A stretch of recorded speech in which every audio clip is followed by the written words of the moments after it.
This is Audible. Macmillan Audio presents The Last Iota by Robert Kroese. Read for you by P.J. Oakland. I'll backtrack every move you made. I'll dig up everybody you ever contacted or used.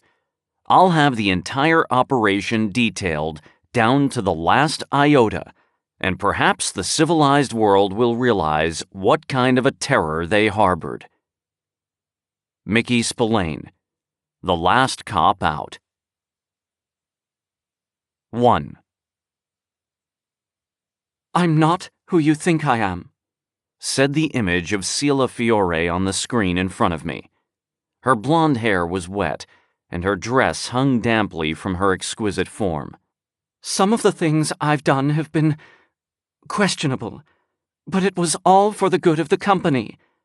It was all for us." The man holding a gun on her shook his head slowly. "You really believe that, don't you?" he said. He was grizzled, with a 2-day beard and rumpled clothing. I got the impression he was supposed to be a cop, but he was a little too handsome for the job. I'd seen him in a few movies. I think his name was Ben something. Needless to say, Celia Fiore was too beautiful to be whatever she was supposed to be.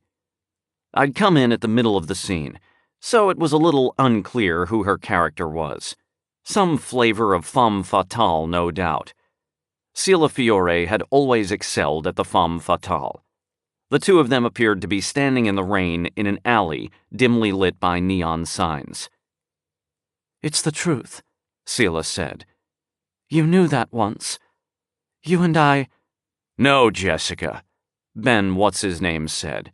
"There's no you and I. Not anymore. You saw to that when you got in bed with Genodyne." "Genodyne was a means to an end, Paul. Surely you see that." "In the beginning, maybe. But you've changed, Jessica. So much that I don't think you can even see the end anymore." "Good God," muttered the man standing next to me.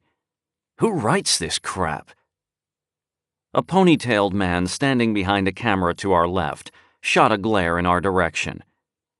"Keen," I whispered, "you're going to get us kicked out of this place." "I'm not seeing the downside," said Keen. "The screeching of feral cats making sweet love on the roof of a garden shed is Casablanca compared to this scene." That earned us another glare, and I elbowed Keen in the ribs. He grumbled, but didn't continue his rant. I actually thought the scene was rather good, and in any case, it was fun to watch Celia work. We weren't watching the real Celia Fiore, of course. Celia Fiore was nearly 60 years old, and the woman on the screen appeared to be closer to 30. This was Celia from her glory days, circa 2010. The voice was the real Celia's, but the image was a computer-generated facsimile combining Celia's appearance from 30 years ago, the real Celia's facial expressions, and the body of an android stand-in. Glancing at Keen, I realized the cause of the disparity in our reactions. I was watching the simulacrum on the screen to our right, but Keen was watching Ben What's-His-Name interacting with the android on the soundstage to our left. The android resembled a crash test dummy more than a human being, and it was a poor substitute for a fine specimen of femininity like 30-year-old Celia Fiore. Watching the scene unfold with a faceless robot playing Celia's part definitely sucked the romance out of the experience. It was so unsettling, in fact, that I found myself deliberately ignoring the real-life scene to focus on the monitor. Meanwhile, Keen continued to forego the illusion in favor of the robot. That was Erasmus Keen in a nutshell.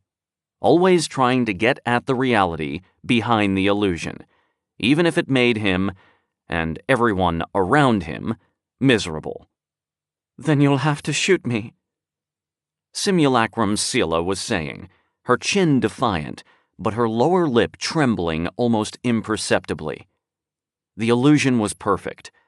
A computer was generating the composite image on the fly, transposing the real Sela's expressions onto a model of her face from 30 years ago, and then transferring the resultant simulation onto the android's blank face.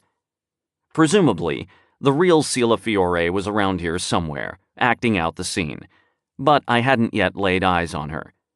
The soundstage was a large room, but the illusion of the rain-slicked alley extended just beyond the frame of the monitor. The director probably kept Sela in a soundproofed room nearby to ensure the sound was recorded properly and her movements were captured accurately. Of course, there was no reason she couldn't be in Paris or Hong Kong. With a high-speed data connection, the delay would be imperceptible. I only knew she was somewhere nearby because she had asked Keen and me to meet her here. The scene was supposed to be over by now, but evidently the shooting had gone long. I say the director was keeping her somewhere off stage, but that wasn't accurate either. There was no containing Sela Fiore. She was an actor in this scene, but she also owned the production company. The director, who was still finding time between his directing tasks to shoot disapproving glances at me and Keen, was just one of Sela's many employees. In fact, the company producing this film was only one small part of Sela Fiore's vast news and entertainment empire, Flagship Media. God knew why she still chose to star in the occasional film. She certainly didn't need the money. I suspect it was some combination of vanity, nostalgia, and boredom. Keen and I were all too familiar with Sela Fiore's particular brand of vanity, thanks to a run-in with her on a previous case. In fact, as we learned on that case, psychotic narcissism was probably a more accurate description. We had been hired to find a genetically modified sheep that had gone missing from one of Esper Corporation's labs. We ended up uncovering an illegal cloning operation, the end goal of which was Sela Fiore's own immortality. Sela had spent hundreds of millions of new dollars and broken countless laws to produce clones of herself implanted with her own memories, and she might have succeeded if it weren't for me and Keen. She would have killed us if Keen hadn't outmaneuvered her. Sela Fiore was brilliant, beautiful, ruthless, and as close to pure evil as I've ever experienced. So to say that her call inviting us to the set of her latest movie was unexpected would be a considerable understatement. I think Keen agreed to come mostly out of curiosity.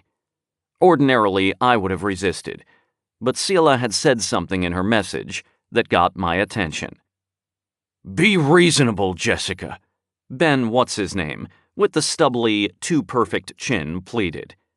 I had to hand it to him. He made me believe he was actually addressing 30-year-old Sela, and not a naked, faceless android that looked like it had wandered away from a Macy's store window. "I am being reasonable, Paul," said the Sela simulacrum on the screen. "It's the end of the road for us. This is how it was always going to end for you and I." Keen, who had continued to fidget irritably next to me, could no longer contain himself. "You and me!" he shouted. "Clichés are one thing, but at least get the grammar right." "Cut!" yelled the ponytailed man. "Everybody take 5!"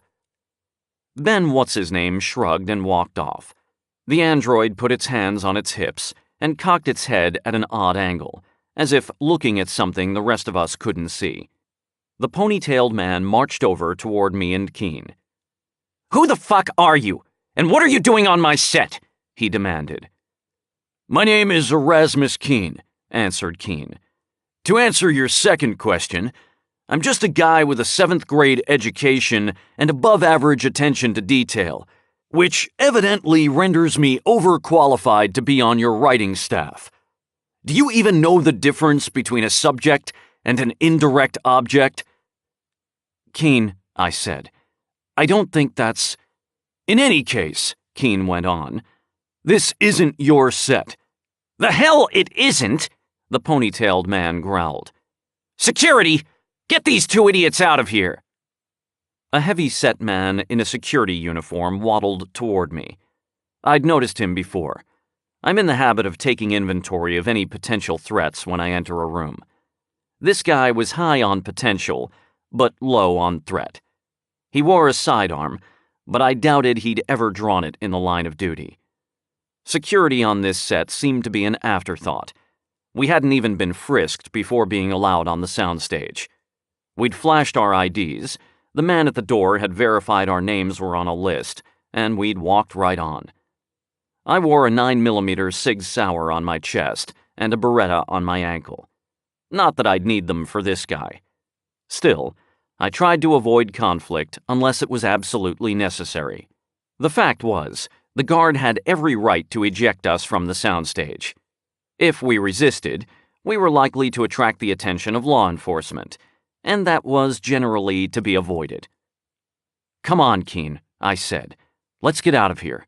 If Seela wants to—" "If Seela wants to what?" said a woman's voice behind the ponytailed man.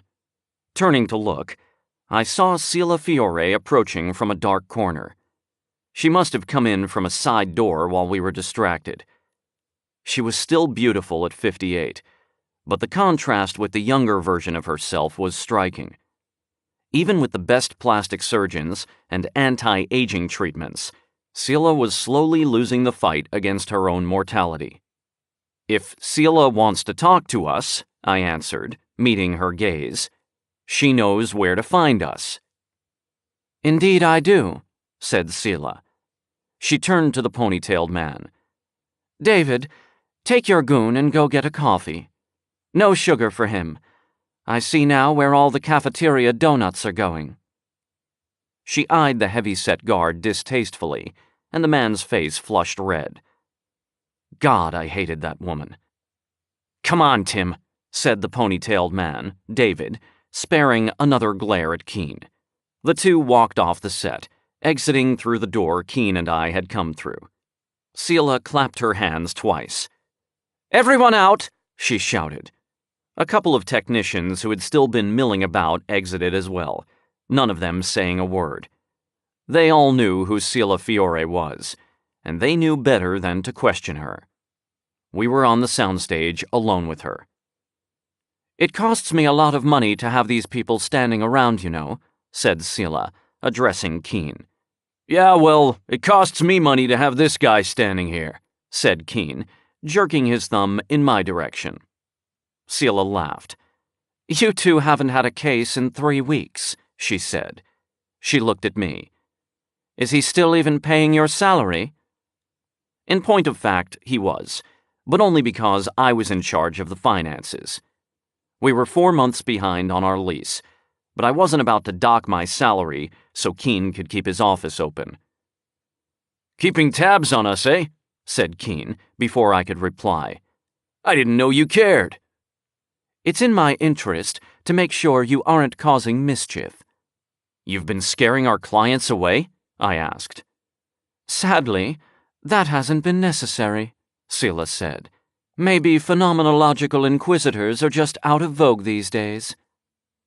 Keen insisted on calling himself a phenomenological inquisitor rather than private investigator. I still wasn't sure what the difference was, other than Keen's ego. "Like elderly actresses," Keen suggested. Seela smiled without warmth. "Touché, Mr. Keen." "You said you wanted to talk about Gwen," I interjected. "So talk. Do you know something you haven't told us?" Gwen Thorson had been my girlfriend. I say had been because 3 years ago she had disappeared. Simply vanished, without a trace. I had spent much of the past 3 years trying to locate her, but had been on the verge of giving up when Keen and I took the case of the missing sheep. When that case ended, Seela had hinted that she knew what had happened to Gwen. The impression she gave us at the time was that Gwen had been murdered because of her involvement in a top-secret government program called Maelstrom. Seela observed me impassively for a moment.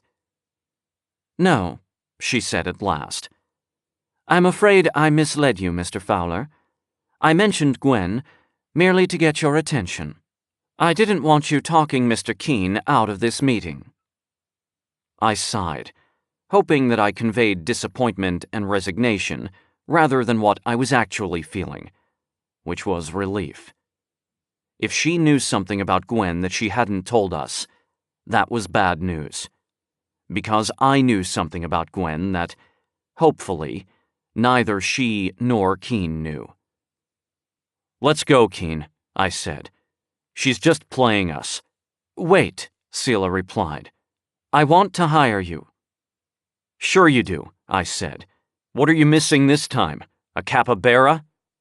"A coin," she replied. Keen cocked his head. "First a sheep, then a coin. You seem to be developing a theme, Seela. You don't have a prodigal son running around Sunset Strip, do you?" "No sons that I know of," said Seela. "And the coin isn't mine. It's just something that I'm interested in." "What sort of coin?" asked Keen. "An iota," Seela replied. "Iotas don't exist," I said. "Not as physical coins, anyway. They're virtual currency." I was somewhat familiar with Iotas, as I had recently opened an Iota account myself for some of Keen's off-the-books transactions. There weren't a lot of places that took them, but they could be handy for making untraceable payments, especially since the transaction could be conducted on a comm, without ever touching cash. Iotas had gone mainstream in the early 2030s, after the collapse of the US dollar, and they remained a popular alternative to hard currency in many circles. There were other virtual currencies around, like bitcoins and X credits, but the Iota was by far the most popular. The idea of an Iota coin, however, was an oxymoron. The whole point of Iotas was that they were digital. "Actually," said Seela, "there are 9 physical Iota coins in existence." Kane nodded and rubbed his chin thoughtfully. "Physical coins representing virtual money?" I asked. "How does that work?" "It was a marketing gimmick," Keen answered. "There was a time when certain people were pushing Iotas as an alternative to the dollar. It seems like a stretch now, but at the height of the collapse, it wasn't at all clear there was a bottom to the dollar's fall. Meanwhile, virtual currencies like the Iota were surging. At the height of Iota fever, about 3 months into the collapse, some savvy investors and tech guys got together to form something called the Free Currency Initiative. Theoretically, they were in favor of decentralizing currency, which is to say, taking it out of the hands of governments. These people blamed the government for creating a currency bubble, which burst, leading to the collapse. They wanted a free-floating currency that couldn't be easily manipulated. Officially, the FCI took no position on any particular virtual currency. Unofficially, Seela added, they were pushing Iotas pretty hard. They hosted a big charity auction downtown, ostensibly for providing aid to families that had suffered financial hardship during the collapse. Lots of high-profile celebrities and business people attended. The usual stuff. Get a picture with Priya Mystery. Get the hat Cole Banning wore in December Rain. I wasn't there, but I knew many people who were. The proceeds went to several local charities. The catch was that all the donations were made in Iotas. "You mean people bid in Iotas rather than dollars?" I asked. "Yes," said Seela. FCI representatives offered a demonstration of an Iota trading app that would allow bidders to exchange dollars for Iotas in order to bid.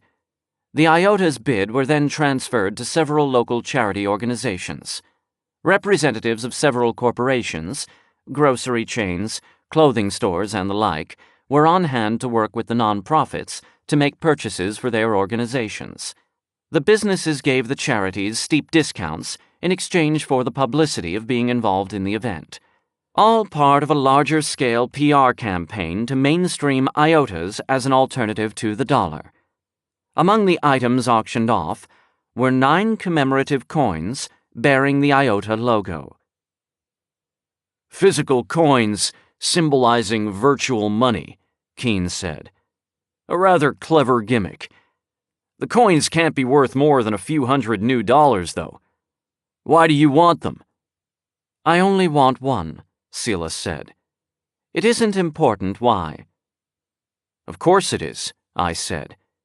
Presumably you've tried to locate one of these coins yourself and failed, which means that you aren't the only one who wants them. Why? Did someone just discover the coins have a chewy nougat center? I'll pay triple your normal rate, said Seela, ignoring the question. I groaned. Why did potential clients always play this game? Withhold vital information, making it that much harder to solve the case. You realize we hate you, I said, trying a different tack. Seela shrugged. If I refused to do business with everyone who hated me, I wouldn't be a billionaire. And you'll be happy to know the feeling is mutual. However, it just so happens that Mr. Keene is the best at what he does. If anyone can get his hands on one of those coins, it's Erasmus Keene. Find me one of those coins, and I'll wipe the slate clean between us. I snorted. She tried to kill us, and now she was going to wipe the slate clean? Was Seela really that deluded? Keene nodded absently. Shake on it, he said. You're not seriously thinking of taking this case, I said, turning to face him. He ignored me. I'm not much for physical contact, said Seela. I'll have a contract sent to your comm. Keene nodded again. You're not fooling anyone, you know. Excuse me, said Seela. Fowler, give me your gun. I stared at him. Why? Just do it, he said. Seela seemed bemused by the demand. I removed the SIG from its holster and handed it to Keene. He took it from me and pointed it at Seela. Before I could object, he fired 2 shots at her. Keene handed the gun back to me. What the hell? I asked, taking the smoking gun from Keene. Miraculously, Seela seemed unharmed. The bullets had left no mark at all. She looked at Keene curiously. How did you know? She asked. Security was too lax, said Keene. You'd never have let Fowler get this close to you with a gun on him. You're keeping your distance, staying out of direct light. Your android double over there is still mimicking your movements, even though you don't appear to be near any sort of motion capture apparatus. Turning to look, I saw that Keene was right. Even now, the android was standing haughtily, its arms crossed over its chest, as if facing down a phantom Erasmus Keene. Finally, Keene went on, the android has only moved about 20 feet from where it was standing during filming, which would seem to imply that you suddenly appeared in this room 20 feet from where you're standing now. A hologram, I said, taking a step toward the projection. I could hardly believe it wasn't really her. Yes, said Keene. A very convincing one at that. The best I've ever seen. Cutting-edge proprietary technology, Seela said. But why? I asked. What's with the ruse, Seela? Or has it gotten to the point where deception is so natural to you that you don't need a reason? It's a security precaution, as Mr. Keene indicated. I also have other reasons for not wanting to be seen. That's your choice, said Keene. But I'm not taking this job unless I can look you in the eye. Don't be ridiculous, Mr. Keene, said Seela. There's no reason for us to meet in person. You're hiding something, said Keene. That's reason enough. Seela shook her head. No, she said. It's out of the question. Fine, said Keene. Fowler, let's go. I nodded, holstering my gun. I had no desire to work for Seela anyway. We'd find another way to make the rent. We started toward the door. and we were almost there when Seela flickered into existence in front of us. "Wait," she said, holding up her hand, which momentarily disappeared inside my chest. I shuddered. Even at this distance, it was almost impossible to tell she was a projection. Except for the fact that the lighting on her face was a little wrong from this angle, and the fact that her wrist ended at my sternum, I never would have known. "Please be reasonable, Mr. Keene." "This isn't negotiable, Seela," said Keene. "Either we shake on the deal, or Fowler and I walk." Seela regarded Keene for a moment, or gave the impression of regarding him anyway. Although there were obviously cameras in the room, I didn't think the technology existed for her to see us from the hologram's point of view. Finally, she sighed in resignation. "All right," she said. "Go through the door, turn right, surrender any weapons to the guard at the end of the hall. Tell him you're here to see Ms. Gray." The hologram disappeared. "We can still walk out," I said. "Aren't you curious?"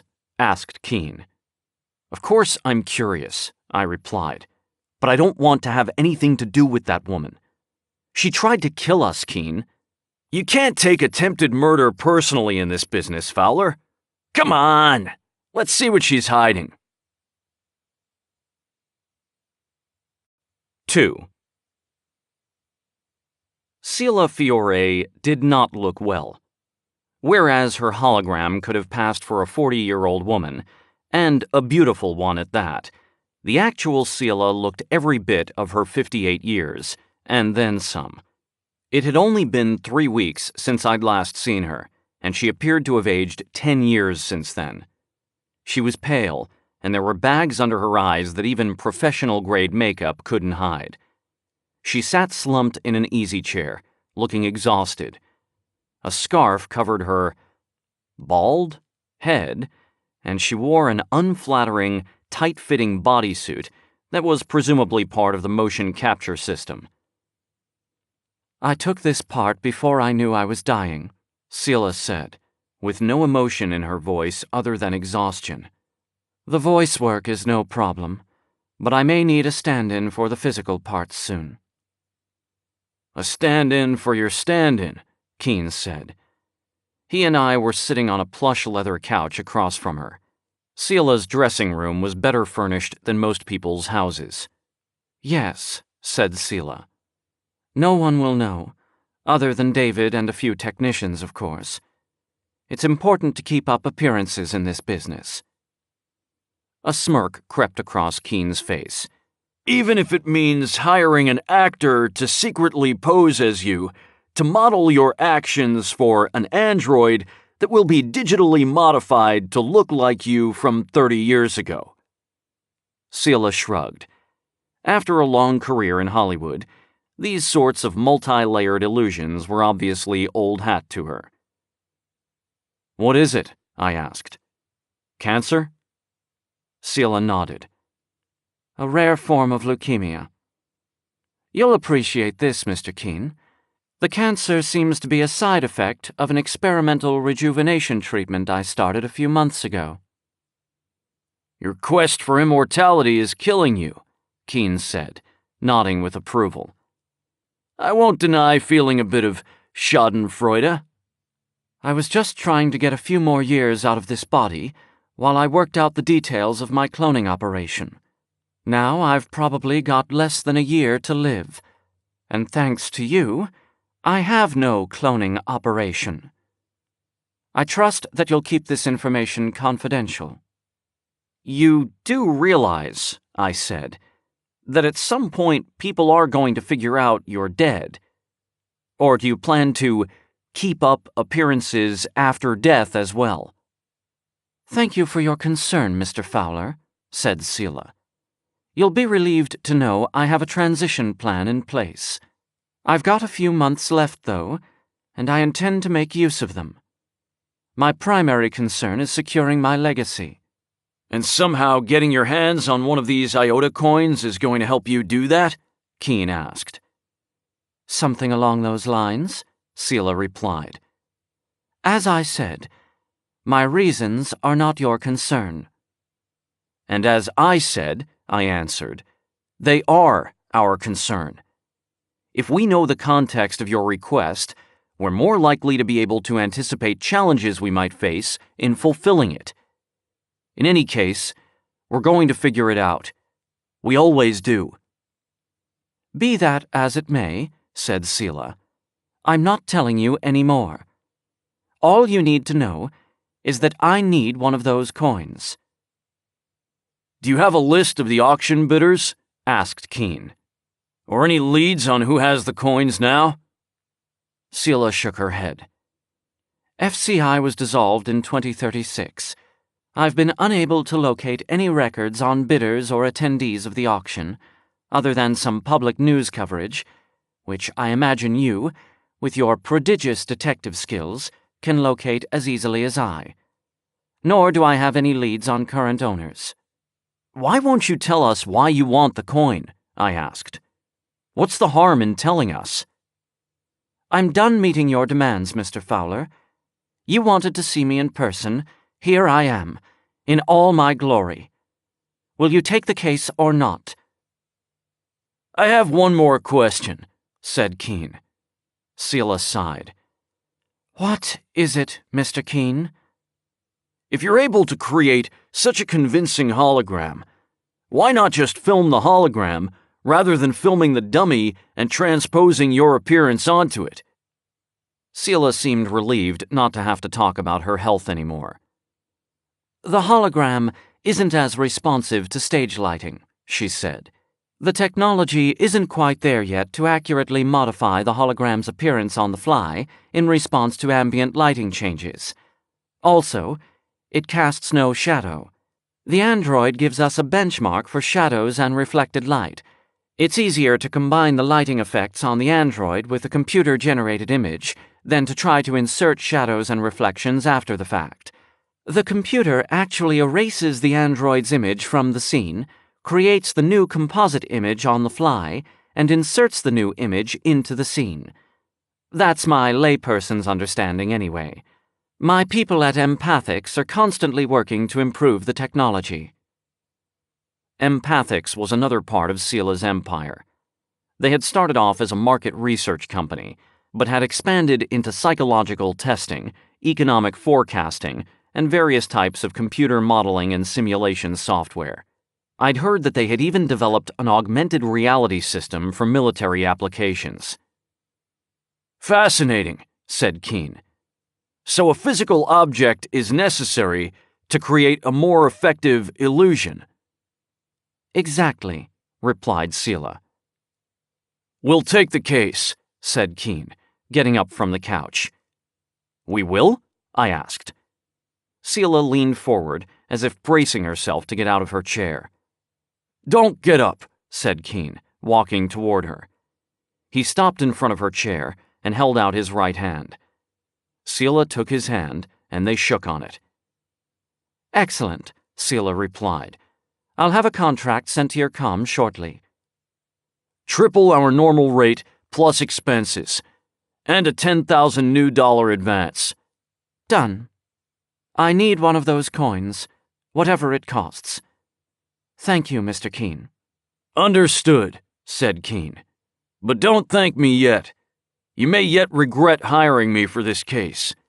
As you know, I have a habit of uncovering uncomfortable truths. We'll deal with that eventuality when it arises, Selah replied. I'm dead either way. Good day, gentlemen. The case of the lost coin was to be the 20th investigation Keene and I worked together. Technically, the coin wasn't lost, but I liked the symmetry with our previous case, the case of the lost sheep. Hopefully this case paid better. My association with Erasmus Keene had begun 3 years earlier, on the case of the mischievous holograms. At the time, I had been head of security for Canny Simulations, Inc., a company that creates artificially intelligent holograms of celebrities. CSI had the rights to most of the big names: Elvis, Michael Jackson, Beyoncé, Sheila Tong, the Weevil brothers. A hacker had managed to get into our codebase and was projecting our celebrities all over town. At strip clubs, children's birthday parties. Bette Midler showed up at a bowling alley in Van Nuys. The hacker didn't seem to be particularly malicious, but the CSI board of directors was understandably concerned that having unlicensed versions of our biggest names crashing bar mitzvahs in Glendale was diluting our corporate brand. The feds had pretty much given up on trying to enforce piracy laws by this point. This was shortly after the collapse, so the feds had their hands full with more important things, like domestic terrorism and the threat of Chinese invasion, and the LAPD couldn't be bothered to expend much effort to catch someone who was essentially a high-tech graffiti artist. The board hired Erasmus Keene over my stringent objections, and I insisted that I be present at all of Keene's interactions with CSI personnel. I ended up accompanying Keene during most of the investigation, and spent much of the next 3 days thoroughly documenting his unprofessionalism, lack of social propriety, neurotic behavior, inability to execute mundane tasks, and poor hygiene. He was like an idiot savant without the savant part. At one point during the investigation, he locked himself in a bathroom stall for over 3 hours. After I'd gathered what I thought was more than enough evidence to get Keene fired, I asked to address the next board meeting. When I got there, Keene was already in the conference room, laughing it up with the CEO and the rest of the board. With him was a 14-year-old kid named Julio Chavez, who was conversing animatedly with Obi-Wan Kenobi, Teddy Roosevelt, and Greta Autenberg, who was the latest teen sensation at the time. Keene had not only found the hacker, he'd convinced the kid to come work for CSI. He's the director of simulation development now. I'd been so humiliated by this turn of events that I quit my job on the spot. Truth be told, I'd been bored stiff by the corporate security gig. I was basically a glorified mall cop. I'd only taken the job because it seemed like a cushy gig after 3 years of running security details for VIPs on the Arabian Peninsula. Anyway, it paid better than civilian law enforcement, and at the time, I'd had some thoughts of planning for the future. But then Gwen disappeared and, well, by the time dead celebrities started showing up around town, I'd pretty much given up on the future.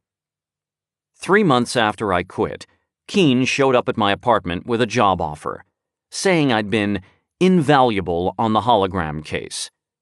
I almost punched him, thinking he'd come to my door with the sole purpose of making fun of me. Taking my reticence as a bargaining tactic, he upped his offer by 20 grand. When I balked at this, he offered me 5 grand for my notes on the hologram case. That's when it finally penetrated that he was serious. I still probably wouldn't have taken the job, but Keene's timing, by chance or design, was fortuitous. I had spent every waking moment since leaving CSI investigating Gwen's disappearance, and had come up with exactly nothing. One day she simply hadn't shown up for work. I'd talked to her the previous night, and she had sounded fine. We were planning to see Sheila Tong at the Orpheum that weekend, and Gwen was complaining that she couldn't stay out late because she had to work most of the weekend. She worked for the city planning department, and they had been short-staffed ever since the collapse, so she often took work home. She had called me on the way home from work on Wednesday night, and as far as I could tell, that was the last time anyone had talked to her. It was unclear whether she ever made it home that night. Her last documented location was the parking garage down the street from her office. I had talked to friends, family members, co-workers, neighbors, but nobody had a clue what had happened to her. She had vanished into the proverbial thin air. In any case, by the time Keene showed up with his offer, I was out of leads, nearly out of money, and rapidly sinking into hopelessness and depression. I'm still not certain whether I took the job because I thought Keene could help me find Gwen, or because I thought working with him would be an effective distraction from what I knew to be a lost cause. My official title was Director of Operations, but it became clear in short order that my function was essentially to be Keen's tether to mundane reality. Keen's mind dealt in concepts and abstractions. When it came to routine tasks, like keeping case notes or doing laundry, he was hopeless. He subsisted entirely on Lucky Charms, Dr. Pepper, and Insta-dinners.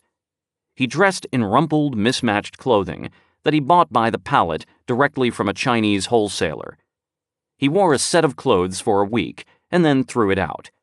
Ironically, my first task as Keen's employee was to locate the funds for paying my own salary. Keen possessed a bewildering array of bank accounts and investments, the value of which I eventually established at nearly $1 million new dollars. But for those first few weeks, I was basically writing myself checks and holding my breath. Thanks to a recent dry spell, and Keen's penchant for immediately spending any money we acquired, we were now 4 months behind on our lease. Hopefully, the case of the lost coin would get us back on our feet. That would be small consolation for doing the bidding of the evilest woman on the planet. But money is money. "I can't believe you agreed to work for Sila Fiore," I said as we waited for a car on the street outside the flagship lot. Our own air car had recently exploded due to a misunderstanding with a local gangster, so we were currently dependent on hired cars for transportation. I'd requested a car using my comm as we left the meeting with Sila. The Iotas would be automatically deducted from my account. "We need the money," Keen replied. "That isn't the reason you took the case," I said. "No, it isn't," Keen admitted, as the car pulled up. We got in the back. The car was driverless. Most cars for hire were these days. It pulled away from the curb, having already been instructed by the app on my comm to transport us to our office. "So why are we taking it?" I asked. "Curiosity," said Keen. "I'm dying to know why these coins are so important to Sila, so to speak." "Just one coin," I corrected. "Yes, that's interesting as well. Why does she need one of them, but only one? Why isn't two better than one? Has it occurred to you that this is a wild goose chase? Or worse, some sort of trap? Vengeance for us foiling Sila's designs on immortality?" Keen shook his head. "Why make up a crazy story about wanting a novelty coin if all she wants is revenge? No, there's definitely something important about those coins. Some reason she wants to secure one before she dies." "So you buy the story about her dying, too?" Keen nodded absently, staring at his comm display and tapping buttons. "Sila's vanity trumps her mendacity. She genuinely didn't want us to see her in that condition. For whatever reason, she's desperate to get her hands on one of those coins." "So what's the next step?" I asked. "Research," Keen replied curtly, still buried in his comm display. I took the hint. It was going to be a long ride back to the office, so I settled in for a nap. We didn't have the money to hire an air car, which meant we were stuck taking surface streets around the DZ. The freeways had gotten so hopelessly snarled with traffic during the collapse that nobody'd ever been able to unsnarl them. In fact, nobody had even really tried. There seemed to be sort of a general agreement that the Los Angeles freeway system was an experiment that hadn't really worked out, like nuclear power or rap metal. These days, if you wanted to get somewhere in LA, you had to take the surface streets, pay to drive on one of the privately funded, ultra-fast expressways known as Uber bonds that had been constructed on top of the old highway system, or, if you had the means, take an air car. Our air car was currently in 1 million pieces, as I've mentioned, and we couldn't afford to hire one. Using the Uber bonds was a bit cheaper, but the exits were at least 5 miles apart, so it wasn't efficient for a trip across town. Which was the point, I suppose. The office was a run-down 3-story building bordering the disincorporated zone. Nearly an hour after we'd left Sila, the car pulled up to our building. Keene got out and began to walk to the door. Realizing I wasn't following, he stopped and turned. "Coming, Fowler?" "Meeting April for dinner," I said. Keene nodded, still watching his comm screen. He turned, walked to the door, and disappeared inside. I closed the car door. "Secondary destination," I said to my comm, which would send the instruction to the car. "Thai kitchen on mission." The car pulled away from the curb. Technically, I'd been telling Keene the truth. I did have dinner plans with my friend April Rooks. But it was only 6:15, so I had time for another stop before meeting April at 7. It meant walking a few blocks from the restaurant and back, but I couldn't risk Keene checking the trip record and finding the discrepancy. I got out of the car at Thai Kitchen, then walked south 3 blocks to the Aloha Motel. I went to the door of room 212, knocked 3 times, paused, and then knocked twice more. After a moment, I heard a woman's voice from within. "Fowler?" "It's me," I said. "Let me in." The door opened, and I stepped inside. I was met by a tall, thin blonde woman wearing a sleeveless t-shirt, lycra shorts, and gym shoes. I smiled as I saw her. "Hey, Blake," she said, smiling back at me. "Hey, Gwen." 3. Gwen's hair was pulled back in a ponytail, and her pale skin glistened with sweat. The furniture in the motel room had all been pushed to the edges of the room, with the 2 chairs on top of the small table in the corner, and a small square mat was in the center of the room. Gwen had never been a huge fitness devotee, but her 3 years in hiding had changed her. She wasn't going to let something like being imprisoned in a motel room keep her from staying in shape. Imprisoned may be the wrong word. She did leave on occasion, but only at night and in disguise. I don't know what sorts of exercises she'd been doing, but she was thinner and more muscular than she was when we'd been dating. She looked good. "Good to see you, Blake. It's been a few days." "Sorry," I said. "Been really busy." This was a lie, of course. I'd had very little to do over the past several days, which ironically made it harder to make excuses to get out and see Gwen. "Any news?" she asked. Gwen had shown up unannounced at our office 3 weeks ago, ending her mysterious absence of 3 years. She had been anxious and paranoid, as you might expect from someone who had good reason to believe her life was in danger. I'd only been able to get her to tell me the rough outline of what had happened, most of which I already knew, thanks to Keene and Sila Fiore. Gwen had insisted on keeping her reappearance secret from Keene, and I'd done my best to abide by this request, against my better judgment. I didn't entirely trust Keene either, but I didn't think he had any reason to want harm to come to Gwen. In any case, Keene tended to figure things out, no matter how secretive I was, and at some point we were likely to need his help. But Gwen insisted on keeping him out of the loop until we had a better idea of the threat she still faced. That threat evidently had something to do with a task force Gwen had been part of, some 10 years earlier. As I mentioned, Gwen had worked for the Los Angeles Department of Planning. She, along with several other city, state, and county employees, had been recruited to work for a group called the Los Angeles Future Foundation, which was nominally a non-profit organization devoted to advancing sustainable urban growth. Gwen and the others were put on a civil unrest preparedness task force, which was tasked with devising a plan for long-term prioritization of city services in the event of a large-scale civil unrest and a complete breakdown of the government at the federal and state levels. What Gwen didn't realize at the time was that this wasn't a hypothetical exercise.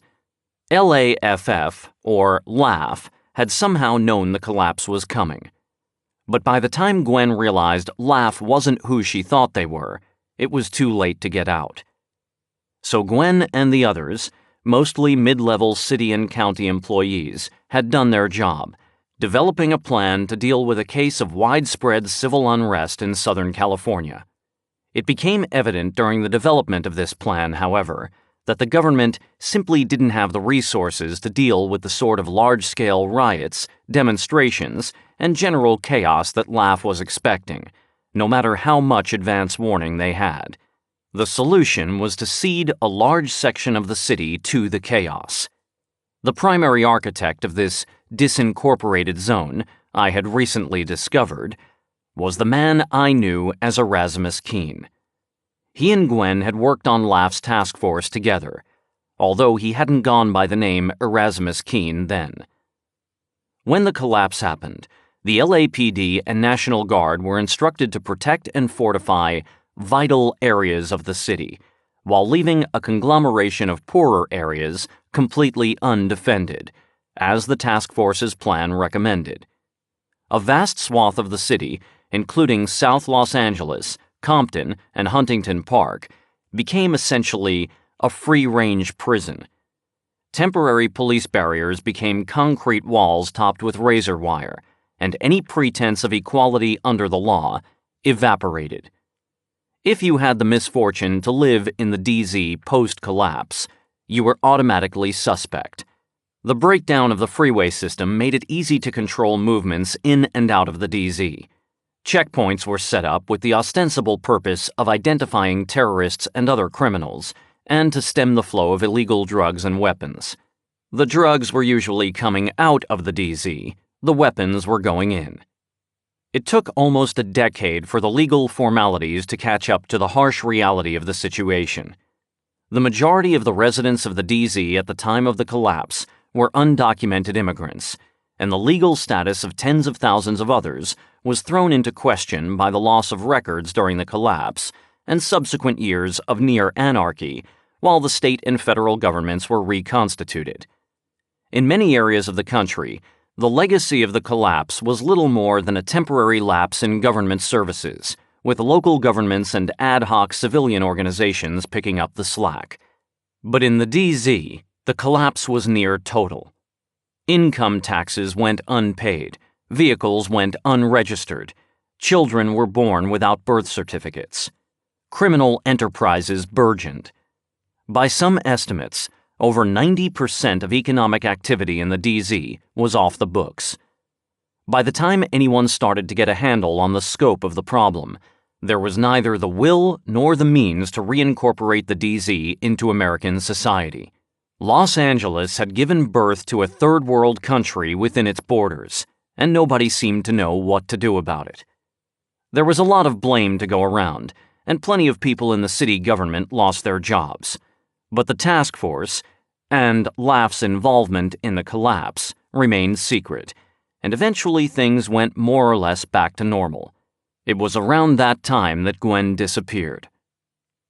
I learned later that everyone on the task force had either been murdered or had vanished under suspicious circumstances. There had been such a surge in violent crime in the years immediately after the collapse that no one had even noticed the pattern. Nobody, that is, except for Gwen Thorson. After a few of her former colleagues disappeared, Gwen had gone into hiding in the DZ. She'd been there until just over 3 weeks ago, when instability in the DZ began to cause her to fear for her safety.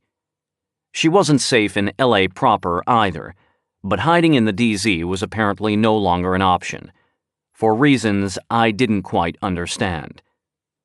I knew more about LAF and the collapse than just about anybody, but I still had a lot of nagging questions, the most pressing of these being, who had targeted the members of the Civil Unrest Preparedness Task Force for assassination?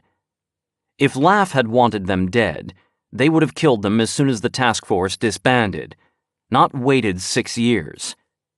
I also hadn't figured out how Gwen had managed to disappear so quickly, and so thoroughly that even Erasmus Keene couldn't find her. She must have had help, but so far, I hadn't been able to get her to admit to anything. "Keene and I met a client this morning," I said. "Sila Fiore." "You're working for Sila Fiore?" asked Gwen, unable to hide her surprise. "Looks that way," I said. "Not my choice. She tricked me into agreeing to meet her." "Tricked you how?" "She said she had information about you." "And did she?" Gwen asked. I let the question hang in the air for a moment. "You sound worried." Gwen shrugged, trying to appear nonchalant. "Just curious." "Come on, Gwen. It's been 3 weeks. Either you trust me or you don't. I don't like the idea that Sila Fiore might know more than I do about what you've been doing for the past 3 years. That was a very uncomfortable meeting." "Gosh, Blake, was it?" Gwen said. "I've been hiding in the DZ, looking over my shoulder for the past 3 years, but clearly you're the real victim here." "Damn it, Gwen," I said. "I'm trying to help you here. I'm already running around behind Keen's back trying to keep him from finding out about you." "You didn't tell him, did you?" "Of course not," I said. "I promised I wouldn't. Although I don't know how you expect to figure out who is behind the murders of the task force members when you spend all day cooped up in a motel room, and I'm spending half my time covering my tracks from the most brilliant detective in Los Angeles." "I never asked you to help me look into the task force murders." "Then what are you doing here? Why did you come to me?" "Going to you was a mistake. I appreciate your attempts to help, Blake, but you're never going to figure out who killed those people. I've been trying for 3 years. How much investigating could you do from your hideout in the DZ? Kane and I have resources. Forget it, Blake.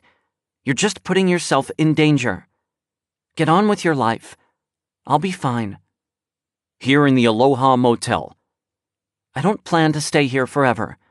Once the DZ cools down..." "Have you been watching the news, Gwen?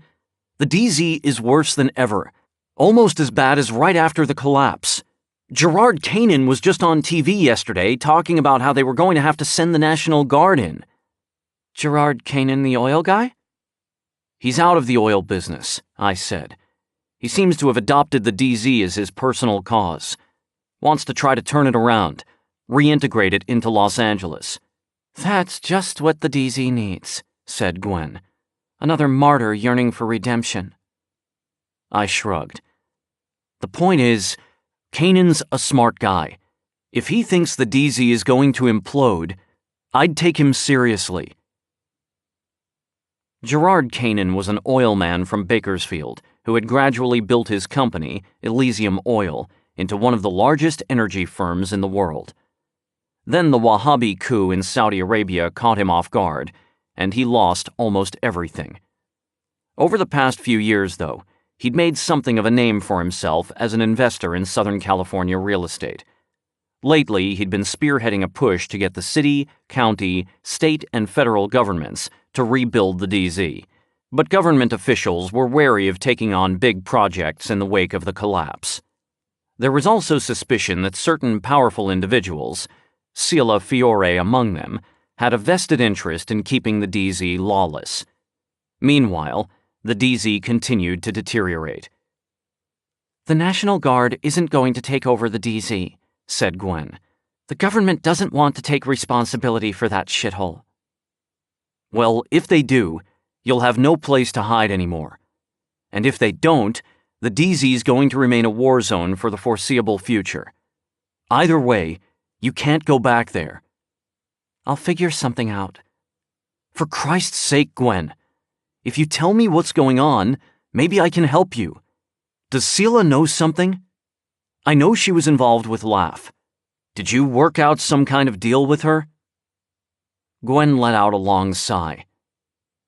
"If I tell you, it doesn't leave this room." "Of course not. Come on." Gwen nodded slowly, staring out the gauzy curtain of the motel window. "Yes," she said at last. "I had an arrangement with Sila." "What sort of arrangement?" "I told you how I was recruited by Laugh, right?" "Yeah. They wanted you to be part of some civil preparedness task force, to develop a plan for the city to deal with the collapse." "Yes. Although, of course, we didn't know about the collapse at the time. We just thought we were working on a sort of worst-case scenario handbook. I know it seems sinister in retrospect, but at the time it was just another project. And to be honest, it was a lot of fun. These were people who spent 40 hours a week banging their heads against government bureaucracy, and they were finally given free rein to create something. You never told me any of this when we were dating, I said. I was under a strict non-disclosure agreement. As I said, I wasn't even allowed to discuss who was in these meetings with other people in my department. And that didn't strike you as strange? I asked. It did, actually, she said. But it was also exciting. I think they were counting on that. Counting on us to be so enthralled by the idea of being on this elite team that we wouldn't ask too many questions. 2 members of the task force were dismissed early on for talking about task force business outside our meetings. Not long after that, they both lost their jobs as well. It was hinted to the remaining task force members that those 2 had said too much. We took the hint. Okay, I said. Go on. The intelligence we were given gradually got more specific, she said. Occasionally, documents marked classified found their way into our meetings. Documents from various federal agencies: Housing and Urban Development, the Department of Energy, the Justice Department, even the CIA and NSA. There was no way we were authorized to look at this stuff. Eventually, I think we all realized it was a trap, but it was too late. We had knowingly consumed and passed on to each other top-secret information. We could all have been thrown in federal prison for life. So you did what they asked? We had no choice, Gwen replied. We developed a plan, like they asked. I did look into Laugh a bit on my own, but I came up with nothing. It was a privately funded organization that didn't disclose its donors. It had almost no legal footprint, just a few vaguely worded consulting contracts with various government agencies. The people we thought were Laugh employees were just lawyers on retainer. We never talked to anyone who had ever met an actual Laugh employee. The whole organization was just a shadow. You could have gone to the police. The FBI. Sure, said Gwen.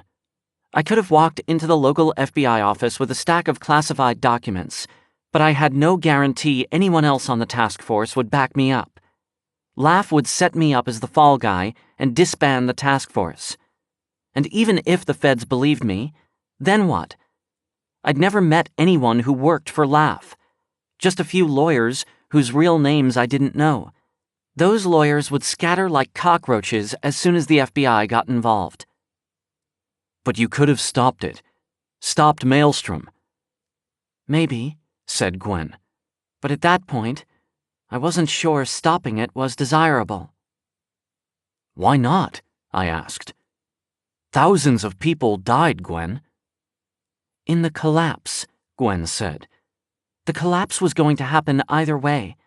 All we did is cauterize the wound. The result was unpleasant, but it would have been worse without Maelstrom. I shook my head. I don't understand. If Laugh is so insidious and powerful, why did they need you in the first place? Evidently, they had access to all sorts of sensitive information. Why couldn't they just design this post-collapse survival plan themselves?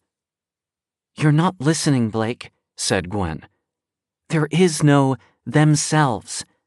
There are no Laugh employees. They don't do anything. They're a virtual organization that exists only on paper. They hire consulting firms to hire lawyers to put together semi-official groups like our task force.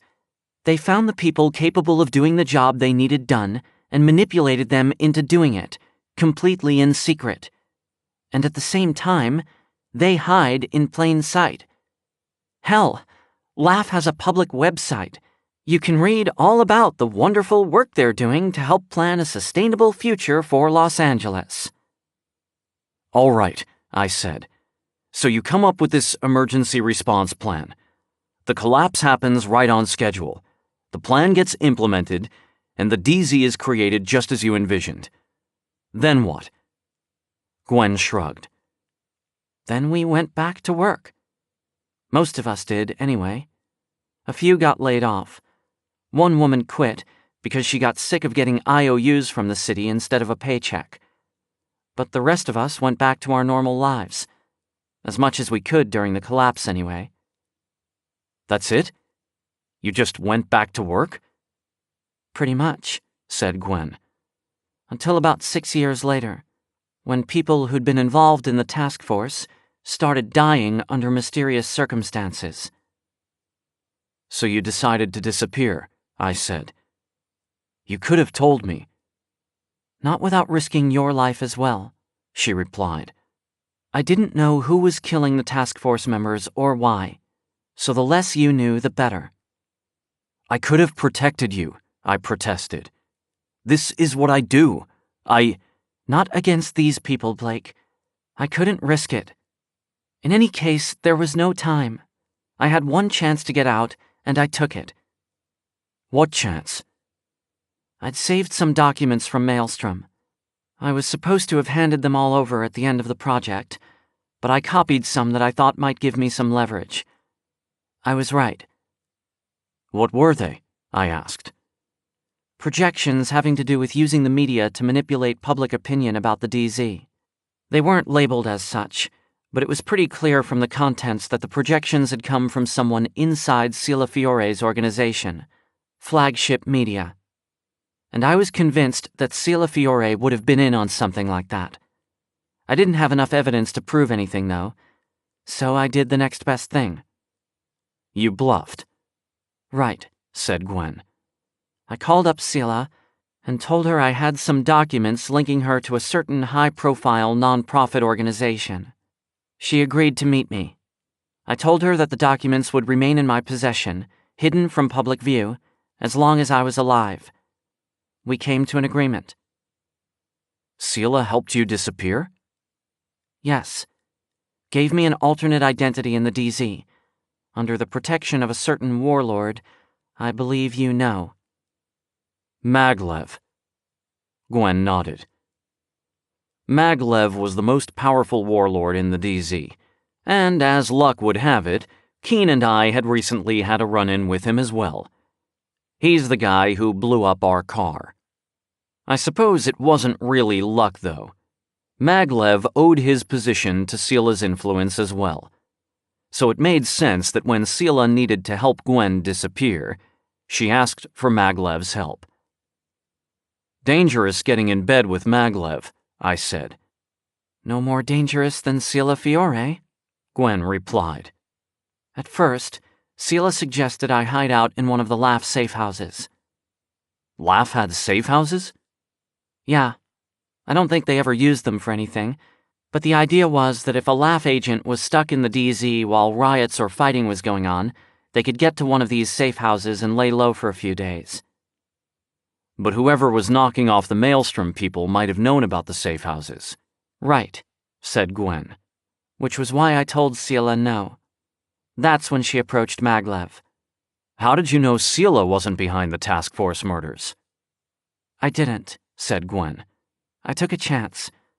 I was at her mercy. If Sila had wanted to have me killed any time over the past 3 years, she could have done it. She knew exactly where I was.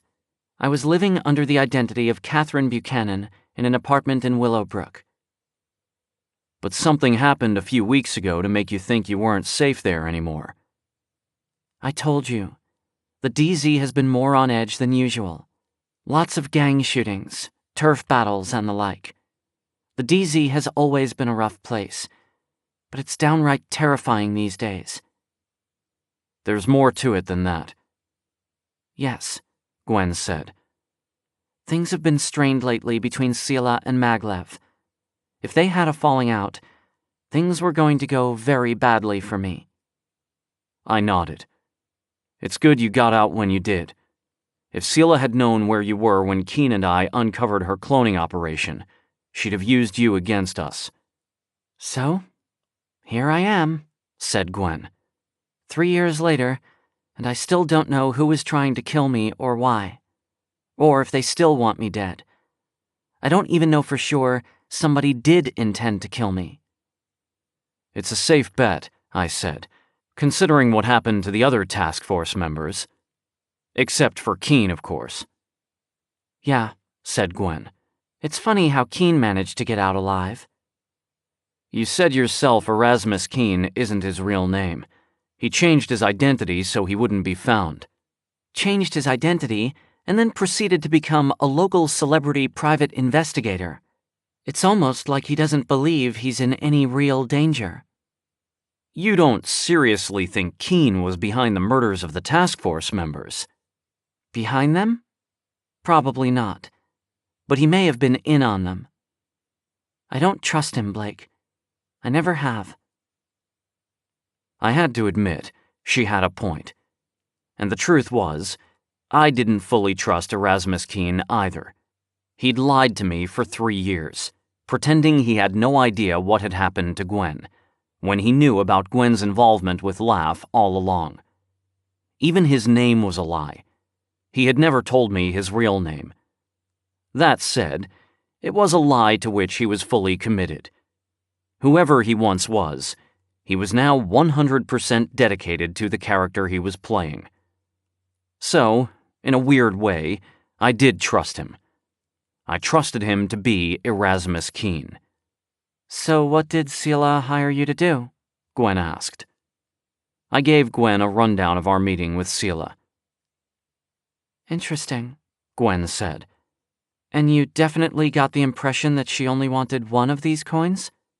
Any one of them, but only one? I regarded Gwen curiously. That's what she said. Why? Do you know something about these coins? Gwen shrugged. I remember hearing about the auction at the time. I can't imagine why anybody would hire Erasmus Keene to find one. They're just novelty items, aren't they? Keene is researching them now. Hopefully he doesn't find one too quickly. A few days' work at triple our normal rate would get us close to current on our lease. There are easier ways to make money, Gwen said. Speaking as someone who got sucked into doing business with Selah Fiore some time ago, I'd suggest running as fast as you can in the opposite direction. I'll take it under advisement, I said. Sorry, Gwen. Gotta go. Thanks for stopping by, Blake. I left and hurried back to the restaurant. On the way, my comm chirped, signaling I'd received a text message. I stopped to look at the display. The sender was identified as Leela. The message read simply, "Welcome to the game." 4. Being late for dinner with April, I didn't have time to ruminate on the meaning of this message. Most likely it was a mistake. I didn't know anybody named Leela. I ran the rest of the way back to the restaurant. Fortunately, April was running a few minutes late, so I had time to splash water on my face in the bathroom and cool off a bit. I exited the bathroom to see April sitting in a corner booth. I joined her, and we ordered pad thai for her, butter chicken curry for me. April had gotten in the habit of paying when we went out. Thanks to our disastrous last case and general lack of business lately, I'd been putting everything on credit for some time. While we ate, I gave April a summary of the day's events thus far. I'd already told her about Gwen. Gwen would kill me if she knew, but I trusted April and valued her counsel about these things. Besides, if something happened to me, I wanted there to be at least one other person who knew about Gwen. So, you're working for the person who tried to kill us, said April. That's an interesting choice. It wasn't my idea, I said. Is that supposed to make me feel better? If all your friends went to work for a narcissistic megalomaniac... Can we not have this discussion right now? I said. I get it. I'm responsible for my actions. I didn't say it was a bad idea, April replied. Selah must be pretty desperate to get her hands on one of these coins if she hired you. Any idea why she wants it? Not a clue, I said. And you still haven't told Keene about Gwen? Can't, I said. I promised Gwen I wouldn't. You told me. That's different, I said. She doesn't know about you. You mean she doesn't even know I exist? Did you leave out my heroic turn when you told her about our escape from Sela? Did you have a heroic turn? I asked, furrowing my brow. Mostly I remember you getting kidnapped a lot. See if I help you again. You'll help me, I said. You find me irresistible. Also, your job is incredibly boring, so you look forward to the distraction. One of those statements is true, April said. I don't like you keeping secrets from Keen. Keeping secrets from Keen? I exclaimed. You know he lied to me for 3 years about Gwen, right? Yes, but that's Keen, April said. Lying is his idiom. I don't have any idea what that means. Look, said April. I once dated a guy who would stop talking to me when he got upset. I mean, not full-on silent treatment, but he would just sort of shut down, answering questions with a simple yes or no, and when I pressed him on it, he'd deny anything was wrong. It was maddening. I tried everything I could think of to get him to communicate with me, but nothing worked. Finally, I had the brilliant idea of using his own tactic against him, so I shut down and stopped talking to him. You know what happened? You broke up? Nope. We just stopped talking. As far as I know, we're still dating, although I haven't talked to him for 6 years. This is a fantastic story, I said. The point is, it was stupid of me to try to beat him at his own game. Silence isn't my idiom. I'm not going to argue with you on that one, I said. But Keen and I aren't dating. No, she said. But the dynamic is the same. Keen lies because he's Keen. You knew who he was when you started working for him. So what's my idiom? I asked. That's for you to figure out, said April. I rolled my eyes. April had a tendency to lapse into self-help book truisms at times. My comm chirped.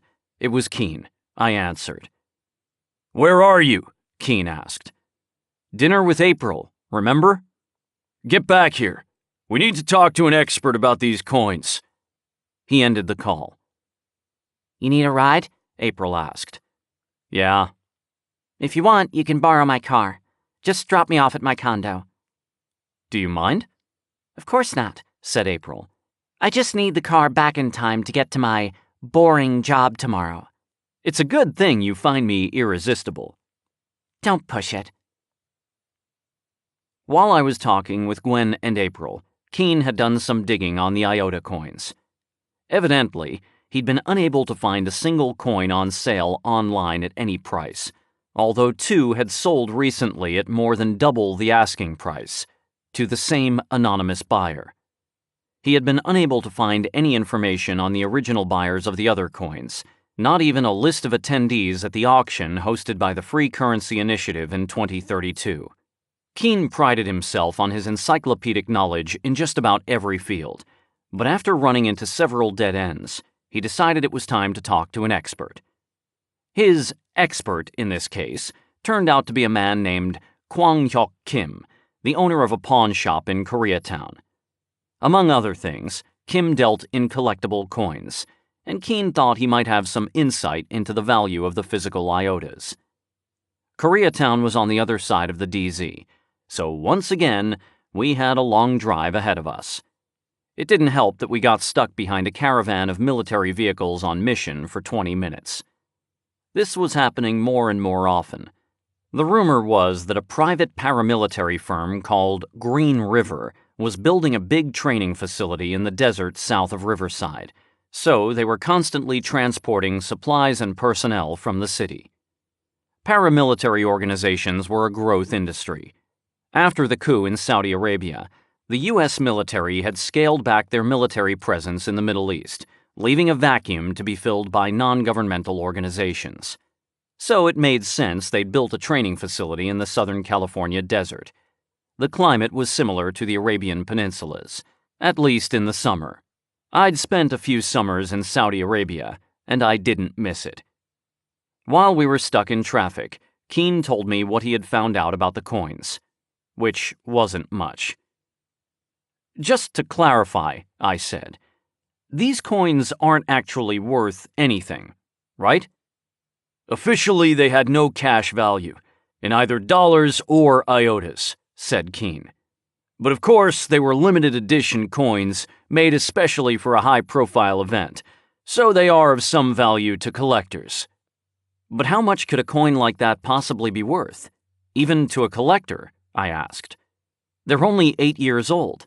Even if it was made of solid gold, it wouldn't be worth more than a few hundred new dollars. Keene nodded. Whatever value that coin has, it derives from an attribute other than its composition or numismatic interest. Like what? I asked. Difficult to say, Keene replied, but I suspect that Sela's interest in the Iota coin is somehow linked to the value of the Iota currency. That didn't make any sense to me. Coins had their face value and their numismatic value. How could the value of the coin be linked to the value of the currency if the coin had a face value of 0? But then, I wasn't sure I understood where the value of the virtual iotas came from either. The more I thought about it, the less sense it made. Iotas were literally just ones and zeros stored on a memory drive. They shouldn't have any value at all. I broke down and asked Keene to explain it. Keene nodded. You're talking about the bootstrapping problem, he said. I am? Sure. Money is essentially a collective delusion, as we saw during the collapse. Dollars were valuable only as long as people believed they were valuable. Once doubt began to nibble at the edges of the delusion, speculators began dumping dollars in favor of hard assets, and the worry became self-fulfilling. Suddenly, nobody wanted dollars anymore, and the value cratered. Eventually, the Fed stepped in with a restructuring plan, and the dollar stabilized at about 5% of its previous value. But for a while there, it was flirting with its actual, real-world value. Nothing, I said. Very nearly, said Keene. Paper money that nobody believes in is worth slightly less than toilet paper. So the question is, how did the federal government fool people into thinking this worthless paper was valuable for so long? Well, I said, originally it was backed by gold, wasn't it? Originally, it was gold, said Keene. Or silver. Later, coins made from precious metals were replaced by bills that could be exchanged for a specific amount of gold.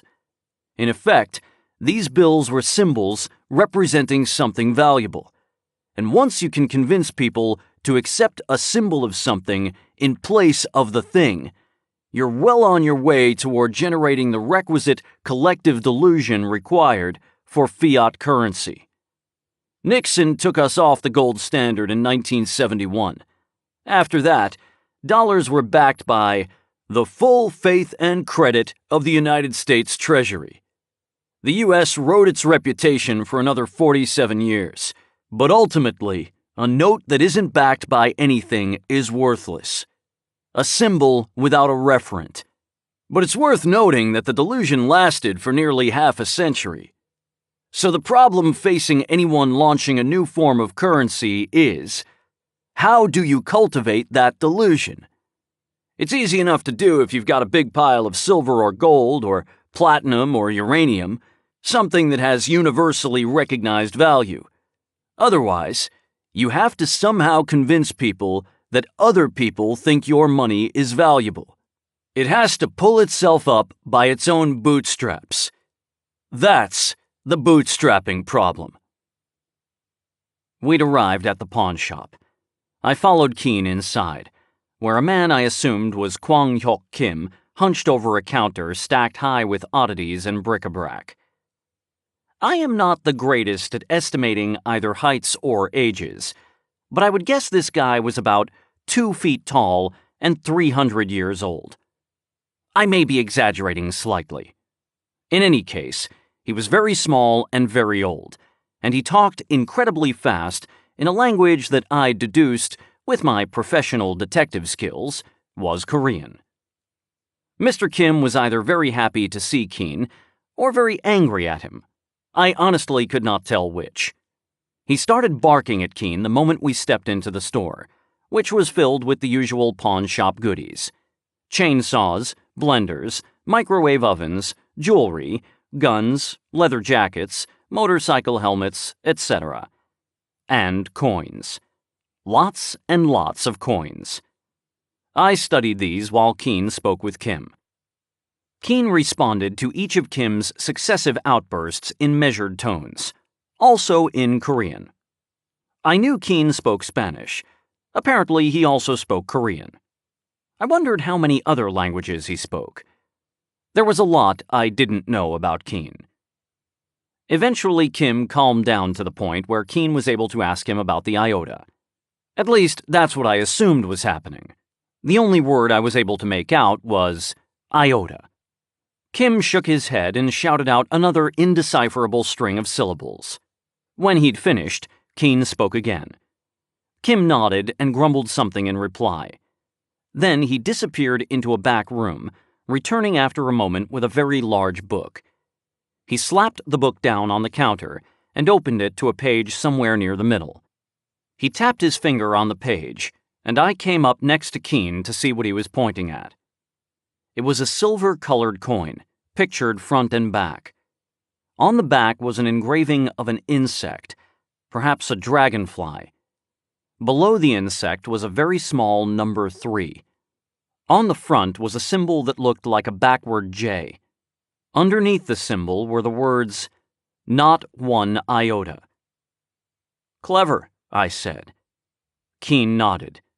"This is not a pipe," he said. "Huh?" I replied. "The treachery of images," Keen muttered. "René Magritte. The symbol is not the thing." I didn't ask. Looking back at the book, I saw that below the picture was a paragraph of text. "Not 1 iota coin. Minted 2033. Mint unknown. Composition, titanium alloy. Limited edition, 9 known to be in existence. Produced as part of a publicity campaign to promote the Iota virtual currency. Pictured is coin with serial number 3. Current market value, $400 new. I frowned as I read the last part. $400 new? I asked. Sila hired us to find a coin worth $400 new. Keen asked Kim another question, and Kim rattled off another flurry of syllables. "Says the price has spiked recently," Keen said. "He had one in the store last week. Serial number 2. Somebody bought it." They had another brief exchange. "Says the guy paid $600. Wishes he'd held out for more. Last week, 2 others, serial numbers 1 and 8, sold on eBay for $800 each. This morning, he heard a dealer in Santa Barbara got $1,000 for the one pictured in the book, serial number 3. $1,000 new, I said. Sila Fiore probably has that in her couch cushions. "You're missing the point, Fowler," Keen said. "Which is?" Keen said something to Kim, and Kim barked something back at him. Keen replied in a stern but conciliatory tone. Kim sighed and grabbed a pen and paper. He jotted something down and handed it to Keen. Keen bowed slightly to Kim, and then walked out of the store. I followed. Kim yelled something at me as I walked out. I just smiled and waved. "What's with that guy?" I asked, as I caught up to him on the sidewalk. "Mr. Kim? He was one of my first clients. Hired me to find his wife. He's still upset about it." "You never found her?" "No, I did," Keen said. "He can't stand her. Only hired me because her family was haranguing him. She was perfectly happy shacking up with a car salesman across town. Now they're stuck with each other. Some cases are better left unsolved." "So it would seem," I said. "Inside, you said I was missing the point about the coins. What did you mean?" "The point," said Keen, "is that demand for those coins is increasing. Actual prices are a lagging indicator of demand. There is no way to know at this point just how great the demand is. Maybe one of those coins is worth killing over. How is that possible? I asked. That I don't know. My comm was chiming. The display read, Sila Fiore. What is it, Sila? I asked. Mr. Fowler, I heard Sila say, there has been a development in the case. What kind of development? I asked. I can't tell you over the comm. I need you and Keene to come to my house right away. Look, Sila, I said, we're not going to... The call terminated. 5. I tried calling Sila back, but there was no answer. Now what? I asked. We go to Sila's house. That seems like a bad idea. You're only saying that because you think taking this case was a bad idea. Correct. Too bad. We're committed now. Drive. I sighed but pulled away from the curb and headed towards Sila's house. Sila lived near the top of a ridge in the Hollywood Hills. It would have been a 10-minute ride by air car, but we didn't have that option. The sun was already setting. We wouldn't get there until well after dark. I called April on the way to let her know I'd need her car a bit longer. The drive ended up taking almost an hour. I parked in the driveway, and Keene and I walked to the front door. It was ajar. From inside, I heard a woman's voice speaking in agitated tones, but I couldn't make out what she was saying. I held my finger to my lips and drew my gun. Pushing the door open, I stepped quietly inside, finding myself in a large foyer. Sila Fiore was standing across the room with her hands on her hips. "Excuse me," Sila said. "What do you think you're doing?" "The door was open," I said. "Are you all right?" "You can't come in here," Sila said. "Get out." "For fuck's sake, Sila," I said. "We just drove an hour to get here. I rang the—" "Fowler," said Keene behind me. "That's not Sila." "What do you mean?" I said. "Of course it's—" But I saw now that this Sila was not the exhausted, hollowed-out woman I'd seen in the dressing room, but the version I'd seen on the soundstage. It was Sila the way she'd appeared 3 weeks earlier, when she was still healthy. She seemed to be regarding me with fear. "The hologram," I said. "But why—" "I said get out!" Sila shouted. "Get away from me! You can't—" She broke off and then turned to her right, as if facing someone Keene and I couldn't see. "No, please!" she cried. "I'm not well. What do you want?" Sila's form jerked backward, and suddenly she was sitting in an invisible chair. Her eyes darted back and forth, as if 2 people were standing over her. "I don't know," she cried after a moment. "No, that whole operation was shut down. He should know that. Please, no. No!" Her head turned to the side, and her arms moved tightly against her sides, as if she were being tied to the chair. Her head jerked back and she winced. "Please," she said. "This is a misunderstanding. Just call—" With that, the projection disappeared. I moved across the room, my gun at the ready. Was Sila in the house somewhere, trying to use the hologram to call for help? As I passed the spot where the hologram had been, I heard Sila's voice behind me. "Excuse me," she said. "What do you think you're doing?" I spun around to see the hologram once again. Sila was now facing away from me, repeating her lines from a moment earlier. "You can't come in here," she appeared to be saying to Keene, who was regarding the projection with interest. "Get out!" "It's a recording," I said. "Stuck on a loop." "Yes," said Keene. "Curious." I made my way down the hall until I came to the open door of a study. Behind me, Sila continued to plead with invisible intruders. "I said get out!" Get away from me! You can't— Peering inside the study, I saw the body of Sila Fiore, duct-taped to a chair, her head hanging limply on her chest. "Keen!" I said. "Help!" I ran to Sila, holstering my gun. I felt her neck. No pulse. She didn't appear to be breathing either. The Sila in the foyer continued to protest. No, please! I'm not well! What do you want?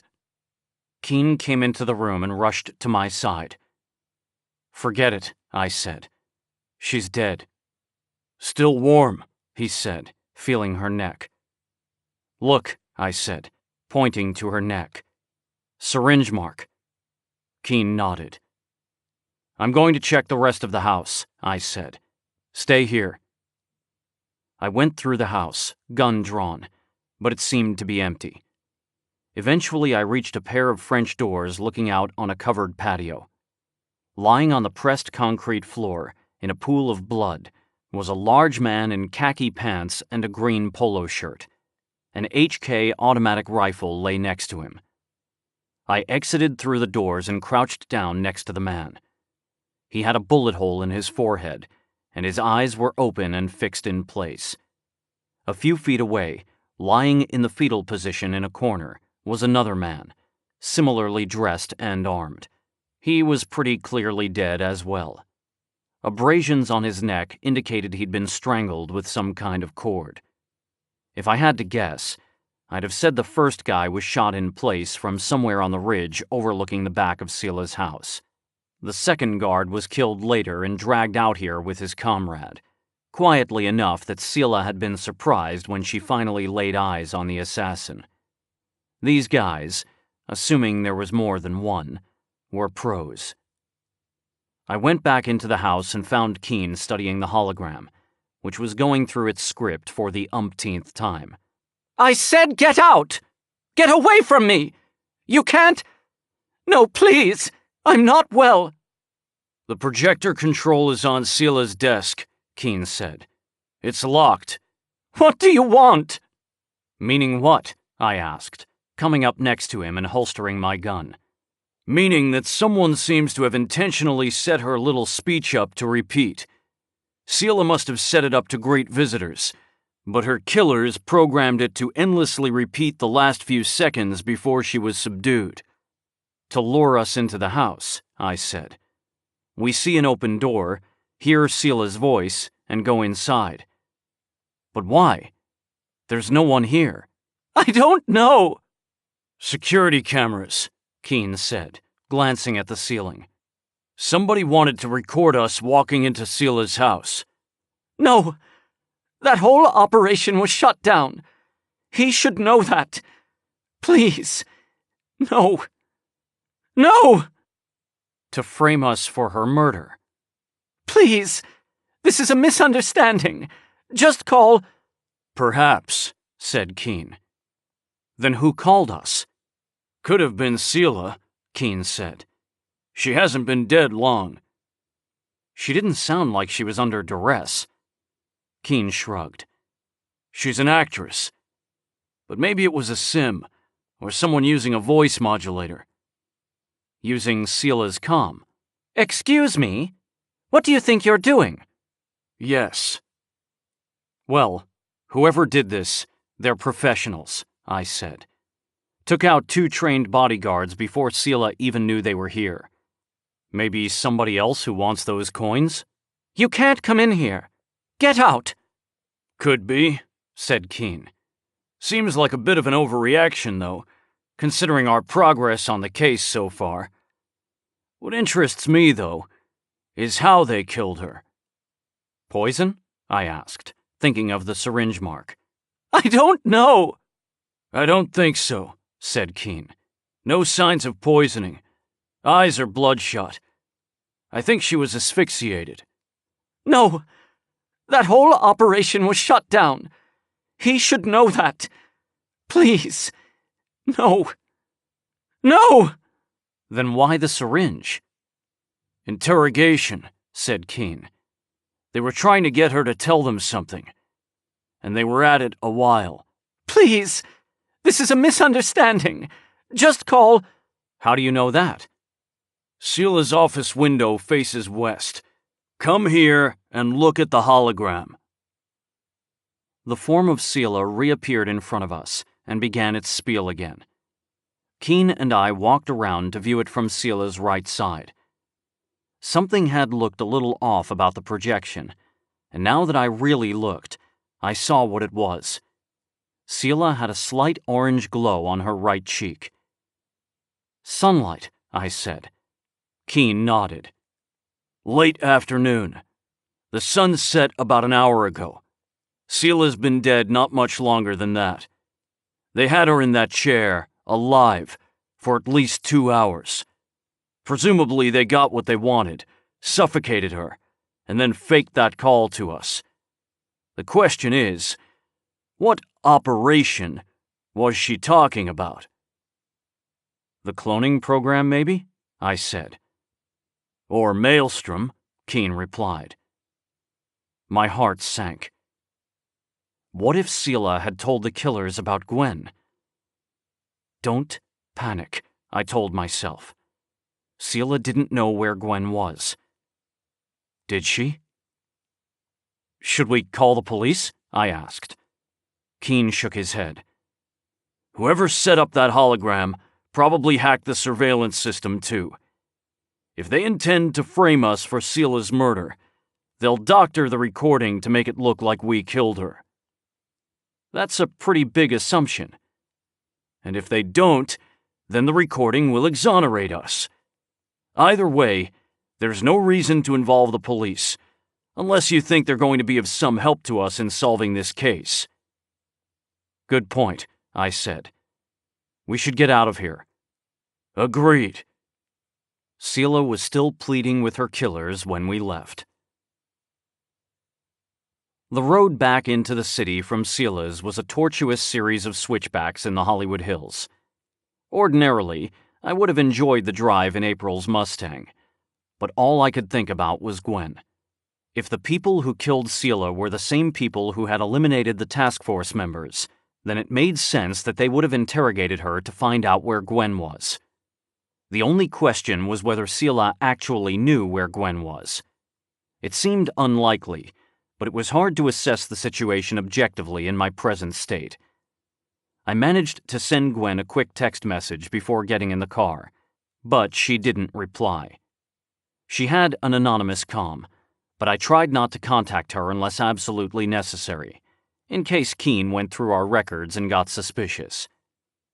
I dropped Keen off at the office, and then called April to tell her what was going on.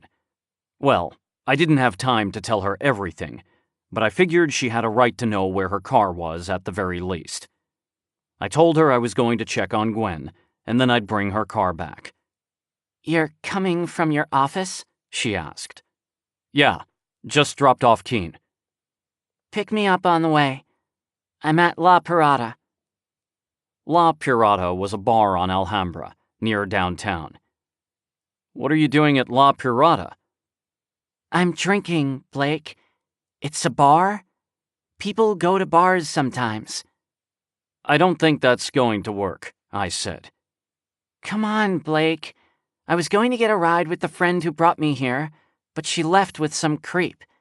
If you pick me up, I don't have to get a cab." "Not a good idea," I said. "I'll just be a half hour or so." "If I stay here another half hour, I'm going to end up leaving with some creep too. Is that what you want?" I was pretty sure this was an idle threat, but she did sound pretty drunk. "Look," she said, "you don't have to worry about your girlfriend seeing me.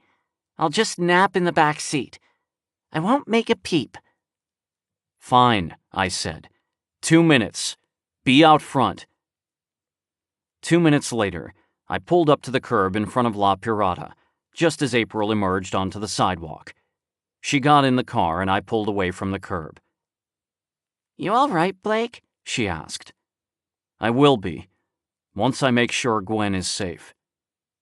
"Did something happen?" I wasn't sure how much to tell April at this point.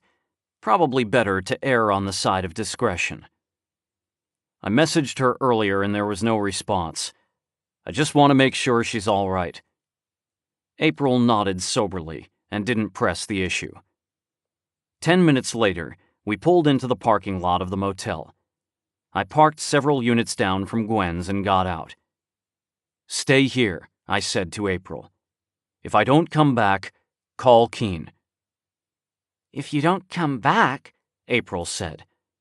"Fowler, I thought you said—" I slammed the door and walked briskly to Gwen's door. I knocked, but there was no reply. The room was dark. I stepped back and gave the door a solid kick with the base of my shoe. It gave. I drew my gun and reached in to turn on the light. The room appeared to be empty. I went inside. Gwen's personal belongings lay strewn about the room, but she wasn't there. I was beginning to think I had overreacted.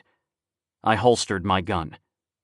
"Left in a hurry," said a voice behind me. I spun around. "Keen," I said, seeing him standing in the doorway. "What the hell are you doing here?" "Wondering how long Gwen has been back?" he said, walking into the room. He made a circuit of the room, glancing this way and that. "By the looks of things, about 3 weeks.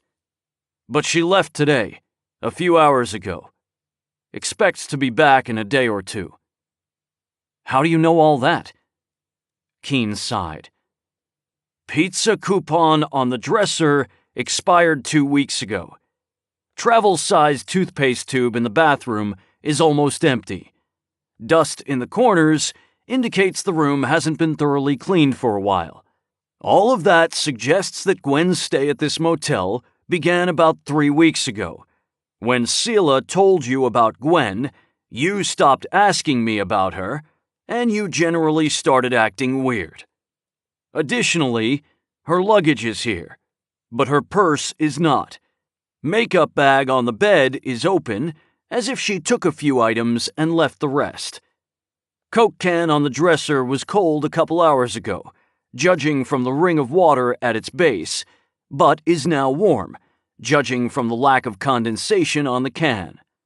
Dresser drawer is partially open, and the contents are in disarray. Do not disturb sign was on the door, although the maid isn't likely to come by until tomorrow morning. So, she has been here 3 weeks, left between 1 and 3 hours ago, and plans to return tomorrow or the next day at the latest." "He's right," said a woman's voice behind me. April. "She took just enough stuff to last her for a day or two." "Damn it, April," I said. "You were supposed to stay in the car." "You kicked the door in, Blake. You didn't expect me to come after you? Hi, Keen. Did you know all along, or did you just find out?" "I suspected," said Keen. "Figured it was none of my business." "And yet," I said, "here you are."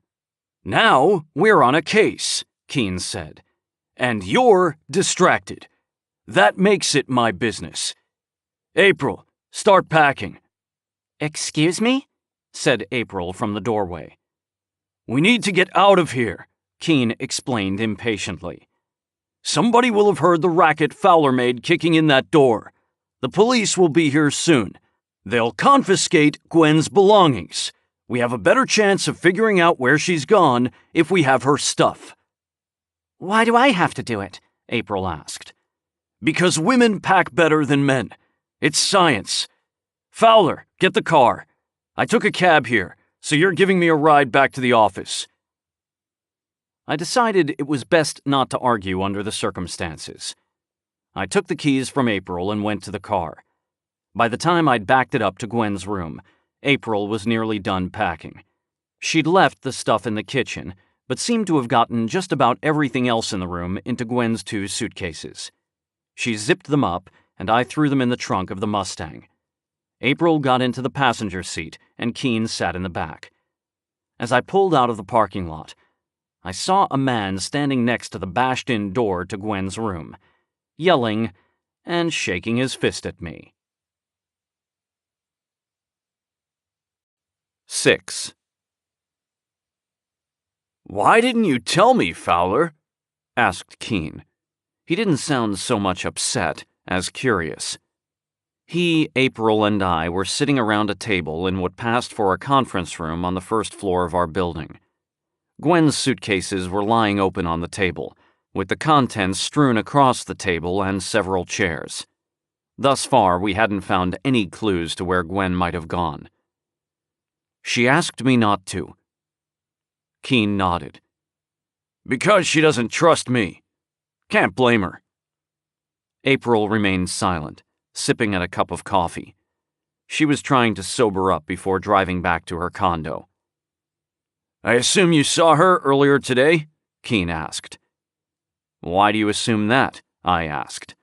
It didn't surprise me that Keen had suspected, but I was hoping to figure out where I'd slipped up in case I needed to lie to him in the future. When you meet April for dinner, it's always at 7. You left a half hour early. Also, something caused Gwen to leave today, after staying put for 3 weeks. You think she left because of me? I asked. Seems likely, said Keen. What did you say to her? I had to think. I'd been so focused on keeping Gwen safe from whoever had killed Seela that it hadn't occurred to me that she might have left because of something I said. I told her about our case, about Seela hiring us to find an Iota coin. How did Gwen react? I shrugged. She seemed aware that physical Iota coins exist. That's about it. No surprise? Fear? Uncertainty? Not that I could sense. But she's been in hiding for 3 years, Keen. I'm not sure how good I am at reading her anymore. Any idea where she'd have gone? Not unless she went back to her place in the DZ. But that would be suicidal. Keen nodded. So you don't think her leaving has anything to do with other events? I asked. You mean like Seela's murder? Keen replied. April swallowed hard, almost spitting her coffee all over Gwen's unmentionables. Her what? She gasped. I glared at Keen. I hadn't intended to involve April in this, but Keen evidently had other ideas, probably trying to get back at me for lying to him. When we got to Seela's place, she was dead, I said. Somebody broke in and killed her. Over the Iota coins? April asked. We don't know, I said. Well, you'd better find out, April said. If Gwen's disappearance has something to do with the Iota coins, that's the only way you're going to find her. We have no leads, I said. Not entirely true, said Keen. Before we went to see Mr. Kim, I did some digging on the group that organized the Iota auction, the Free Currency Initiative. They had some big names backing them. Keen tapped something on his comm screen, and my comm chirped. I looked at the display to see that he had sent me a list of the FCI board members. There were 9 names. At least 5 were familiar to me. One in particular jumped out. Gerard Kanan was pushing Iotas? I asked. I guess it makes sense, after losing as much as he did in dollars. The majority of Kanan's fortune had been stock in Elysium oil. When the Wahhabis turned Saudi Arabia into the Arabian Caliphate, that stock lost over 97% of its value. I'd have gone into a different business too. Said Keen. Several other big names on there as well. Considerable overlap with the Los Angeles Future Foundation. You think FCI was part of LAF? Hard to say what the relationship was exactly. They definitely had some shared interests. Interestingly, though, Seela Fiore seemed to have no connection to FCI. Maybe she got left out, I said, and getting her hands on one of these coins was her way back in. You mean like a specter ring? Said April. A secret totem to get into the club? I have no idea, I admitted. It sounded kind of stupid when April said it out loud. There's no reason to think any of the FCI members have one of the auctioned coins, Keen said. Quite the opposite, in fact. If they had intended to keep the coins close, They wouldn't have held a public auction for them. Maybe we can get an interview with Gerard Kanan. It's worth a try, I guess. I'd like to know more before we talk to someone like Kanan. That's a catch-22, I said. All we've got is the list of FCI board members. How can we gather more information before we talk to someone on the list? No. I also managed to come up with another list. There seems to have been a prohibition against unofficial photography at the auction, but earlier today, I ran a search algorithm for public social media postings that occurred in the Los Angeles area while the event was going on, filtering for certain keywords. I came up with a list of 17 likely attendees and identified 6 more people by running image recognition software on photographs against a public database. That gives us a list of 23 likely attendees of the auction. I've arranged them in order by how likely they are to have attended. My comm chirped again. Keen had sent me the list. Keen's algorithm had assembled a small dossier on each individual, including age, comm ID, address, and a photo in most cases. So now what? April asked as I scrolled through the dossiers. Start calling everybody on that list? It's what we've got, said Keen. Hang on, I said, tapping my display. This guy, Declan Colvin, some kind of TV producer. Gwen used to date a guy named Declan. You think it's the same guy? Asked April. Could be, I said. She used to get invited to lots of events with Hollywood big shots because of her job. Says here he's dead, though. Motorcycle accident in 2038. Foul play? Said April. Not as far as I can tell, I said. Keen's dossier included a link to a news item on Colvin's accident. If he had one of those coins, though, he doesn't have it anymore. Maybe he gave it to Gwen, Keen said. That seems like a stretch, I said. April nodded. It fits, though, said Keen. Colvin is at the auction. Maybe Gwen is there with him. He buys one of the coins, gives it to her to impress her. She breaks up with the guy, never thinks about the coin again. She goes into hiding, takes the coin with her. Then she leaves the DZ in a hurry, leaving the coin wherever it is. Fowler tells her Sila Fiore is desperate to get her hands on this coin, and suddenly Gwen disappears again. Gwen told me Sila helped her disappear the first time, I said. Maglev's been protecting her. I figured as much, said Keen. You didn't tell me that, I said. And you didn't tell me Gwen had reappeared, said Keen, meeting my glare. This is what happens when you withhold information.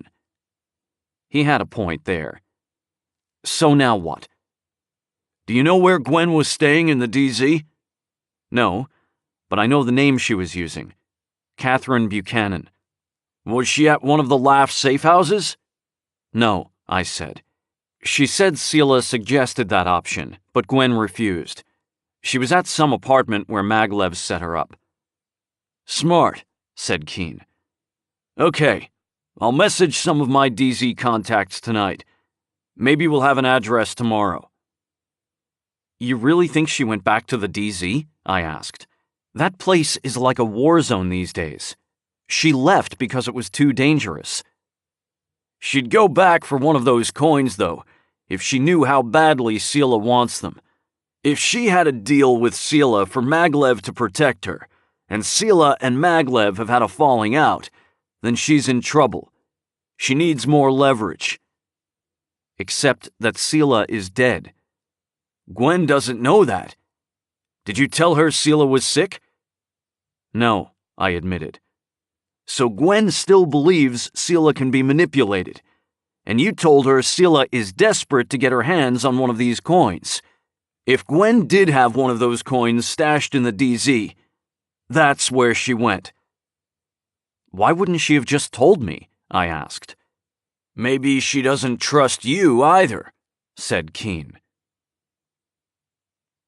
I awoke the next morning to the sound of my comm chirping. Looking at the display, I saw I had another message from Leela. It read, "Who do you trust?" I wrote back, "Who is this?" After I showered and got dressed, I checked my comm again and saw no reply. Probably an ex-client or someone else Keen and I had pissed off trying to get a rise out of me. I didn't have time to deal with it. I went upstairs to Keen's office to see if he'd had any luck finding an address for Catherine Buchanan. I still wasn't convinced Gwen had one of the coins, but if there was any chance she had gone back into the DZ, I had to go after her. As luck would have it, one of Keen's contacts had gotten back to him. There was a Catherine Buchanan who matched Gwen's description, living in an apartment building in an area known as Willowbrook, in the southwest quadrant of the DZ. I had ended up driving April home a little before midnight, so Keen and I could keep her car for a bit longer. But there was no way she'd let us take her car into the DZ. It took nearly an hour for us to find a driver willing to take us to Gwen's address. Getting to the DZ was no problem, but drivers hate going through the checkpoints, and most car companies don't have the proper insurance for the DZ. The driver pulled up around 10 a.m. in an ancient Buick that smelled like stale cigarette smoke. Keen and I got in the back. Half an hour later, we were at the DZ checkpoint. The checkpoint took almost another hour. Due to the increased violence of late, the LAPD goons manning the border were being more thorough and belligerent than usual. But we made it through without incident, and 20 minutes later we pulled up in front of the address Keen had been given. The building was a 3-story gray-blue stucco block that looked like something the Soviets would have built to house their troops in Cuba during the Cold War.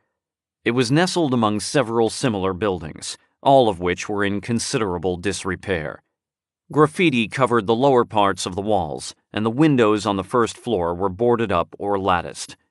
In front of the buildings, where there once had presumably been lawn, there was dry ground with a sparse covering of weeds, boxed in by a chain-link fence topped with razor wire. And this was actually a pretty nice neighborhood for the DZ. I'd gotten pretty good at picking locks since going to work for Keen. I managed to get the padlock on the gate open in about 10 seconds. Keen and I went through the gate, and I closed it behind us, leaving the lock open in case we needed to make a quick escape. We walked briskly to the front door of the building, unlocked it, and took the stairs to the 3rd floor. Gwen's apartment, number 39, was at the end of the hall. As we exited the stairway, I saw a tall, skinny man sitting in the hall, his back against the left wall, legs splayed out in front of him. He wore dirty jeans and a pink Hello Kitty t-shirt. He had a 3-day beard, and his hair was long and greasy. I had my gun drawn, but he didn't even glance at it. I gave him a nod as I walked past. "You guys friends of Catherine's?" the disheveled man asked as I approached apartment 39. "Just watering her plants," Keen said. I knocked on the door. There was no answer. The man stared at us dumbly. After a moment, he slowly got to his feet. He walked to a nearby door, opened it, and disappeared inside, closing the door behind him. I knocked again, but still there was no answer. I got out my lockpick and started to work on the door. This one took me almost 30 seconds. I opened the door, holding my gun out before me. The apartment seemed to be empty. I went inside, Keen following. He closed and locked the door behind us. Making a quick survey of the apartment, I determined that it was vacant. Gwen's apartment was clean and surprisingly well furnished. She'd always had good taste, but I was surprised she'd even been able to find furniture of this quality in the DZ. Maybe it had been part of her deal with Seela. I holstered my gun. "Looks like she's already been here," I said. On the counter was a half a bowl of what looked like canned chicken soup. It was room temperature, but it didn't look like it had been there more than a few hours. "She left here in a hurry, too," said Keen. "Possibly against her will," I said. Yes, said Keen. We should look for the coin. I'm more concerned about Gwen than the coin. The coin is the key to finding Gwen. I wasn't so sure about that, but I supposed we might as well take a look around while we were here. We might find a clue as to where Gwen had gone. Well, if you were Gwen, where would you hide a novelty coin? It may not be hidden, said Keen. If she had any idea of the coin's value, she'd have taken it with her. Keen started with the kitchen drawers. I went into the bedroom. I went through all of Gwen's dresser drawers and her nightstand, but found no coin. I went back into the kitchen to see how Keen was doing. He was crouched on the floor, looking through cabinets, his back to the entry door. As I entered the room, I saw the door handle turn. "Keen!" I hissed, drawing my gun. "Door!" Keen got to his feet and turned around as the door opened. A large man, wearing the colors of the Tortuga gang, entered the room. Behind him were two more men, similarly garbed. The Tortugas worked for Maglev. The guy in front held a Glock pistol. The two behind him had AR-15s. "Looking for someone?" said the large man, striding into the kitchen. He seemed unconcerned that I was pointing a 9mm Sig Sauer at him. "Just trying to find some popcorn," Keen said. "My partner and I were about to start a Sila Fiore movie marathon. You guys are welcome to join us if you like." "Show's over," said the large man. "You're coming with us." I glanced at Keen, and he gave me a curt nod. Shooting our way out of this situation wasn't going to work. I might be able to take out one or two of them before they got a shot off, but Keen was unarmed, and we didn't know if there were more Tortugas downstairs. Besides, it was pretty clear we had found who had taken Gwen. If we wanted to see her, our best bet was to cooperate. I moved to holster my gun, and the large man shook his head. I sighed, but handed it over. One of the other guys frisked me and Keen and took my Beretta as well. Then we were prodded downstairs, brought outside, and shoved into the back seat of an old Lincoln SUV. The big guy drove, while one of the others held a gun on us. 15 minutes later, we were standing in a luxuriously appointed office that contrasted starkly with its location in a dilapidated old building in the worst part of the city. Two armed men stood against the walls, watching us. Behind a large desk was a man Keen and I had met before. Maglev, the most powerful warlord in the DZ. Maglev was an ugly, mean-looking man with a clean-shaved head. He sat with his elbows on the desk, his chin resting on his fists, studying us impassively like a wolf regarding its prey. The left side of his face was disfigured by a horrible burn scar, and his left eyelid drooped over a dead, bloodshot eye. Maglev certainly looked the part of the DZ warlord, but the fact was, Maglev was a fraud.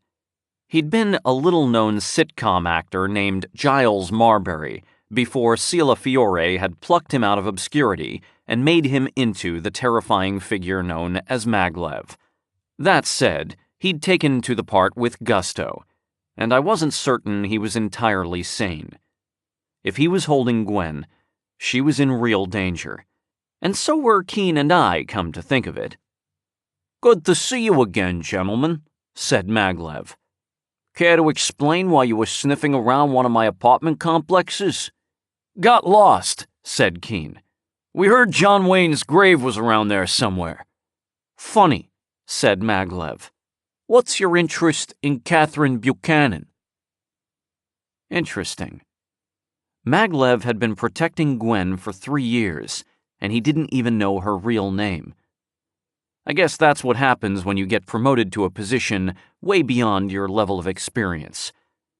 Maglev was charismatic and ruthless, but he wasn't particularly bright. "I don't know who that is," said Keen. "Don't play dumb, Keen. It doesn't suit you. Catherine Buchanan has been under my protection for the past 3 years. 3 weeks ago, she disappeared. Yesterday, she came back. And now, here you are." "Then do you have her?" I asked. "Oh, so you do know who I'm talking about," said Maglev. "Yes, Catherine is staying with me." "Against her will," I said. Maglev shrugged. "The situation in the DZ has changed. I'm keeping her here for her own protection." "And to use her as leverage against Sila Fiore," Keen said. "Sila needed a reminder of our agreement," said Maglev. "So that's it," I said. "You and Sila have a falling out. The other warlords start getting ideas about moving in on your territory. You know Sila wants Catherine kept safe, so you get the idea to use her against Sila. But by the time this occurs to you, she's already gone. Lucky for you, she came back." "I had people watching her apartment," said Maglev. "Why does Sila want her? She's stopped returning my calls." "She's probably just busy," I said. "Doing movie stuff." "Whatever Sila's paying you, I'll double it," said Maglev. I suddenly realized that Maglev thought Sila had hired us to find Gwen. No doubt Keen had already picked up on this. "I doubt you have that kind of money," said Keen. "But I'll tell you what. We'll go to Sila, tell her that you have Catherine, and that she's safe and unharmed. She is unharmed, yes?" "She's fine," said Maglev. "We'll need confirmation of that," said Keen. Maglev nodded to one of the men at the door, who exited the room.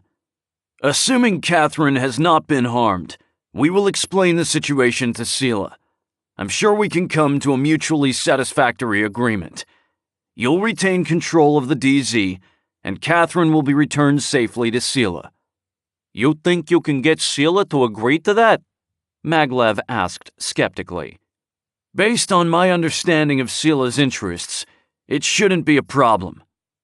The door to the room opened again, and Gwen stumbled in. She didn't look good.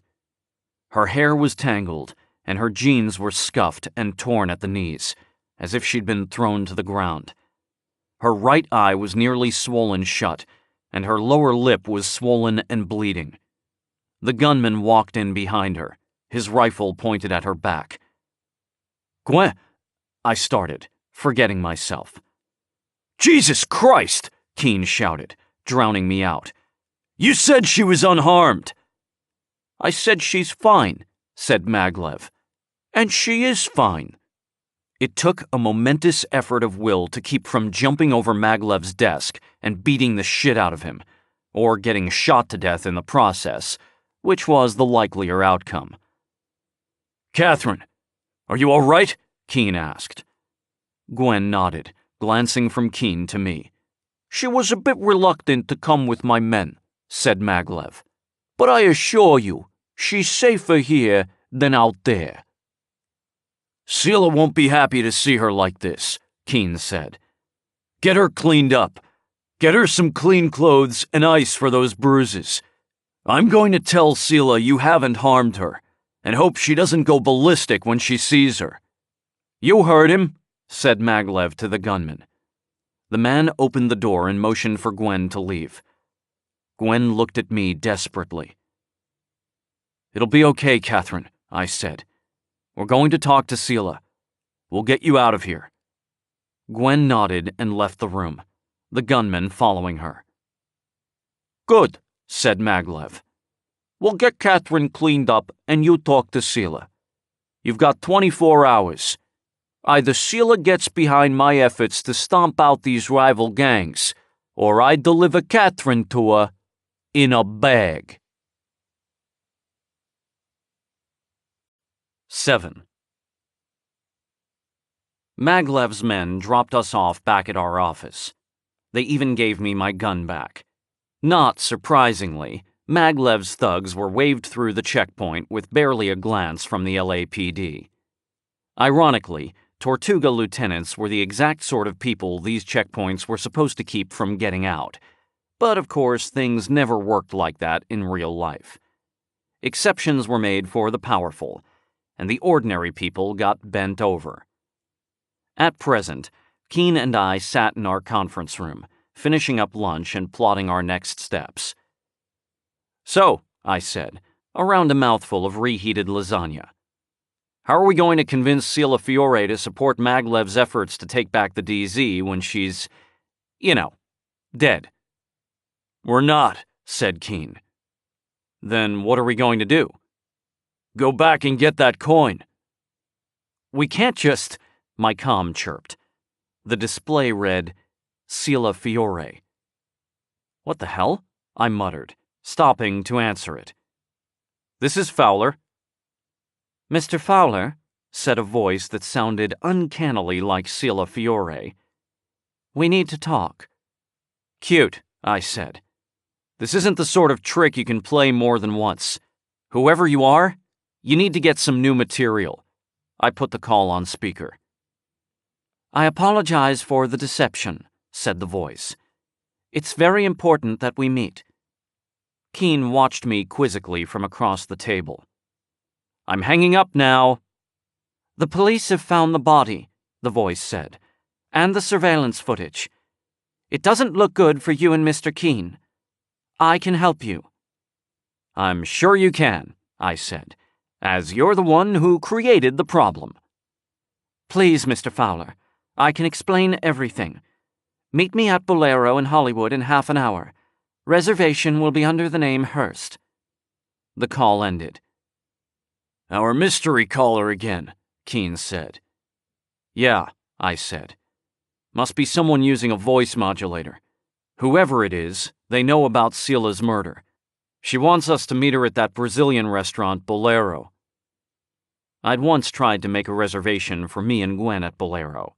They had a 6-month waiting list. "Smart," Keene replied.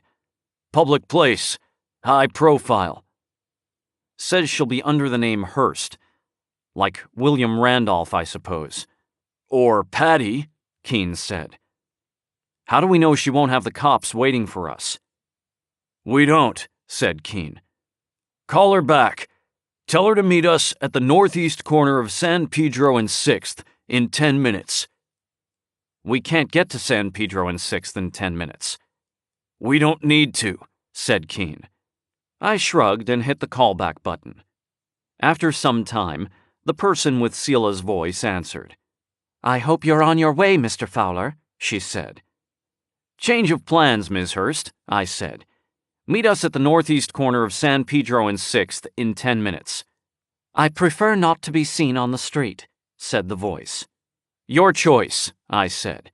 "We're not going to Bolero." I hung up and turned to Keene. "Now what?" "Call a cab.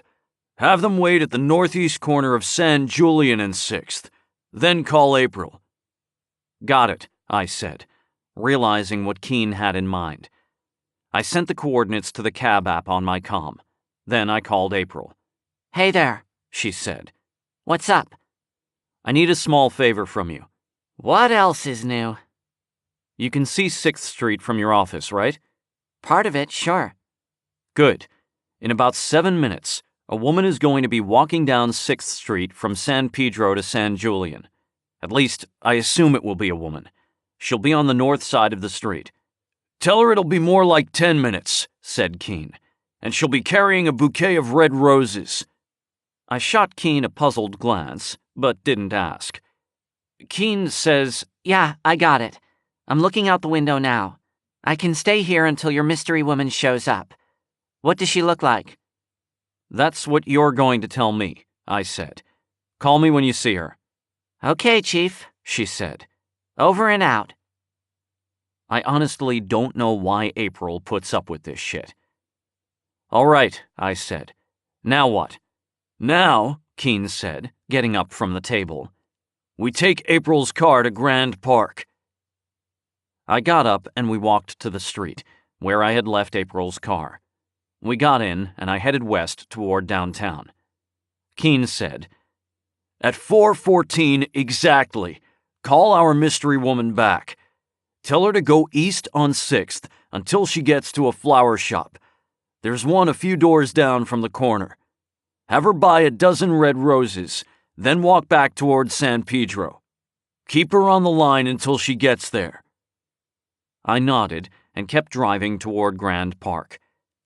Something had been bothering me about the Iotas, and I figured now was as good a time as any to ask Keen about it. "Earlier, you mentioned the bootstrapping problem," I said, "but you never explained how Iotas got around it." Keen nodded. "The intrinsic value of a virtual currency derives from the algorithm on which it's based," he replied. "A virtual currency like Iotas or X credits is based on an algorithm that creates artificial scarcity. The algorithm presents a series of puzzles, and individuals can use computers to solve those problems in exchange for more units of the currency. This operation is called mining. Every time a puzzle is solved, the next puzzle becomes slightly more difficult. For example, the first puzzle might be guess a number between 1 and 99. The next puzzle would be something like guess a number between 1 and 100, and so on, with each puzzle a little bit tougher than the last. Even assuming endless increases in available computing power, eventually mining becomes too processor-intensive to be worthwhile. So while there's theoretically no limit to the number of X credits or Iotas that could be in circulation, in practice, there's a clear point of diminishing returns. In addition to the value imparted by this artificial scarcity, a virtual currency like X credits or Iotas has some inherent advantages over physical currency. Because of the decentralized, non-physical nature of the system, it's possible to execute payments with zero transaction cost, no credit card fees or bank fees. Also, these payments are theoretically untraceable. Ironically, virtual currencies get much of their value from the actions of the governments trying to suppress them. By making certain financial transactions illegal, they increase the incentive for buyers and sellers to use untraceable currencies. Despite these advantages, as you pointed out, virtual currencies still aren't actually based on anything. They don't represent anything in the real world, no pile of gold or silver. So in the end, their value derives purely from speculation. People mining or buying the currency in order to sell them at a profit later on. "The greater fool theory," I said. "Even if you were a fool to buy X credits at a certain price, you can always find a greater fool to sell them to for even more in the future." "Exactly," said Keen. "A market based purely on speculation is going to be extremely unstable and unlikely to tempt large institutional investors who want stability. That's why X credits remain a curiosity, with less than 1% of the global currency market. Even after the collapse, more people use dollars, old dollars that is, than X credits." "So how did Iotas do it?" I asked. Keen smiled. "The creators had a big pile of gold." "Bullshit," I said. "Not literal gold, obviously," Keen said. "Virtual gold, as well as silver, platinum, dwarven gems, magic swords, and spaceships. And real estate, of course. Lots of real estate. Entire planets." "You're talking about video games," I said. "Massively multiplayer games, yes," said Keen. "There are now roughly 2 billion habitual players worldwide, spending an average of 5 hours per day playing online games. While these people are playing those games, the game world is their reality, and the law of supply and demand applies just as much inside the game as outside. Prior to the invention of Iotas, each game had its own proprietary currency, and these currencies had the same weakness as any state-backed fiat currency. For one, in order to transfer wealth from one game to another, Players had to rely on third-party services engineered to get around the mercantile-style controls put in place by the game manufacturers. The transaction costs were high, and the player risked being sanctioned by the game's administrators for violating the rules. The more serious problem with proprietary currencies didn't surface, however, until the bankruptcy of Carthage Interactive. They'd bet big on an interstellar trading game called Equus, but it turned out to be a big money loser. They pulled the plug on the game without any notice. Analysts estimated that nearly $2 billion worth of virtual property simply disappeared. Make-believe stuff, I said. You underestimate how much of the world is composed of make-believe stuff, said Keene. Money isn't the only collective delusion around. In any case, many players who had been watching Carthage's financials saw the end coming, but there wasn't much they could do about it. It was impossible to cash out of the game, because the money used to buy all this make-believe stuff existed only in the game. So when Carthage pulled the plug, the money disappeared along with the rest of the universe. And the Iota was supposed to fix that problem. The Iota system was an open-source algorithm developed by a group of volunteer developers to allow both in-game and inter-game financial transactions. It shortly became the default standard for gaming currencies. Players liked it because they could leverage their wealth creation in one game to overcome obstacles in another game. Developers liked it because it offered a pre-built interface for in-game financial transactions, so it was one less thing they needed to build. There was some resistance at first from the big game companies, who wanted to maintain control over their own development infrastructure. But Iotas soon became the standard in independently developed games, and competitive pressure eventually forced the big names in the industry to adopt the Iota infrastructure as well. At this point, there was nothing preventing Iotas from being used for other sorts of transactions. Everyone knew Iotas could be used in games, so they had objective value, even though the objects Iotas could be traded for were entirely virtual at this point. Soon game retailing sites began allowing game licenses themselves to be purchased with Iotas. And from there, it was a short leap to accepting Iotas for electronic devices and other physical goods. Iotas became, almost entirely by accident, an alternative form of real-world currency. At this point, the feds would ordinarily have taken an interest, but the spike in Iota usage occurred shortly after the collapse, when the federal government was having a hard time just keeping the lights on in D.C. Geeks buying headsets and joysticks with pretend money was not a priority. And then the Free Currency Initiative came along to give the Iota a shot in the arm, I said. Right, said Keene. A few weeks into the Iota boom, when the dollar was bottoming out, the Free Currency Initiative was formed. These guys were smart. They knew Iotas were on the verge of going mainstream, but they also realized the feds were eventually going to get a handle on the dollar situation. When that happened, they were going to come down hard on Iotas and anything else that threatened their fiat currency. So the FCI made a big play, trying to inject enough Iotas into the economy so that by the time the feds got their act together, it would be too late to stop them. The government could outlaw Iotas, but only at the expense of pissing off a lot of constituents, and more importantly, campaign donors. And because Iotas were untraceable, even if they outlawed them, the black market would live on. And the celebrity auction was part of that play, I said. The auction and all the prep work leading up to it, Keene replied. Getting non-profits and corporations on board. It was a clever bit of business. I nodded. I still didn't understand who was behind all this maneuvering or why, but I'm not sure I had the head for understanding monetary theory. At 4:14, I called the mystery woman. "I'm not there yet," said the voice. "Give me 5 more minutes." I glanced at Keene, who scowled. You've got 2, I said. Don't hang up until you're at 6th and San Pedro. She said something that I didn't catch. What was that? I asked. Told my driver to run the lights, she said.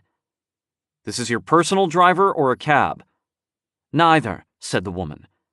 I've been given a sort of personal escort. All right, I said, not sure what to make of this. Keep her talking, said Keene. What the hell am I supposed to say to her? I asked, muting my comm. Doesn't matter, said Keene. I just want to make sure she's not giving anyone instructions. I sighed and unmuted the comm. So, I said, I'm a big fan of yours. I've probably seen Road to Tomorrow 20 times. The voice laughed. That was a very long time ago, Mr. Fowler. Were you even alive when that movie came out? I watched it when I was in basic training. First movie of yours I ever saw. Is it true you had chopped onions in your pockets for the crying scenes? You understand I'm not actually Sila Fiore, right? She said. Also, it was garlic, not onions. Sila thought she was being clever, raiding craft services for onions. But she was a silly kid, sheltered. She didn't know what onions looked like. It did work, though, more or less.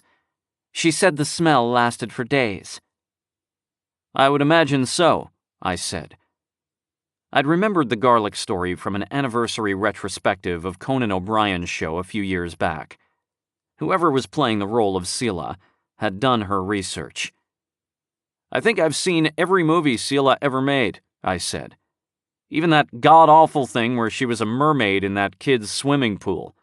Pretty sure I watched it with Japanese subtitles. A bootleg, no doubt, said the voice. I don't believe it was ever released in the States. Anyway, The voice trailed off. You what? I asked. She was quiet for a moment. Ms. Hurst? I'm coming up to the corner. Okay, I said. Have the driver let you out. Tell him to drive to... I glanced at Keene, who shrugged. Tell him to drive to Knott's Berry Farm, I said. Why not? I thought. Drivers never get to have any fun in these scenarios. I heard her giving muffled instructions to the driver, then a door opening. I'm here, she said. Where are you? Go east on 6th. There's a flower shop a few doors down. Buy a dozen red roses. You know what roses look like, right? I have a vague idea, she said. I wasn't sure after the onion thing. If you walk out of that store with gardenias, this whole plan goes to hell. What a shame that would be, said the voice. All right, I'm walking into the store. There was some noise on the line, and then I heard her asking someone for a dozen red roses. More noise and muffled talking. What's going on? I asked. I'm buying roses, Mr. Fowler, as per your request. Please be patient. The line was silent for a moment. All right, exiting the store. Good. Walk east back towards San Pedro.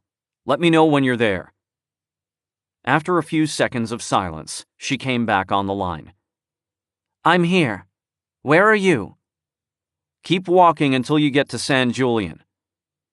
I tire of these games, Mr. Fowler. You'd better be at the corner when I get there. You'll see me soon enough, I replied. My comm chirped, indicating there was another call waiting. I'll be right back, I said. When you get to San Julian, stop and wait for further instruction. I switched to the other call. April, what have you got? I see your mystery woman. I borrowed a pair of binoculars from the pervert in the next office. Mystery woman has a nice figure, wearing a gray skirt with a royal blue blouse. Can't get a good look at her face. She's wearing a hat. And she has the roses. A bouquet of red flowers, yes. Could be tulips for all I know, but she's got flowers. Is she alone? As far as I can tell. There's nobody else on that side of the street except a couple of panhandlers. Okay, I said. Let me know when she gets to the corner. She's almost there now. Who is this woman? I honestly have no idea, I said. Well, she's at the corner. Do you see a cab nearby?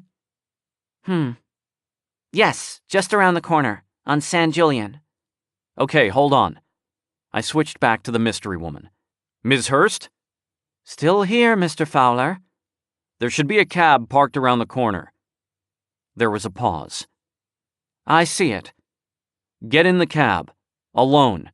You mean without the roses? You can keep the roses. You really know how to make a girl swoon, Mr. Fowler. I switched back to April. She should be getting in the cab, I said. She is, April replied. Is she still alone? Yes. She just closed the door. I muted April. Now what? Get on First Street heading east, said Keene, and toss the call to me. Gladly, I said, and sent the call to Keene's comm. I started the car and pulled onto the street. Ms. Hurst, Keene said, this is Erasmus Keene. Tell the cab driver to head west on 6th. There was a pause. Good. Now I need you to listen very closely. Your cab driver should have a license number displayed on the dashboard. Do you see it? Okay. I want you to look at the last digit on the license number. Do not read it aloud. Just look at it. Do you have it? Good. Again, without saying it aloud, add 3 to that number. Got it? Okay. Now multiply that number by 5. Yes, it's for a very good reason, Ms. Hurst. Trust me. Do you have it? Okay, good. Finally, subtract 4 from that number. Do not say the number aloud, just remember it. Where are you now? Excellent. Tell the driver to turn right on Hill Street. Call me back at this number when you're coming up to First Street. He ended the call. What was that about? I asked. Just giving her something to do, said Keene. Cab rides are boring. I had turned onto First Street and was now heading east toward Grand Park. I switched my comm back to April. Hey, sorry about that, I said. I think we're done with you for now. Such a gentleman, said April. You're not going to tell me why we're stalking this poor woman? Later, I said. Thanks a lot, April. Fine, she said, and ended the call. After a moment, Keene said, Odd that they would make the coins out of titanium, isn't it? I suppose, I said. Don't they make jewelry out of titanium? Yes, said Keene.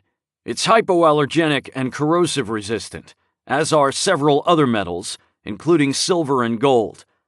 Unlike those metals, however, titanium is nearly indestructible. Highest strength-to-weight ratio of any metal. Melting point just over 3,000 degrees Fahrenheit.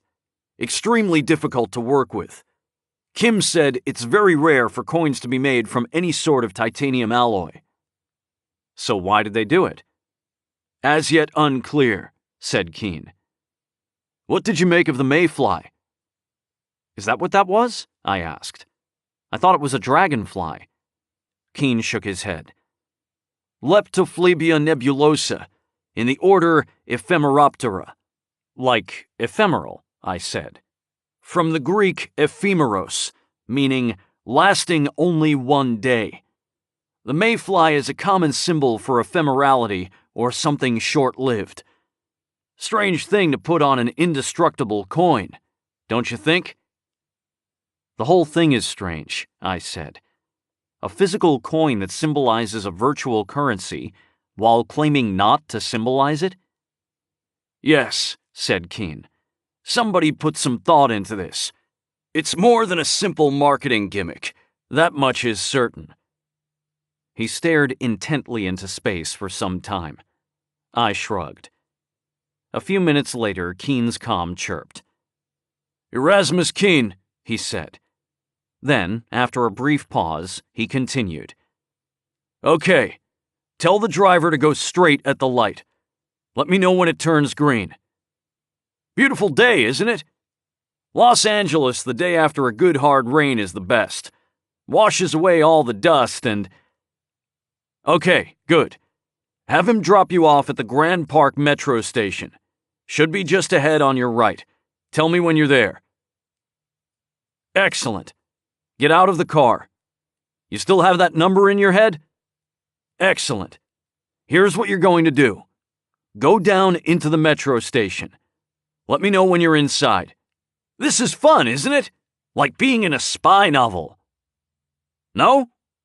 Well, I suppose it's a matter of perspective. Okay, good. Now look at the display showing the train arrival times. Do you see it? Good. You're going to number the trains, starting at the top. So the first train is number 1, the second is number 2, the third is number 3, and so forth. Pick the train number corresponding to the number I had you remember earlier. Yes, I'm getting to that. Look at only the last digit of the train number for the train corresponding to your number. Do you have it? Good. Multiply that number by 3. Don't tell me. Do you have it? Okay, now add 10 to that number. Good. Yes, we're almost done. Stick with me. Triple that number. Do you have it? Good. Finally, add the last digit from the train number to your total. Do you have it? Excellent. Do not say the number or anything else, except to indicate that you understand these instructions. If the number you ended up with is even, you're going to exit the station to the north. If the number is odd, you're going to exit to the south. Please exit now, disposing of the roses in a trash can on the way out. While you are walking, I would like you to sing Que Sera Sera. It's okay if you don't know all the words. Just do the best you can. Yes, it's important. Yes, I'm being serious. Very nice. You have a wonderful voice, Ms. Hurst. Let me know when you're outside. Very good, thank you. Okay, now, if the last digit of your number is greater than 5, I want you to turn left. Otherwise, turn right. Understand? Excellent. Keep walking and singing until I give you further instructions. He muted the call. What the hell was all that? I asked. You've got the metro train schedule memorized? Just be at the corner of Temple and Broadway, heading south, in 4 minutes, Keene said. Temple and Broadway? I said. You realize you're having me drive literally right past the courthouse? City Hall is 1 block away. We're hiding in plain sight, said Keene. Have some gum. He had pulled a pack of chewing gum from his pocket and was proffering me a piece. No thanks, I said. I turned left on Grand, which would take us to Temple. I'm not asking, said Keene. Take the gum. I took the gum, unwrapped it, and popped it in my mouth. It was best to choose your battles with Keene. Seriously, I said around the gum. How on earth are we going to have any idea where our mystery woman is going to end up? Keene sighed. You really don't get it? He asked. I had such high hopes for you, Fowler. Keene had pulled a notepad from his pocket and was scribbling on it with a pen. I frowned, trying to make sense of Keene's instructions. Even if he had the train schedule memorized, there was no way he could know the cabbie's license number. The only explanation was that it was a trick, a sort of mental sleight of hand. You rigged the questions so the answer is the same, regardless of the inputs, I said. Ha! Keene exclaimed. There may be hope for you yet. The value of the cabbie's license number was immaterial. The algorithm I had her apply to it would produce a number with a 1 in the ones column, regardless of the number she started with. The result was that she was looking at the first train on the display. And you knew the number of the first train? Hey? No, I don't even know how many trains would be listed. That's why I went with the first one. It didn't matter what number she picked, because the second algorithm would predictably yield a multiple of 10, an even number, meaning she would go north, and a 0 in the ones column, meaning she would turn right. I just needed the appearance of randomness, so that anybody listening in would be suitably confused. Someone with a basic understanding of algebra could figure it out in a few minutes, but by then she'd be long gone. Good, she's still singing. She really does have a lovely voice. The future's not ours to see, que sera, sera. Slow down, we're early. We had turned onto Temple and were coming up on Broadway. I took my foot off the accelerator, coasting as slowly as I could without attracting undue attention. We hit the light green and kept going. The park was coming up on our right. Pull over here, Keene said. I'll take the wheel. Mystery woman should be coming down that path. Rendezvous with her and bring her back here. I'll go around the block and be back here in 5 minutes exactly. Roger that, I said, stopping the car. Tossing the call back to you, he said, flicking his finger on his comm display. Suddenly, I heard Sila Fiore, or an exceptionally good facsimile thereof, singing Que Sera Sera in my ear. And take this, he said. He tore off the sheet from his notepad and handed it to me. I glanced at it and nodded. You know what to do? He asked. I think I can manage. I hopped out, and Keene slid over into the driver's seat. See you in 5. 8. Keene drove off, and I headed down the sidewalk. Ahead of me were a series of wide steps leading up to a raised plaza. I hurried up them so I'd be able to see Mystery Woman coming. For all Keene's brilliance, he couldn't have picked a much worse place to rendezvous with her, from a tactical perspective. There were cops all over the place, and very little cover. Much of Grand Park is really more of a wide-open plaza crisscrossed by wide concrete paths than an actual park. It was bordered by several government buildings, so cops, lawyers, and various other species of parasite could often be seen cutting through the park on the way to the scene of their next crime. Ordinarily, the cops would be a stabilizing influence, but being wanted for murder made their presence an unwanted complication. I made it to the plaza only to find there was another set of steps 100 feet or so ahead.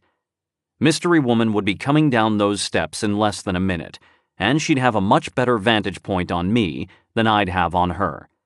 I turned off the path, my sudden interest in a commemorative plaque coinciding with the advance of 2 uniformed LAPD monkeys coming down the steps.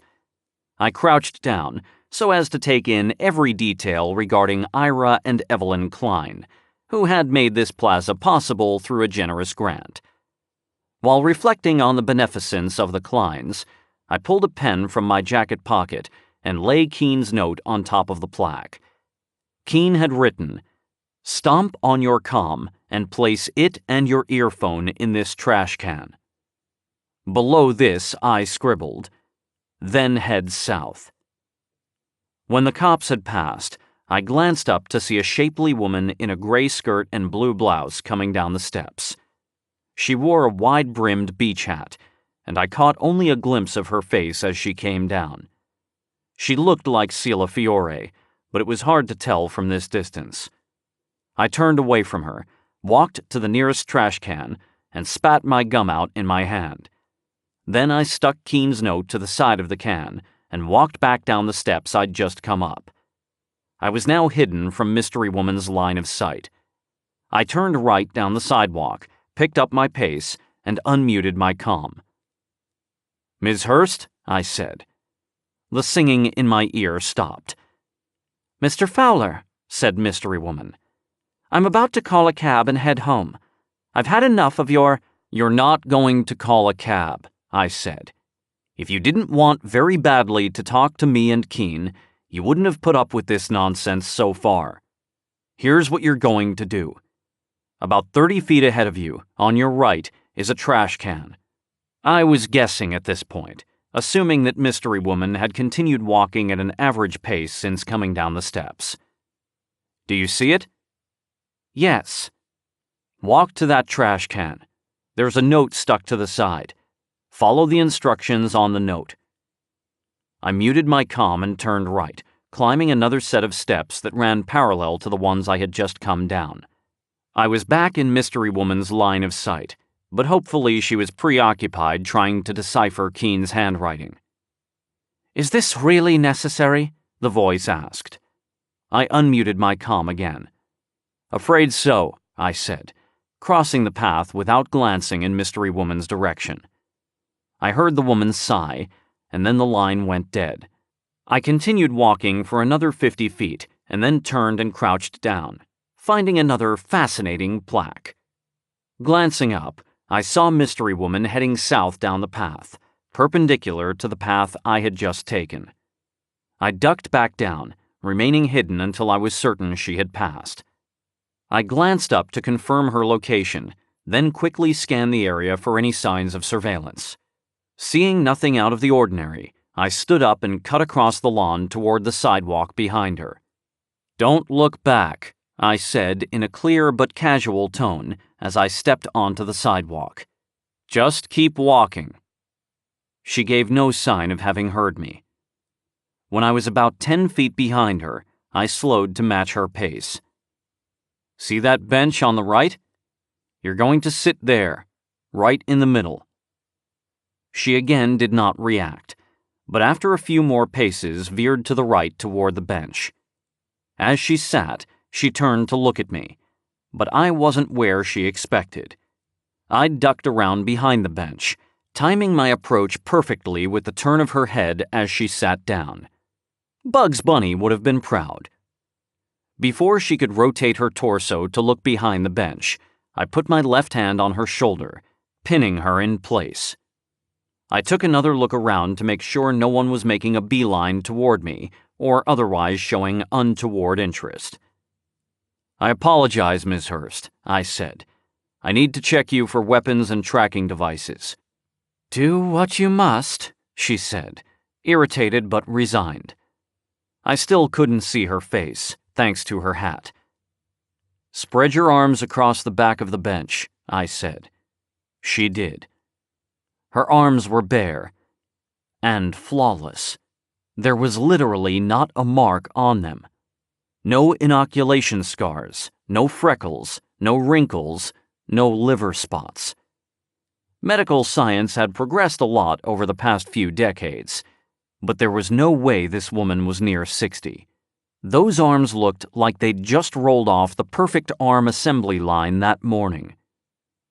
After a moment of distraction, I ran my left hand down her left side to her hips, down to her knees, and then did the right side. What I could see of her legs looked just as good as the arms. Her body was soft, supple, and, from what I could tell, completely natural. No girdle to smooth the lines, or artificial padding to round out curves. I'm a professional, but I will admit to forgetting a couple of times exactly what I was looking for. "About done?" she asked. I grunted something vaguely affirmative and checked my comm. Keen would be at the corner in 1 minute. Really, I should have checked under Mystery Woman's skirt as well, but that would undoubtedly have drawn some looks, not to mention protests from Mystery Woman. I got the sense that whatever her interests were in wanting to talk to us, she wasn't going to put up with much more. In any case, there was no time. "Get up," I said. "Walk back the way you came, then turn right at the trash can where you dumped your comm. Go down the steps. A car will be waiting for you at the corner." I stepped around the bench and walked away, returning the way I'd just come. I glanced back to see if I could get a look at Mystery Woman's face, but she was already walking in the other direction. My plan was to head down the flight of steps to the south, then turn left on the street and jog east to the corner where Keen had dropped me off. Mystery Woman would go east first and take the flight of steps farther north. Basically, we were each tracing two sides of an elongated rectangle, meeting at the far corner. Hopefully Keen would be there as well, or Mystery Woman and I were going to have an awkward reunion, probably culminating in an arrest. When I got to the bottom of the steps, I turned left and jogged east, glancing at my comm display with a worried look on my face, as if I were late for an appointment at the courthouse.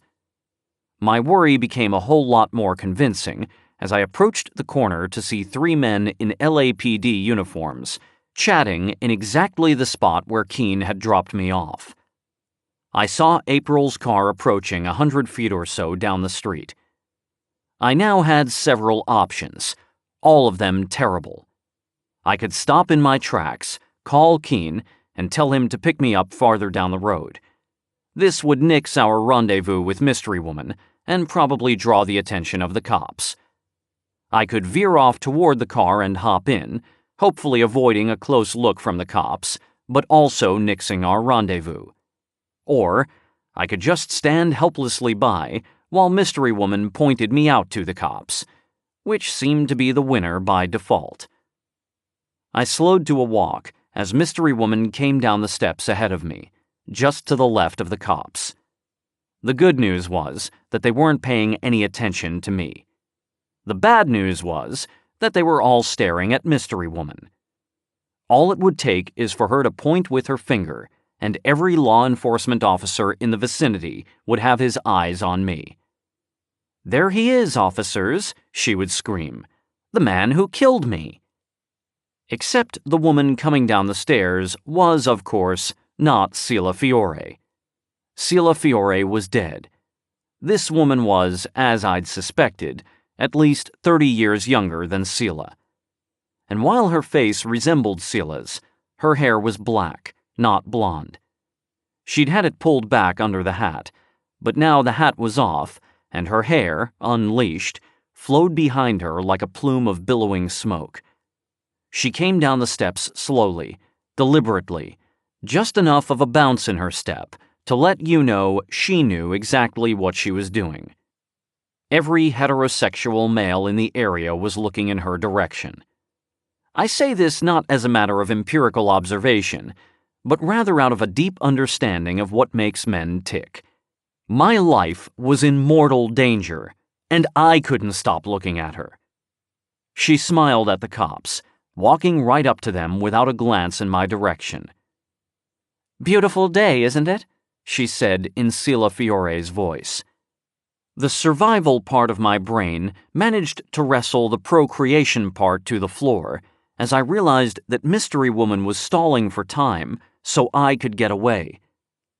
I tore my eyes from the scene and forced myself to put one foot in front of the other until I was at April's car. Keene was double parked, but so far traffic had flowed around him without much fuss. The first driver to get behind him and lay on the horn was going to break Mystery Woman's spell, though, and draw the attention of the cops. I got in the back seat, leaving the door open. "What's happening?" said Keene, who was also staring at Mystery Woman. "What's happening is that you picked the worst place in Los Angeles for a secret rendezvous," I said. Keene shrugged. "I had a lot to work out." "Tell me about it," I said. Mystery Woman was now pointing back up the steps, and one of the cops was nodding. A moment later, the 3 of them ran up the steps toward the plaza. Mystery Woman walked to the car and got in, closing the door behind her. Keene pulled away from the curb. "What did you tell them?" he asked. "Timmy is trapped in a well," she said. "What difference does it make?" "None, I suppose," said Keene. "Welcome aboard, Ms. Hurst. Sorry for the cloak and dagger routine." "You were right to be concerned," she said. "The cops would have been waiting for you at Bolero. My name's not Hurst, by the way. It's Fiore. Olivia Fiore." 9. I couldn't stop staring at her. The resemblance to Sila was clear as soon as I'd seen her face, but now that I looked at her close up, it was uncanny. Except for the hair and somewhat lighter skin tone, she looked exactly like the simulacrum of 30-year-old Sila I'd seen the previous day, only younger. "Are you Sila's daughter?" I asked. "I am," she said. "I didn't realize Sila had any children. She doesn't, said Keene from the driver's seat. He was taking us south down Broadway, in the general direction of our office. I hoped he wasn't planning on taking Olivia there. You never know with Keene. My mother kept my existence a secret, Olivia said. Wanted me to have a normal life. I grew up in Belgium. I shook my head. What was it with Sila Fiore in Belgium? Her secret genetics institute had supposedly been located in Belgium, too. If Olivia's backstory was as fake as that of the Tannhauser Institute, she'd probably never been out of Southern California. Of course you did, said Keene, who clearly shared my skepticism. Why did you call us? Which time? Start with the first one. You know the answer to that, said Olivia. To frame you for my mother's murder. Why? To get you out of the way. To keep you from looking into the Iota coins. Who killed your mother? I asked. I don't know, Olivia said. At that moment, my comm chirped. I glanced at the display. I'd received yet another message from Leela. It read, "She is lying." I glanced at Keene, who seemed to be intent on the road. As far as I could tell, there was no one else who could hear our conversation. Did Leela have a bug in April's car? I wrote back, "We should meet." To Olivia, I said, "Bullshit. You were helping to cover it up." I didn't have any choice, Olivia replied. I'm being blackmailed. By whom? I don't know. After class yesterday, I got a call from a lawyer. He said my mother was dead and that there were some discrepancies with her estate. I was told not to talk to anybody, not even the police. He said to come to Los Angeles at once. You flew from Belgium to Los Angeles last night? What? Asked Olivia. No, I grew up in Belgium. I live in San Luis Obispo now. I'm in the engineering program at Cal Poly. Anyway, I met this lawyer at a diner in Hollywood. My comm chirped. Not yet. This lawyer have a name? I asked. Tad Curtis, she said. I looked him up before meeting him. Works for some huge firm downtown. Mr. Curtis tells me all about some insane genetic engineering program my mother was running. Says that the feds are sniffing around, and that if they find out what she was up to, I could lose everything. Your inheritance, you mean, I said. Olivia shook her head. I didn't stand to inherit anything. All I ever got from my mother was a trust fund. Basically a bribe to keep me quiet. She didn't want anyone to know about me.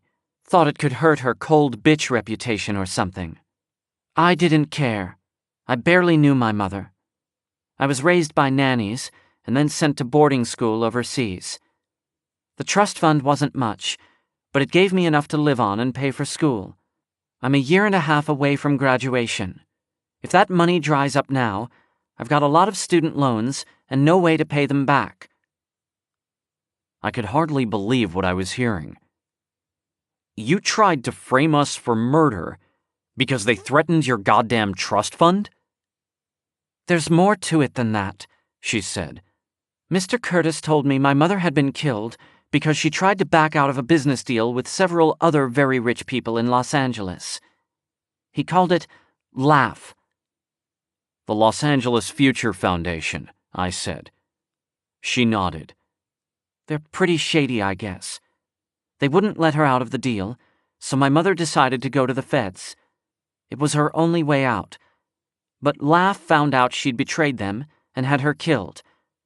According to Mr. Curtis, the guy who warned LAUGH was named Erasmus Keene.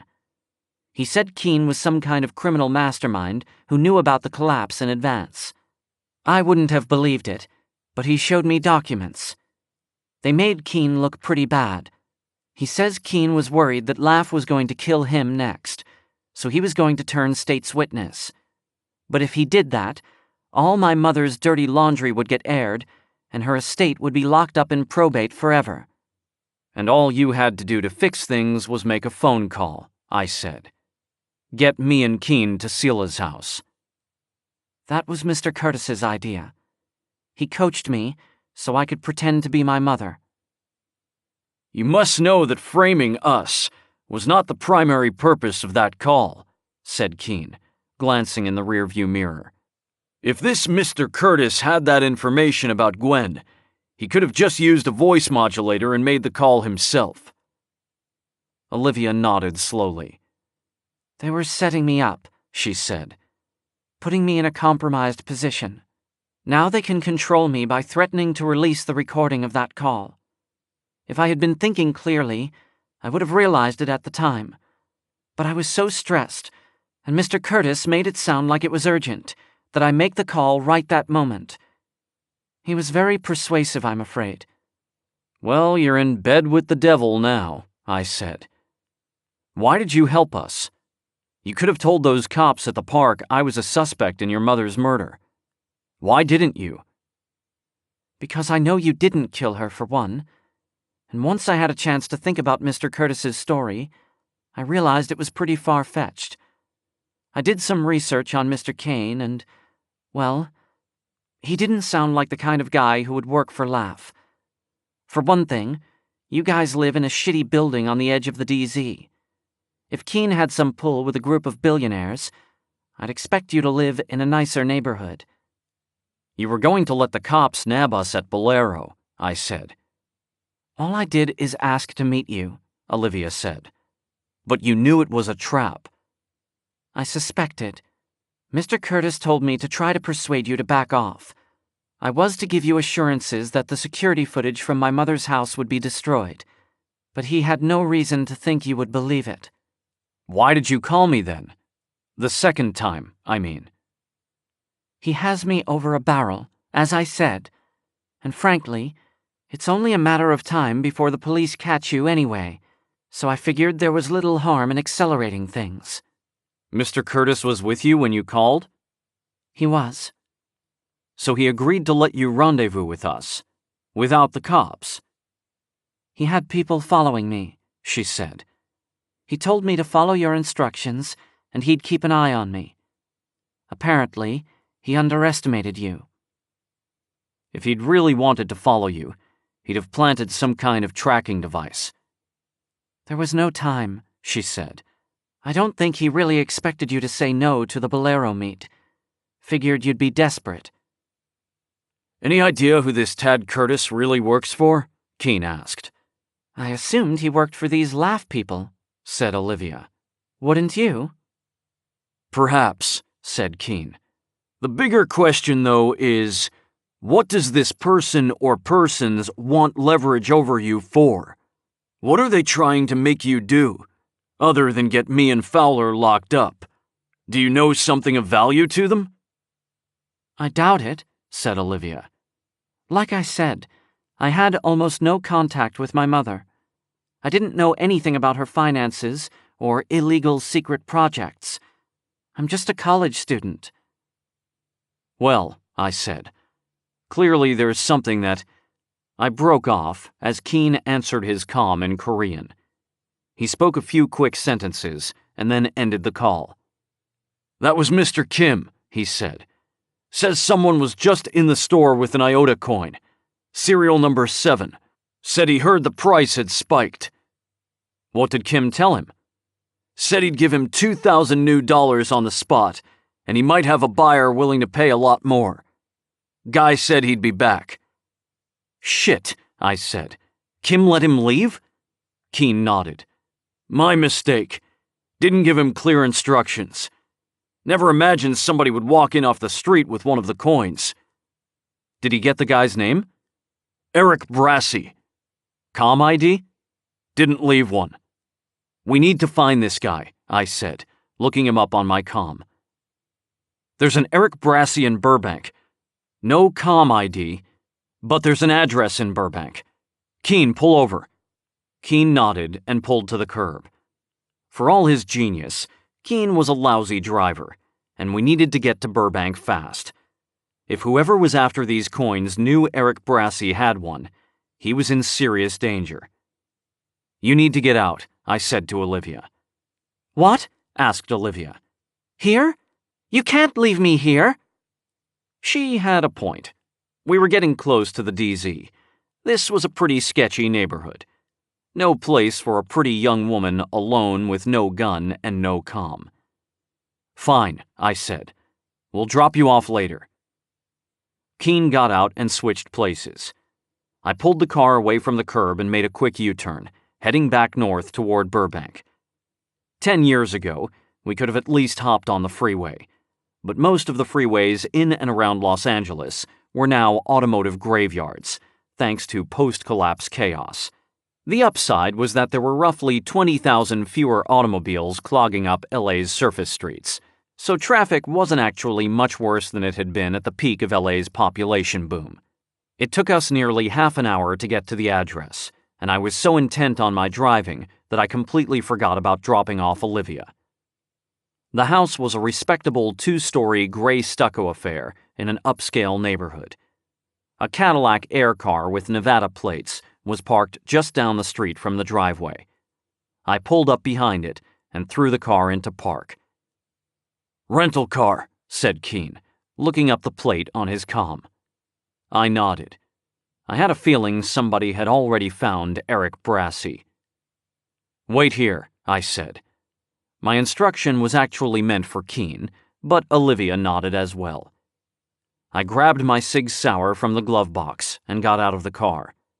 Putting my hand on one of the side jets of the Cadillac, I found that it was still hot. Holding the gun low, I made my way briskly up the driveway, reaching the door just in time to hear 3 muffled gunshots from inside. I tried the door. It was unlocked. I opened it and glanced inside. The living room was empty, and I heard no more noise from inside. I went in. To my right was an open dining area, and beyond that, a kitchen. Other than a few couches and chairs, there was no cover to speak of, and no walls to hide behind. Straight ahead of me was a sliding glass door leading to a patio area. Along the right wall were windows looking out on the front lawn. Bringing the gun to shoulder level, I crept along the wall through the living room, stopping to listen when I got to a doorway. Hearing nothing, I peeked around the corner. Formal dining room, unoccupied. In the middle of the left-hand wall was another doorway that led to a hall. I walked across the room and peeked down the hall. I saw no activity. At the end of the hall was the foot of a staircase leading up to the second floor. I heard footsteps coming down. Raising my gun, I rounded the corner to see 2 men, armed with semi-automatics, coming toward me. "Stop right there and drop your—" I started, but it was pretty clear they had no intention of following my instructions. Unsure who these men were, I erred on the side of caution. Rather than firing, I dived out of the way. They demonstrated no such compunction. Gunshots rang out, and the drywall at the end of the hall exploded into pieces as bullets tore into it. I ran down the hall, trying to find some cover before the 2 men reached the bottom of the stairs. Whoever these guys were, I was now fairly certain they weren't cops. They wore black combat gear, but no insignia I could see, and even the LAPD generally weren't this eager to fill random strangers with lead. Judging from the shots I'd heard earlier, they'd already killed at least 1 person, and they intended for me to be next. I ducked into an open doorway on the right, which turned out to be a bathroom. The door jamb splintered as more gunshots sounded. The men were using suppressors, but in a narrow hallway, gunshots are still loud. So-called silencers don't make that thwipping sound you hear in movies. They just sound like quieter gunshots. Mine were going to be a lot louder. I shifted my gun to my left hand, wrapped my arm around the doorway, and fired 5 shots blind. Then I pulled back, sank into a crouch, and leaned into the hall again. As I did so, more bullets tore into the door jamb, just over my head. 1 man was firing from the landing of the steps. The other was about 15 feet away and moving toward me, hugging the wall to his right. Clever. trying to pin me down so his partner could sneak up and take me out. I saw surprise on the face of the nearer man. He leveled his gun at me, but I was quicker. Unfortunately, my first shot was wide, and the recoil caused me to miss the next 3 as well. I guess I wasn't as good with my left hand as I'd remembered. The guy in the hall got off 3 shots, but he was startled and aiming too high. The bullets thwacked into the drywall over my head. The guy at the stairs was holding his fire, undoubtedly worried about taking out his teammate. My last 3 shots hit the approaching man square in the chest. He grunted and stumbled backward, catching his balance against the wall. I was using armor-piercing rounds, but these new nanofiber vests are nearly impenetrable. I'd slowed him down, but it was going to take a headshot to stop him. The bad news was that I was out of bullets, and these guys knew it. The catch had slid back, indicating the chamber was empty. I had another magazine in my jacket, but it was going to take a few seconds to get it loaded. A few seconds, it turned out, that I didn't have. Just as I smacked the magazine home, the man I'd shot came around the corner, his gun pointed directly at my right eye. I jerked my head to the left out of pure instinct. The gun went off as I whacked my head against the open door. I felt the bullet zip past my ear. Momentarily dazed, I brought my gun up and fired randomly, hitting him 3 times in the abdomen. It didn't even faze him. He took aim at my head again, and this time there was nowhere for me to go. Off balance and disoriented, I made a split-second choice. I could either grab his gun hand to redirect it, or I could aim for his head and hope I could get a shot off before he did. I picked door number 2. I heard a muffled gunshot, and at first I was convinced I'd been killed. But then I saw the brain matter splattered across the wall in front of me, and realized I'd blown a hole in the top of his head. He slumped to the ground, dead. As he did so, his left arm fell limp to the ground, and his hand opened. A silver coin rolled across the floor toward the kitchen. I nearly grabbed it before it rolled away, but I was too slow. I drew back into the bathroom as bullets tore into the hardwood floor in front of me. I was still plotting my next move when I heard footsteps thumping down the hall toward me. This time, I decided discretion was the better part of valor. I stepped back from the doorway into the shower, holding my gun at shoulder height. The guy didn't bother to stop. He ran right past the bathroom, stepping over his fallen comrade's corpse. I got off 3 shots as he passed, and I'm pretty sure at least 1 hit, but he didn't stop. I ran forward into the hall, pivoting left and firing again. My aim was high this time. The man had reached down to snag the coin, which was still rolling toward the kitchen. He grabbed it with his left hand and then spun around, firing wildly in my direction. I fell back into the bathroom. When I glanced out again, the man was nowhere in sight. I moved swiftly down the hall and peered around the corner to the left. The man had just reached the front door. I had a clean headshot, but I couldn't bring myself to do it. It's one thing to blow somebody's head off to save your life. It's quite another to execute somebody as they're running away. I shot him 5 times in the torso, but it barely slowed him down. He threw the door open and ran outside. By the time I got to the door, he was already to the Cadillac. I thought about taking out the tires, but then what? The guy would be stranded and desperate, and he was still wearing body armor. Meanwhile, Keene and Olivia were cowering in April's car a few yards away, and I had exactly 3 bullets left. No, it was time to let this fish go. Whatever the significance of that coin, it wasn't worth risking all 3 of our lives over. I watched as the guy got in his car and drove away. Keene got out of the car and ran over to me, Olivia following close behind. "Why'd you let him go?" Keene snapped, predictably. "No choice," I said. Keene shook his head disapprovingly, but didn't argue. "We need to get out of here," I said. "Neighbors must have heard those shots." The LAPD's response time was lousy since they'd cut their ranks by half after the collapse. But in nice neighborhoods like this, there was still a reasonable chance a cruiser would show up within 10 minutes of a report of gunshots. "I have to look inside," said Keene, brushing past me and stomping up the driveway. "Damn it, Keene," I said. "There's no time." But there was no stopping him. He was already halfway to the house. "Stay here," I said to Olivia, and ran after him. I followed Keene through the house to the scene of the carnage. "Nice shot," he said, examining the hole below the man's chin. A starburst of powder burns emanated from the wound. Keene riffled through the man's pockets, but found nothing of interest. Spare magazines, a locked comm, mini flashlight, a few other mundane items. He carried no wallet of any form of ID. These guys seemed to be professionals. "Where's Eric Brassey?" Keene said. It took me a second to remember that was the name of the guy who lived here, the one who had gone to see Mr. Kim about the Iota coin. "Upstairs, I think."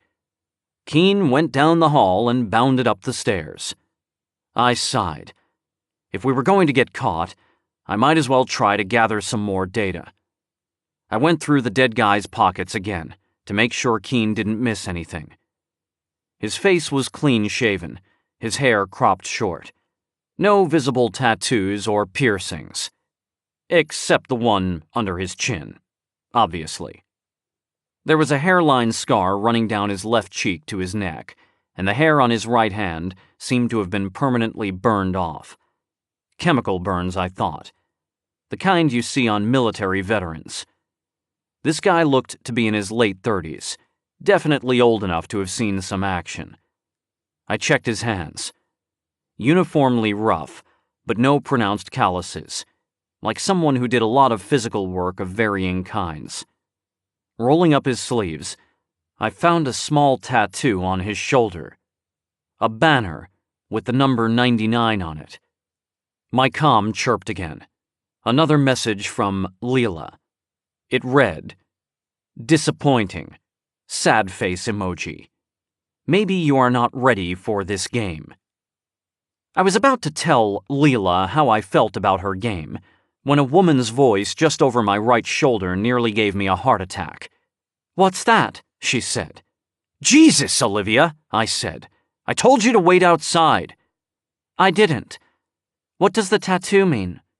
"Probably nothing," I said, standing up. I knew exactly what it meant, but we'd showed enough of our cards to Olivia, or whoever she was.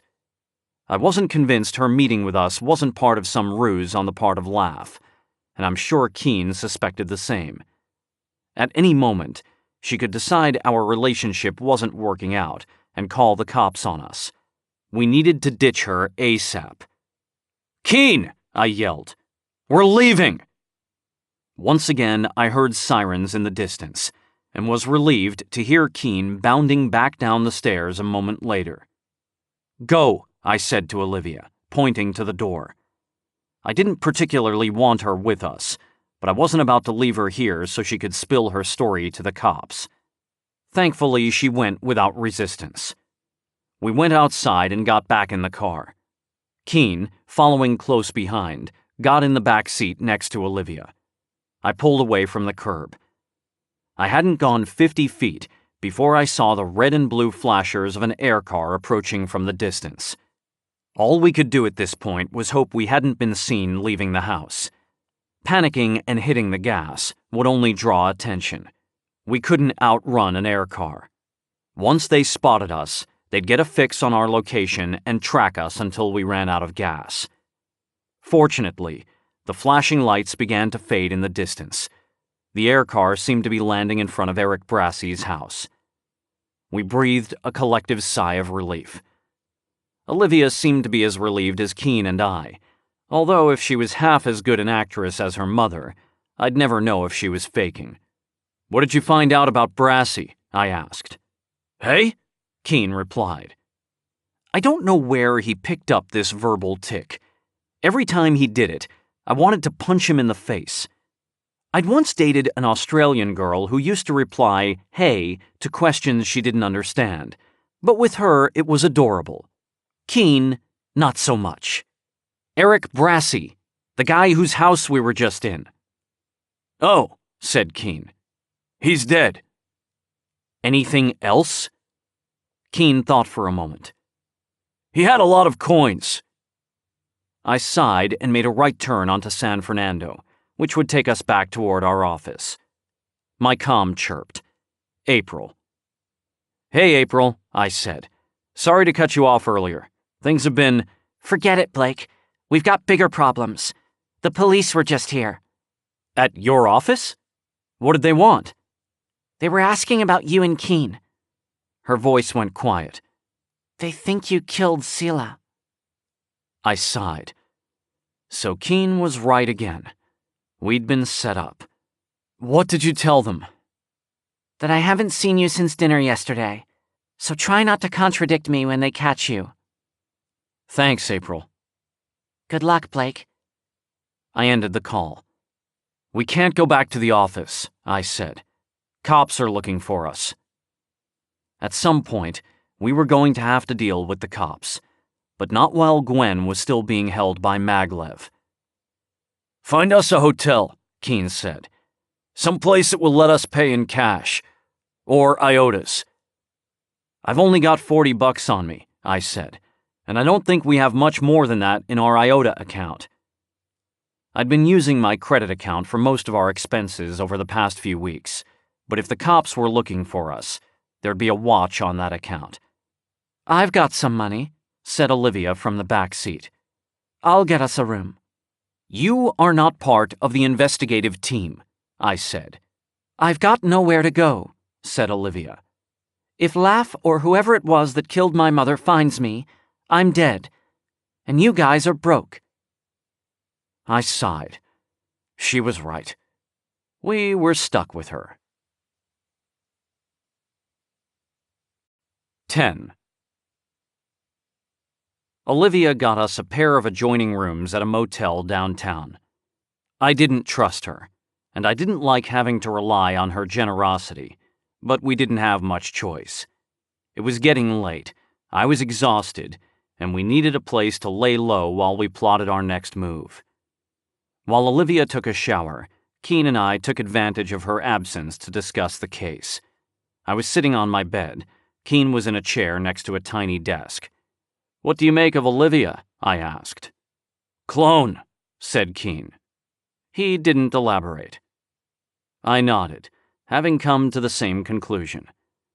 We'd been talking around the possibility since we first found Sela's body, and by now, the evidence was overwhelming.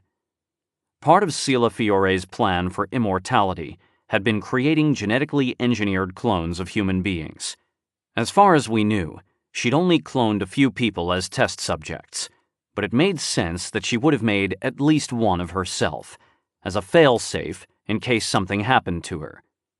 Sela Fiore turns up dead, and lo and behold, her long-lost daughter appears to take on the mantle of flagship media.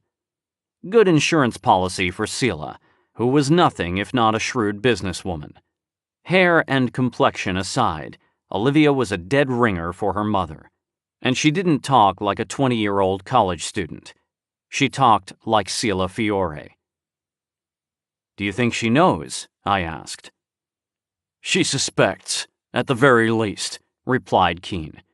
"Presumably, Sela would have programmed Olivia with most of her own memories, as well as the bogus backstory about Belgium and Cal Poly.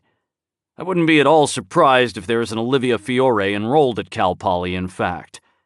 Sela was thorough. The question is how far she was willing to go with the ruse." "You mean whether she thought it was necessary for the clone to believe the backstory?" I said. "Precisely. As Twain said, if you tell the truth, you don't have to remember anything.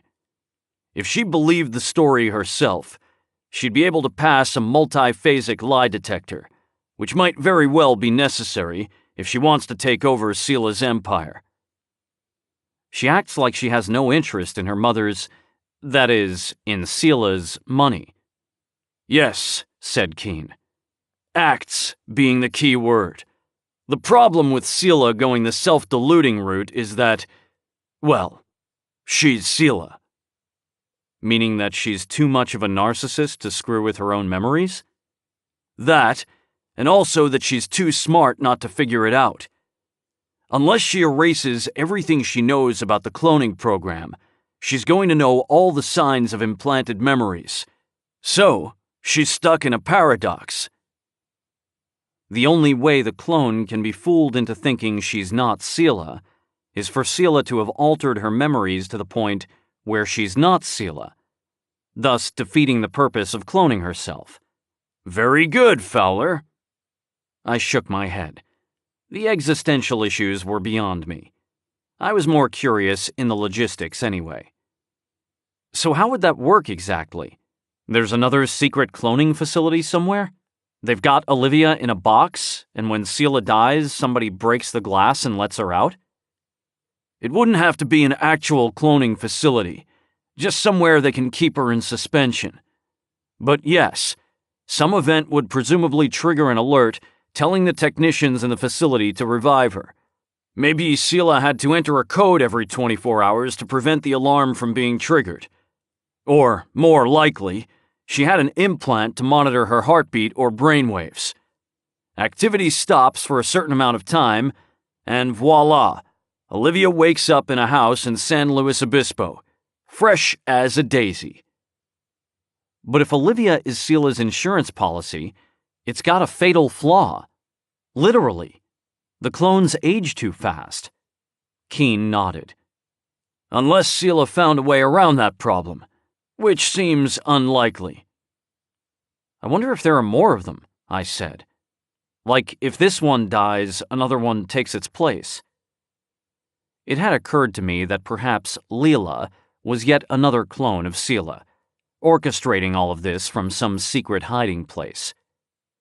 Doubtful, said Keen. The estranged daughter story would only work once, if that. How long does she have? I asked. Hard to say, Keen replied. Seela's other clones aged at close to 20 times their normal rate.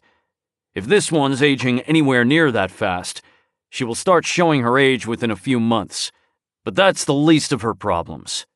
Odds are she'll die of some kind of cancer or degenerative disease within a year. Her cells are multiplying way too fast for her body to stay healthy for long. So what's the point? Why let loose a clone of herself if it's only going to die a painful death in a few months? That's an excellent question, said Keen.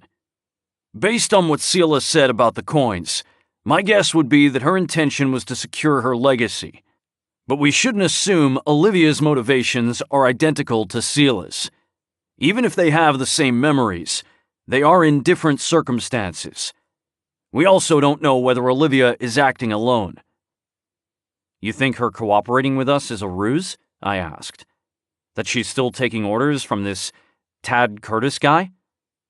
Or whoever Tad Curtis is working for, assuming Tad Curtis even exists, Keen replied. She could be plying us for information. How would this mysterious mastermind know about the clone? Seela presumably kept it a secret. Not necessarily, said Keen. She may have hinted that she had a failsafe to discourage attempts to kill her. But she would have kept the details secret. How would our mastermind know where she was? Come on, Fowler, Keen said with a frown. Surely you've figured that out. I thought for a moment. Seela told him, I said. That's what her killers were trying to get out of her before they executed her. In my mind, Seela's killers had been after Gwen. But of course, they didn't care about Gwen. They didn't even know she had one of the coins. So our mastermind needs to get Seela out of the way for some reason, I said.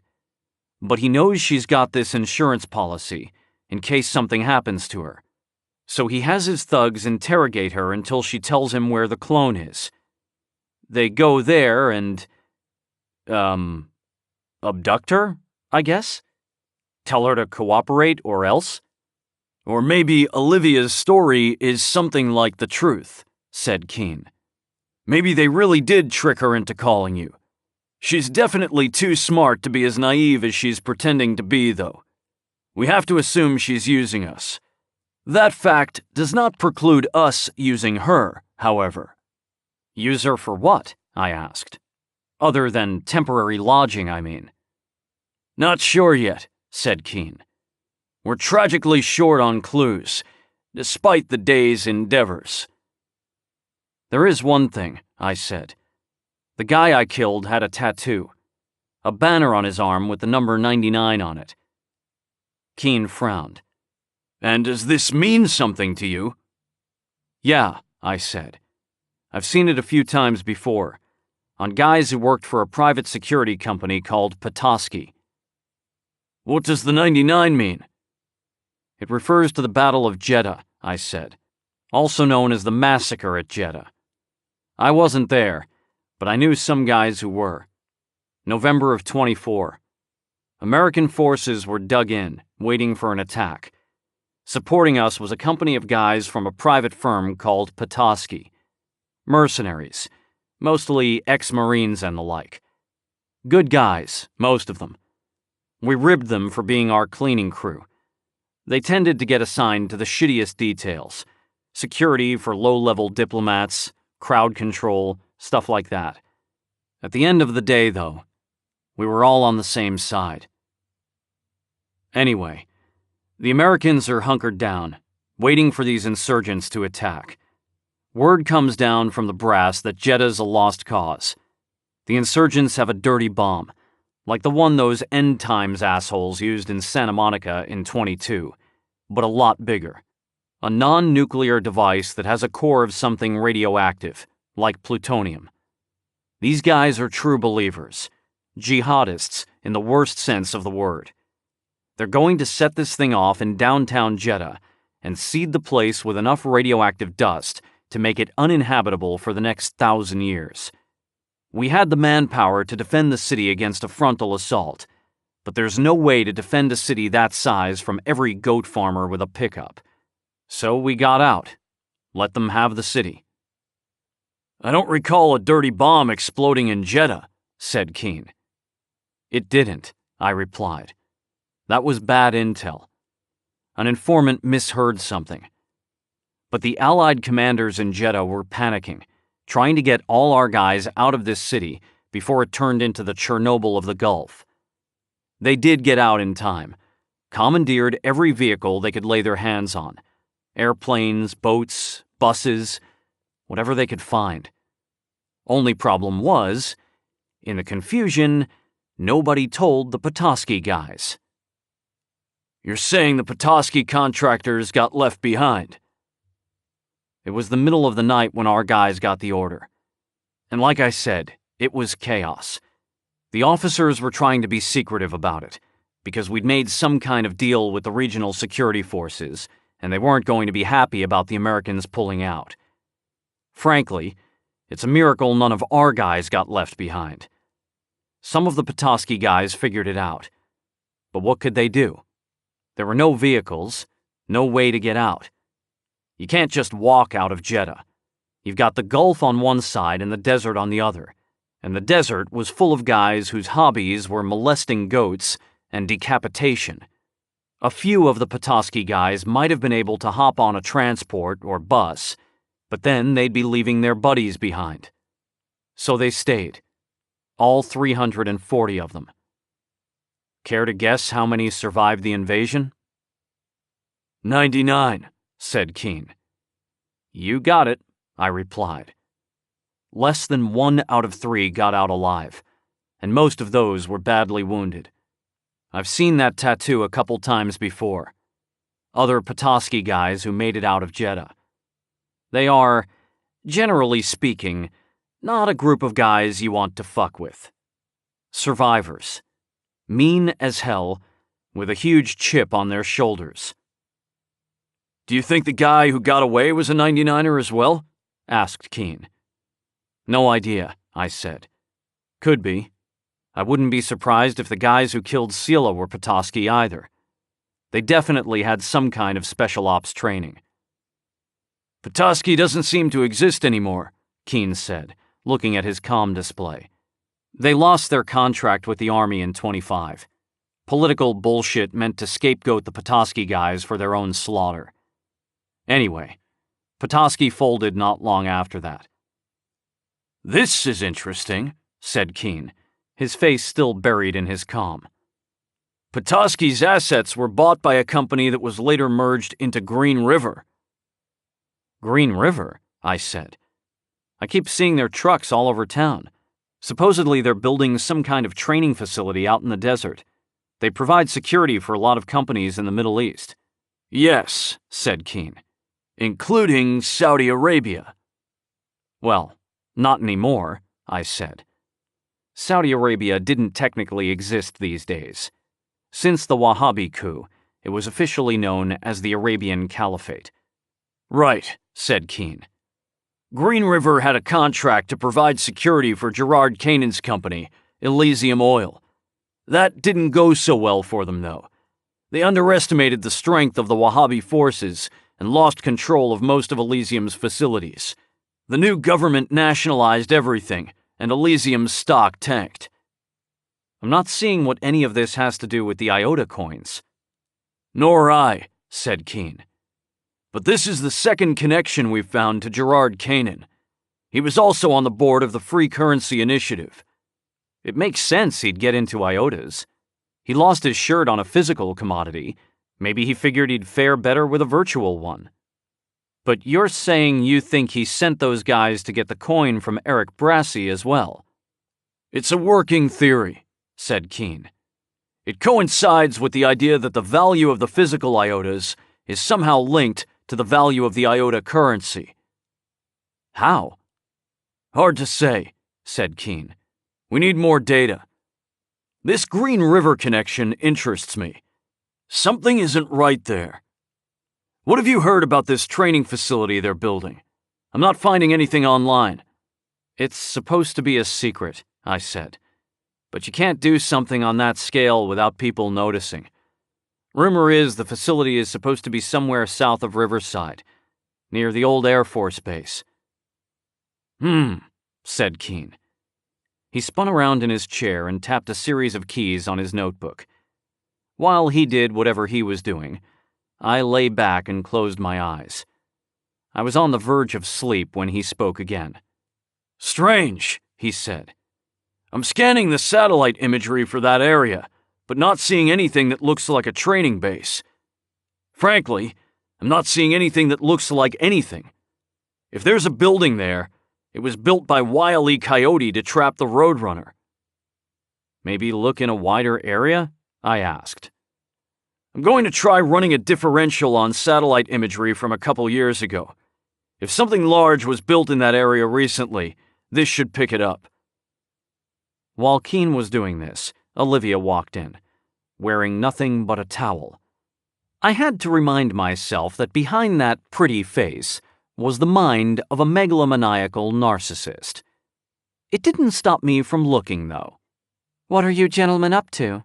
Olivia asked, sitting down on the bed next to me. I found myself unable to speak. "Looking for the Roadrunner," Keene said. After a moment, his brow furrowed. "Find something?" I managed to ask. Said Keene. "Building. Looks like a warehouse, though. Not a training facility. Wouldn't you expect a military training facility to have, I don't know, an obstacle course or something? An athletic track, at least? There's nothing here but a big square building.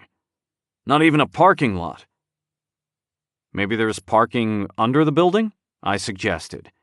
"What are you looking for?" Olivia asked. "Did you say something about a training facility? Maybe I can help." We ignored her. "I'm not seeing any other candidates," said Keene. "It's either this building or... Hello." "What?"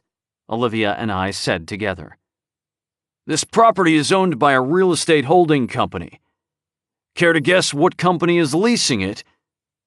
"Acme?" I suggested. "Empathics." "Sela's company?" "That's the one," said Keene. "I think we found our training facility." "But they don't do military training. They develop holograms and Oh. It made perfect sense, now that I thought about it. With the sort of virtual reality training simulations Empathics employed, the trainees wouldn't need tracks or obstacle courses. Just a building and some VR goggles. "What are you two talking about?" asked Olivia. "What's Empathics?" "Olivia," said Keene, "what do you want?" "What do you mean?" "I mean, what do you want? Why are you here?" "The same as you," said Olivia. "To figure out who Tad Curtis is working for. Who killed my mother." "Good," said Keene. "We need you to do something. "What?" Get us into that Empathics facility." 11.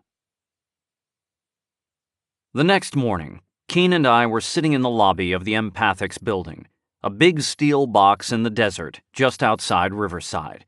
Keene had done some digging and found a comm ID for a guy named Sam Chaudry, who was evidently in charge of some kind of augmented reality project called Minotaur.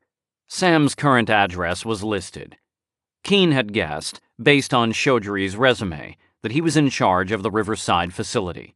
Olivia had called him, pretending to be Seela, and had managed to get us an appointment for 8 a.m. I was half expecting to be met by armed Green River mercenaries, or worse, the police, but promptly at 8, a small man in a suit and tie walked into the lobby, smiling nervously. Evidently, Olivia had impressed upon him that we were very important investors who needed to be given a tour of the facility. "You must be Mr. Barnes and Mr. Hewitt," said the man. "I'm Sam Chaudry. Seela Fiore told me you were coming." "Hi, Sam," said Keene, shaking his hand enthusiastically. "Jack Barnes. Seela's told us a great deal about your Minotaur program, and we decided it was time to come see for ourselves." "I was actually very surprised to hear from Miss Fiore," said Sam. "She's never been to this facility. I wasn't sure she was even aware of Minotaur." "Oh, she's aware all right," said Keene. "She's very impressed with your progress. Didn't she say that, Mr. Hewitt?" "Yes," I said. "That's what she said. Very impressed. With Minotaur." "Well, that's great to hear," said Sam. "I know she's a very busy woman. So, did you want the full tour of the facility, or just get right down to business?" "Let me ask you something, Sam," said Keene. "If I were to characterize this building as a big steel box in the desert with some fancy equipment inside it, would that be accurate?" Said Sam. "I suppose so." "Good!" exclaimed Keene. "Then let's skip the box and go right to the fancy equipment. Minotaur is what we came to see, Sam. Let's get to it." "Very good," said Sam. "Follow me, gentlemen." We followed Sam down the hall to the elevator, then got off at the second floor and went down another hall to a small control room that was separated from a much larger room by a thick sheet of plexiglass. Sam opened a cabinet and pulled out a helmet with a large visor. He set this on the desk behind him, and then opened a sliding door to retrieve a fairly convincing mock-up of an M4A4 carbine, the current standard-issue weapon for the U.S. Army. "So," Sam said, "which one of you wants to be the guinea pig?" "I'll do it," I said, taking the mock gun from him. "Fine," Sam said. He reached into the closet and pulled out something that looked very much like the vests worn by the men who had broken into Eric Brassey's house. I handed the gun to Keene, while Sam helped me into the vest. He then handed me a pair of leather gloves. "This way, gentlemen," he said, walking past me with the helmet. He opened a door that led to the larger room, and we followed him inside. The floor of the room was made of something slightly spongy, like a gym mat. Red circles, about an inch thick and maybe 10 feet in diameter, covered the surface of the floor in a staggered pattern. In the middle of each circle were 2 small platforms in the shape of footprints. "If you would, Mr. Hewitt," Sam said. I stepped into a circle, placing my feet carefully onto the footprints. As soon as I had done so, a padded metal ring, about 3 feet in diameter, descended from the ceiling and stopped just above waist level. Looking behind me, I saw that it was suspended by a single robotic arm. "What's this for?" I asked. "In case I—" Suddenly, a series of small belts, articulated like earthworms, shot out of the floor, wrapping tightly around my boots. I instinctively tried to lift my right foot, and yelped as I realized I was pinned. I fell forward, catching myself on the padded ring. "Sorry," said Sam. "I'd have warned you, but it's sort of a rite of passage here. Everybody does it." "I'm not sure what the point of this simulation is if I can't move my feet," I said. "We'll get to that," said Sam. "Mr. Barnes, could you hold the gloves for a moment?" Keene took the gloves, studying them with interest. Sam handed me the helmet. I put on the helmet and managed with some difficulty to get the chin strap fastened. "Good," said Sam. "Now the gloves." Keene handed me the gloves. As I put them on, Sam explained. "All of this gear, the vest, the gloves, the gun, are approximate versions of the real thing. Except for the helmet. The helmet is a production model Minotaur combat helmet. This is exactly the same helmet worn by soldiers in the field. The line between augmented reality and artificial reality is a very fine one, as you'll see." He handed me the gun. "You know how to use one of these, Mr. Hewitt?" "I have some idea," I said. "Excellent," said Sam. "I could try to explain to you how this works, but it's easier just to show you. When you're ready, go ahead and put the visor down. Mr. Barnes, this way, please." Sam led Keene back to the control room. I flipped the visor down and found myself staring at a wall. The same wall I'd been looking at before I put down the visor. "Is something supposed to be happening?" I shouted. "Patience, Mr. Hewitt," Sam said in my ear. "And there's no need to shout. There's a mic built into the helmet." "All right." "Now, I have several scenarios to choose from. Jungle recon, desert stronghold assault, urban pacification." "Urban pacification," Keene and I said together. "Very good," said Sam. "Give me a moment, Mr. Hewitt." I waited a few seconds. "I'm still not—" I began. Suddenly, I was standing on a city sidewalk. It was the middle of the day. The sun was almost directly overhead. The street was deserted, and most of the stores on both sides of the street were closed and locked up. Several were boarded up. The street signs on the corners said Florence and Compton. I was inside the DZ. "This is amazing!" I exclaimed. I had gone several steps down the street before realizing my feet were still strapped to the pads on the floor. How the hell was I walking? I stopped, looked down, and raised one of my feet. Nothing seemed amiss. "We can see what you're seeing, Mr. Hewitt," said Sam in my ear. "If you're wondering how you're able to walk, your feet are attached to articulated pneumatic joints that allow your legs a full range of motion. The pads sense when you lift or push down with your foot and respond accordingly. When you step forward, the arm slides backward, giving the illusion of forward motion. I don't recommend trying to run yet, as your brain may have difficulty equating the passing of objects with the lack of actual forward motion. You get used to it, but it can cause a sense of vertigo in newbies." I nodded, now looking at the gun in my hands. What had clearly been a model of an M4A4 now looked very much like the real thing. It was incredible. The simulation somehow recognized the model and rendered it as the real thing, so convincingly that I would have sworn it was a real gun. Next, I looked at my hands and arms. The visor had transformed my street clothes into a combat uniform and boots, but other than that, it rendered my body exactly as it actually looked. Opening and closing my hand in front of the visor, I found myself wondering if I was actually looking at my hand, or if I was looking at an extremely realistic simulation of my hand. What was the difference? How would I know? "Don't get all solipsistic on us, Hewitt," said Keen in my ear. "Some of us would actually like to look at things other than your navel." "Sorry," I said. I'd forgotten Sam and Keen were seeing everything I was seeing. The technology was essentially the same as that which Sela's director had used to insert 30-year-old Sela into a scene in place of an android. Empathics had developed both. "He'll wake up soon enough," said Sam. "What's that supposed to mean?" I said, suddenly on edge. I scanned the street for signs of movement. "Just that it's a combat simulation," said Sam. "Not a standing and looking at your hands simulation." "Want to give me a clue as to what my objective is?" I said. "Who are the bad guys in this scenario?" "Whoever's shooting at you," said Sam. "Try not to get killed." "Fantastic," I said. I had gotten to the corner, and I peered around and scanned the intersection. Still, I saw no one. "Are there any people in this?"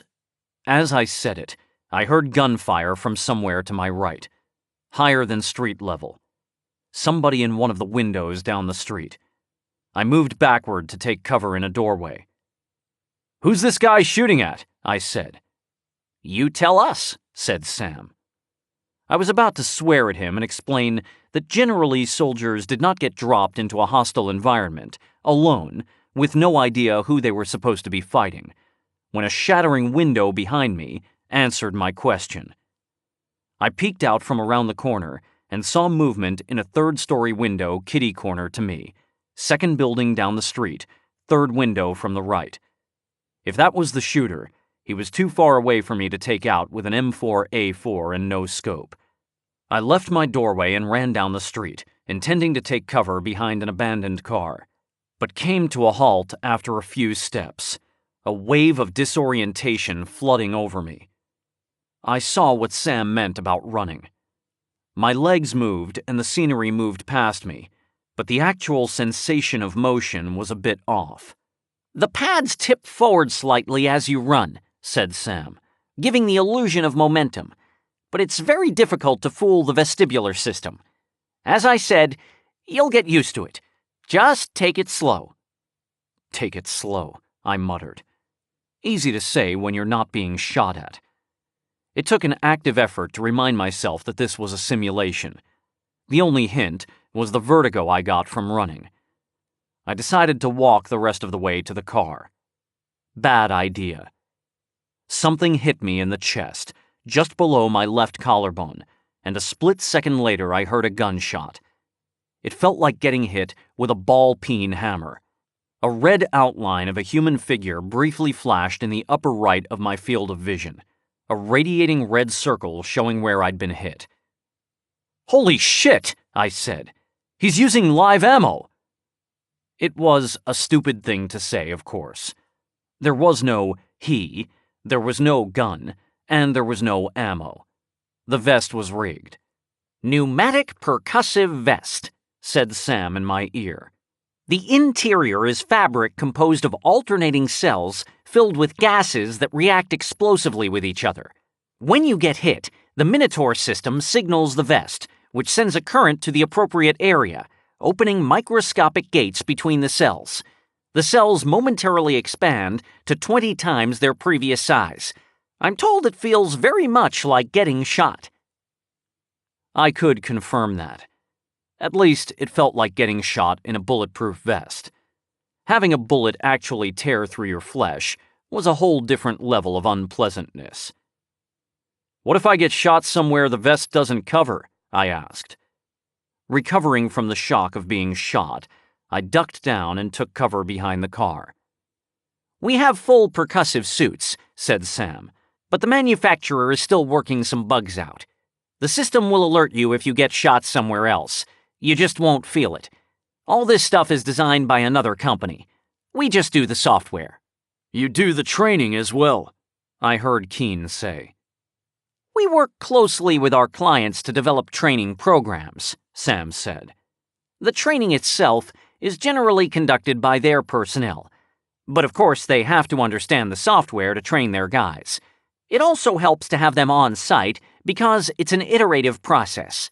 We learn about user experience problems firsthand that our own testers wouldn't spot.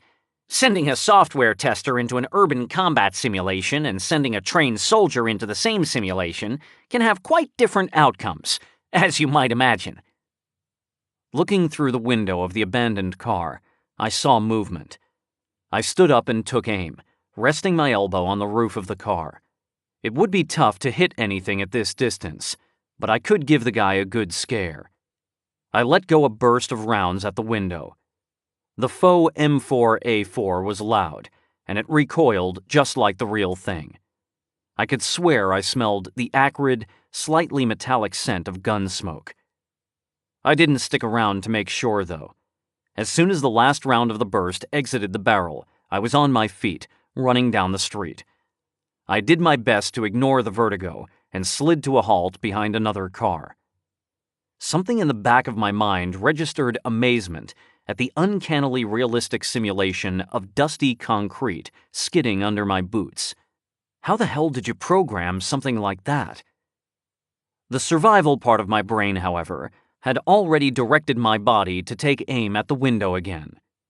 I took deep, slow breaths, trying to steady myself. I had a clear shot at the window and was now close enough to hit it if I took careful aim.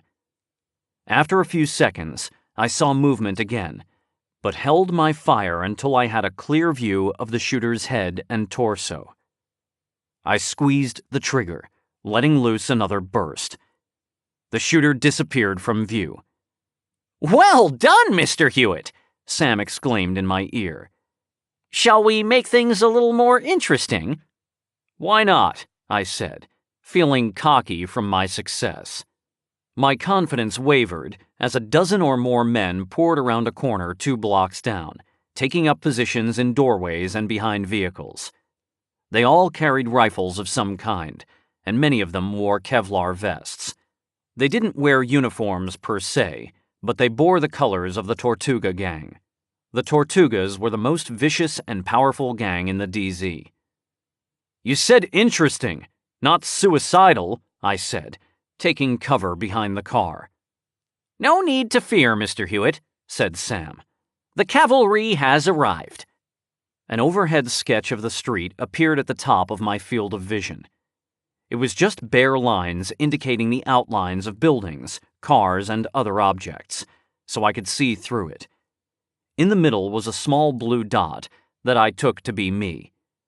At the top of the display were a dozen red dots representing the Tortugas. Advancing from the bottom were 6 green dots with names under them. I instinctively looked behind me and saw several men in combat gear approaching.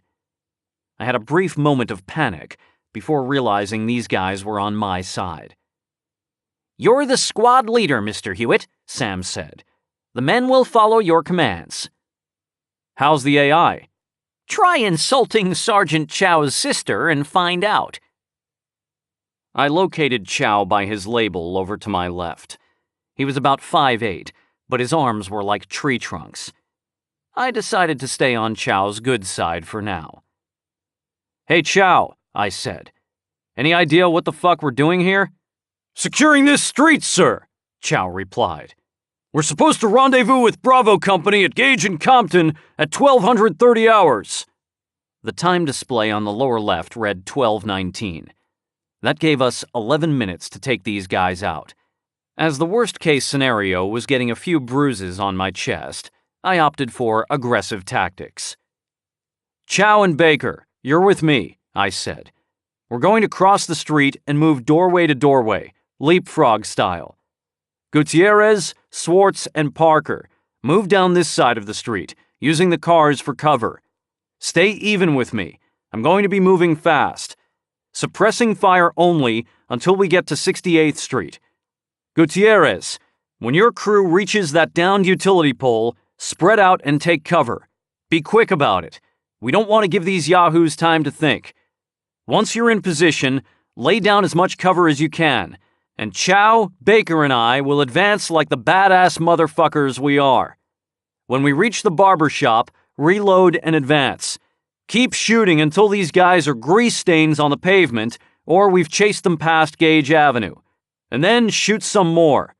Just don't advance beyond Gage and watch for friendly fire. Let's move. I darted across the street, trying to focus on the building in front of me to suppress the motion sickness. The Minotaur display told me Chow and Baker were right behind me, and Gutierrez and the others were moving down the left side of the street. I fired a volley roughly in the direction of the Tortugas, and then sprinted down the street to the next doorway. "Chow, go!" I said. Chow darted past me, followed by Baker. To my left and in front of me, I heard more bursts of fire. "Hey, Sam," I said, fighting the nausea. "How the hell do I reload?" I'd been watching my ammo count in the lower right-hand corner of the display, steadily dropping. "Pull the cartridge out and slap it back in," said Sam. "Your ammo supply is theoretically unlimited." Well, that was a pleasant departure from reality. I took a moment to remove the cartridge and slap it back into place. The ammo count went back to 30. Very nice. I ran after my squad mates. We reached another doorway, and this time Baker went first. I came up behind him while Chow reloaded. Chow ran after Baker, and I followed. In this way, we advanced 100 feet or so down the road, occasionally taking advantage of parked cars when they offered better cover than the doorways. The Tortugas began shooting at us shortly after we began to advance, but we were only now getting in the range where they had a chance of hitting us. "Keep moving!" I shouted, as Chow and Baker began to lag. We were now close enough that a lucky shot could hit one of us, and the worst thing my guys could do at this point was slow down. If one of them held cover for too long, one of the Tortugas might anticipate where he was going to go next, get a bead on that location, and take him out as soon as he moved. 2 doorways later, I pointed to a burned-out husk of an SUV. My squad mates nodded, and the 3 of us made a run for it. On my heads-up display, I saw the other 3 mercs moving up on my left. I glanced over to see them hunkering down behind the utility pole. I motioned at them to spread out, and they did so. Gutierrez was at the end of the pole closest to me. Parker was at the splintered base of the pole on the sidewalk, and Swartz was right in the middle. It occurred to me, as I watched the small, lithe figure of Captain Swartz taking aim over the pole, that she was a woman. Sure enough, when I focused on her dot on the display, a dossier popped up identifying her as Rebecca Swartz. There was even a photo. She was cute. I wondered, with a name like that, whether she was ex-IDF. Then it occurred to me that she was a computer program and that I really needed a fucking vacation. I looked back at the overhead display and the dossier disappeared. "Everybody reload," I said. "I want that suppressing fire in 5 seconds." I popped the cartridge out and back in, bringing the little number in the corner back to 30. I counted to 3 and then motioned for Chow and Baker to advance from around the right side of the SUV. They nodded and began to move. I leaned around the left side of the chassis, let loose a burst, and then ran out into the middle of the street, zigzagging as I closed the distance between me and the Tortugas. I stopped, brought my rifle to my shoulder, took aim, and fired. If, God forbid, you're ever in a situation like this, don't do what I did. You will most likely die. In fact, I fully expected to. I did it partly because I wanted to see how my team would react, and partly because, while the Minotaur system was fascinating, I wasn't getting any closer to keeping me and Keen out of prison by playing video games. It was time to end this, one way or another.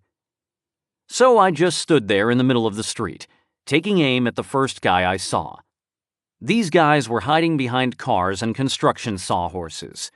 They had either expected to intimidate us with sheer numbers, or hadn't expected us to advance this rapidly, because they sure weren't trying very hard to hide. I took out the first guy right through the sawhorse he was hiding behind, and then moved on to the guy on his left, who had his rifle propped on top of a Volkswagen coupe. He hadn't noticed me yet. He was firing single shots in the direction of Chow and Baker, who were behind me and to my right. I shot him in the head, and he slumped to the ground. Another guy, wearing a Kevlar vest, was crouched on the sidewalk ahead and to the left, firing toward my guys hunkered down behind the utility pole. I shot him in the thigh, and he fell to the pavement, screaming. Figuring I had pushed my luck about as far as it would go, I broke into a sprint directly toward the gap between the Volkswagen and the Sawhorse. There was another burned-out car on the left side of the road, 50 feet or so behind the rough line that the Tortugas were firing from. If I could make it to the other side of that wreckage, it would be all over. While Chow, Baker, and the others kept the gangbangers busy, I could take potshots at them from behind. Again, this was a terrible idea from a tactical perspective. I was needlessly endangering my life for a quick, dramatic finish. But I had to admit, it was kind of fun. I ran past the Tortugas and kept going.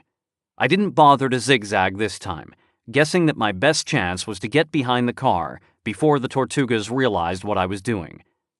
I was almost there when I felt 2 quick raps in my back, just below the shoulder blades. I winced, but kept going. I figured the system would let me know if I was dead. I hoped there wasn't some kind of death simulation mode programmed into the vests to keep people from doing the kind of thing I was doing. Like maybe all the gas chambers would explode at once, knocking all the air out of my lungs. So far, though, nothing like that had happened. I made it to the other side of the car and spun around. To my glee, I saw that 2 of the Tortugas had attempted to follow me. Bad idea. They were caught in the open, and their flak jackets didn't help them. I got one in the neck and the other in the femoral artery. I reloaded and took stock of the situation. Chow and Baker had taken out 2 more guys to my right, and the other 3 members of my squad were now advancing down the street. The Tortugas were in full panic mode. Those that weren't dead or injured were trying to make it to the opening of an alley to the west, where they could escape to another street. "Let 'em go," I said. "Our objective was to clear this street. There's somebody else's problem now." As soon as I finished talking, I bent over to puke.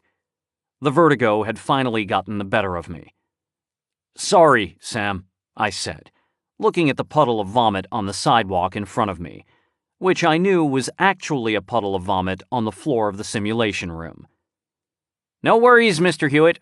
It happens all the time. "So is that it?" I asked. "We cleared the street. Do I get a set of steak knives or something?" Sam didn't respond, so I assumed I had missed something. All the Tortugas were dead or fleeing, except for the guy I'd shot in the thigh, who was still lying on the sidewalk, screaming. "Seriously, Sam," I said, "are you really going to make me rendezvous with—" "Hey, Chow! Stand down!" Sergeant Chow had approached the screamer with his weapon raised. He now stood about 3 paces away, barrel still aimed at the guy's head.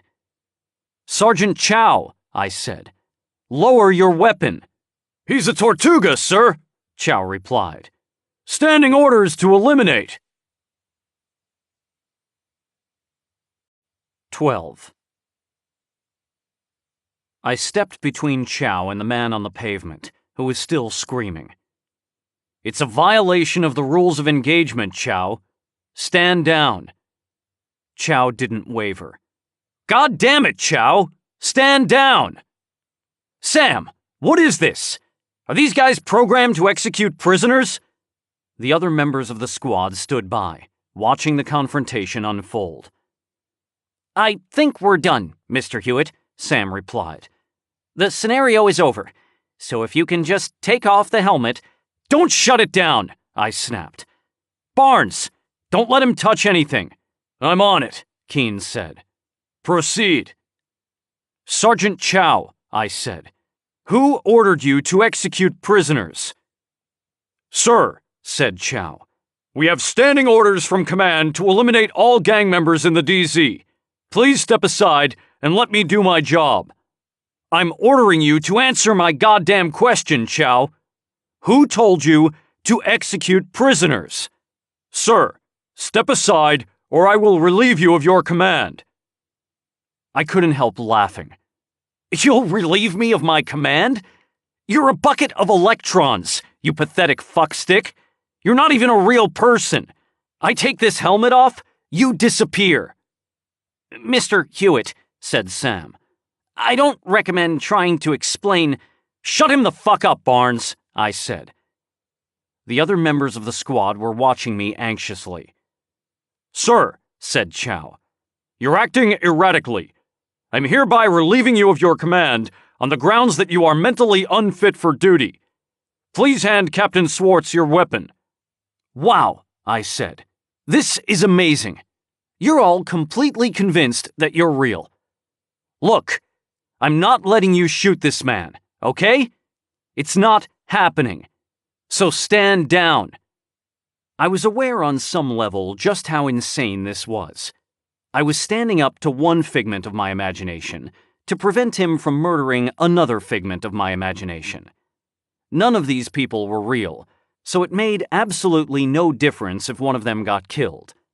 But real or not, it pissed me off that these guys had been programmed to violate the rules of engagement. Actual Green River soldiers had gone through this very training and had probably been faced with this very scenario. Kill the gangbanger or be relieved of your command. Fuck that. This was a matter of principle. Sergeant Chow, I said, rules of engagement countermand your orders. I'm not going to tell you again. This man is not to be killed. Hewitt, said Keene. You realize these are simulations, not people? They can't learn. The next time somebody runs this simulation, they'll reappear exactly as they were, with no memory of this. I know, I snapped. It just pisses me off. Sir, said Gutierrez, who are you talking to? My fairy godmother, I said. Sam, shut it off. I told Sam to get a cup of coffee, Keene replied. I kind of want to see where this is going. Seriously, Barnes, I said. Getting shot in this thing hurts. I can already feel the bruises forming. By the time I get this helmet off... Drop your weapon, sir, said Gutierrez. You're not right in the head. Now what? Drop my rifle and surrender? Try to get the vest off before they shot me? I wasn't kidding about the bruises. The designers of this vest had been serious about making you not want to get shot. Of course, that was only if I got hit in the chest. For a moment, I considered shooting myself in the head to see if that would get me out of the simulation.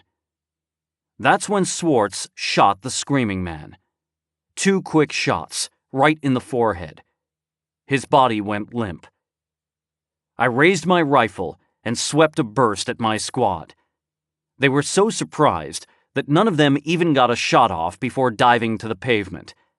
I turned and ran, putting the burned-out car between me and the squad. "Anytime you want to shut it down, Barnes," I yelled. Automatic weapon fire rang out, and I heard glass shattering behind me. I turned down an alley, hoping it wasn't a dead end.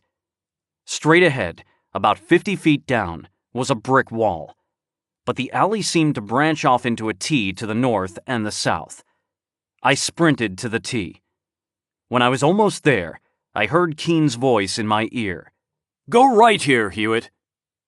Banking on Keene being more curious than sadistic, I went right.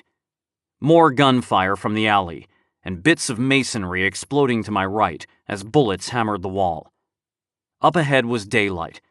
I shoved the nausea down and kept running. "Go left at the street, Hewitt," said Keene. I got to the sidewalk and turned sharply to the left. I was breathing hard and drenched with sweat. I knew on some level that I was standing in a room with my boots strapped to robotic arms, but it sure as hell felt like I was running for my life through the DZ. I wanted to ask Keene where he was sending me, but I was too out of breath to talk. I could only hope he had my best interests at heart, and I was not at all confident I wasn't better off at the mercy of the psychopathic robot squad.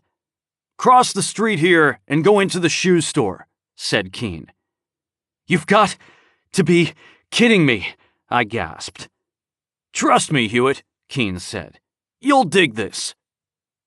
Seeing the sign for the shoe store just ahead and across the street, I darted across the street, threw the door open, and ran inside. The glass shattered behind me, and 3 more ball-peen hammers pounded me along my left shoulder blade. A horrified sales clerk stood at the register, holding a pair of men's sandals. "Box those up," I gasped. "I'll pick them up later." "Go to the back of the store," said Keene. I ran to the back of the store, throwing open the door to the stockroom. "Hey!" the clerk yelled after me. "You can't go back there." "Look for a pair of Louis Vuitton pumps," said Keene. "Fuck you, Barnes," I gasped. "I'm serious, Hewitt. This is important. Louis Vuitton pumps. Size 6. Black." "Unfucking believable," I muttered. This had to be the most absurd ending to an urban firefight in history. Squad leader shot to death by his own men while searching for a pair of goddamned Louis Vuitton pumps. I dropped my gun and gave a mighty push to a steel shelving unit filled with shoeboxes. It crashed against the wall, wedging itself between the door I'd just come through and another shelving unit.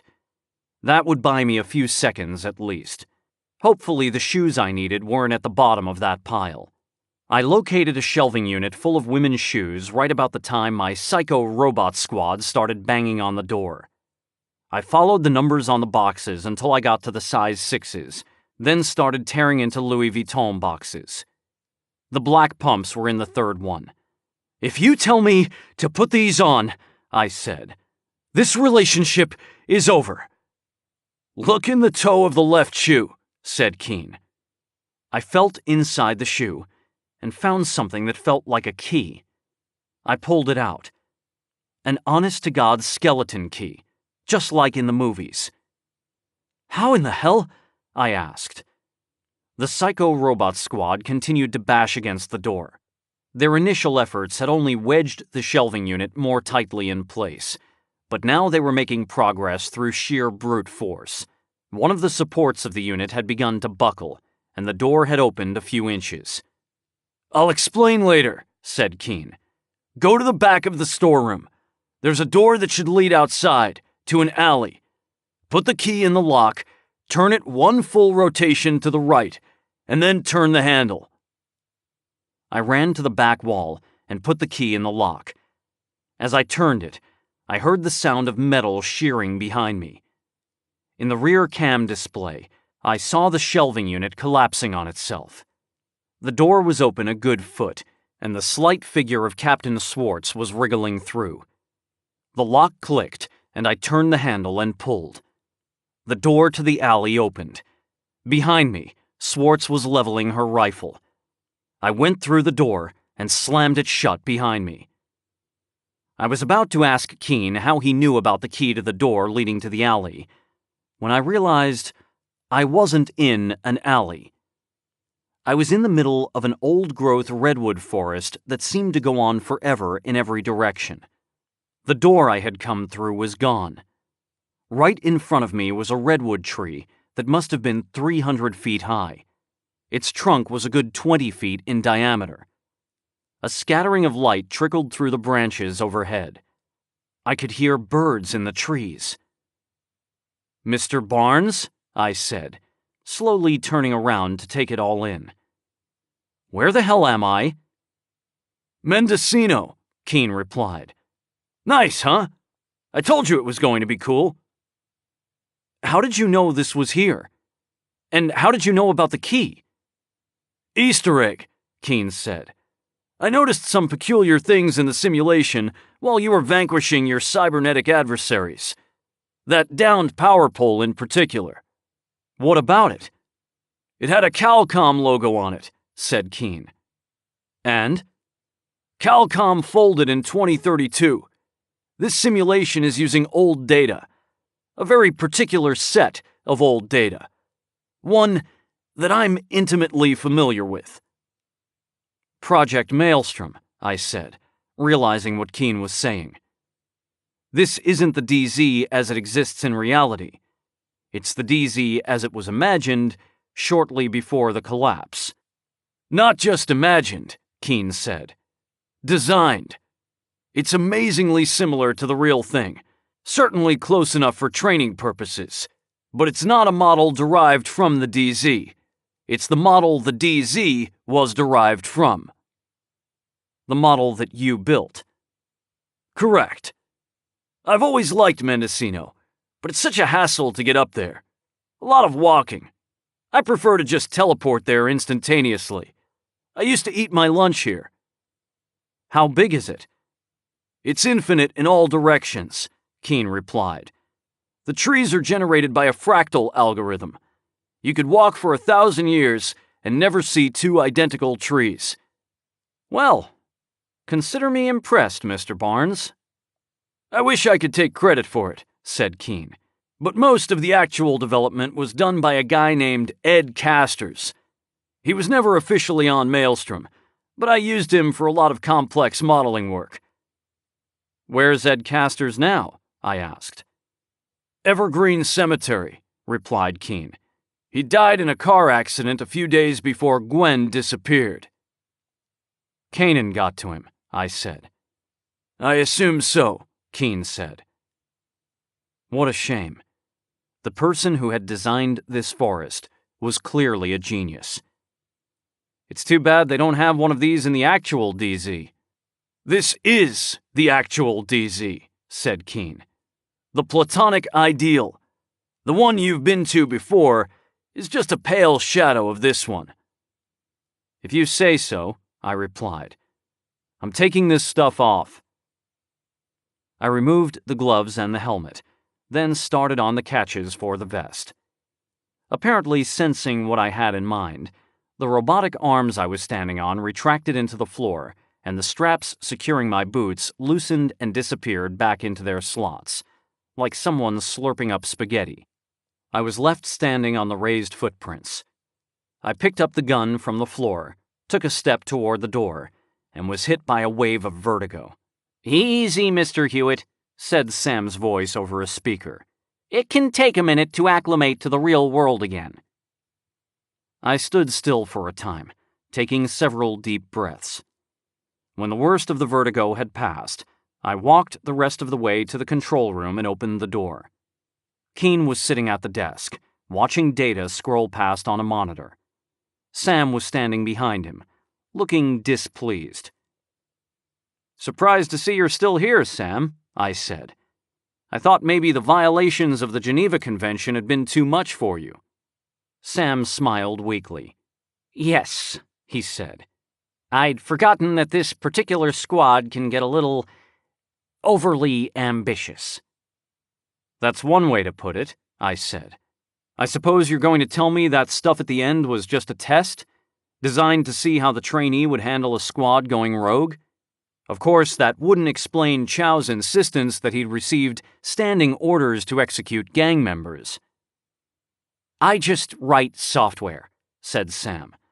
"The reality of the situation on the ground—" "The reality of the situation," said Keene, "is that Green River is training to wipe out the gangs in the DZ. Up until Chow's performance at the end there, this whole simulation could be written off as a generic urban pacification exercise, but it's pretty clear this training program has a very specific goal in mind. When is Green River moving into the DZ?" Sam didn't reply. "Ms. Fiore told you to give us everything we wanted. Did she not?" "Yes, but I don't know anything about Green River's operations. I just helped design the training program." "And how is the training going?" Keene asked. "I don't see a lot of Green River personnel around." They're on a rotating schedule," Sam stammered. "Some days they—" "Sam," said Keene, "have I done something to make you think I'm the sort of person who would accept the sort of horseshit you're shoveling?" No," Sam said. Good. When did they leave? Yesterday, Sam replied. Much better, said Keene. Now here's the thing, Sam. Seela doesn't know about Green River's plans to take over the DZ, and she is going to be very upset when she finds out. I can call her now, or I can let her figure it out on her own, after the attack on the DZ starts. The second one would give you a little time to cover your tracks and possibly start looking for a new job. Which would you prefer? The second one. Excellent. Here's what you're going to do. You're going to send the source code for the Minotaur system to my comm. Don't try any stupid tricks like corrupting the file headers or infecting it with a virus. I'm a genius. I'll see right through it. In return, we don't tell Seela Fiore what kind of operation you're running here. Sam nodded. I'll send it, he said. Right away. Good. Also, I need one more thing. What? Sam asked weakly. There was a project Empathics worked on several years ago. An economic forecasting model. I'm not sure what you'd have called it internally. I know it as Maelstrom. I'm familiar with it, Sam said. Excellent. I need you to send me everything you have on that project. The modeling algorithm, the source data, documentation, everything. I could get in a lot of trouble for that, said Sam. I mean, Minotaur is bad enough. Ms. Fiore did tell me to give you whatever you asked for, but— Sam, said Keene, I didn't mention this earlier, because frankly, I didn't see any need to terrify you. But you're making this difficult.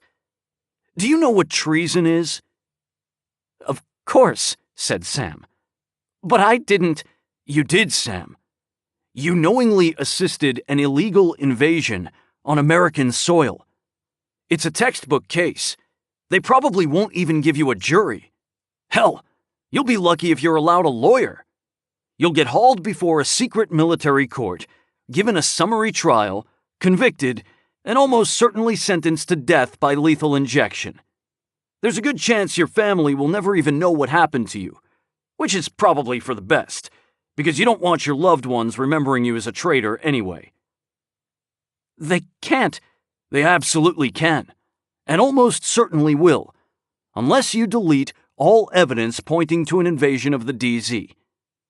You'll have plenty of time, unless I make a call to the FBI as soon as I leave this building. Sam swallowed hard. I'll send it to you, he said. All of it. I promise. Good! Keene exclaimed. Mr. Hewitt, I'm hungry. Let's go get lunch. 13. Well, that explains the Green River presence, I said. We were in April's car, on our way back to L.A. Keene nodded. Gerard Kanan is going to use them to do what the National Guard and the Army can't. Pacify the DZ. Do you really think Seela Fiore was out of the loop? How could she not know? Empathics is her company. I'm sure she knew about the plan, but I suspect it was an option of last resort, in case the chaos in the DZ got out of hand. If at all possible, Seela wanted, to maintain the status quo. She makes a hell of a lot of money from movies and TV shows filmed in the DZ, and probably from a whole lot of other off-the-books deals with Maglev. Establishing order in the DZ is the last thing Seela wants. She wants just enough chaos to keep the DZ interesting and profitable. But then things in the DZ start deteriorating, I said. Seela gets worried. So she and Kanan make a deal, come up with a plan to pacify the DZ so they can maintain control if things get out of hand. But Kanan doesn't share Seela's concerns about maintaining the status quo. He jumps the gun. Seela resists, so he has her killed. Something like that, said Keene. But killing Seela was a risky play, and Gerard Kanan is a patient man. It took him nearly 2 decades to turn a profit on Elysium Oil, Why is he so anxious to invade the DZ right now? The coins, I said. Keene nodded. That was my thought as well. Outside the DZ, he's got free rein to beg, borrow, steal, or kill to get the coins. But if there's one in the hands of Maglev or one of the other warlords, he's powerless to get his hands on it. I don't think Maglev has one, I said. He didn't seem to even consider the possibility we were in the DZ for any reason other than to find Gwen. And if he knew how badly Sela and Kanan want the coins, he'd have used it as a bargaining chip with Sela. Maglev is clueless. Agreed, said Keene. One of the other warlords must have one. And whoever it is, he knows how badly Kanan wants it. He's counting on Kanan's impotence inside the DZ to help him get a high price for it. But Kanan is calling his bluff. How long do you think we have? Not long, said Keene. Days, maybe hours. So what now? We've got to get Gwen's coin while we still can. If she even has one, I said. We have to assume she does, Keene said. It's the only leverage we have against Kanan. The only chance to stop the invasion and maybe save Gwen. I sighed. Keene was right. Eventually Maglev was going to find out that we'd played him. Sela was dead, so there was no way we were going to talk her into helping him in exchange for Gwen. Our only chance was to use the coin to get Kanan to put pressure on Maglev. All right, I said. If the cops are looking for us, though, I can't go through the front door.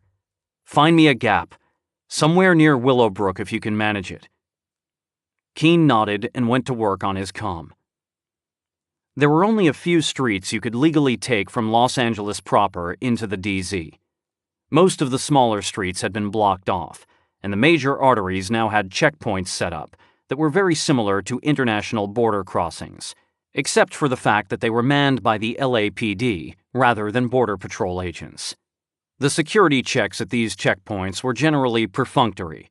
As far as I could tell, their purpose was mainly to allow the LAPD to confiscate enough drugs, guns, and money to keep the checkpoints running.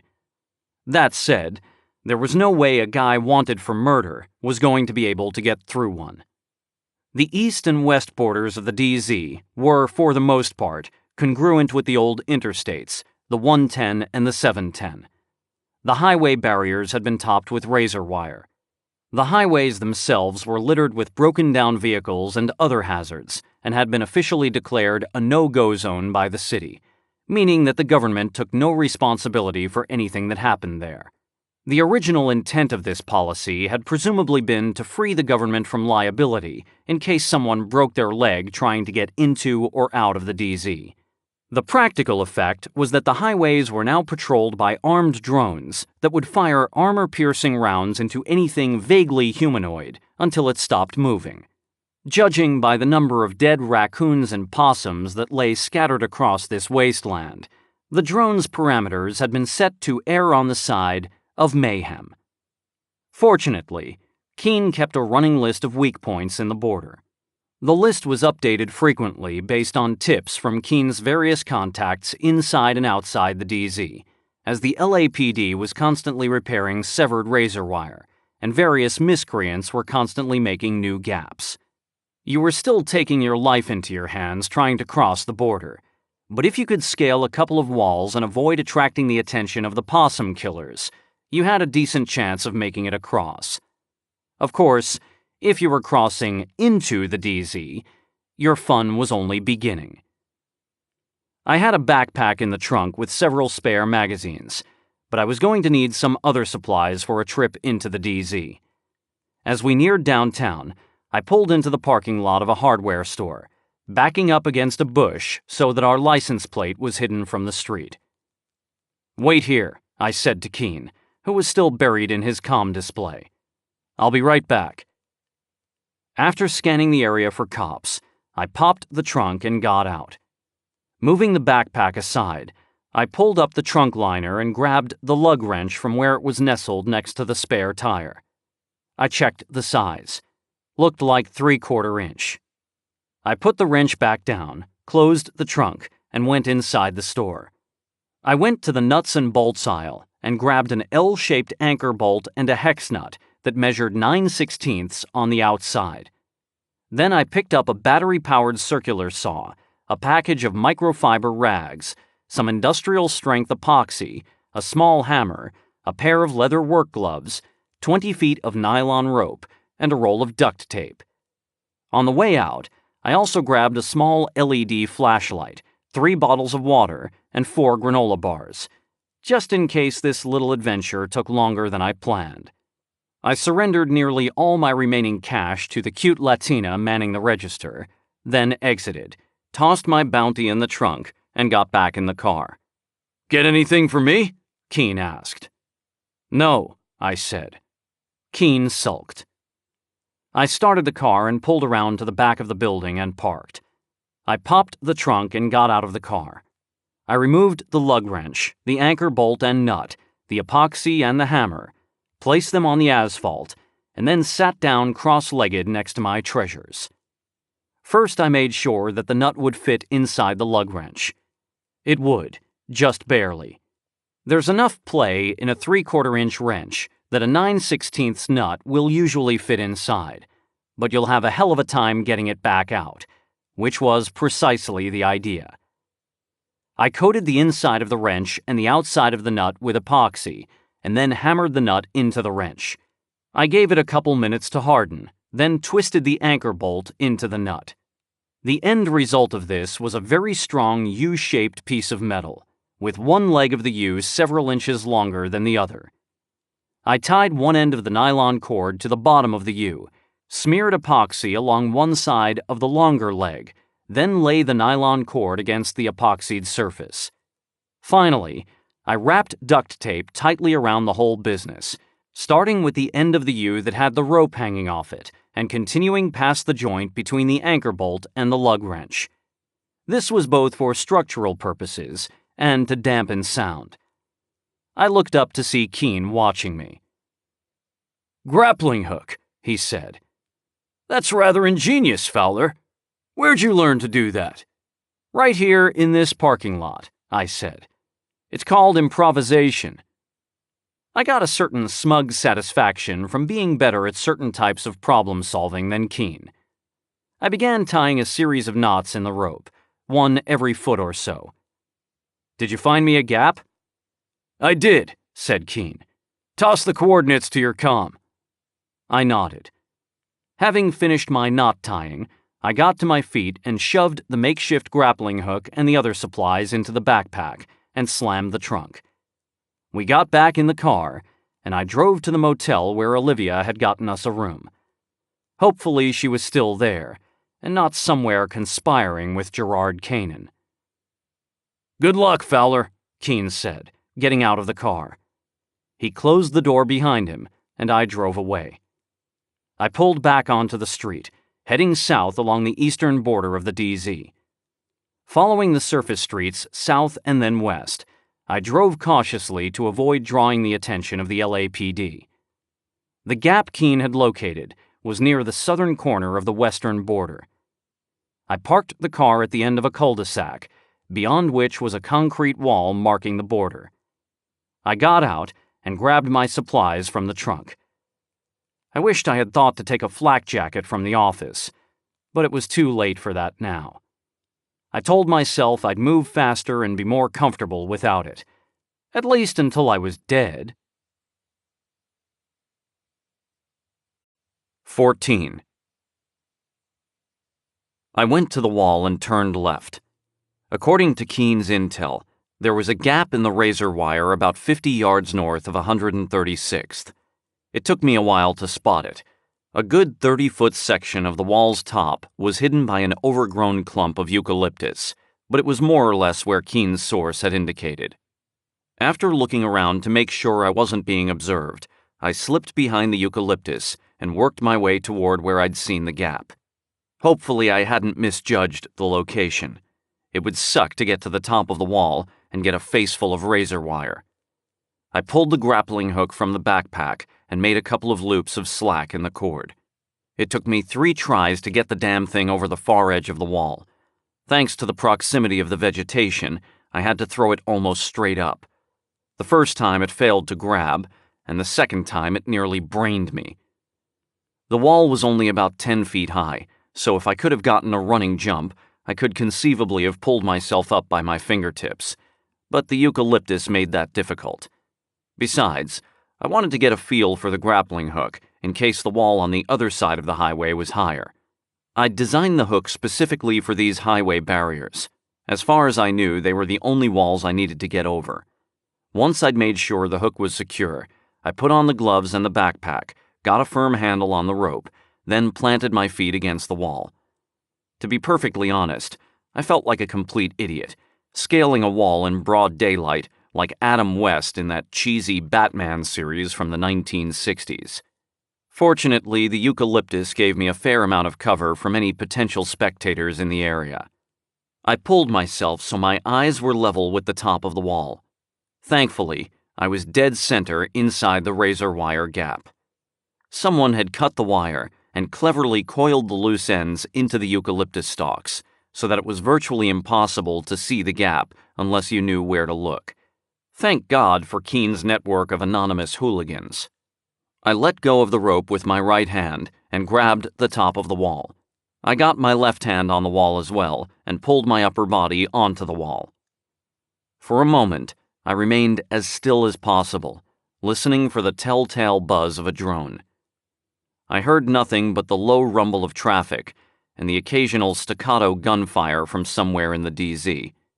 Below me was a paralyzed river of pre-collapse vehicles, all peeled paint and cracked tires, receding into the afternoon haze to my left and to my right.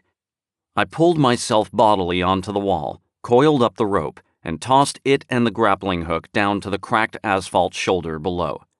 Then I spun around and lowered myself down as far as I could before letting go. I landed in a crouch next to the grappling hook. I grabbed it and the rope, stuffed both in the backpack, and stood up. To get into the DZ, I now had to cross 10 lanes of highway and scale another wall like the one I'd just come over. The tricky part of this was that I didn't know exactly where the razor wire gap was on the far wall. Keen's intel said that it was a short walk to the north. Whether that meant 10 feet or a quarter mile, I had no idea. I could only cross the highway and turn north, hoping that I'd see the gap when I got close. I made my way through the abandoned vehicles toward the far wall, staying low and zigzagging north when the cars were too close together for me to squeeze through. When I got to the last row of cars before the median, I crouched in the space between a Buick sedan and a UPS truck, listening for drones. Still, I heard nothing but traffic, the occasional shout, and farther away, gunfire. I darted across the median, then skidded to a stop, again in a small gap between two cars in the first northbound lane. The intuitive thing to do when you're in the no-go zone is to get out as fast as you possibly can. This is a sucker move. The problem is that if you're moving, a drone will spot you sooner than you can spot it. Given the ambient urban noise, you can only hear a drone coming from about 200 yards away, and that's if you're quiet and listening for it. The effective range of a drone's guns is about 50 yards on full automatic, or 150 yards firing singly. The bullets will go a hell of a lot farther than that, but drones are so lightweight that the recoil tends to throw off their aim. The drones are also programmed to take ambient noise into account. Basically, they'll get as close as they think they can before shooting. What this means is that if you have good hearing and you can make yourself be very still and very quiet, you can usually hear the drone coming before it starts shooting. So I forced myself to breathe slowly and did my best to block out the noise of the cars, voices, and occasional distant gunfire, listening for that telltale hum. Still, I heard nothing. I crept forward through the gaps in the cars, zigzagging what I hoped was a short walk to the north. The cars were lined up on the shoulder here, so when I got to the last row, I was only about 8 feet from the wall. Looking to the top of the wall, I scanned left and right, but saw only an unbroken stretch of razor wire. Fuck. Once again, I forced myself to be still and listen. Once again, I heard nothing but ambient noise. I pulled back and crept between the 2 rows of vehicles for another 50 feet or so. Then I peeked out again and looked for the gap. I saw what looked like a break in the razor wire about 80 feet farther north. My instinct was to run toward it, but I forced myself to stop and listen. This time I heard, amid the shouts and rumble of traffic, a constant, high-pitched whine. After a few seconds, I was able to determine the direction of the sound. It was somewhere to the south, coming my way. I made a run for it. The problem was this. The optics on these drones are pretty damn good. I figured it was about 50-50 that it had already spotted me. If that was the case, I was as good as dead if I remained on the road. I had a clear escape route planned, and I was fairly certain I could get over the wall before I was in optimal firing range. The drone would take pictures of me and forward them to the LAPD, but it wouldn't pursue me into the DZ. Even if the LAPD's facial recognition software tagged me as a wanted fugitive, there wasn't much they could do about it but wait for me to leave. The LAPD had no official authority inside the DZ. They could put a bounty on my head and hope the local warlords would turn me over, but that would take time. All I needed to do was get to Gwen's apartment, grab the Iota coin, and get out. So, I ran. Unfortunately, it quickly became clear that I had misjudged the gap. That is, what I thought was a gap was just a slack point in the wire where a support was missing. If I tried to climb over that part of the wall, I'd bleed out before I'd got 20 steps into the DZ. Okay, Fowler, I thought. Don't panic. There's got to be a gap here somewhere. Stop, take a step back, and look for it. There was no point in trying to be subtle now. The drone had certainly seen me. If it was closing at top speed, I'd be in range in about 3 seconds. But I saw no sign of a gap in the razor wire. It was time for evasive action.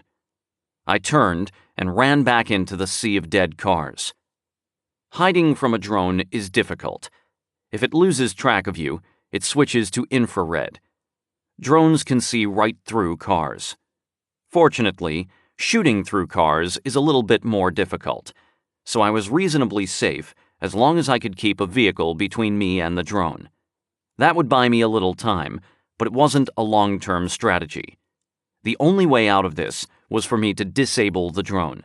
It would already have called its fellows for backup, but I might at least buy enough time to find the gap, assuming it actually existed, and get out.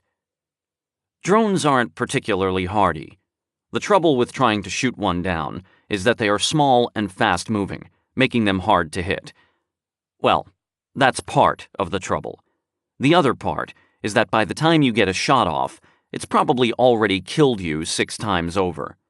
I needed a way to lure it in close without letting it shoot me, and as I knelt on the hot asphalt, I had an idea for how to do that.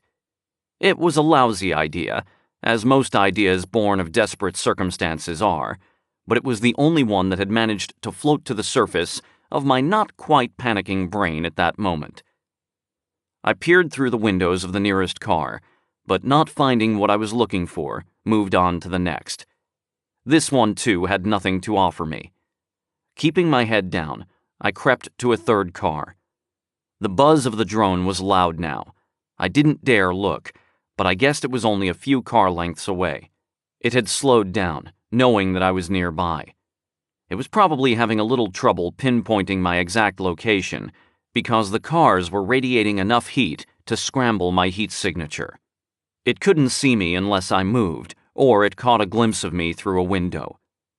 I got on the ground and rolled under a school bus, the asphalt hot where it contacted my bare skin. Emerging on the other side, I scampered behind the bus's left front tire and scanned the area in front of me. I could hear the drone buzzing back and forth right on the other side of the bus. Just ahead and to my right, I saw what I was looking for. Well, not exactly what I was looking for, but it would do.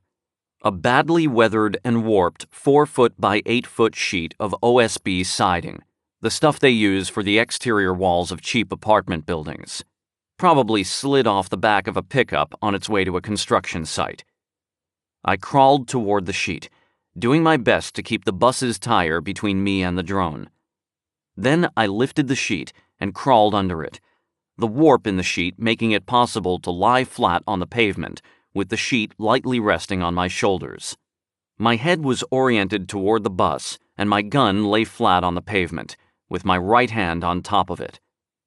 It was hot, almost unbearably hot. Despite the OSB shielding the pavement from direct sunlight, I felt like I was lying on a griddle. After about 3 seconds, I could feel perspiration pouring down my sides, and the sweat in my eyes was making it near impossible to see. I couldn't keep my head off the asphalt without rocking the OSB, so I forced myself to press my right cheek against the pavement.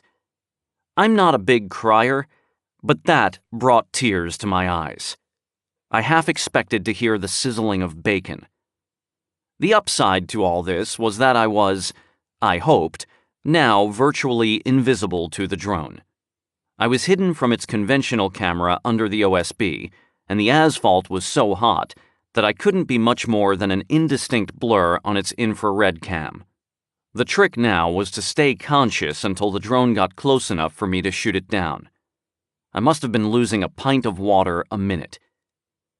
Evidently, my hiding spot was even better than I'd hoped. I waited there for a good 3 minutes, and it never even came around the bus. I heard its buzzing growing more distant. This was no good.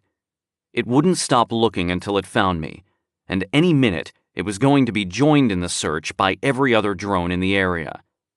It was time to seize the initiative. I momentarily raised my head from the pavement and barked, "Hey!" Then I lay back down, trying to be as still as possible. After a few seconds, I caught a glimpse through my blurry vision of something coming around the back of the bus.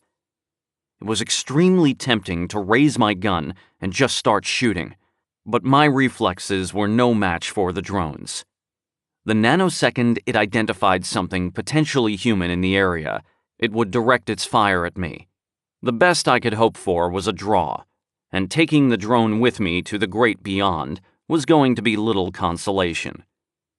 So I waited as the drone buzzed ever closer to my hiding place. At one point, it stopped and hovered for several seconds about 5 feet from my face. A droplet of sweat had run down my cheek and was now hanging from the tip of my nose, causing it to itch something fierce. It was all I could do not to brush it away with my thumb. Finally, I heard the drone moving away. Doing my best to blink away the sweat and tears, I gripped my gun and pulled myself into a sniper position. As I did so, the sheet of OSB tipped on my back like a lever on a fulcrum, and a corner touched the pavement with a barely audible tap. The drone pivoted to face me, and I fired. Not waiting to see if I'd hit it, I rolled out from under the OSB. I heard the sound of automatic gunfire and felt gravel hitting me in the face. I scrambled to the other side of the bus. The gunshots had stopped, and I was miraculously unhit. I heard a strange noise like a June bug ramming into a screen door, and realized the drone was whacking into the side of the bus. I'd winged it. I ran around the other side of the bus to approach it from behind. By this point, its gyros had compensated for the damage, and it was once again hovering in place. But it was facing the wrong direction. I wiped my eyes with the back of my sleeve, took aim, and fired. The drone shattered into pieces. The main chassis hit the ground, gave a little whine, and died. I knew how it felt. Dizzy from the heat, I collapsed against the bus and sank to the ground. Once the gushing of blood in my ears faded, I forced myself to listen for more drones. Thankfully, I heard nothing. Hopefully, I had a minute or two before the next wave hit. I took several deep breaths, trying to steady my hands and ease the nausea, then opened the backpack. I guzzled down an entire bottle of water, discarded it, and drank half of another. I put the half-empty bottle back in the backpack, threw it over my shoulders, and got to my feet. Taking another moment to listen for drones, I still heard nothing, so I walked back through the cars toward the far wall. I found the gap in the razor wire, another 60 feet or so down from where I'd been looking. As I tossed the grappling hook up, I heard the sound of several more drones approaching. I was still a little shaky, so it took me longer to get to the top than last time. I spotted at least 3 drones, and they were almost in range. I left my grappling hook and rope on the wall and threw myself down the other side, landing hard on a patch of gravel. Ahead of me were several dilapidated apartment buildings covered with so much graffiti it was hard to tell what color they'd originally been painted. I took off running toward the opening of an alley between 2 of them. I was fairly certain the drones wouldn't pursue me past the wall, but there was no point in testing their programming. Once I was safely ensconced in the alley, I leaned against a wall and drank some more water. The sound of gunfire was closer and more persistent now. I heard a child wailing somewhere, and several men yelling at each other in anger. The air smelled of burning garbage and urine. I'd made it into the DZ. 15. I wended my way through the urban maze that was the disincorporated zone. I had only 2 goals in mind. 1, get to Gwen's apartment as quickly as possible. And 2, don't get killed. As I was largely unfamiliar with this part of the DZ and didn't know where the lines were drawn in the current gang war, the best I could do in service of goal number 2 was to actively avoid the sound of gunfire. This rule of thumb served me well. By keeping to the alleys and side streets, I made it to the address Gwen had specified in less than 40 minutes. Despite it being the middle of the afternoon, the streets were nearly deserted, a fact that was more disturbing than reassuring. Although I saw no active fighting, clearly the residents of this area were staying indoors as much as possible. I made it to the gate without incident, and had no trouble getting through the padlock and the lock on the building's outer door. I moved quietly up the stairs, finding the hallway deserted. Breathing a sigh of relief, I continued down the hall to Gwen's apartment, picked the lock, and slipped inside. I spent the next hour going through every cabinet, drawer, and cupboard in Gwen's apartment, looking for the coin. I had almost given up when I finally glimpsed a silver disc at the bottom of a shoebox full of random junk that had been stuffed in the back of her bedroom closet. So Keen's suspicion was right. Gwen had gone back to the DZ for the coin, but had been intercepted by Maglev's thugs before she had a chance to get it. Holding it in my hand, I had to laugh. It felt cheap. Titanium is a lightweight metal. That's why they use it on things like airplane frames. It's incredibly strong, but it feels like tin. The Iota coin was like a prize you'd get out of a cereal box. I'd have put it in a shoebox in my closet, too. I held it between my fingers and studied it for a moment. It was identical to the one in Mr. Kim's book. On the front was the backward J symbol, which I took to be the Greek letter Iota, under which appeared the inscription, "Not 1 iota." On the back was Leptophlebia nebulosa, the mayfly. The only difference between Gwen's coin and the picture was that this one bore the serial number 7. I stuffed the coin in my pocket. By this time, I was starving, and the granola bars in my backpack didn't sound very tempting. I took the backpack off and made myself 2 ham and cheese sandwiches, which I washed down with a Diet Coke. Once I had eaten, I became aware of how sticky and exhausted I was. I was tempted to take a nap at Gwen's place and sneak out of the DZ later on in the night, but it probably wasn't a good idea to stay in one place too long. Somebody might come looking for Gwen or the coin. So I splashed some water on my face, put the backpack on, and went to the door. I pulled it open with my left hand, holding my gun in my right. The hall was empty. I closed and locked the door behind me and made my way down the hall.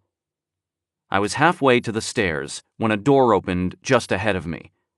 I raised my gun as a man emerged into the hall. It was the grungy guy I'd seen earlier, but now a pistol dangled from his hand. "Haven't seen Catherine for a while," said the man.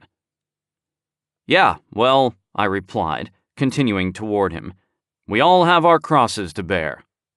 "Maybe you tell me where she is," he said. "Maybe I don't." He pointed his gun at me, and I stopped walking. I nearly shot him at that point.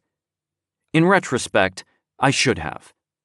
"Maglev said to keep an eye out for her." "Look, friend," I said. "Catherine isn't here, as you can see.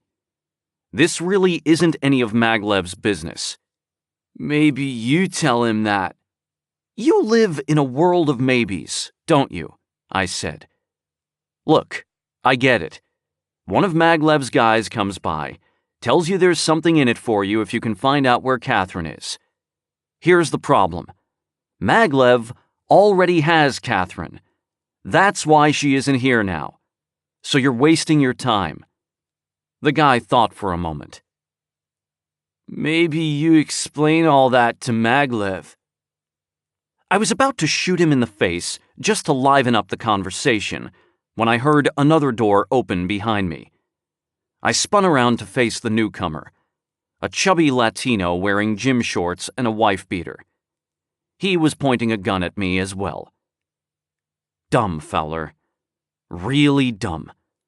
You should never have let yourself get boxed in like this. So the question was, could I take them both out before one of them shot me? I put the odds at about 3-1 in favor. These guys were clearly not pros. I could put 2 in Fatty's chest, pivot and take out Slim before either of them knew what was happening. But here's the thing. These guys weren't killers. They were just random losers hoping to make a few bucks. I didn't want to kill them if I didn't have to. I wasn't bullshitting when I'd said they were wasting their time. We could sort this out with a quick call to Maglev. Also, not to put too fine a point on it, but a 1 in 4 chance of getting shot is still way too high. Getting shot sucks. A lot. I raised my hands in the air, letting the Sig Sauer dangle from my index finger.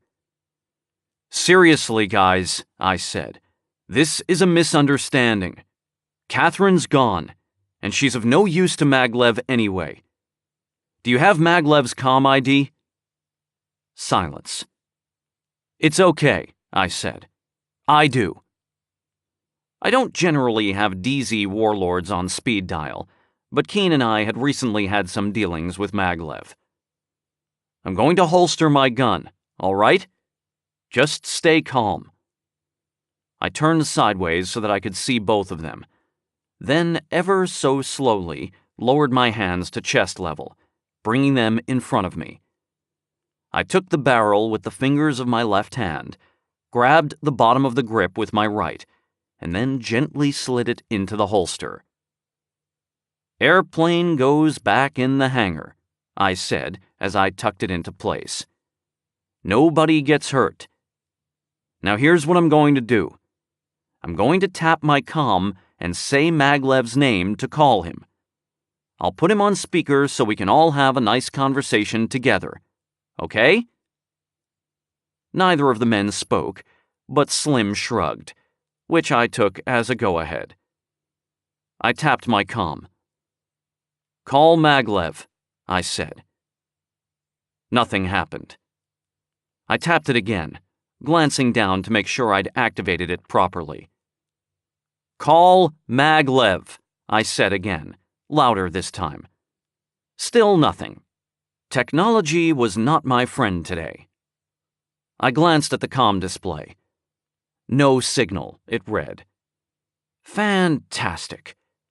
I wondered if this was a momentary glitch, or if the war in the DZ had escalated to the point where the communications infrastructure was being targeted.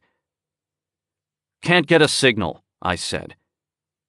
Been out all day, said Slim. I'm gonna have to go talk to Froggy. Froggy? I said. Who the hell is Froggy? Maglev's guy. He's the one who came by here asking about Catherine. Great, I thought. Middle fucking management.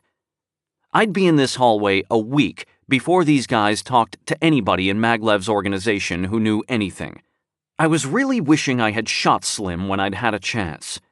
Come here, said Slim. I glanced at Fatty to my right, who nodded. I walked towards Slim, stopping a few feet in front of him. Gimme your gun, Slim said. Having committed to a peaceful resolution, I didn't see any alternative. I gently withdrew my gun from its holster and handed it to Slim, handle first. Open that door. He indicated the door he'd just come out of. I sighed and turned the handle, and was immediately assaulted by the odors of marijuana and feet. Go in. I went into the apartment.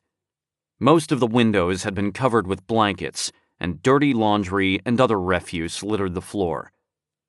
All things considered, I preferred Gwen's decorating style to Slim's. Slim followed me in. Sit down. I moved a pizza box out of the way, removed my backpack, and sank into a couch. Jorge, said Slim to the fat guy in the hall. You watch him. I'ma go talk to Froggy. Jorge waddled into the room, pointing his gun at me. I noticed his finger was on the trigger. Jesus, Jorge, I said. Trigger discipline. Don't make me come over there and show you how to use that thing. I swear to God, Jorge turned the gun toward his face and looked right down the barrel. Slim grabbed his hand and pointed the gun to the floor. Leave it like this unless he gets up, Slim said. Jorge nodded. That seemed like a compromise I could live with. He put my gun on a shelf behind Jorge. I'll be back in an hour. Slim walked out, closing the door behind him. I smiled at Jorge. Jorge stared dumbly back at me, his gun pointed directly at his big toe. It was going to be a long hour, assuming Slim wasn't being overly optimistic. I found myself wondering how trustworthy someone named Froggy was likely to be. If Froggy were a stand-up guy who knew his business, I might actually be out of here in an hour. If he were some whacked-out paranoid drug addict, he might instruct Slim to shoot me in the head to appease the lizard people. There was no way to know. I was still pondering this half an hour later when I heard shouts and gunfire from somewhere nearby. We'd been hearing gunfire in the distance for some time, but it seemed to have gotten a lot closer. Jorge went to a window and pulled back the blanket. From the rosy glow that shone through, I deduced that the sun was setting. More automatic fire sounded somewhere below. "What's going on, Jorge?" I asked, eyeing my gun on the shelf a few feet away. "Shooting," said Jorge. "No kidding," I said. "You might want to turn off the—" There was another burst of gunfire, and Jorge fell backward to the floor, covered with blood and broken glass. He'd taken at least one bullet in the face, just below his left eye, and several more to the neck and chest. Jorge never knew what hit him. I lunged off the couch, grabbed my gun off the shelf, and crouched low to the floor, then crawled back toward the door and turned off the light. Now the room was dark, except for the minimal red glow coming through the crack in the blanket over the window. The gunfire below was near constant. I went into the adjacent bedroom and pulled the blanket over the window aside slightly. Outside, it was chaos. In the 30 seconds that I scanned the street, I counted 3 different groups of armed men, and I honestly couldn't tell who was fighting whom. There was one group hunkered down behind a pile of broken concrete down the street to the left, another group that was firing from the several windows and doorways across the street, and, although I couldn't actually see them, another group that was firing from the alley between the building I was in and the one to my right. At first, I thought the two groups I could see were both targeting their fire at the group in the alley, but those two groups seemed to be trading occasional potshots at each other as well. It was unclear what they were fighting over. It was possible somebody had found out one of the Iota coins was inside this building, but I doubted it. Most likely it was just a coincidence that this particular skirmish was happening right outside. More accurately, there were probably dozens of skirmishes like this going on all over the DZ, so the odds that one would happen nearby were pretty good. There didn't seem to be anyone deliberately directing fire at Gwen's building. Jorge had probably been mistaken for a sniper. I crawled away from the window and back into the living room. It looked like I wasn't going to be getting out of here for a while, and if I was going to have to spend the night, I wasn't going to do it in Slim's nasty apartment. Still in a crouch, I opened the door to the hall and peeked out. It was empty. I stood up and ran back to Gwen's apartment. This time, it only took me 10 seconds to get the door unlocked. I went inside, re-locked it, and threw the deadbolt. Then I spent half an hour listening to gunfire while crawling around Gwen's apartment, pushing heavy pieces of furniture up against the door. If anyone tried to get in, I wanted them to have to work for it. When I'd finished my barrier, I crawled into the kitchen and ate some cold spaghetti and drank a quart of milk. My hunger satisfied, I crawled to the bathroom and took a quick shower, then crawled into Gwen's bedroom. I shoved the mattress off the bed, lay down on it, and fell asleep. 16. I awoke to the sound of gunfire. I know, I just said I'd been hearing gunfire all night. But this was different. Not the guns themselves, but the way they were being fired. There's a difference between the sound of automatic weapons being fired by gangbangers and automatic weapons being fired by professionals. Just as there's a difference between the sound of kids playing sandlot baseball and the sound of the World Series.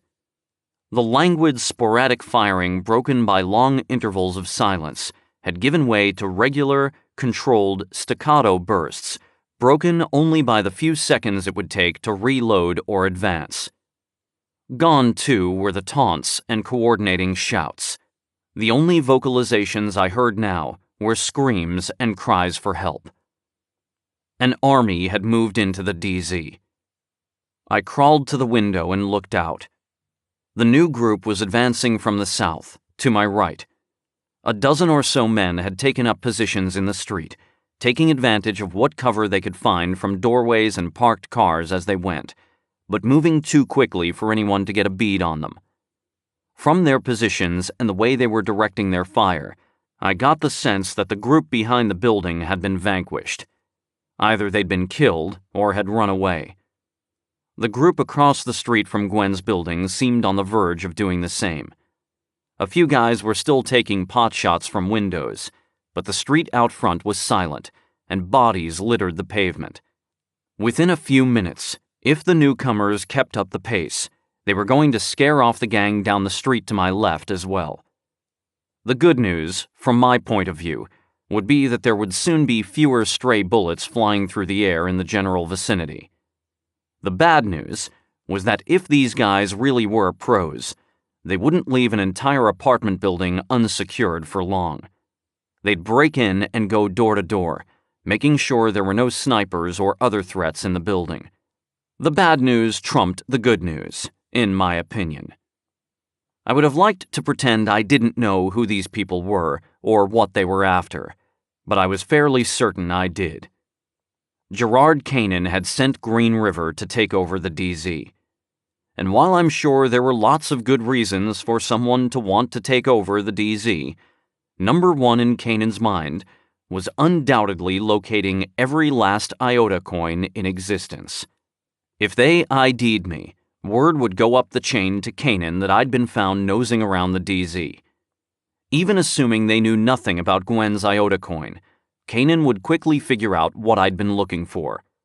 They'd get the coin, and I'd probably end up collateral damage of the invasion, dead in an alley. Keen would go to prison for Sela's murder, and April and Gwen would probably join him. I was tempted to flush the Iota coin down the toilet just to keep Kanan from getting it, but that negated the possibility of me using it as leverage against him. And we still didn't know why the Iota coins were so valuable. For all I knew, it could hold the key to keeping us all out of prison. I could hide it, but where? Green River was taking over the equivalent of a small country to find it. Tearing apart an apartment building with sledgehammers and crowbars was not going to be a problem for them. The fighting was right in front of Gwen's building now, and I chanced another look out the window. I got a pretty good look at the newcomers. They were wearing full combat gear and Minotaur helmets. A battalion of military veterans armed with equipment like these guys had could probably pacify the entire DZ in a few days. It made me wonder why nobody had ever tried it before. A question more germane to my immediate predicament, though, was, how the hell was I going to get out of here? I had been banking on the gangbangers getting bored and moving on. These DZ skirmishes were more like pissing matches than actual battles. One gang would move into another gang's territory to test the other gang's will to defend it. Depending on the outcome of the skirmish, boundaries would be solidified or redrawn, and then everybody would go home. The gangs didn't hold territory in a strict tactical sense. They depended on a mutual understanding of where the lines were. This was another of Keen's collective delusions, I suppose. The boundaries between two gangs were where they were, because everybody agreed that's where they were. The Green River guys didn't fight like that. They moved forward inch by inch, foot by foot, pacifying everything in their path. You knew exactly where the line between Green River territory and non-Green River territory was, because it was defined by scary-looking men with guns. If I was ever going to get out of this building, I had to do it before I was firmly on the wrong side of that line. The first thing to do was to identify my escape route. I moved all the junk away from Gwen's door as quietly as I could, and then checked the hall. It was still empty. If there was anyone else alive in this building, they were asleep or hiding. Just as well to leave them that way. I went to Slim's and peeked out the window where Jorge had been shot. The Green River guys were all over the street in front. That meant taking the stairs was not an option. Once I got to the first floor, the only way to get out of the building was by the front door. I went down the hall to Jorge's apartment, which was on the back side of the building. This looked more promising. There was a door to a small landing, which led to a fire escape down to an alley that was bordered by an old redwood fence. The alley was dark. If there were street lights in the area, they'd broken or been shot out. If I could get down the fire escape into the alley without being seen, I could climb over that fence and follow it to the north, deeper into the DZ, and away from the territory claimed by Green River. Then I could cut west toward the border. I might run into some fighting, but if I stayed low and took advantage of cover, I figured my odds were pretty good. The only problem was the group of Green River guys who seemed to have set up shop about 30 feet away from the end of the building, right below Gwen's apartment. If I climbed down the fire escape now, chances were at least one of them would see me. Maglev's deadline was now less than 6 hours away, but as anxious as I was to get out of the DZ with the coin, I couldn't help Gwen if I was dead. The fact was, the Green River guys didn't particularly care about me at this point. They didn't know who I was, or that I had one of the precious coins they were looking for. Unfortunately, if they saw me leaving the building now, they were very definitely going to be taking an interest in me. They'd ID me and search me, and it would be all over. I just needed to give them something else to focus on for a while. so they wouldn't bother me as I was leaving. Explosions are good for that. I went into Gwen's kitchen and verified that she had a gas oven. I retrieved an oscillating electric fan I'd seen in the bedroom, closing the door behind me. I put the fan on the kitchen counter, plugged it in, and turned it on full blast. I set my flashlight on the floor with a napkin draped over it so that it would give me just enough light to see, but not enough to be obvious from outside. Looking under the sink, I found a box of 13-gallon trash bags. I took one of them and a twist tie, then dug around in the junk drawer in the dark until I felt the pair of pliers I'd noticed earlier. I pulled the stove away from the wall and felt for the nut connecting it to the gas line. Once I found it, I loosened the nut and pulled the connection apart.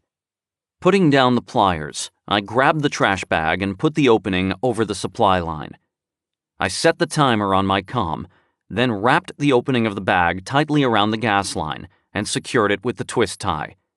While I waited for the bag to fill, I grabbed a tape measure from the aforementioned junk drawer and made a quick measurement of the room. Subtracting for cabinets, appliances, and furniture gave me a volume of about 1,200 cubic feet. When I'd finished measuring, I checked my trash bag. It was nearly full. I gave it a few more seconds, then removed the bag and checked the timer. 1 minute and 38 seconds. Assuming the good people at the Glad Products Company were being straight with their measurements, that came to 7.5 seconds per gallon, or 8 gallons per minute. A gallon is 0.13 cubic feet, so I was getting a flow rate of about 1 cubic foot per minute. I'd learned quite a bit about improvised explosive devices during my time in Saudi Arabia. And here's the thing about methane explosions. They're harder to pull off than you might think. You need a concentration of between 5 and 15% methane to get the gas to ignite. More than that, there's not enough oxygen for it to burn. Less than that, the methane is too diffuse to catch fire. Additionally, even if you're in that range, you might just get a flash fire rather than an actual explosion if the mix is too rich or too lean. Ideally, you want right around 10% methane to get an actual supersonic, window-shattering explosion. The other problem is that methane is lighter than air, so it's going to tend to collect against the ceiling, giving you a rich mix up high and a lean mix toward the floor. Hence, the fan, which would help distribute the gas more evenly. There was a small chance a spark from the fan would prematurely light the gas, but that was a risk I was going to have to take. With a room volume of 1,200 cubic feet, I needed 120 cubic feet of methane to get to 10%. So at 1 cubic foot per minute, it was going to take nearly 2 hours for my bomb to be ready. An hour and a half would get me to 7.5%, which would probably do it, but I wouldn't want to go any lower than that, particularly since there was a pretty high margin of error with all these back-of-the-envelope estimates. For good measure, I moistened a towel and shoved it against the gap below the door that led to the rest of the apartment. I moistened another towel for the door to the hall. I could smell the gas already, but it wouldn't be dangerous to breathe for a few minutes yet. Methane isn't poisonous, but you get a high enough concentration of it and it will shove out the oxygen, and oxygen is kind of important for breathing. The other thing I needed was a spark, and the easiest way to get a spark is electricity. I rooted around in cabinets until I found a 20-foot extension cord under the sink. Not long enough. I set it aside. In a closet, I located a vacuum cleaner. Good. I removed it from the closet, then grabbed a sharp knife from the counter. After hacking off the cord where it connected to the vacuum housing, I stripped the ends of the leads. I then stripped the paper from the twist tie I'd used earlier and twisted each end of the twist tie around one of the leads, making a bridge between them. I could have just twisted the leads together and hoped for the best, but the breaker might trip before I got a spark with that method. This way, the current would melt the twist tie and then arc between the two leads. I tied the end of the cord around the handle of the oven and picked up the rest of the cord, along with the extension cord. I put the flashlight back in the backpack and put the backpack on. Opening the door, I made sure no one was in the hall, then exited the apartment with the coiled up end of the vacuum cleaner cord, the extension cord, and the damp towel. I closed the door over the vacuum cleaner cord and shoved the towel against the gap. I continued down the hall, letting out cord as I went. I made it almost to Jorge's apartment before running out of cord. Plugging the end of the vacuum plug into the extension cord gave me just enough length to get to an outlet in Jorge's living room, near the door to the fire escape. I set the male end of the cord down next to the outlet and sat in a chair where I could keep an eye on the door. Then, I waited. 17. The Green River mercenaries moved more quickly than I thought they would. Hearing some activity downstairs about 20 minutes after I sat down, I went across the hall to Slim's apartment to investigate. As I expected, the Green River guys had cut the padlock to the gate and moved into the building. They'd be going door to door to check for guns and gang members. Unless they ran into some serious delays on the first 2 floors, they were going to be at the door to Gwen's apartment in less than an hour.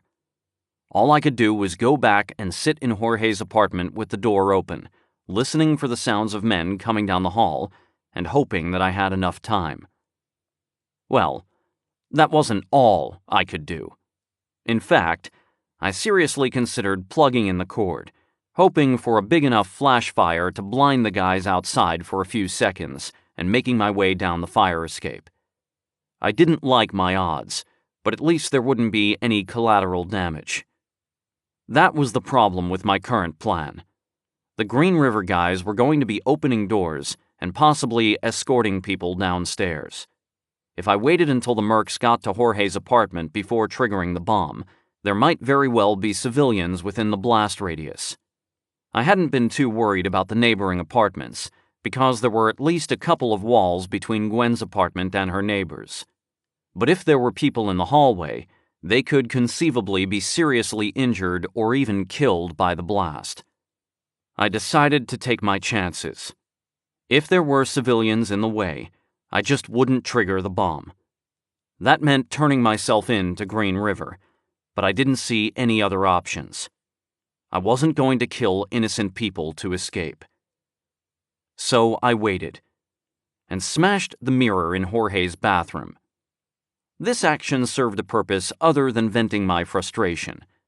I wanted to be able to see the Green River guys coming down the hall. I left the door open and propped a shard of glass against the door jamb, angling it so that I could see anyone coming down the hall. About 40 minutes later, I saw several men in full combat gear, bearing automatic rifles, exiting the stairwell. As expected, they went to the first door and knocked. They identified themselves as a DZ security patrol, which I thought was a nice touch. The guy doing the talking was loud and authoritative, but not overly aggressive. When nobody answered after a minute, he backed up and his 2 comrades smashed in the door with a portable ram. The guy in charge and one of the ram guys went inside, while the other 2 waited in the hall. A couple minutes later, evidently satisfied that the apartment was empty, the men moved on to the door across the hall. One man remained behind to watch the stairwell. There were 5 apartments before Jorge's, including the one they had just gone into. Slim's was the second one on the left. The occupant of the apartment across the hall from the one the Green River guys had just broken into had opened his door and was complaining loudly in a Haitian accent about his constitutional rights being violated.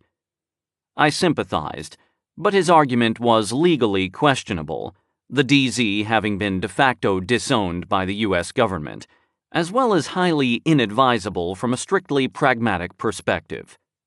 The man, a little black guy in short-sleeved cotton pajamas, was dragged into the hall, handcuffed, and escorted by one of the mercenaries downstairs. While the guy at the stairs held his post, the other 2 went inside the man's apartment to search it.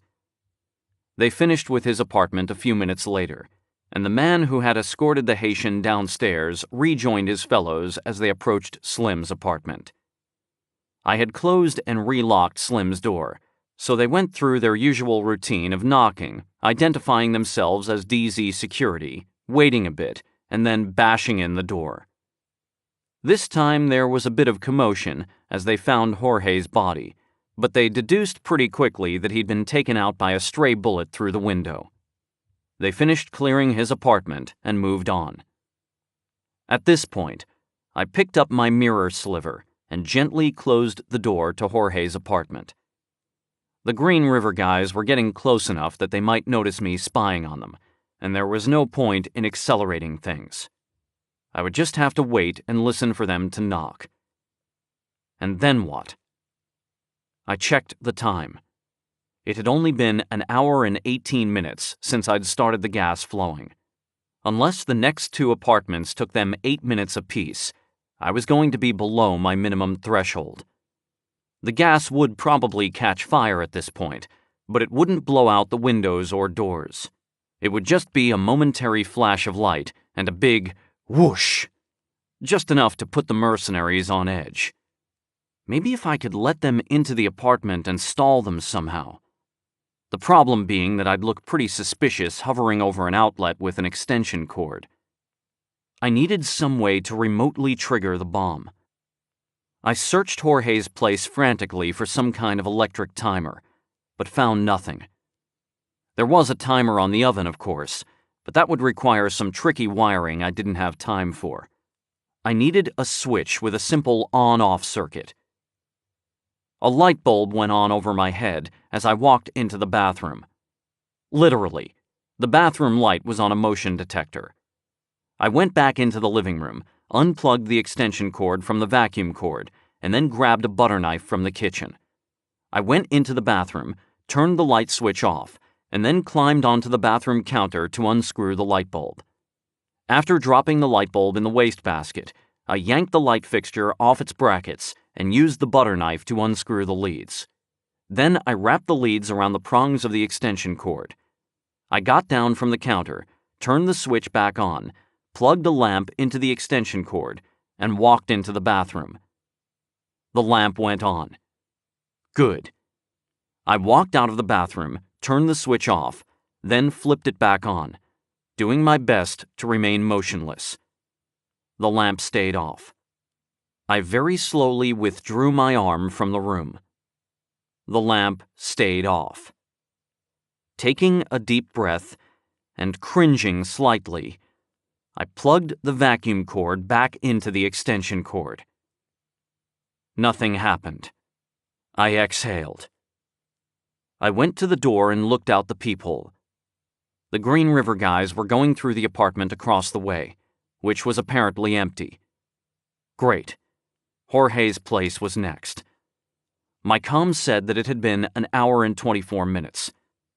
I needed at least 6 minutes more to be assured of an explosion. Somehow, I had to stall. I was trying to imagine how I might do this when I heard a woman yelling loudly in the hall. Her voice seemed to be coming from the right, toward Gwen's apartment.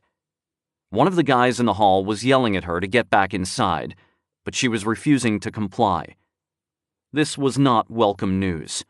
If my bomb went off, anyone within 30 feet of that door was going to be severely injured, if not killed. To make matters worse, she was complaining about smelling tear gas in her apartment. Nice going, Fowler, I thought. How long before the Green River guys smell it and figure out what you're up to?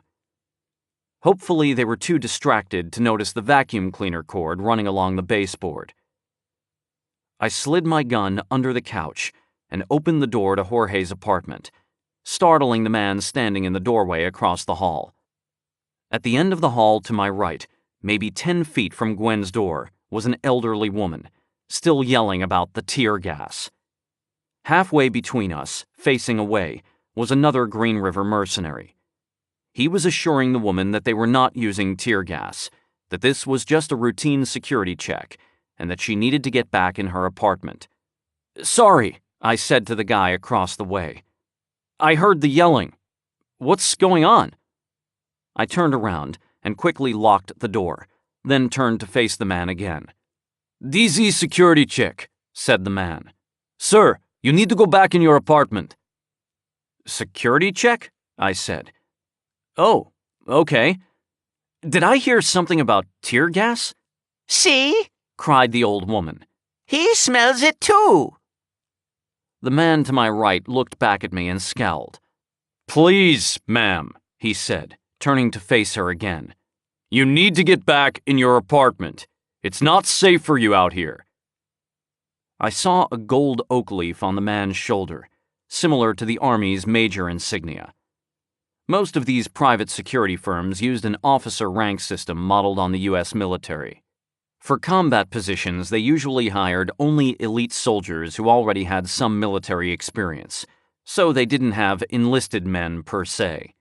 They had civilian employees and officers. If these guys had been Army, it would be pretty unusual to have a major doing door-to-door searches. But this Green River squad was probably all officers. She's crazy, said the guy across the hall. We ain't using no tear gas. I thought I smelled something too, I said. This is an old building, you know. They've had problems with the pipes leaking. Well, it ain't us, the major said. We'll get to you next, sir. Please go back inside. The man down the hall was now attempting to physically move the old woman toward her doorway.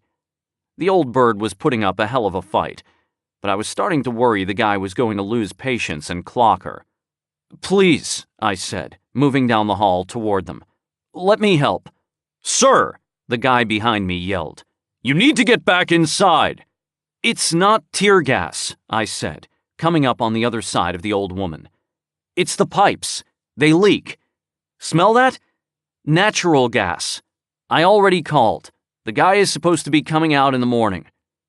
I put my arm around the woman and helped the mercenary maneuver her toward her door. He seemed grateful for the help, and the guy behind me stopped yelling orders for a moment. Natural gas? The woman asked, confused. But then, who are these soldiers? Some kind of security check, I said. Don't worry, ma'am. I'm sure it will all be over with soon. We had gotten to her door, and I turned to the major. I've got it from here, sir, I said. I'll make sure she stays inside. Who are you? The woman asked. Why, Mrs. Graham, I exclaimed, glancing at the name on her door. I'm Kevin. We met yesterday, remember? I just moved in. Oh, said Mrs. Graham. I'm sorry, Kevin. My memory isn't what it used to be. Are you sure they're not using tear gas? It makes my sinuses hurt. No, ma'am, I said, with a smile at the major. No tear gas. We escorted her into her living room. Ma'am, the major said, are you going to be all right? Can I leave you with Kevin for a few minutes?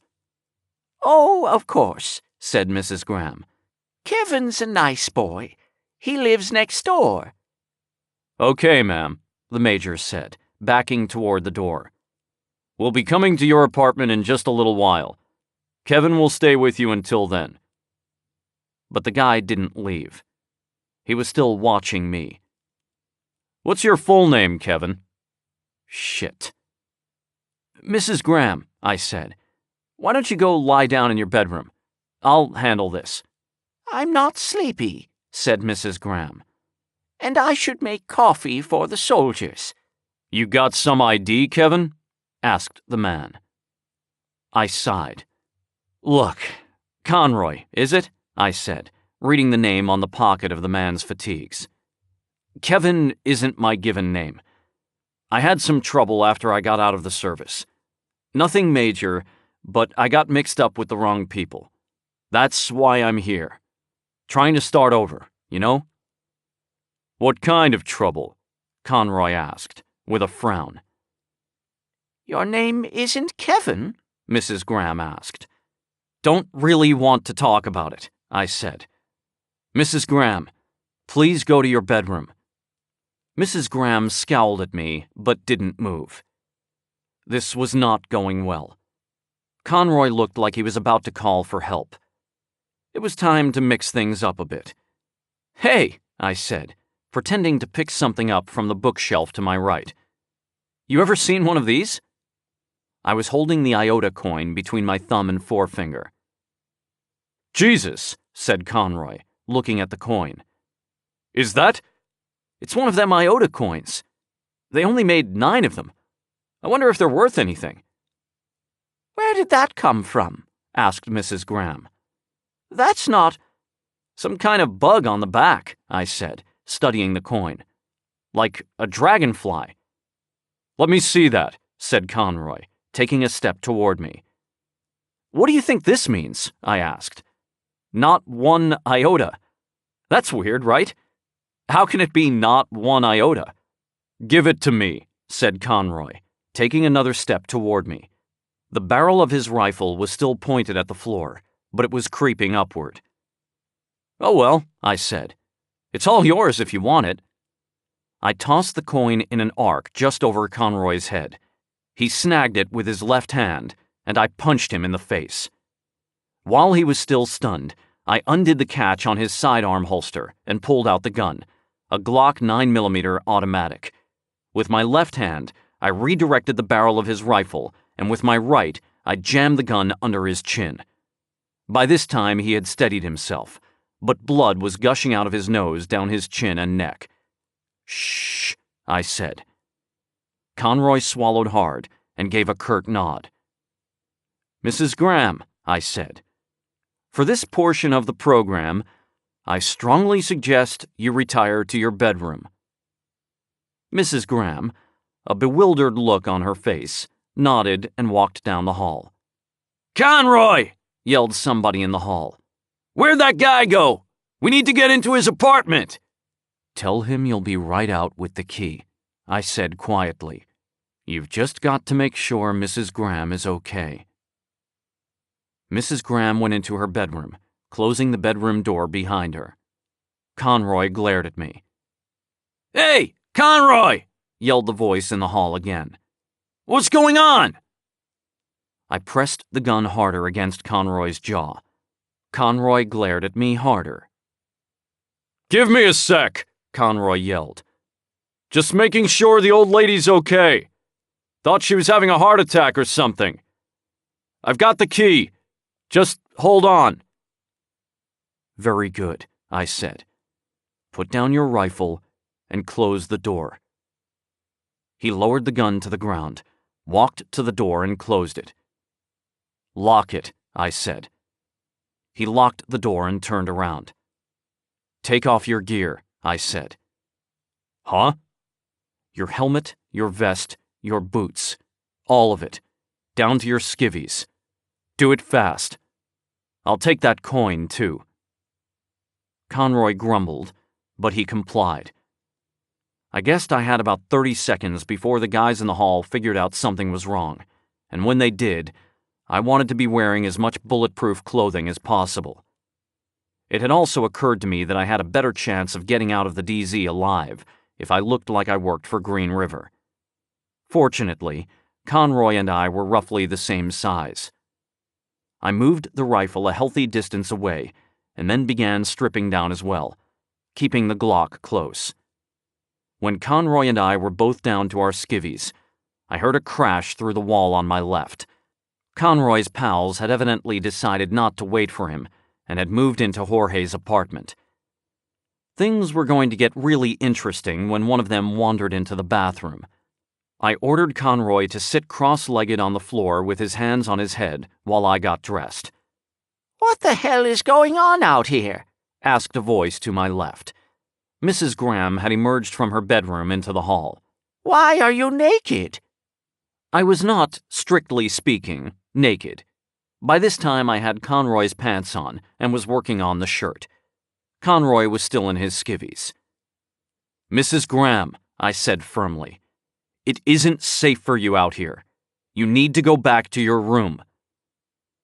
Mrs. Graham disappeared again. I put on Conroy's vest and started working on the boots. I was just getting the second one on when Mrs. Graham came into the hall again. Mrs. Graham, I said, please don't make me. That's when I noticed she had a gun. A .357 revolver. Jesus, I should have known. It's the DZ. Everybody has guns. Conroy sat on the floor in front of me, chuckling at this development. Personally, I was more concerned with the bomb that was going to go off at any moment a few feet down the hall. We were probably relatively safe in Mrs. Graham's living room, but I'd feel a whole lot better if she would get back in her damn bedroom. "This is my apartment," snapped Mrs. Graham. "You don't get to tell me what to do, Kevin." Please, Mrs. Graham, I said, taking a step toward her. This is for your own safety. That's when she shot me. Twice, actually.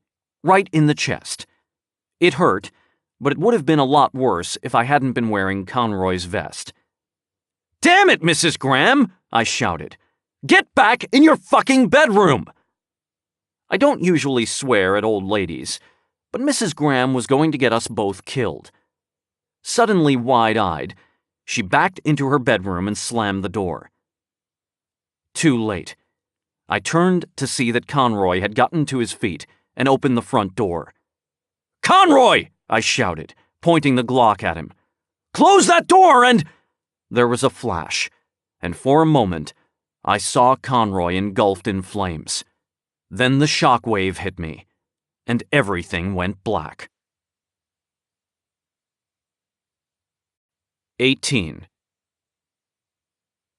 I had a vague memory of Mrs. Graham standing over me and shouting, and then somebody carrying me downstairs. The next thing I knew, I was strapped into the back seat of a car. From the motion of the vehicle, it seemed we were airborne. My head hurt, my ears were ringing, and my hands and face felt like they were on fire. All I could smell was burning hair. The only other person in the car was the driver, who was wearing a Green River medic's uniform. Next to me on the seat were Conroy's Glock and helmet. Where are we going? I asked blearily. Memorial Hospital, said the driver. How you feeling? Not great, I said, feeling my face. Touching my forehead made it hurt more. Also, my eyebrows were missing. You're lucky to be alive. Some asshole rigged a methane explosion in one of those apartments. Couple of civilians dragged you out. Was there an old lady? I asked. Don't know about that, said the driver. Your bodies are in the ambulance ahead of us. They'll be surprised to see you, I'll bet. They swore you were dead. I nodded dumbly. One of the Green River guys must have seen Conroy's body and somehow not noticed me lying a few yards away in his clothes. They were definitely going to be surprised to see me. I don't think we've met, said the driver. Name's Harper. I just transferred in from Johannesburg. You're Conroy, right? Yeah, I said. Look, Harper, you need to set this thing down. I saw lights below us, but couldn't make out where we were. All I knew was that I needed to get out of this car before it got to the hospital. We're almost there, buddy, said Harper. You feeling okay? Lie down and take it easy. We'll be there in 2 minutes. No, you need to land, I said. Now. You need to puke or something? Just try to hold on. If you puke in this car, I'll have to clean it up. Shit. I knew I should have waited for an ambulance. I picked up Conroy's gun and pressed the barrel against Harper's neck. I was getting a little tired of threatening people with guns, to be honest, but I was too dazed and desperate to think of anything else. Land, I said. You're not Conroy, are you? Said Harper after a moment. No, I am not, I admitted. I'm just a guy having a shitty day who happens to be wearing Conroy's uniform.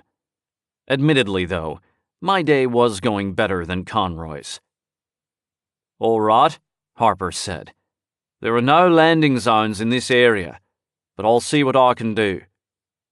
Any street will do, I replied. Don't get cute. Technically, he was right. I could see we were in a residential neighborhood, presumably outside the DZ. You couldn't legally land an air car in such a neighborhood. Practically speaking, you can land an air car on just about any 100-foot-long strip of pavement. Less if you went full vertical, but that wasted fuel and attracted a lot of attention. Harper set the car down on a quiet street, like a pro. I kept the gun on him as I got out, taking the helmet with me. "Thanks, Harper," I said. "Take the rest of the night off." "Fuck you," said Harper. I shrugged and closed the door. I held the gun on the car until he took off. Then I checked my location on my comm and took off running. I didn't know what Green River's relationship was with the LAPD, but I suspected Harper called them as soon as he was in the air. I needed to get as far away from here as I could before they showed up. According to my comm, I was just a few blocks north of the motel where I'd left Keen and Olivia. Doing my best to keep to the shadows, I jogged there and then walked to the door of room 17. I knocked and said, "Hey, it's me." After a few seconds, Keen came to the door. He was wearing a plain white t-shirt and boxer shorts. "What the hell happened to you?" Keen asked. "You look like you got shot out of a cannon. And what's with the stormtrooper getup?" I pushed past Keen into the room and sat down on my bed, letting the helmet hit the floor. Keen closed the door. "You have the coin?" I reached into my pocket and held it up. Keen grabbed it out of my hands. "Looks just like the one in the book," he said, "except for the serial number." I started unlacing my boots. More than anything, I needed a shower. I just risked my life half a dozen times to get that goddamn Crackerjack box toy, I said. Gerard Kanan's army is tearing apart the whole DZ looking for that thing, so I sure hope you can tell me more than that. "The only thing I can figure," said Keen, examining the coin, "is that it somehow carries information. Like those fake coins in spy movies." "Yes," he replied, "except that this coin is clearly solid, so the information is somehow embedded in the coin itself." "Embedded by whom?" I asked. "What kind of information?" I'd finished getting undressed and went into the bathroom to turn on the shower. Keen followed. "Whoever minted the coins, I would imagine," said Keen.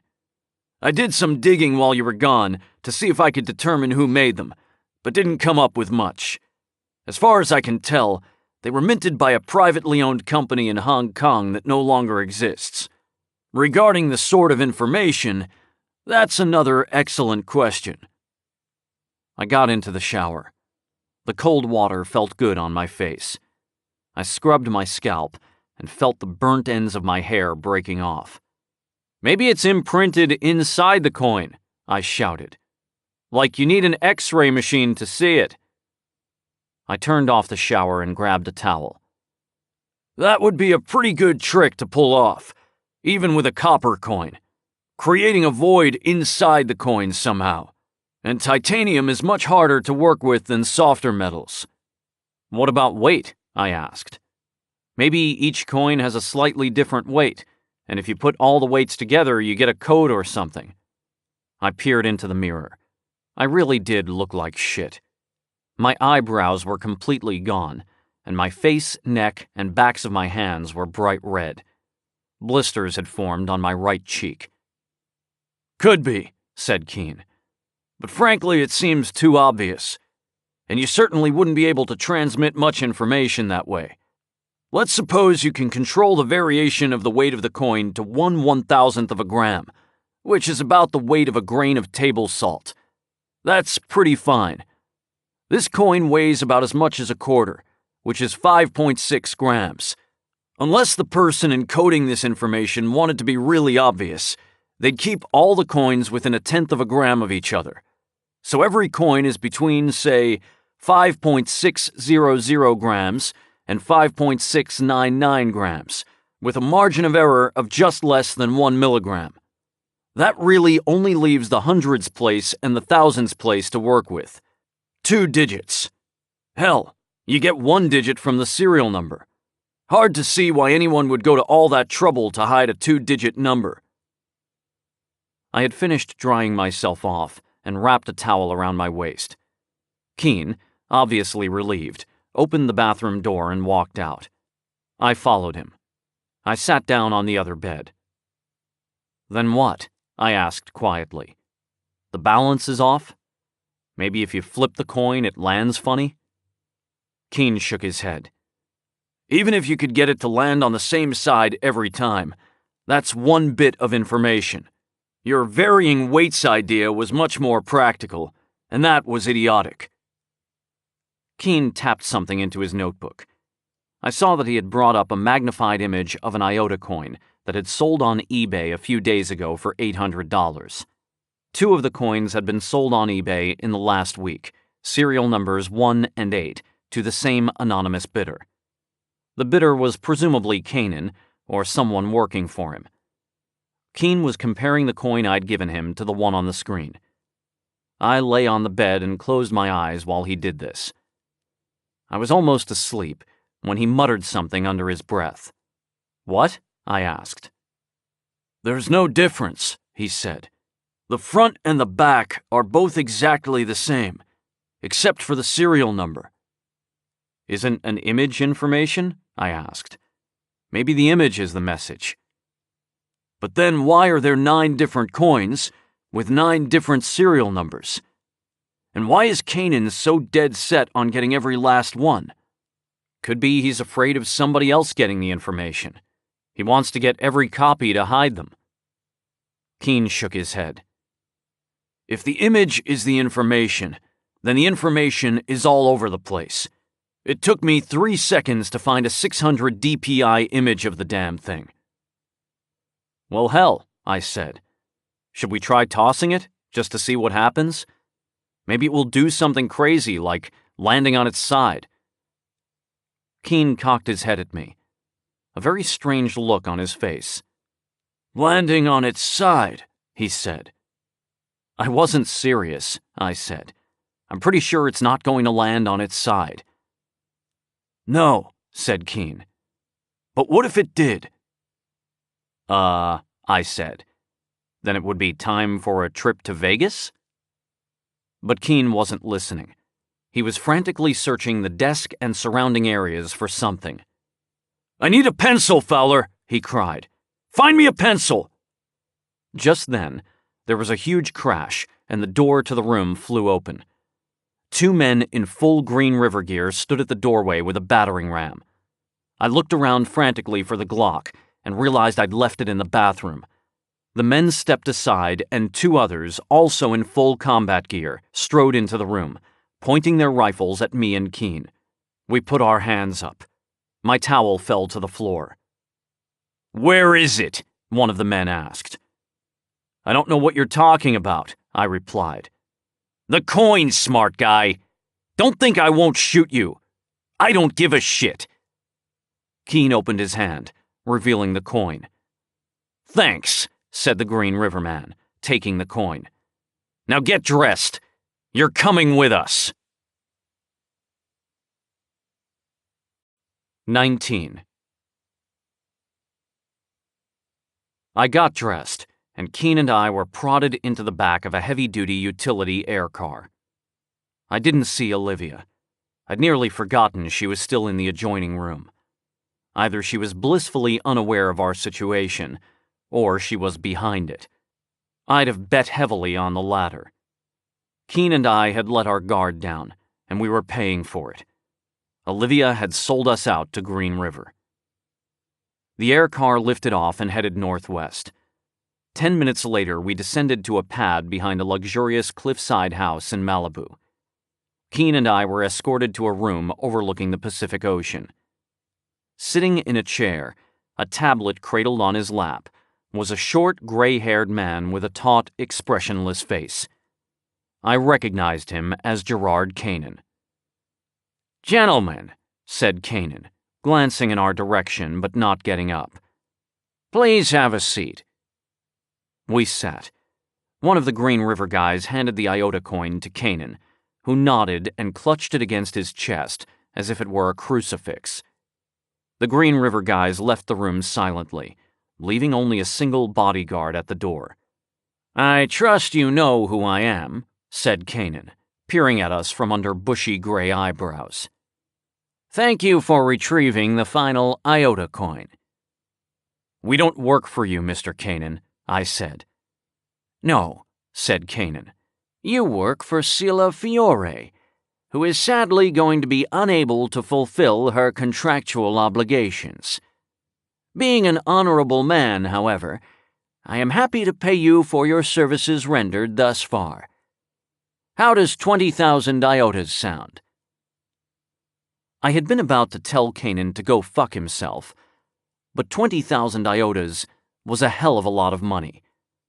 Dollars or iotas, that much money would bring us current on our lease, and then some.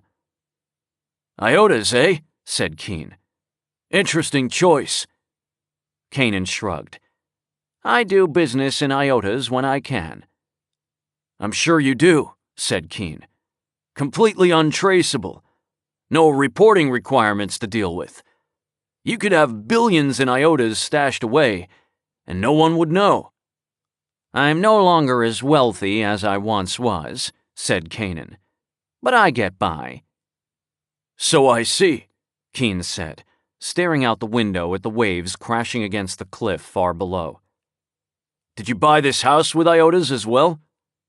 Kanan scowled. "My finances aren't your concern, Mr. Keen.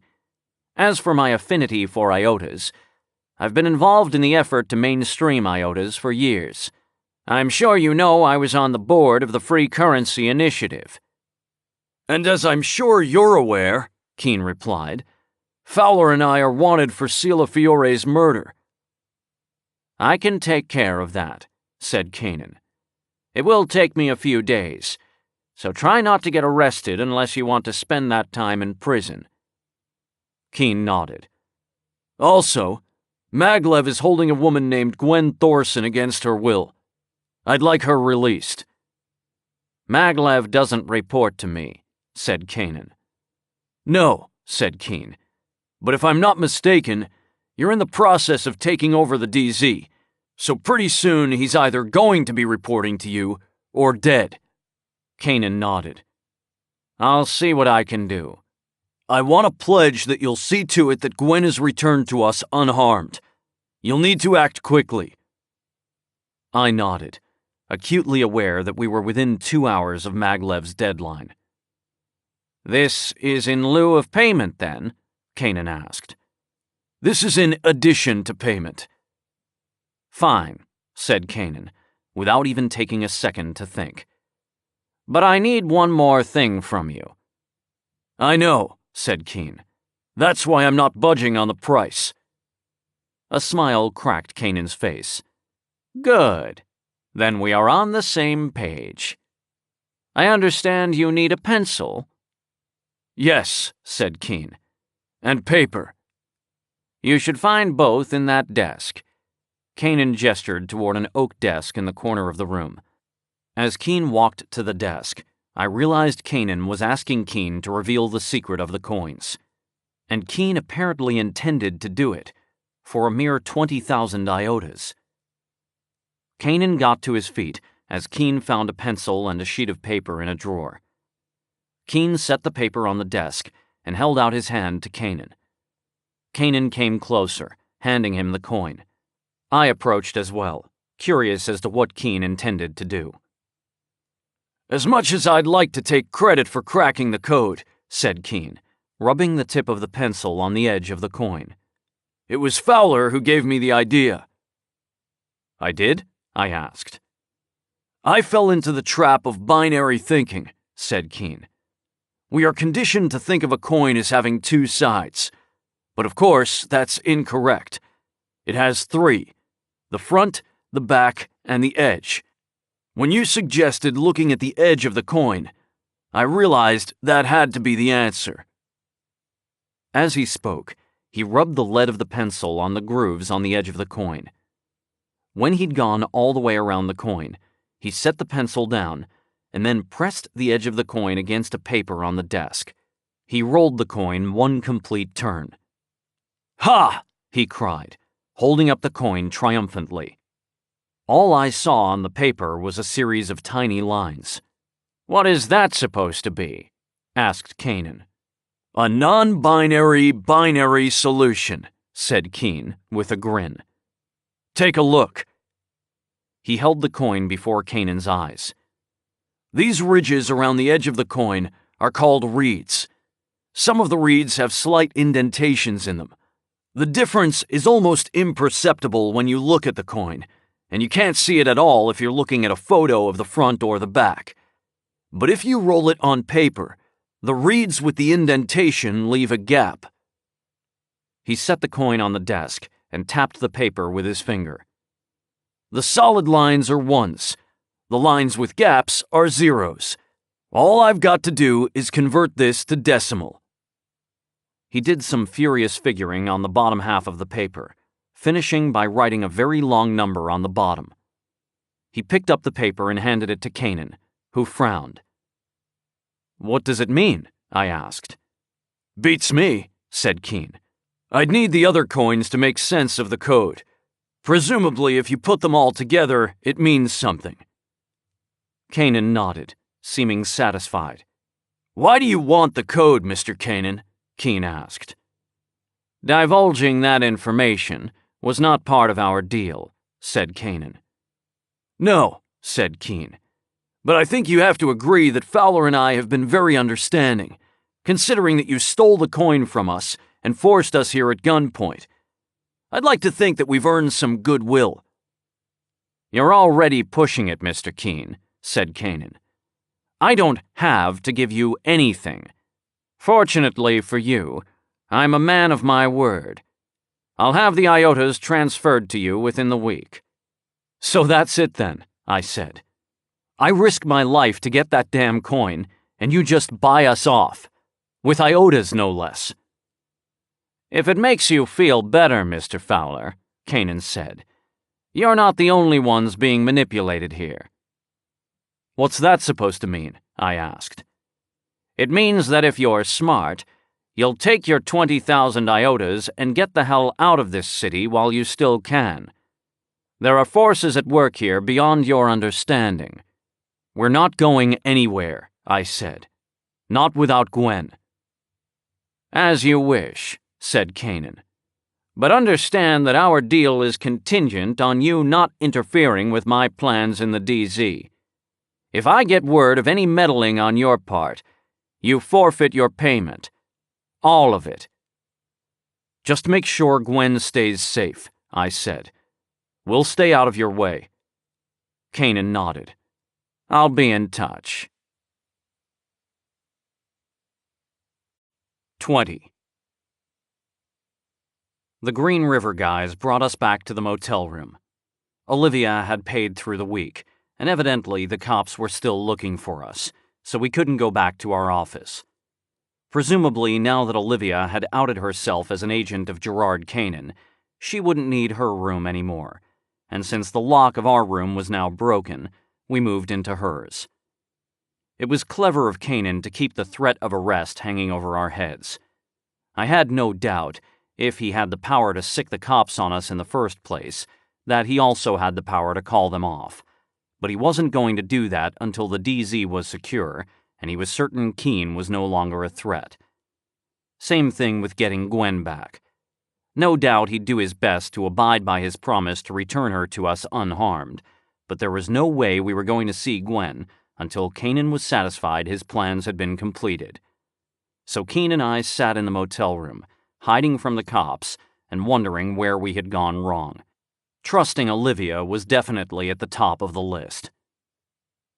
"You think Olivia was working for Kanan all along?" I asked. "So it would seem," Keen replied. "What is Kanan offering her?" "Hard to say. Seela was very concerned with her legacy.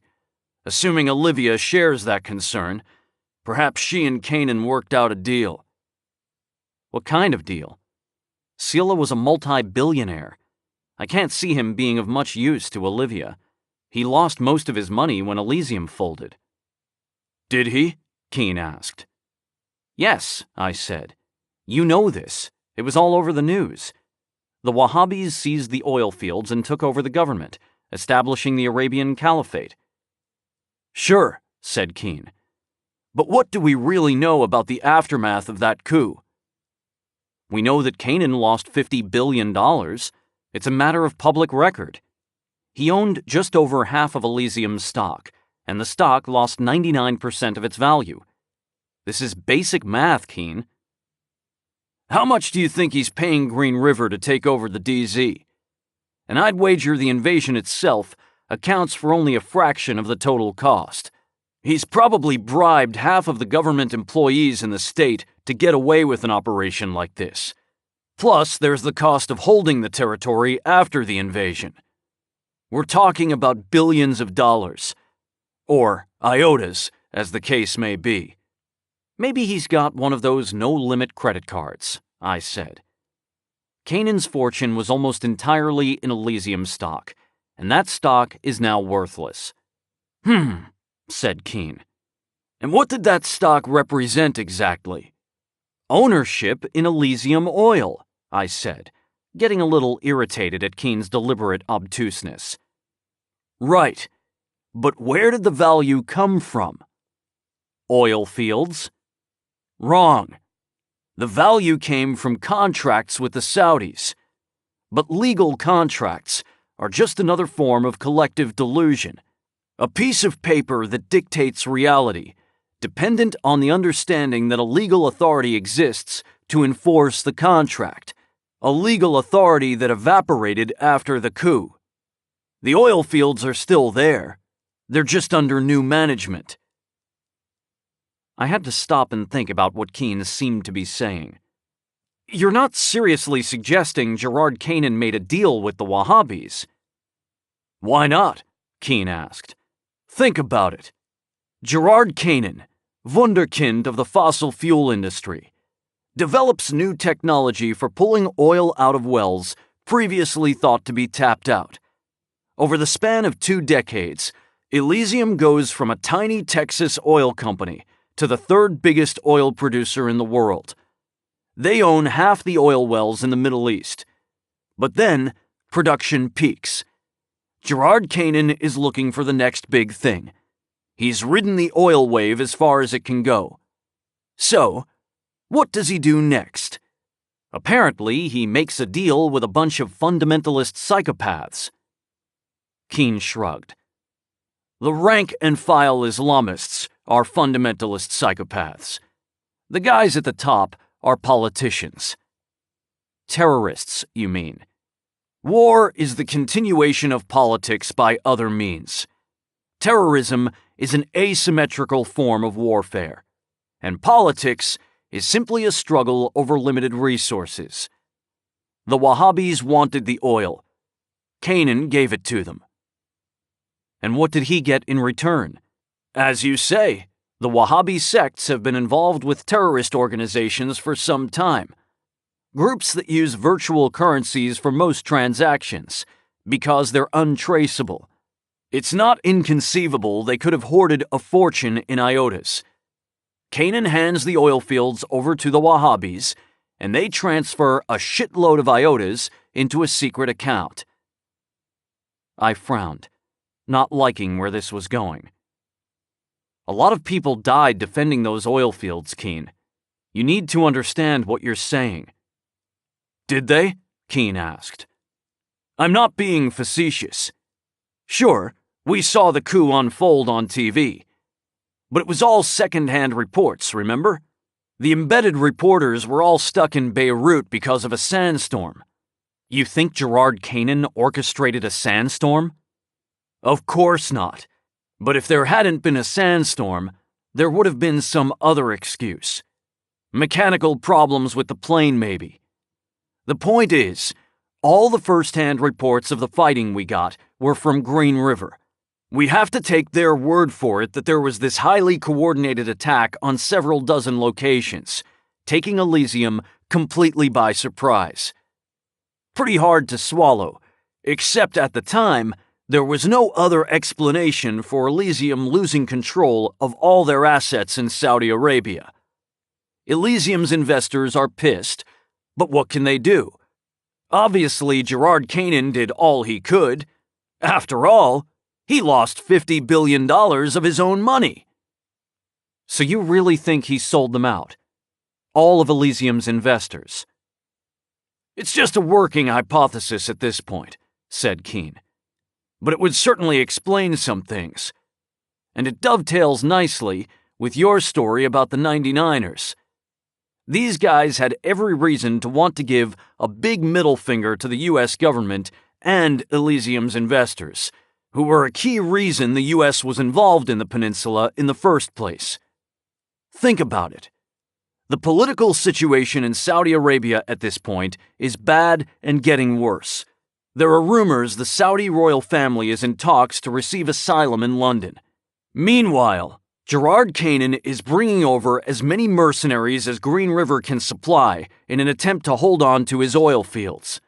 The expert consensus seems to be that the Wahhabis don't have the firepower to take the oil fields, that they're going to have to make some kind of deal with Elysium.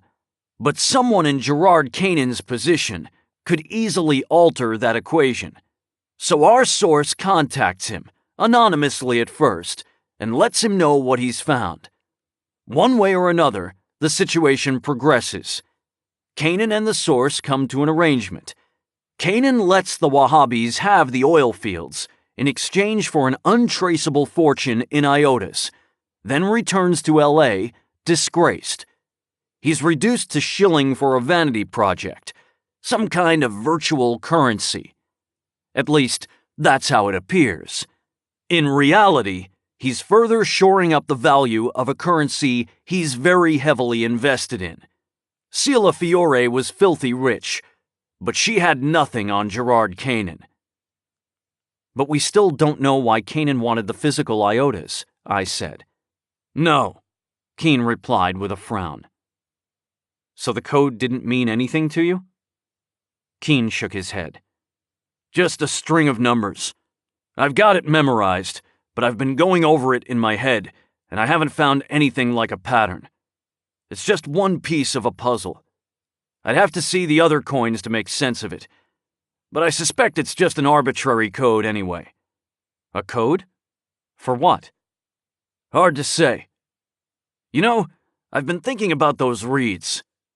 Reeds? The ridges on the Iota coin. Reeded edges were originally introduced to make the coins harder to counterfeit, and to prevent people from filing down the edges to get the metal. Those problems aren't really a concern with these coins. But what if using the reeds to communicate information was a way of hinting at a similar problem? A problem with the virtual Iotas, you mean? Counterfeiting or a way to degrade their value? Something along those lines, said Keene. Ultimately, Iotas are an algorithm, a set of mathematical rules that determine how they can be created and transferred. Iotas were pretty thoroughly vetted by game companies before they went mainstream, and there have been plenty of attempts to hack the algorithm since then, but no one has ever been able to find a flaw. It appears to be a perfect system. The algorithm is public, isn't it? If there's a flaw, it would be in the open, for everyone to see. Yes, said Keene, in the sense that the solution to the Erdős discrepancy problem was in the open for everyone to see. The what? Famous math problem first posited in the 1930s, finally solved in 2015. The point is, making a math problem public is no guarantee it will be solved. There could very well be a flaw in the Iota algorithm that no one has found yet. A deliberate flaw, you mean? And the code in the coins is the key to finding it. But why? Why would somebody build a flaw into the system and then dare everyone to find it? Well, said Keene, I know why I would do it. I realized I did as well. For fun, I said. He nodded. Whoever is behind this is just playing with us. With all of us. Sila, Olivia, Gerard Canaan, the whole world, really. So this mysterious person, this trickster, he's the same person as Canaan's source. I suspect so, Keen replied. Then the source was never in it for the money. He's just been toying with Kanan all along. Yes, said Keen. He probably deliberately gave Kanan the idea he was looking to make a fortune. But once Kanan had been suckered into betting his fortune on Iotas, he dropped the pretense. For the past 3 years or so, the trickster's just been playing with him. And the rest of us, I thought. I wondered if the trickster was the same person who had been messaging me as Leela. I was tempted to tell Keen about her, but then I'd have to explain why I'd kept her messages a secret thus far. And I honestly wasn't sure I knew the answer to that question. Maybe I resented Keen always being a step ahead of me, and I savored the idea of having a source of information to which he wasn't privy. And yet, what had Leela actually told me? Not much. In fact, the context of her messages had communicated more than the words themselves. All I really knew was that she considered my involvement in this case part of a game, and that she was watching my progress very closely. I couldn't see how that information would be helpful to Keen. On some level, I knew I was being manipulated. Leela was counting on me to rationalize keeping her messages a secret from Keen. But somehow, that knowledge didn't make me want to tell him either. Whether we liked it or not, Keen and I were players in Leela's game, and I wasn't entirely convinced he and I were on the same side. Whatever game the trickster is playing, Keen said, it goes far beyond a squabble over control of the DZ. What do you mean? Exposing a flaw in the Iota algorithm would have serious consequences for the global economy, Keen said. Nothing on the scale of the collapse, obviously. Iotas don't have that kind of reach. But let's say this code hidden in the coins, the key, as you called it, allows one to instantaneously create an unlimited number of Iotas. Suddenly, the holder of the key is an Iota trillionaire. He floods the world economy with Iotas, buying Fortune 500 companies, cruise ships, skyscrapers, gold mines, whatever. It takes a little while, but eventually the market catches on. There are way too many Iotas in circulation. The value tanks. People start to dump Iotas. Eventually it becomes clear that the algorithm has been compromised, and the value of Iotas bottoms out at 0. Civilization would recover, but that sort of disruption is not good for the economy. At the very least, we're looking at a pretty major recession. And the key holder becomes a trillionaire in hard assets, I said. So you think that's Gerard Kanan's endgame? What he was after all along? Well, no. I think he assumed, along with everyone else, that the Iota algorithm was solid. Then something happened to change his mind. Probably our trickster got bored because nobody had figured out his little puzzle and decided to give Kanan something to worry about.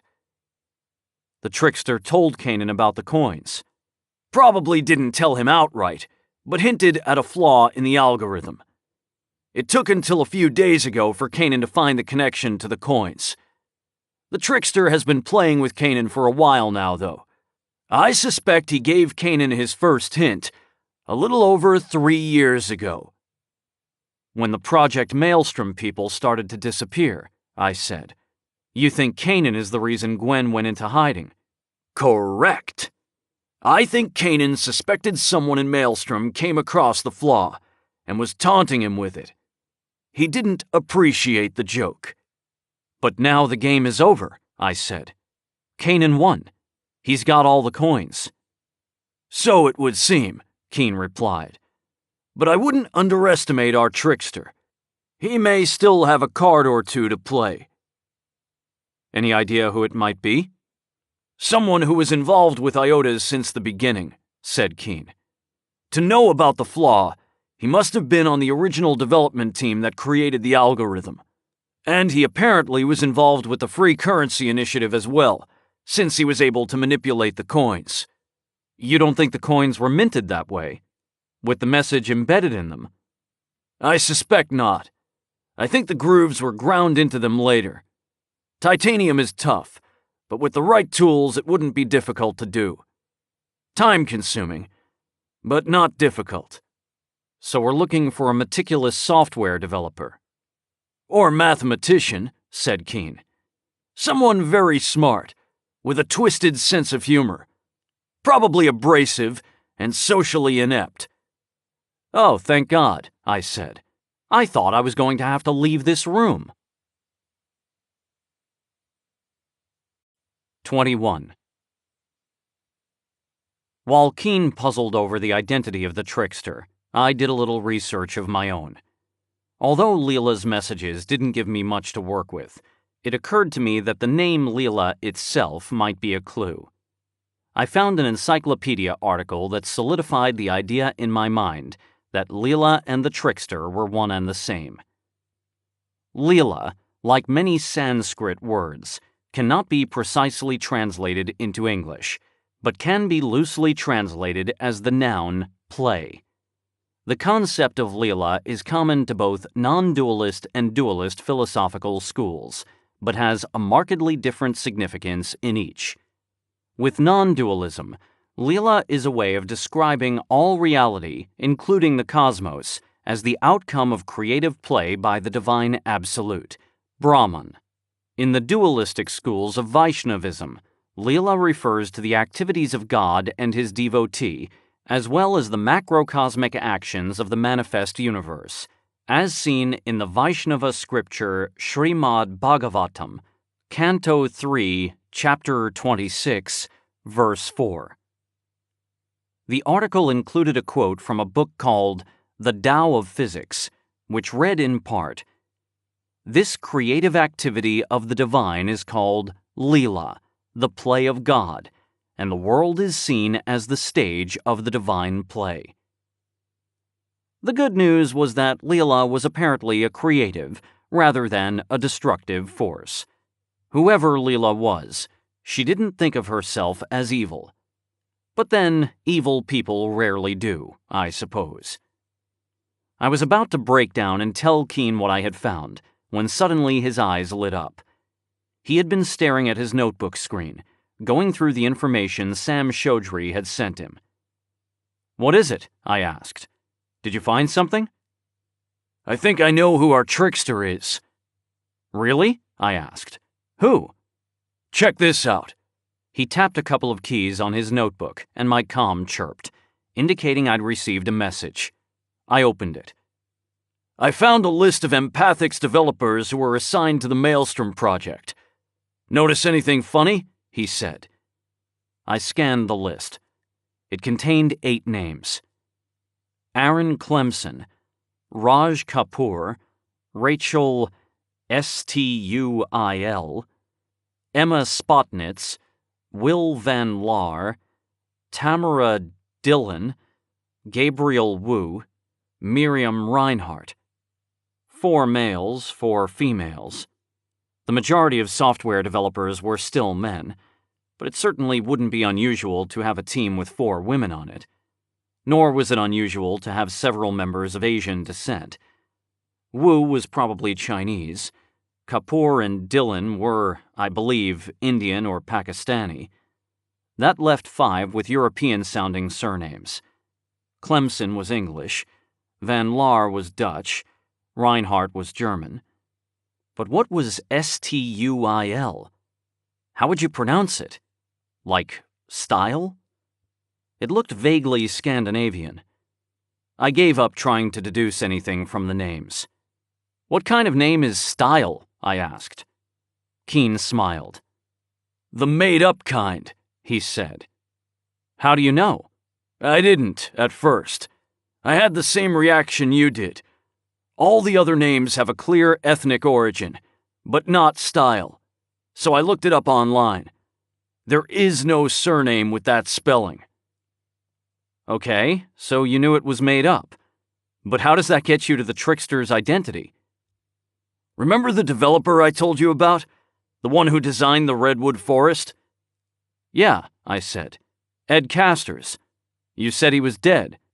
I thought he was, said Keene. Ed was sort of an amateur mathematician. Absolutely brilliant, but had no patience for formal schooling. Made a living doing contract work as a software developer, mostly cryptography stuff, but also complex modeling with fractals. Ed Casters was a pseudonym. No one knew his real name. He always worked remotely, so no one ever saw him. Most companies won't hire someone to work on their systems without vetting them thoroughly, but Ed was so good at what he did, sometimes he was the only person to call. You're telling me Laugh put somebody on Maelstrom whose identity they didn't know? No, said Keene. As I said, Casters was never officially on Maelstrom. I subcontracted some work to him. Nothing sensitive, and all the work was approved by someone from Laugh. Casters was never supposed to have access to any sensitive information. Of course, he was also one of the world's leading experts in cryptography and computer security, so it wouldn't be terribly surprising if he hacked the empathic's data. And what makes you think Ed Casters and Rachel Style are the same person? I'd known Ed Casters by reputation for several years before Maelstrom. The first time I worked with him, I did some digging. Didn't come up with much. He covered his tracks well. But the name struck me as odd, so I spent some time puzzling over it. And? It's an anagram, Keene replied. A tribute to one of Ed's favorite thinkers, a philosopher and mathematician. I thought for a few seconds. There weren't many people known for their work in both philosophy and mathematics. Bertrand Russell and Gottfried Leibniz came to mind. And there was one other. Descartes, I said. Very good, Fowler. Cogito ergo sum. I think, therefore I am. Complete balderdash, of course, but old René made a valiant effort at a purely rational system of thought. He also developed the Cartesian coordinate system, which we still use. And how does this get us to Rachel Style? Once I knew Style was a made-up name, Keene replied, I started looking for anagrams for Rachel Style. It took me a little while, but I found one. Another philosopher, considerably earlier than Descartes. I thought for some time, but came up with nothing. Heraclitus, said Keene. Oh, of course, I said, rolling my eyes. The famed Heraclitus. Not as well known as Descartes, admittedly, but he made his own contribution to Western civilization. And the contrast between the two is instructive. Descartes was ultimately optimistic. He believed in God and the possibility of reconciling faith and reason. Heraclitus was more ambivalent. He's best known for saying that no man ever steps in the same river twice. Meaning that change is constant? Constant, ubiquitous, and inescapable, replied Keene. Nothing in the universe is static. Panta rei. Everything flows. Some have characterized his philosophy as an attempt to reconcile this chaos with human reason, which he referred to as logos. We translate this as reason or word. The Apostle John borrowed this term for his gospel account, in which he says, "In the beginning was the Word." The popular Greek mythology of the time held that all of creation was born from chaos, but John insisted that the Logos existed from the very beginning, forming and ordering the chaos. Heraclitus was not so optimistic. He saw only an ever-evolving and apparently futile struggle between order and chaos. It is for good reason that Heraclitus is known as the weeping philosopher. He was said to live a very lonely, solitary life. That certainly sounds like our trickster, I said. A brilliant loner playing with order and chaos. Leela, I thought. Directing the divine play. Yes, said Keene, and it doesn't bode well for us. Descartes was a loner too, But he used reason to bridge the gap between himself and his fellow man. Heraclitus never got there. But he tried, I said. He believed in the struggle, at least. He did try, said Keene, but he never came to a satisfactory conclusion. He never found meaning or purpose in existence. He landed on what we today might call nihilism. With Heraclitus, order always gives way to chaos eventually. Ed Casters isn't interested in amassing wealth or maintaining stability. He wants to build something up so he can watch it crash to the ground. I said. I was trying to reconcile this idea with my impression of Leela. The pseudonyms seem to indicate a progression in Casters' thinking, Keene said. Once I knew Casters and Style were one and the same, I scoured the web looking for the names of all the developers who were known to have contributed to the Iota project. There were over 100 of them, but one stood out. Brad Melton. Yeah, I said. That's a real eye-catcher of a name. Deceptively mundane, Keene replied. It's an anagram for Mandelbrot. Mathematician, the father of fractals. In some ways, Mandelbrot's work anticipated the sort of complex modeling done by a company like Empathics. Mandelbrot was one of the first to use computer graphics to create and display fractal geometric images, leading to his discovering the Mandelbrot set. He believed that things typically considered to be chaotic, like clouds or shorelines, actually had a degree of order. It's that sort of intrinsic order that allows Empathics' modeling to work. Order out of chaos, I said. You think Ed Casters created the Iota algorithm? I do, Keene replied. Other developers worked out some of the details, but I think Ed Casters was the prime mover. Our trickster seems to be a bit schizophrenic. He's gone from Mandelbrot to Descartes to Heraclitus. Following the progression, Ed Casters seems to be moving from finding order in chaos to resigning himself to chaos wiping out order. All right, call a car. We need to go. Where are we going? I asked. To visit Ed Casters. An hour later, we were staring at a tombstone in Evergreen Cemetery. It read, Ed Casters, April 29, 2000 to January 16, 2036. Pura Vida. Pura Vida, I said. What does that mean? Pure life? It's sort of an unofficial slogan for Costa Rica, Keene replied. Ed visited there once, many years ago. He talked about moving there. Keene smiled. I knew he wouldn't be able to resist giving us a clue. You think he fled to Costa Rica? I asked. In a manner of speaking, Keene replied. My comm chirped. I checked the display. It was Leela again. The message read, Shudders. Walking over my grave? Wink. Who was that? Keene asked. Wrong number, I said. Anxious to change the subject, I went on hurriedly. It's not a bad idea, you know. Costa Rica is supposed to have the best climate in the world. You live in Los Angeles, Fowler. Don't be a whiner. Says the guy who ate lunch in a virtual rainforest because actually going outside is too much work. You don't get to call me a whiner until you've spent a summer in the Arabian Peninsula, I said. Spend 3 days hunkered down in a sandstorm, and then you can feel free to make condescending comments about my... Keene? Keene had gotten a faraway look in his eye. He mumbled something that I didn't catch. What's that? I said.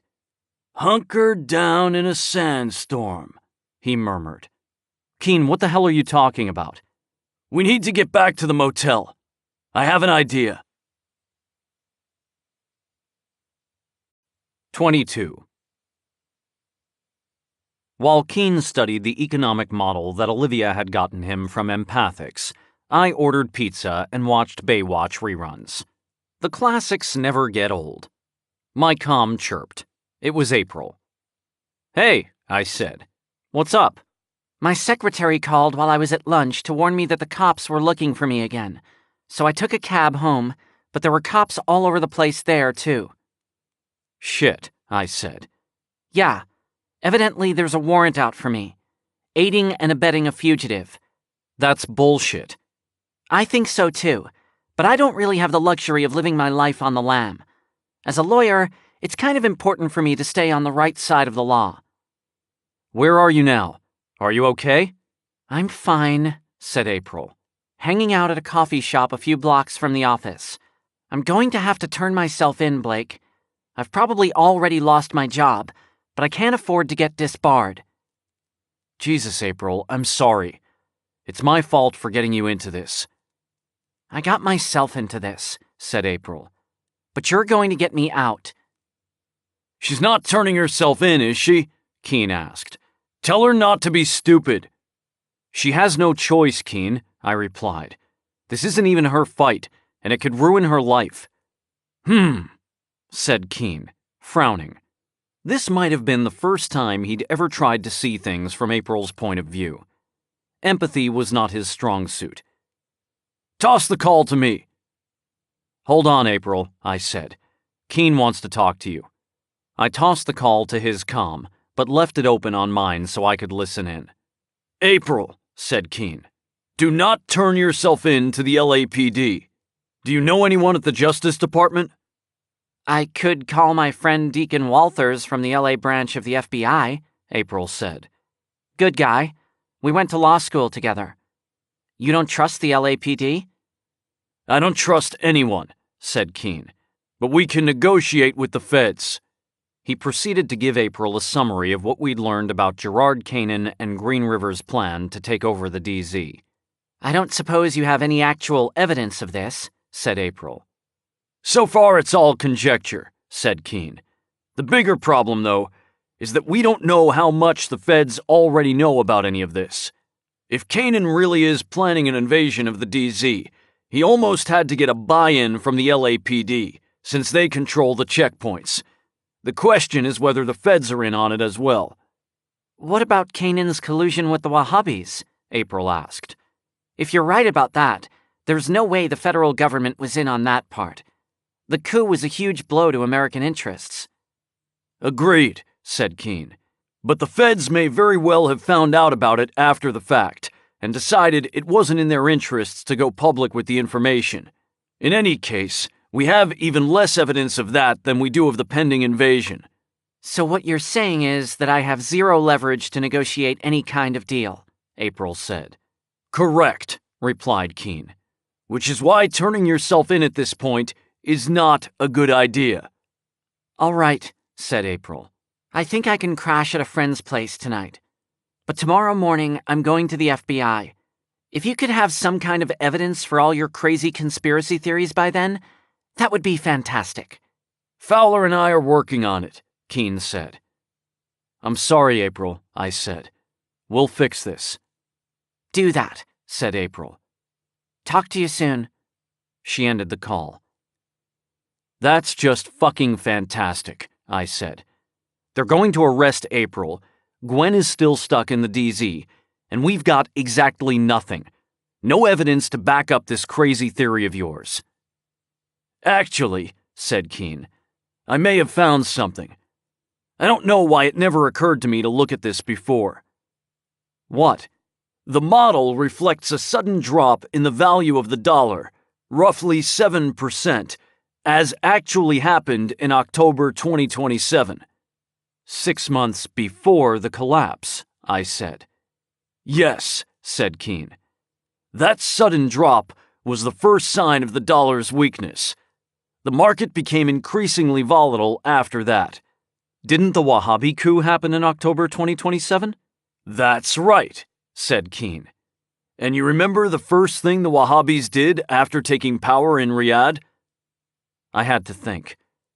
There was a lot of death to America talk, as I recalled. Then it hit me. They stopped taking dollars. Correct, replied Keen. The Wahhabi interim government rolled out a plan to denominate their oil in China's currency, the yuan. Eventually, they came around. The yuan really wasn't a workable solution. But that announcement shook faith in the dollar. But currencies rise and fall against each other all the time. A 7% drop can't be unprecedented. And didn't the dollar recover most of its value over the next few weeks? Yes, but some economists have argued that initial drop was the tipping point. That's when people realized the dollar wasn't invincible. There was already a lot of uneasiness, with the national debt at 120% of GDP. But the coup was the first concrete sign that the dollar bubble had burst. People started to sell U.S. Treasury bonds and buy gold, real estate, Iotas, anything they could use as a hedge against the dollar. The cycle became self-perpetuating, and within a few months, the dollar had lost 95% of its value. Okay, so the coup precipitated the collapse. So what? Interestingly, the 7% drop doesn't appear to be a result of the modeling algorithm. It's an arbitrary input value. You mean somebody deliberately tweaked the model to add the drop? Maybe they went back after the coup and corrected the inputs. That was my thought at first as well, said Keene. But the dates are off. The date of the 7% drop in the model is October 10th, 2027. The coup didn't happen until October 13th. If the data had been corrected after the fact, they would have gotten the date right. So, somebody with access to the empathics model knew the coup was going to happen, but they guessed wrong on the date. Why? You can't orchestrate a sandstorm, said Keene with a smile. They knew the planned date for the coup, but the sandstorm delayed it by 3 days. That's the way it looks to me. I stared at him, hardly believing what he was saying. Jesus Christ, Keene.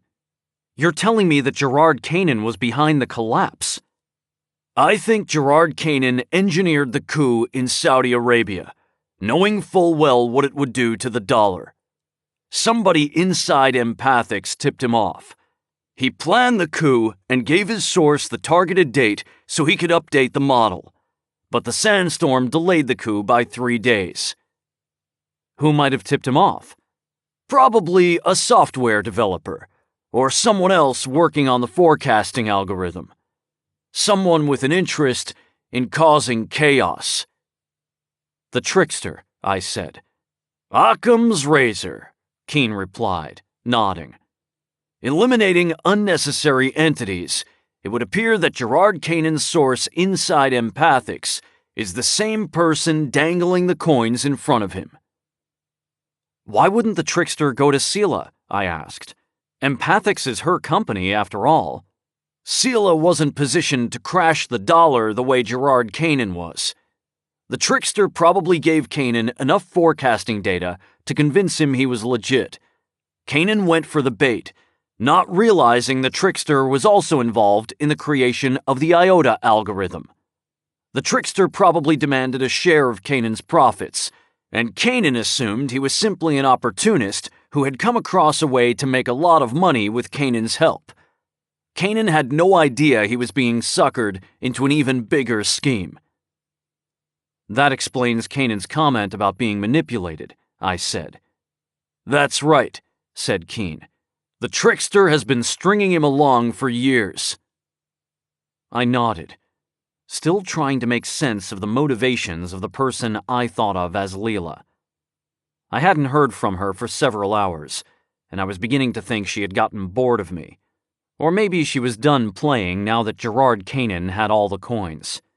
It seemed oddly unsportsmanlike for her not to at least inform me the game had ended. Keene was still looking at the empathics data and shaking his head. What is it? I asked. There's still something I don't understand about this model, Keene replied. The numbers after the collapse seem to be off.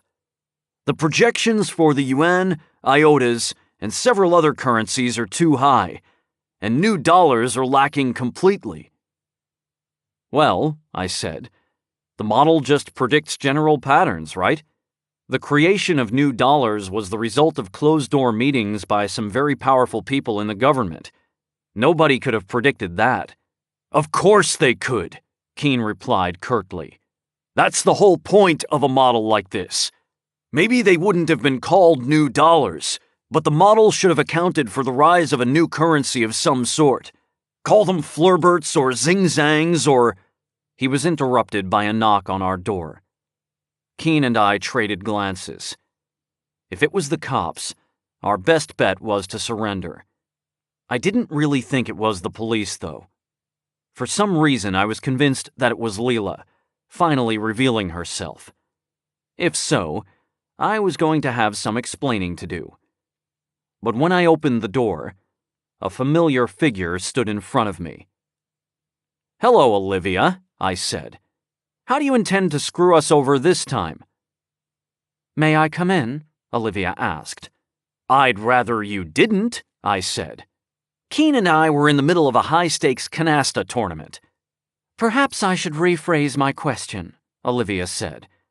"I'm going to stand out here banging on your door until either you let me in or the cops show up.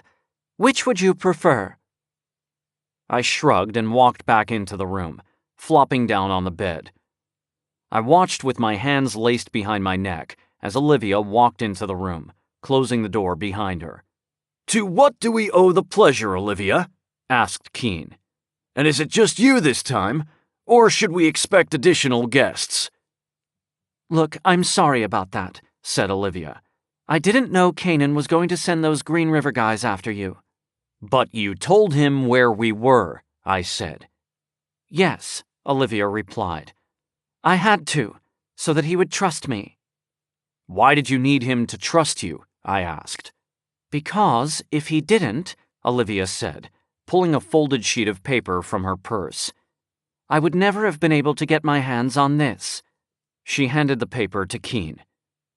Keene unfolded it, and I saw shock come over his face. I got up and looked over his shoulder. What I saw was 9 rows of tiny marks. "These are the codes from the other coins?" I asked. "That's right," Olivia said. "Then Kanan really does have all the coins," I said. "So we're screwed." "Not necessarily," said Keene. Olivia nodded. "Gerard seems to have been a little overconfident. He's got all the numbers, but he doesn't know how to use them. Of course, his primary goal was always to prevent someone else from using them, not to use them himself." "So if we can figure out how to use them ourselves," I said, "we're back in the game." Keene shot a puzzled glance at me. "That's one way to put it, I suppose." He turned to Olivia. "How did you manage to get this from him?" "I made a copy while Gerard was in the shower," Olivia said. Keene raised his eyebrow at her. She just shrugged. "Gerard has a thing for Seela. I made use of it." I shuddered. Olivia was definitely cut from the same cloth as Seela. Keene seemed skeptical. "So you sleep with him and suddenly he trusts you with his top-secret papers? Just like that?" Olivia sighed. "Is the cross-examination really necessary?" she asked. "I'm here. I have the codes. What does it matter?" "It matters because you already double-crossed us once," I said. "We don't trust you." Olivia took a seat on my bed. "Fair enough," she said. "I suppose I have to tell you everything then." "Just the high points will do," said Keene. "Starting with who you really are." "My name is Olivia Fiore, but I have all the memories of Seela Fiore, up until about 2 weeks ago anyway. I'm her clone." "And the stuff about being a college student?" I said. "Pure fiction. A cover story I memorized. Or that Seela memorized, I suppose. This stuff gets a bit confusing. As far as I know, I have no false memories implanted. Only Seela's actual memories of devising a cover story about her estranged daughter." "Very good," said Keene. I suspected as much. What did Gerard Kanan offer you? A chance to live, Olivia replied. Meaning what? I asked. Meaning that I'm dying, Mr. Fowler. I have maybe 6 months to live. Because of the accelerated aging, Keene said. Kanan told you he had a cure? That's right, said Olivia. But you didn't believe him. Gerard did his homework.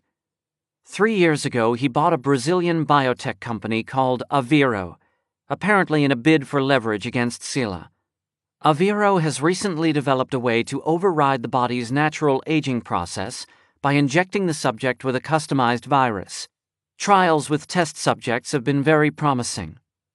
This sounds like the sort of thing Sila, that is, the sort of thing you would have been aware of, Keene said. Yes, said Olivia. Aviro would seem to have been a likely target for acquisition by Sila, assuming she was aware of their work. And was she? I asked. Sila had a spy inside the company who provided her with some of Aviro's research. She had this research evaluated by the scientists at her research facility, the Tannhauser Institute. Their consensus was that Aviro's virus-based aging solution was incompatible with the accelerated aging process used by Sila's clones. Incompatible how? Asked Keene. The accelerated aging process Tannhauser uses on its clones is essentially a virus as well. Dynamic reprogramming of the subject's DNA. Injecting a Tannhauser clone with the Aviro virus would overload the body's immune system, killing the subject within days. So Kanan offered you a cure you knew would kill you? Right, said Olivia. Of course, he didn't know that. So I played along, acting like I was willing to help him in return for the cure. Why didn't you tell us this? Asked Keene. Why the ruse? Because I have Sila's memories, Olivia said, including her memories of you. You mean you remember trying to kill us? I said. Yes, said Olivia. I could argue it wasn't really me, but I had no reason to think you would trust me. But you expect us to trust you now, I said. Olivia shrugged. I think you want to get Gwen back, and you don't trust Kanan. And I think you need my help. What do you want, Olivia? Keene asked. I want to preserve my legacy. Flagship media and everything else that Sila has built. If Keene is right about the code, Kanan is a threat to that legacy. He's already taken over half the DZ, and his possession of the Iota code is a threat to the global financial system. Is that all? Keene asked. No, said Olivia. I want revenge on Kanan for murdering Sila. In the end, the rest of this is just business, but I take Sila's murder personally, for reasons I'm sure you can imagine. Keene nodded, apparently satisfied. I still didn't trust her, but I figured I'd follow Keene's lead this time. If he thought Olivia could still be of use to us, I didn't see any harm in letting her stick around. It wasn't like we had anything left to lose. 23. Now, if you've finished your interrogation, said Olivia, I'm hoping you have some thoughts about those numbers, Mr. Keene. Keene went back to studying the numbers. He said. Looking at the rest of the codes, there does seem to be a pattern. There does? I asked. To me, they just looked like random chicken scratches. Keene grabbed a pen from the desk. He made a small tick mark just above a blank spot on the first row. Then he moved to the right slightly and made another mark. He did this several more times, leaving a series of equally spaced marks, each of them over a blank spot in the series. Then he moved to the next row, doing the same thing. I began to see what he was doing. Each row started with a series of 50 or so lines with no gaps between them. These were just unnotched reads. Then there was a series of lines that were broken at seemingly random intervals by one or more spaces. But with Keen's pen marks, I could see that the intervals were not quite random. "There's a gap every 8 reads," I said. "Right," said Keen. "The pattern suggests the sequences are composed of octets, each octet storing exactly 1 byte of data. Each byte has a value ranging from 0 to 255. In the early days of computing, all standard keyboard characters could be represented by a number in this range." Keen tapped at his comm and brought up a table of alphanumeric characters. He transcribed the code while we watched, writing the result next to the tick marks. When he was done, each row had a word and a 5-digit number next to it. It looked like gibberish to me. "What order are these codes in?" Keen asked. "I think Gerard made them in the order of the serial numbers," said Olivia. Replied Keen. "If there's a message here, it's scrambled or encoded." He grabbed a pad of stationery from the desk and wrote the first word along with the corresponding 5 digits on a sheet. He tore the sheet off and wrote the second word and its 5 digits on the next sheet. He continued this process until he had a stack of 9 sheets, each with a word and a number on it. He got up from the chair and spread the sheets out on my bed. They looked like this: The 33842, R 43713, 1 80465, up 91482, down 53574, and 17190, path 58364, and 36044, the 36145.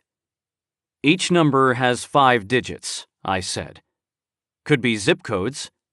Are the words related to the numbers somehow? "Not that I can discern," said Keen. "I believe they're 2 separate codes. Several of the words appear to be related to physical directions. I suspect that if we could determine the correct order, they might tell us how to use the numeric code."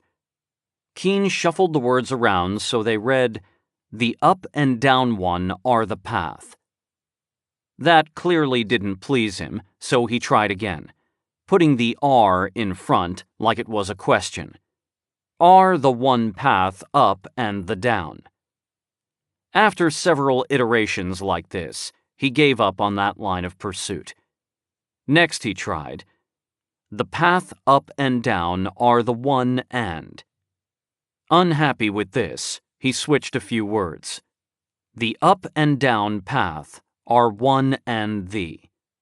"It seems like it's missing a word," I said, showcasing my vice-like grasp of the situation. "Yes, it does," said Keen, picking up his notebook from beside him. He tapped a flurry of keystrokes, then leaned back, regarding the display and nodding slowly. "It's a quote from Heraclitus," he said. "The path up and down are one and the same." "Rachel Stiles' namesake," I said. "But we're missing the word same," Olivia said, "and the number that goes along with it. Are you sure the words aren't related to the numbers? Maybe if you run the word through some kind of algorithm, you get the corresponding number. So if we can figure out what that algorithm is, we can apply it to the word same and get the missing number." "It's a possibility," said Keen, "but I'm having a hard time imagining what that algorithm would look like. Why would a 2-letter word and a 4-letter word both produce a 5-digit number? It just feels off. Also, why would we need 9 instances of the algorithm to identify it? If we could figure it out from 9, why not 8? No. I think the association of the words to the numbers is arbitrary." "So what other explanation is there?" I asked. "Canaan is still missing a coin," said Olivia. Keen nodded, setting down the notepad on the table and getting to his feet. "That would be my hypothesis." I stared at him. "There's a 10th coin?" "A 0th coin," said Keen. Programmers tend to number from 0, which would allow him to stick with the single-digit serial number. I'm willing to bet the last Iota has a serial number of 0. But only 9 were auctioned off. Yes. The 0th coin was never released. It's probably still in the hands of the creator of the coins, the trickster. So we have to go find Ed Casters in Costa Rica? Something like that, Keen said. Olivia, do you know where the Minotaur servers are located? Of course, Olivia said. In the Empathics building in Riverside. Good, Keen said. I'm going to need you to go there. You want me to break into the Empathics building? Asked Olivia. You don't need to break in. As far as their security systems are concerned, you're Sila Fiore. Go to the server room, locate the Minotaur server. Give me remote access and leave. I'll write a patch allowing me to remotely administer Minotaur. What's this about, Keen? Olivia asked. What does this have to do with finding someone in Costa Rica? Keen glanced at me. I could tell he was trying to figure out how little he could get away with telling Olivia. I'm not running your errand for you unless you tell me the plan, said Olivia. I shrugged at Keen. Whatever it takes to get Gwen back alive, I said. Keen nodded. Ed Casters is not in Costa Rica. At least, not any more than Fowler was in Mendocino earlier today. You think he's still in L.A.? I asked. I think he's hiding in the DZ, just like Gwen was. Probably took off when the Project Maelstrom people started disappearing. He was never officially part of the team, but Kanan probably would have tracked him down. So he fled to the DZ. He lives in a virtual world anyway. Might as well be in the DZ as anywhere else. Do you know where in the DZ? I have a pretty good guess. One of the Laugh safe houses. But Kanan was part of Laugh, Olivia said. Wouldn't he know to look there? Not if Ed Casters' hideout wasn't on the safe house list, Keen said. Laugh bought these properties or secured long-term leases, and made sure to locate them in places that were unlikely to be perceived as desirable to criminals or warlords. Pockets of calm in the maelstrom, you might say. Casters worked on the algorithm for identifying these pockets. There were maybe 24 of them altogether. One day, a few weeks after the leases had all been signed, Casters messages me and says he made a mistake. The algorithm was a little off. He sends me a new one, and one of the locations we'd selected no longer qualifies. So, we removed it from the official list. I thought it was funny at the time. I mean, an algorithm like that isn't usually a little off. It either works or it doesn't. But I had bigger problems to worry about at the time. We had plenty of other safe houses identified, and it's not like Laugh was short on money. So, I said, Laugh owns a building in the DZ that Kanan doesn't know about. He could find out if he dug a little, said Keen. But why would he? And even if he did, Laugh probably owns hundreds of properties. Unless he somehow knew that this particular property had once been identified as a safe house, he'd have no reason to suspect Casters was there. Casters was never even supposed to know what the algorithm was for, but obviously he figured it out. And you know where this safe house is? I do, said Keen. It's right in the middle of the DZ, just north of Compton. The safe house is an early Cold War-era bomb shelter underneath an office building. I groaned. Keen, there's no way I can get to Compton right now. If it's not an active war zone, it's going to be crawling with Green River mercenaries. I wouldn't get 100 yards inside the DZ. I have an idea for that, Keen said. I was pretty sure I knew what his idea was, and that I was going to hate it. Please don't tell me you're going to send me back into the DZ posing as a Green River merc, I said. It was pure luck I got out last time. If I go into the DZ wearing Conroy's gear, their system will ID me as Conroy, and since Conroy is dead, that's going to be kind of a red flag. The system will do what the system was programmed to do. We've just got to alter its instructions. Easy as that, huh? I said. Keen shrugged. I've got the source code for the Minotaur platform. Olivia has Sila Fiore's fingerprints and retinas, which will get her into the empathic server room. Olivia thought for a moment, then nodded. All right, she said. I'll do it, if that's what it takes to get the missing coin. I don't blame you two for not trusting me, but in this case, our interests are aligned. What good will it do to hack Minotaur? I asked. What are you going to do? Make all the Green River guys go blind? We don't want to be too obvious, said Keen. They'll have protocols for dealing with a situation where Minotaur has been compromised. Best case scenario, if they find out, they'll just shut it down. Worst case, they've got a way to automatically restart the system with the last known secure configuration and lock down any changes. Also, if they realize they've been hacked, they'll track me to the nearest network node and send mercenaries to surround this building. Okay, so no mass blindness, I said. What can you get away with? For starters, Keen said, I'm going to add a new user to the database and reassign Conroy's helmet. As far as anybody in Green River is concerned, you'll be just another new transfer to help out with the DZ pacification. Beyond that, I can't make any promises. Wonderful, I said. 24. Olivia left shortly thereafter. She was going to drive to the Empathics building and give Keen remote access to the server. Once she did that, Keen would need some time to upload his patch and add me to the database. I decided a nap was in order. It was going to be a long night. I was awoken half an hour later by my comm chirping. It was April. Hey, I said groggily into my comm. Hi, Blake, April replied. Her voice sounded terse and worried. I'm at the FBI building in Beverly Hills.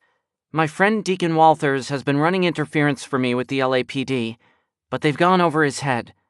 I'm going to have to give them something concrete soon, or I'm going to be sharing a cell with your girlfriend. Keen and I are working on something, I said. We just need a few more hours. Really? April replied. Because it kind of sounded like I woke you up from a nap. Tactical catnap, I said. Give me a second to confer with Keen. Keen was still working at his notebook.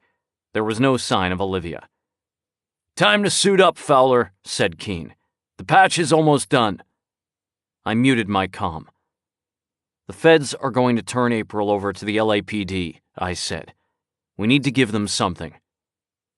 Keen looked up from his notebook and rubbed his chin thoughtfully. All right, he said. Have her tell them everything. Everything? I said. Is that wise? Everything but the location of the last Iota, said Keen. That's our ace in the hole. We agree to give them the coin in exchange for dropping all charges against us. Seems like you're betting pretty heavily that the feds will actually care about the Iota flaw. Keen shrugged. It's all we've got. If they don't take the deal, we're all going to prison for a long time. I unmuted my comm and reiterated what Keen had said. April didn't sound optimistic. I'll give it a shot, she said. When will you have the coin? Tomorrow morning, I said, trying to sound confident. At the latest. I glanced at Keen, and he gave me a curt nod before returning to his work. All right, said April. Good luck. Thanks, I said. You too. I ended the call. Is your patch ready? I asked, walking toward the kitchen. Almost, Keen replied. I opened the fridge, but it was empty. Going through the cupboards, I managed to find a few cans of chicken soup. I opened one and heated it up in the microwave. If I was going into a war zone, I wasn't doing it on an empty stomach. I gulped down the soup and a couple of glasses of water and then messaged for a cab. I found a duffel bag in one of the closets and threw Conroy's gear into it. My comm chirped to tell me the car was downstairs. The comm network is probably still down in the DZ, I said. Are we going to be able to communicate?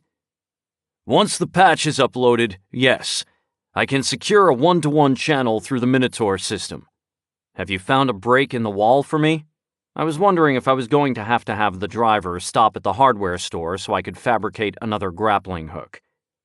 No need, Keen replied. You're going through the front door. Well, I said, that sounds like a terrible idea. Trust me, Fowler. Go to the checkpoint closest to the safe house address I gave you. Call me when you get there. All right, I said. Good luck. I grabbed the duffel bag and walked out the door. 2 minutes later, I was in a car on the way to the West Rosecrans checkpoint. I had the driver drop me off in a 7-Eleven parking lot a few blocks from the checkpoint. I went behind the building and called Keen. It took me a while to get a signal. Apparently, Green River was blocking comm transmissions for some distance outside the DZ as well. I'm just outside the DZ, I said. What do I do now? Are you somewhere you can put on the helmet? Yeah. Okay, put it on and activate the Minotaur system. I did so, reluctantly. If that helmet was still assigned to Conroy, it wouldn't take Green River long to track me down. I had to trust Keen knew what he was doing. Excellent, said Keen. I see you. 200 meters west-southwest of the Rosecrans checkpoint. Is your display up? A progress indicator, just visible at the bottom of my vision, scaled up to 100% and then disappeared. It was replaced by the message, Hello, Major Tom Fan. Seriously, Keen? I said. Major Fan? Tom? Was Captain Bogus McFakerson taken? Can you hear me, Major Tom? Asked Keen's voice in my ear. Ground control to Major Tom. I hung up the comm. Fucking hilarious, Keen, I said into the helmet mic. You've really made the grade, Major Tom, Keen said.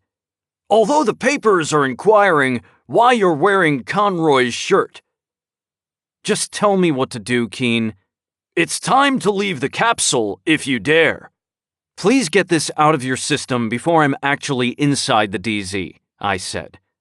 I think I'm done, said Keen. Proceed to the checkpoint. And then? Tell the knucklehead at the gate that you're Major Fan, Tom, and you're late for meeting with General Malaise. Improvise, Fowler. It keeps you young. Fuck you, I said. Going radio silent for now. If you don't hear from me in the next 10 minutes, your stupid gag of a pseudonym got me killed. I hope it was worth it. I took off the helmet, turned it off, and stuffed it back in the duffel bag. I zipped up the bag and made my way through the alley toward the checkpoint. I took my time, avoiding traffic and scanning for cops. If I got arrested at this point, it would just be embarrassing. Fortunately, I made it to the checkpoint without being spotted. Unfortunately, there were 2 LAPD officers at the checkpoint.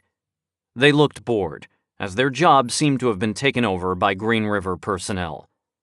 Presumably, Green River was checking their own people in and out, and they probably weren't letting any civilians through, which didn't give the cops much to do. I wondered how Kanan had managed to pull this off. He had to have made a deal with someone at pretty high levels to get the LAPD to roll over for his mercenaries. The checkpoint itself was an old highway underpass that had mostly been blocked off with chain-link fencing and jersey barriers. In front of a rolling section of fence that served as a gate stood 2 uniformed Green River mercenaries with M4A4 carbines. The cops were standing next to a police cruiser, chatting, just outside and to the left of the gate. I figured my best bet was to walk purposefully toward the gate, ignoring the cops completely. I was sure they'd seen my picture by now, but I thought it was pretty unlikely they'd recognize me under these circumstances. The human brain tends to see what it expects to see, and these guys would not expect to see a murder suspect walking right past them in a military uniform. As I neared the gate, I picked up my pace. So far, so good. One of the cops glanced at me, but but I saw no hint of recognition in his eyes. I tried to give the impression of being in a hurry and a little irritated. This plan hit a snag as I heard a car approaching from behind me. I turned to see headlights headed straight for me. It was my own fault. I was so intent on the checkpoint that I'd forgotten I was walking down an actual street. There hadn't been any traffic until now, because the only possible destination for someone in a car headed down this street was the DZ. My first instinct was to move out of the way. Unfortunately, there was no place to run except right into the arms of the nearest cop. It was one thing to walk past a cop at a distance of 30 feet.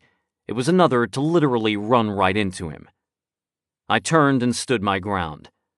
The driver hit the brakes, squealing to a halt mere inches from me.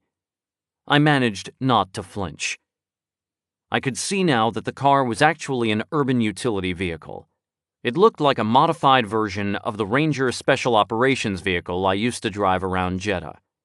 I could see there were 2 people in the vehicle, but I couldn't make out faces against the glare of the headlights. What happened next was going to be highly dependent on who was in that car. If they outranked me, I was in for a serious tongue-lashing, and probably enough drama that the cops would get involved. That would be very, very bad for me.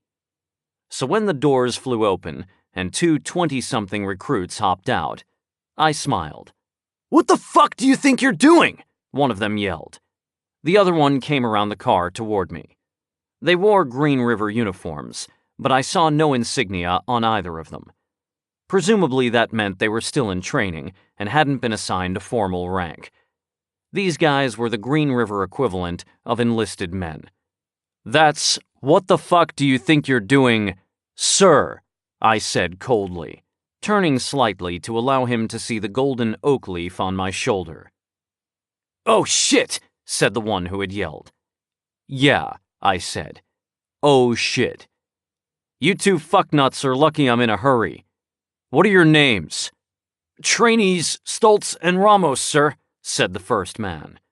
The 2 snapped to attention and saluted. "Barreling into a checkpoint is a good way to get yourself killed. Trainees Stoltz and Ramos." "Yes, sir," said Stoltz. "Sorry, sir. The captain sent us to get some supplies and we got lost. We're a little late, sir." "How long have you been with Green River, Stoltz?" "Just finished training, sir. This is our first assignment." "Try not to get anybody killed," I said. "As you were." "Yes, sir," they both shouted. I turned on my heel and marched toward the men at the gate. I stopped about 3 feet away. "I don't know where they find these morons," I said. "Yes, sir," said the man to my right. "ID, sir?" "ID," I said, letting the irritation in my voice escalate a notch. "Last time they just scanned me. Jesus, I don't have time for this shit." "Yes, sir," said the man. "That should be fine. Please hold still." He unclipped a retinal scanner from his belt and held it up to my left eye. After a second, the device beeped and he looked at the small display at its base. "Very good, sir," he said. "Welcome back to the DZ, Major Fan." I nodded and faced the gate. The other man pulled it aside and I walked through. Once I was on the inside, I allowed myself a sigh of relief. "Sir?" called the man behind me. Shit. I spun around. "Yes, Lieutenant? What is it?" "Are you on foot, sir?" Both sentries were watching me now, and the 2 cops had taken an interest as well. The 2 rookies had gotten back in their vehicle, which was very slowly approaching the checkpoint. "Lieutenant Roberts was supposed to pick me up," I said. "He's late, as usual." "Do you want me to call for transport, sir?" the man asked. "It may be a few minutes." "We can drive you, sir," yelled Stoltz, leaning out of his vehicle. "Where are you headed?" Where am I headed? I thought. I could give him cross streets, but I had no idea whether or not Gwen's neighborhood was under Green River control at this point. It would be a tad suspicious if I gave them a location that hadn't been secured yet. "I don't want to get you in trouble with your captain, Stoltz," I yelled. "Where are you boys headed?" "Alpha Base," said Stultz. "All right," I said. "That'll do. Hurry up." I had no clue where Alpha Base was, but the odds were it was closer to the safe house than where I was now. And right now, I just needed to get away from those cops. The guard checked Stultz's and Ramos's IDs and waved them through. The cops, to my relief, seemed to have lost interest in me. Stultz pulled up next to me, and I got in the back. "Sorry again about almost running you over, Major. Won't happen again." "No, it won't," I said. "Drive." Stultz nodded. He and Ramos put on their helmets, so I did the same. I activated mine so Keen would know I'd made it inside. Stultz drove east about a half-mile and then turned north. The streets appeared to be deserted. Hopefully, Alpha Base wasn't too much farther. From this neighborhood, it was a short walk to the safe house location, but it would be highly suspicious if I had Stultz drop me off here. Better to get to Alpha Base and slip away quietly, even if it meant walking a bit farther. We'd only gone a few blocks to the north when I heard gunshots from somewhere on the right side of the street, up high. The windshield shattered, and Stultz slumped over the steering wheel, and the vehicle careened to the right, slamming into a pickup parked against the sidewalk. My body flew forward, my helmet banging into the driver's seat in front of me. Dazed, I slumped to the floor and felt for the door handle. I located it, pulled, and rolled out of the vehicle onto the pavement. I crawled to Stultz's door and pulled it open. He was sitting slumped over, his head against the steering wheel, shoulders straining against the seatbelt. I couldn't see where he was hit, but he wasn't moving. I shoved him back, undid the seatbelt, and pulled him toward me. Ramos was crouched in front of his seat, mumbling, "What do I do? What do I do?" "Ramos," I snapped. "Climb over the driver's seat toward me." He did so as I pulled Stultz toward the rear tire, my arms around his chest. Stultz let out a groan. "Help me get his helmet off," I said. I felt something warm and sticky on my fingers. Ramos unstrapped the helmet while I held Stultz. "Get some light on him," I said. "Where is he hit?" Ramos felt around frantically for several seconds, eventually producing a flashlight, which he shined on Stultz's face. Apparently not seeing an entry wound there, he moved the light down to Stultz's neck. Stultz groaned again. "Lot of blood," said Ramos. "Hard to see." "Is it spurting from somewhere?" I asked. "I don't think so," said Ramos. "I think it missed the artery." "You got a med kit on you? Some bandages?" Ramos nodded and felt around some more. "Stultz," I said, "can you move your fingers?" Stultz groaned again but didn't move. Hard to tell, but the bullet might have nicked his spinal cord. Bad news, but not as bad as hitting an artery.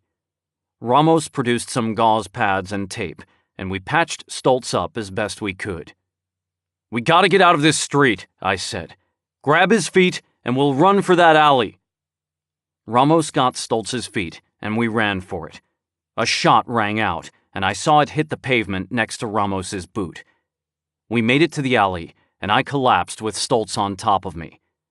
Judging from the angle of that last shot, we now at least had some cover. "Should I call for an ambulance?" said Ramos. "How far are we from Alpha Base?" I don't know. 10 blocks?" Shit. We couldn't carry Stultz 10 blocks. "Call for backup and a medic," I said. "Tell them we've got a sniper up high on the east side of Alameda, just north of Willowbrook." It wasn't necessary to give our location. They'd pinpoint us with Minotaur.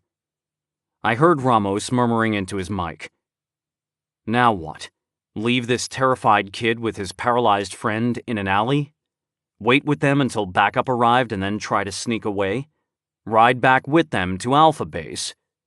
Now that Green River had bases set up in the DZ, I assumed they'd take him to the nearest base first for triage, and then decide if his injuries warranted a trip to the hospital. That was probably my best option. Once at Alpha Base, Major Tom could make his exit. So I sat there in the alley for the next 10 minutes, waiting for more guys who would definitely kill me if they had any idea who I was. I tried to convince myself that it was okay to leave, that Stoltz and Ramos were the bad guys, but it was no good. They were just stupid kids who took a job thinking they were going to be bodyguards for some sheik in Dubai, and here they were hiding from a gangbanger with a rifle in an alley in Compton. It occurred to me as I waited there that Keene was probably shitting himself wondering what I was doing. He hadn't yet broken radio silence, probably assuming, correctly, that I was not in a position to respond. An armored personnel carrier pulled up to the mouth of the alley, and 2 men jumped out with a stretcher. A third followed them. The 2 with the stretcher put it down next to Stoltz, and I handed him off to one of them.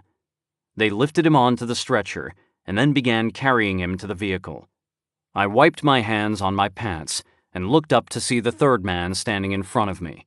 "Major Fan," he said, and I swear for a second I thought he was telling me how excited he was to meet me. Then he added, "I'm Lieutenant Sims. You must have just arrived." His voice sounded oddly familiar, but I couldn't make out his face in the dim light of the alley. "Yeah," I said. "Just got in from Phoenix." Don't ask me why I said Phoenix. It just seemed like a good place to have just come from. "We should get back to Alpha Base." "Hang on a sec, Major," Sims said, blocking my way. Behind him, Ramos was watching as the 2 men had loaded the stretcher into the vehicle. "Are you sure we haven't met?" I suddenly realized how I knew this guy's voice. He'd been one of the squad that had cleared out Gwen's apartment building. "Lieutenant Sims," I snapped. "We need to get Private Stoltz medical attention. Once we're back at the base, I'll be happy to—" "Lieutenant?" called Ramos, taking a step toward us. "Everything okay?" He shone his flashlight in our direction, and for a moment, the light shone full on my face. Unless Sims had some kind of visual impairment, there was no way he didn't recognize me. I'd been caught. 25. I launched myself toward him, bringing my forearms up in front of my chest. I'd have gone for his throat, but thanks to Ramos's light in my eyes, I couldn't see a damn thing, so I decided on a less precise maneuver. As I struck him, I snapped my fists forward, knocking him off balance. He staggered backward and fell to the ground a few feet in front of Ramos. I bounced backward from the blow, spun around, and ran. I made it 5 paces before somebody, presumably Lieutenant Sims, started shooting at me. I felt a bullet graze the outside of my right leg. Smart, aiming where the armor wasn't as thick. But he hadn't had time to take careful aim, and I rounded the corner to the right, unwounded except for the scratch on my leg. "Keene!" I barked, running down the alley to the north. "Got a bit of a situation!" "So I see," replied Keene. "Keep going down this alley, then turn left at the street. Your Tom Fan identity seems to have become a liability. I'm working on removing you from the system." I had reached the alley and went left. "What if I ditch the helmet?" I said. "I don't recommend it," said Keene. "Access to Minotaur is one of the few advantages we have. If you get rid of the helmet, we'll be incommunicado." He was right. The comm network was down in the DZ. I'd be flying blind without the helmet. Unfortunately, that meant until Keene could scrub Major Fan from the system, Green River could track every move I made. I wondered how long it would take them to determine that Tom Fan wasn't even a real person. Once they figured that out, they'd know their system had been hacked. 50 feet ahead on your left, there's a doorway," said Keene. "Go inside the building. You may have to break the door in." By the time he'd finished talking, I'd reached the door and verified it was locked. No time for finesse. I drew the Glock and shot the lock 5 times, then gave the door a kick. It swung open. I saw the glare of headlights approaching from behind, then heard a burst of automatic weapon fire. I ran inside. "Go upstairs," Keene said. I ran up the stairs. "How far?" I asked. "Until I can figure out how the hell to delete you from this database," said Keene. I reached the second floor and continued to the third. I heard men shouting below me. In the back of my mind, I was wondering what good it was going to do to delete me from the database if Green River had me cornered at the top of a building. Had Keene momentarily forgotten that there was a difference between the model he was observing and the real world? That deleting Tom Fan from a table in a database didn't magically transport me out of harm's way? I reached the third floor and continued to the fourth. I heard boots coming up the stairs below me. My calves burned, but I didn't dare slow down. When I reached the fourth floor, I realized it was the last one. I found myself in front of a door that read, simply, Roof. Roof! I barked at Keene, too winded to manage more than the one syllable. He didn't reply, so I assumed that I was to continue. I burst onto a flat tar roof, covered with a smattering of gravel. "Head east," said Keene. "I've almost got it." "East?" I gasped. There was nothing to the east but the edge of the roof, about 60 feet away. "Yes, east," replied Keene. "Don't slow down. You're going to jump." "Fuck me," I muttered, but didn't slow down, even though my legs were screaming. I reached the edge of the roof and jumped. And fell. The roof of the building to the east was only about 5 feet away, but it was a good 10 feet down. I landed hard, smacking my helmet against the gravel. It's a good thing I hadn't ditched it. That thing probably saved my life.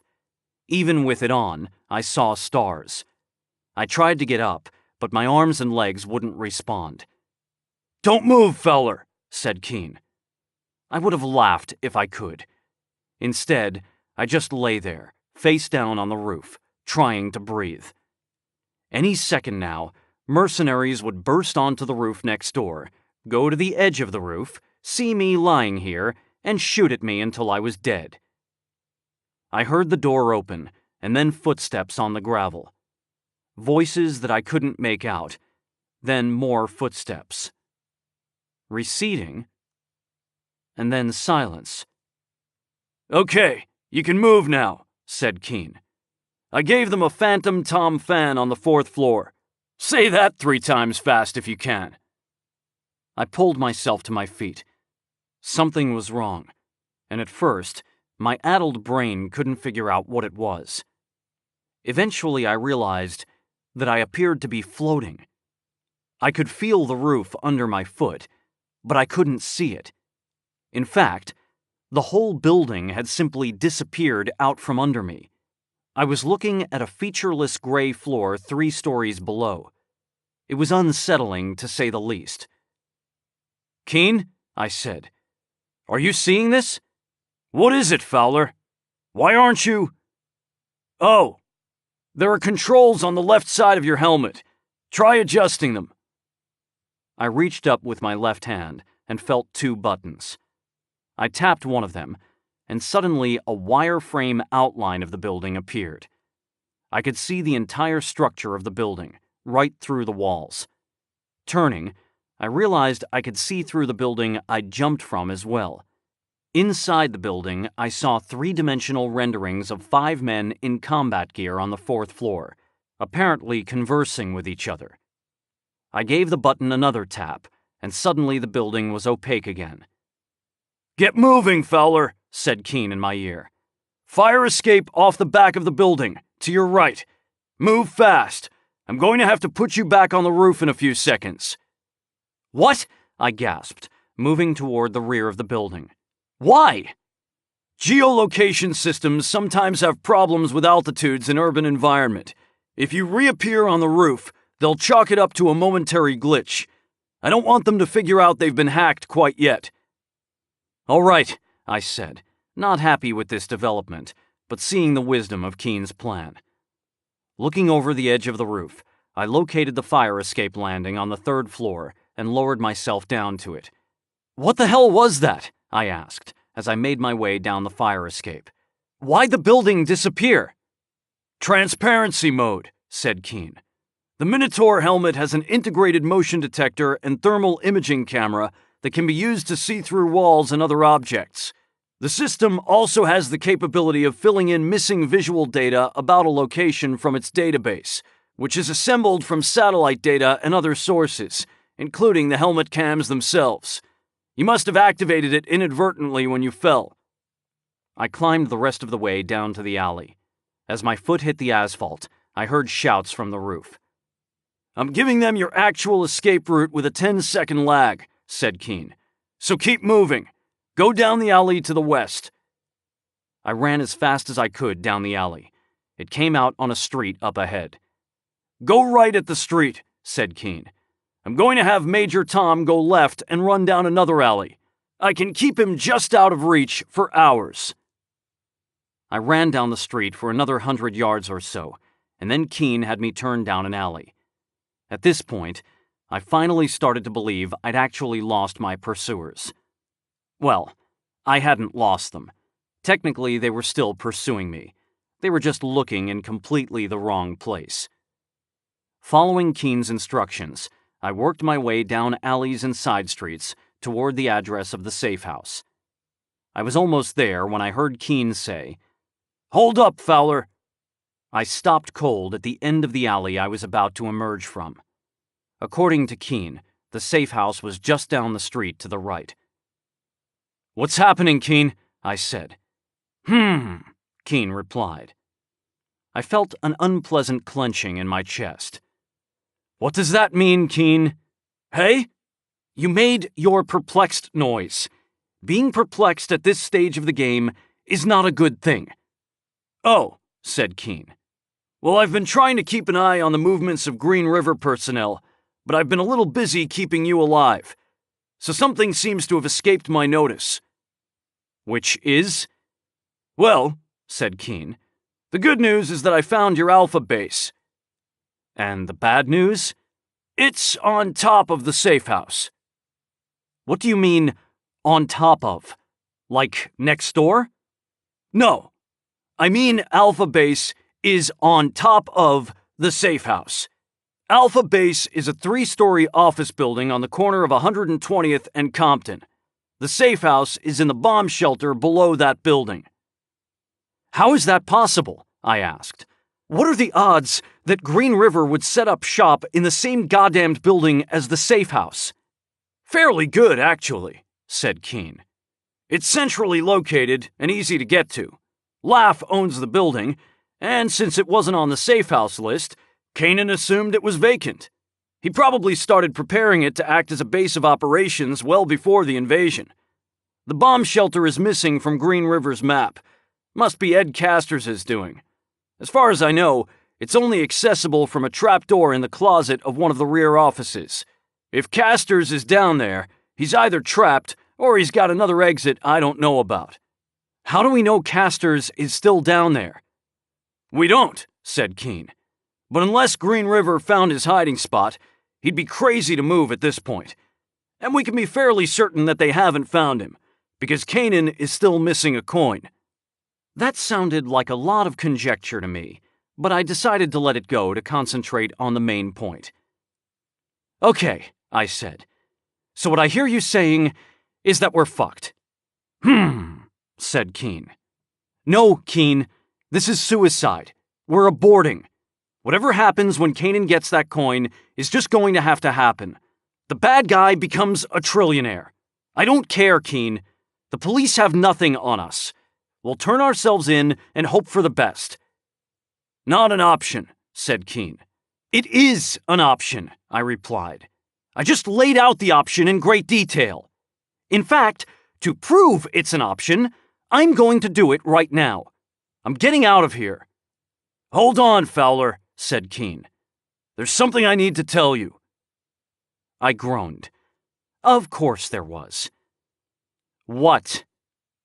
"I figured out why new dollars are missing from the empathics model. Or rather, where they were hiding." "Why is this suddenly relevant?" "It's important that you understand the stakes of our predicament." "All right," I said.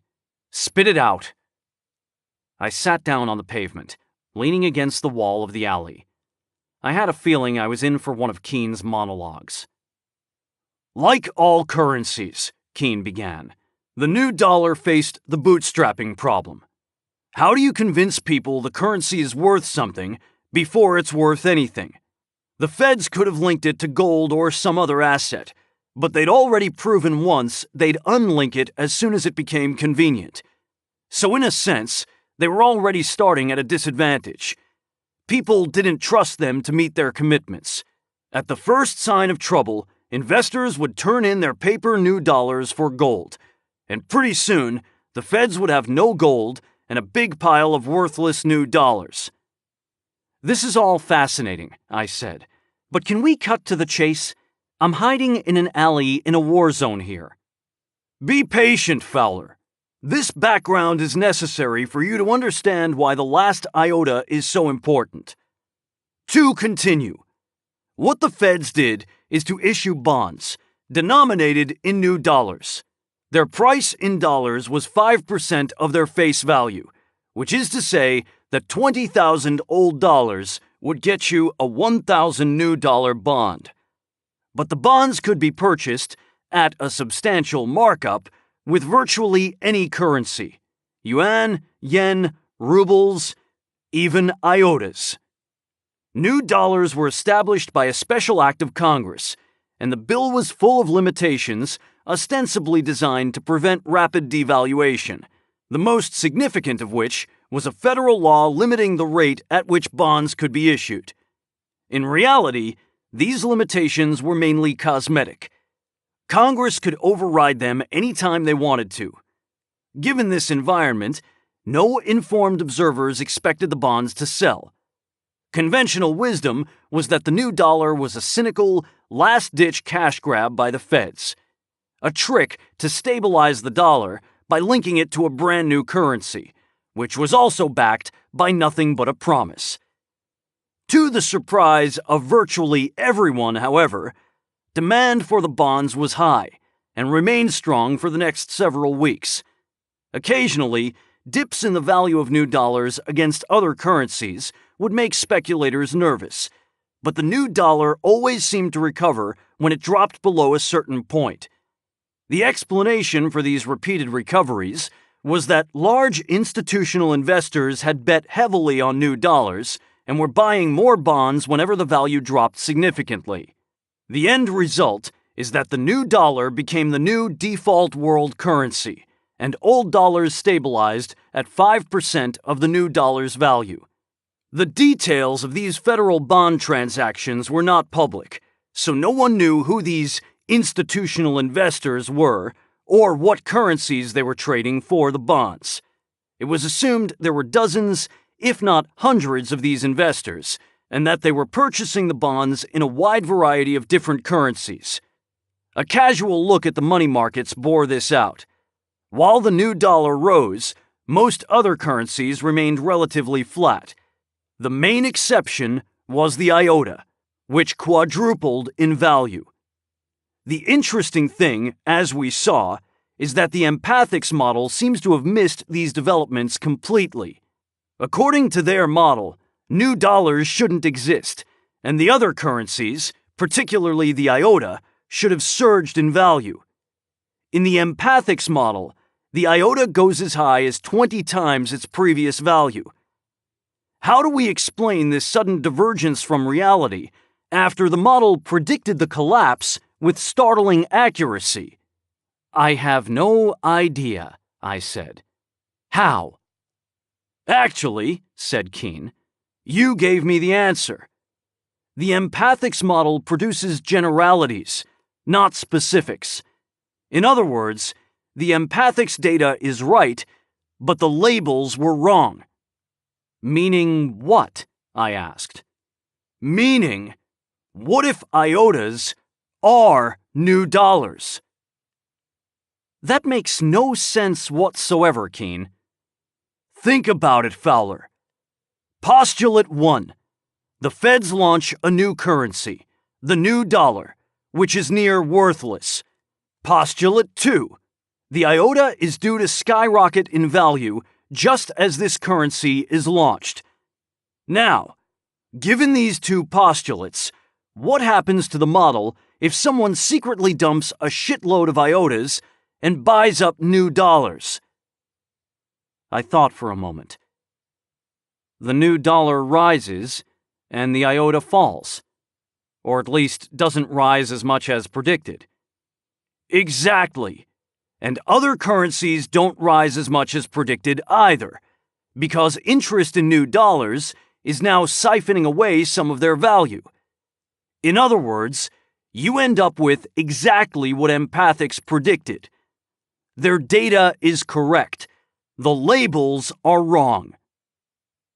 So, I said, trying to work out the ramifications of this, the new dollar isn't actually based on nothing.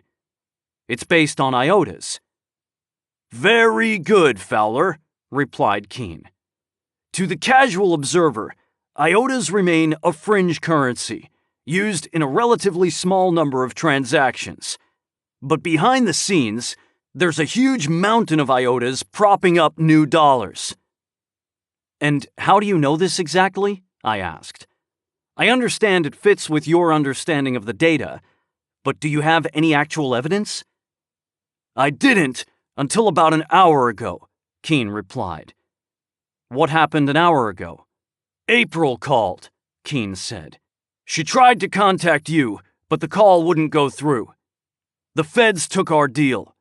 They agreed to drop all charges if we get them the last iota. I let this information sink in for a moment. So when you suggested the deal, you didn't know any of this.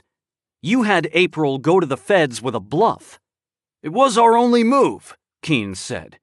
Either they would take the deal, thereby confirming their concern about the flaw, or they would refuse, indicating I was wrong about the new dollar being based on the iota.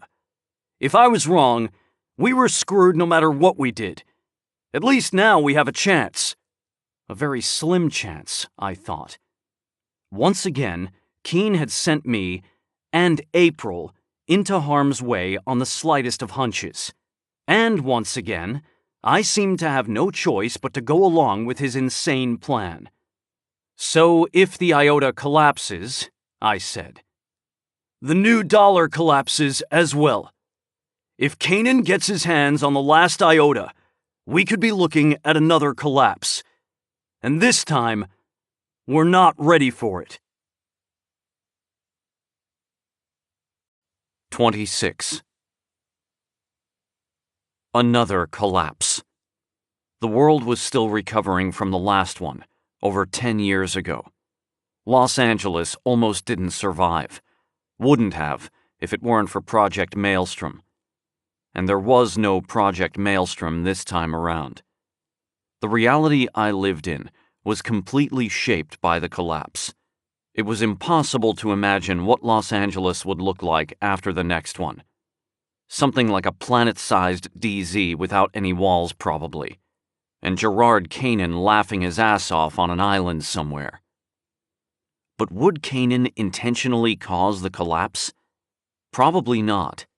He'd keep the flaw in the Iota algorithm a secret and use it to further enrich himself and impoverish everyone else, gradually devaluing new dollars and iotas in exchange for control over more and more hard assets, oil fields, gold mines, oceanfront properties, utility companies, factories, skyscrapers.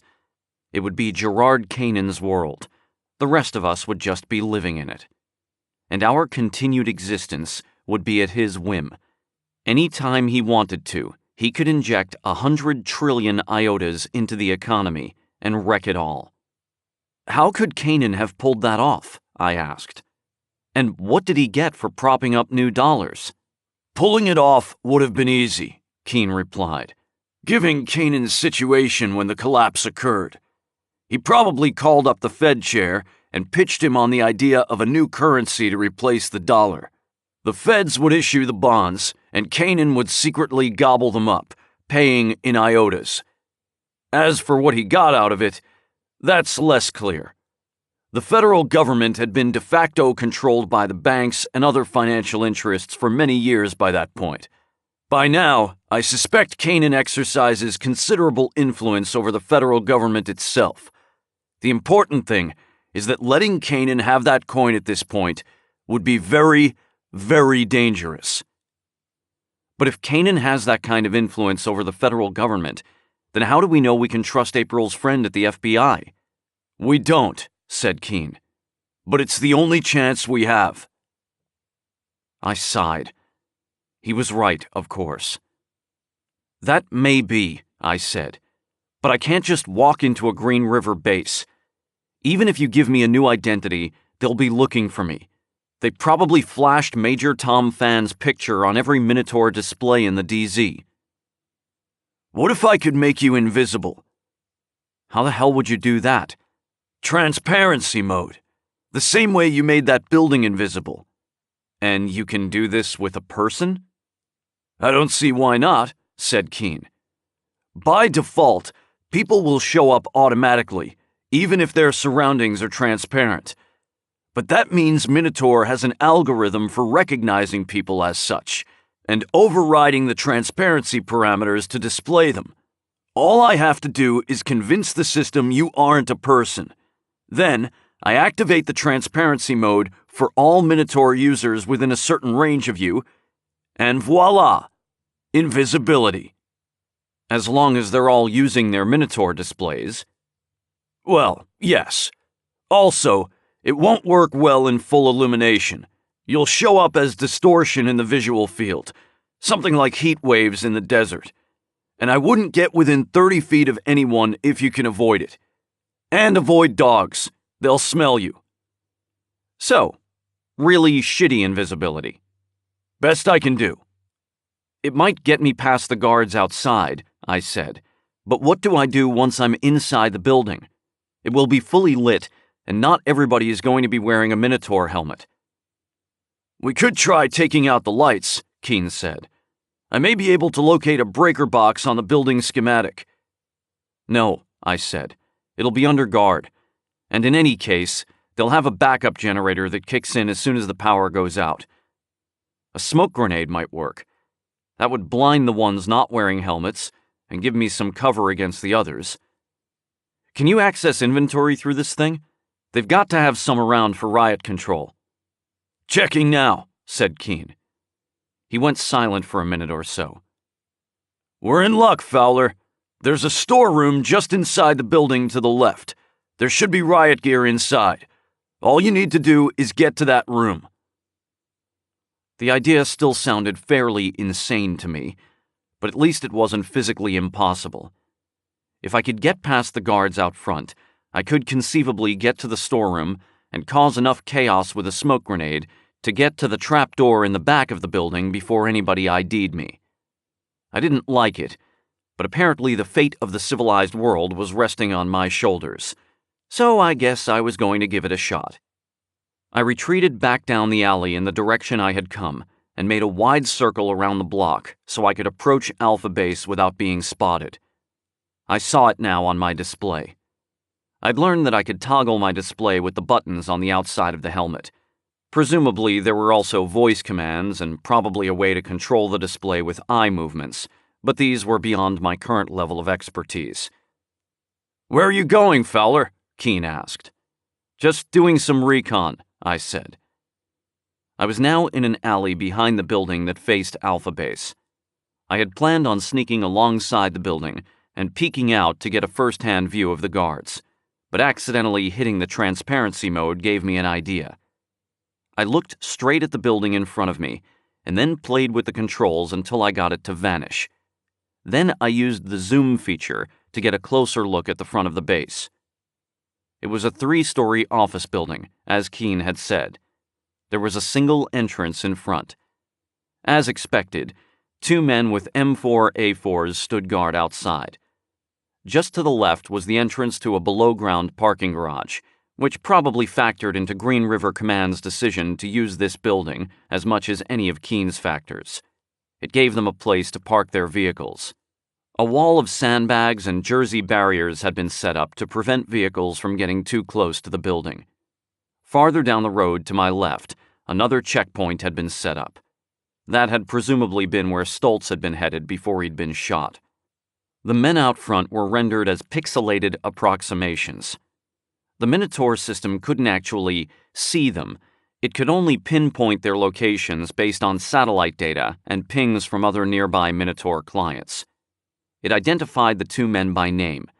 If I'd wanted to, I could focus on their names and read their entire dossier, but I wasn't really that interested in them. The building behind them, by contrast, was visible in high-definition video. I couldn't tell I was actually looking at a composite rendering rather than the real thing. It occurred to me that there was probably a way to maneuver through these renderings without having to physically orient myself in the direction I wanted to look, but that, too, was beyond my abilities at present. In any case, my current methods seemed to be working okay. I zoomed in again, adjusting the transparency settings slightly so that I could see through the front wall. The front door led to a lobby. The reception desk was toward the right-hand wall. The door to the supply closet with the riot gear was in the middle of the left-hand wall. Another door in the back wall led to a hall that was lined with offices. I saw that Keene had helpfully marked the floor of the closet at the end of the hall on the right with a big red X, presumably the location of the trap door. I saw no people, pixelated or otherwise, inside the building, but that could just mean that there were no active Minotaur helmets in the building. Somehow I doubted I was going to be lucky enough to run into exactly no one on my way to the back of the building. "How's the invisibility coming?" I asked. "I have it almost figured out," Keene replied. "There's no way to test it, of course, but in theory, you should be more or less invisible to anyone using Minotaur." "That's fantastically reassuring," I said. In my head, I was working out Plan B, which basically consisted of getting as close as I could and then shooting everybody in my way. Running away wasn't an option. I was going to get that coin or die trying. It was going to be a special kind of poetic justice if Ed Casters wasn't even in the safe house after all. Hopefully I'd be shot in the head before finding that out. "Okay, we're good to go," said Keene. "Keep in mind that I can't be terribly selective with the invisibility. It's either going to be on or off in a given area." "Meaning what?" "Meaning that I can't make you invisible behind a building without making the building invisible. And as disappearing buildings tend to raise suspicion, that means you have to leave cover before the invisibility kicks in." "You have to be shitting me. The invisibility doesn't work unless I first make myself completely visible?"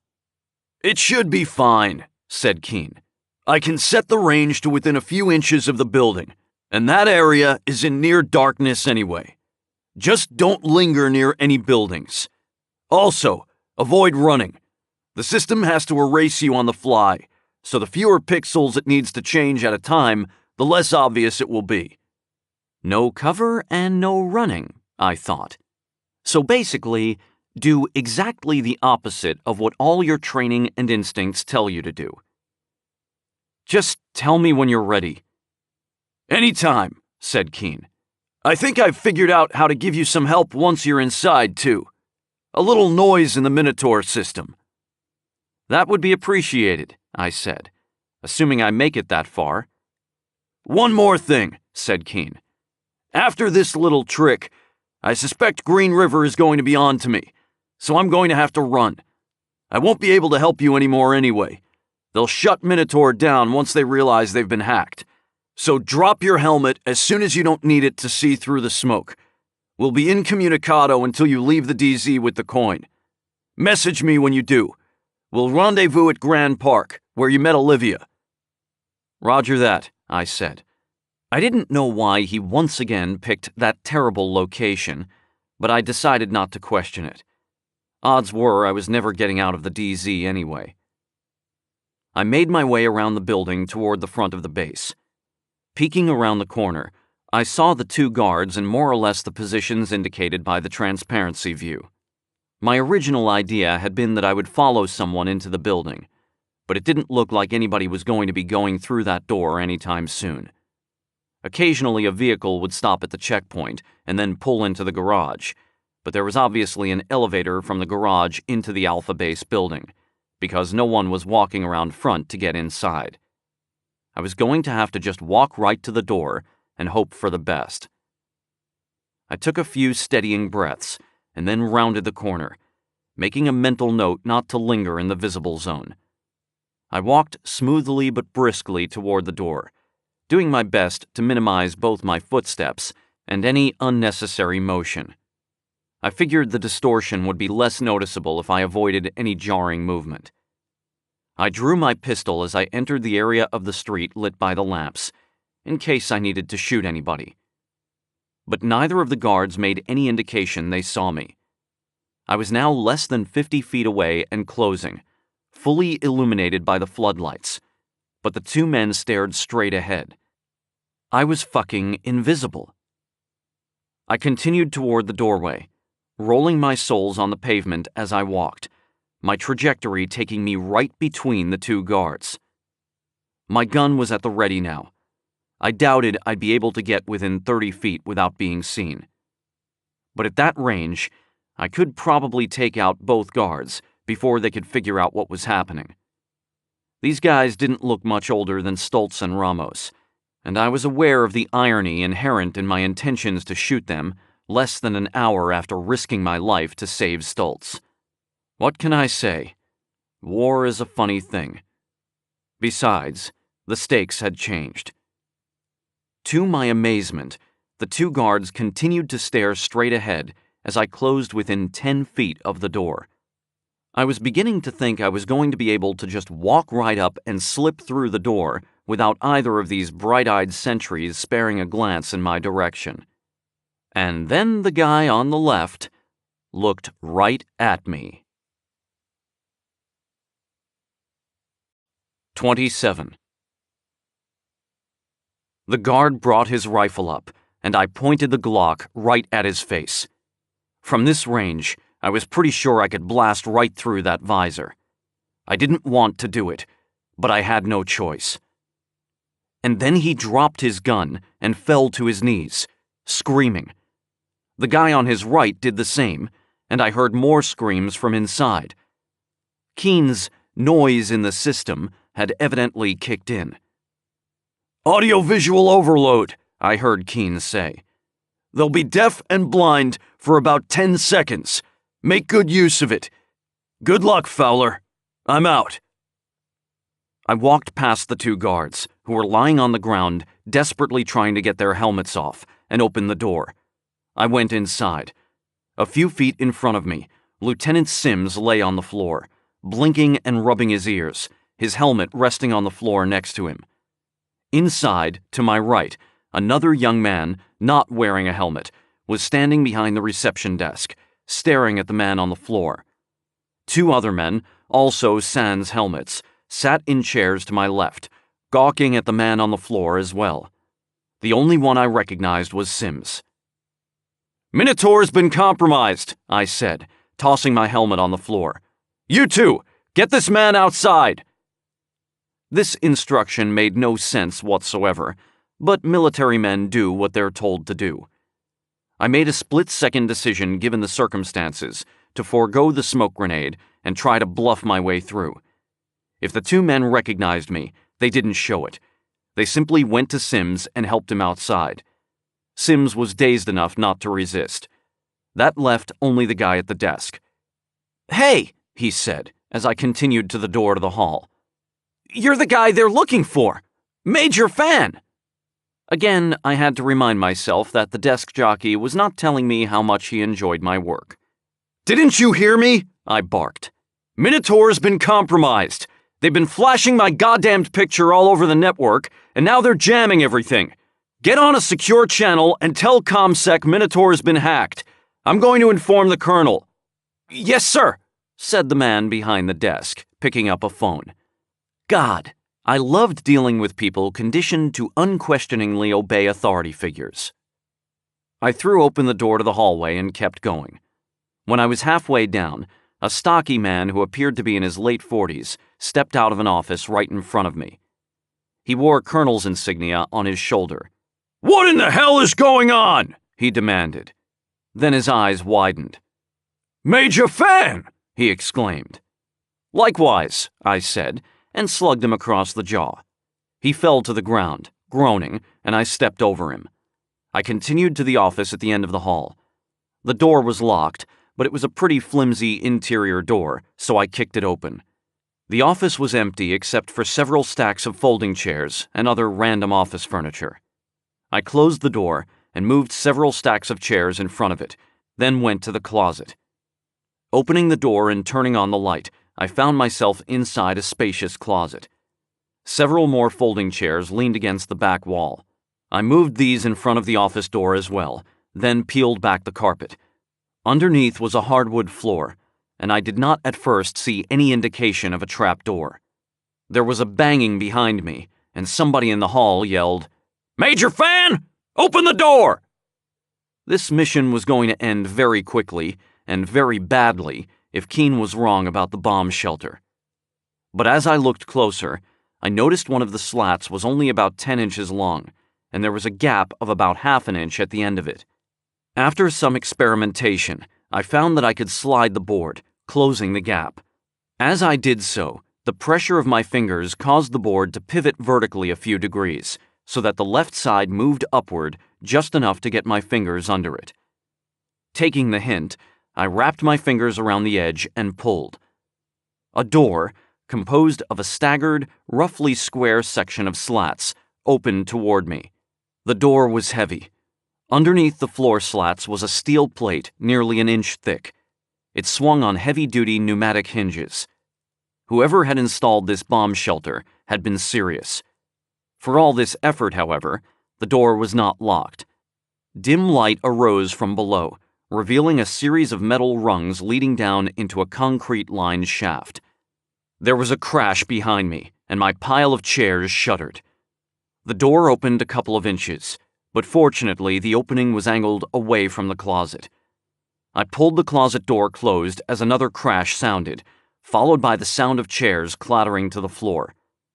Lowering myself into the hole, I felt one of the rungs under my boots. I climbed down a couple of rungs and closed the trap door, making sure the carpet lay back down on top of it.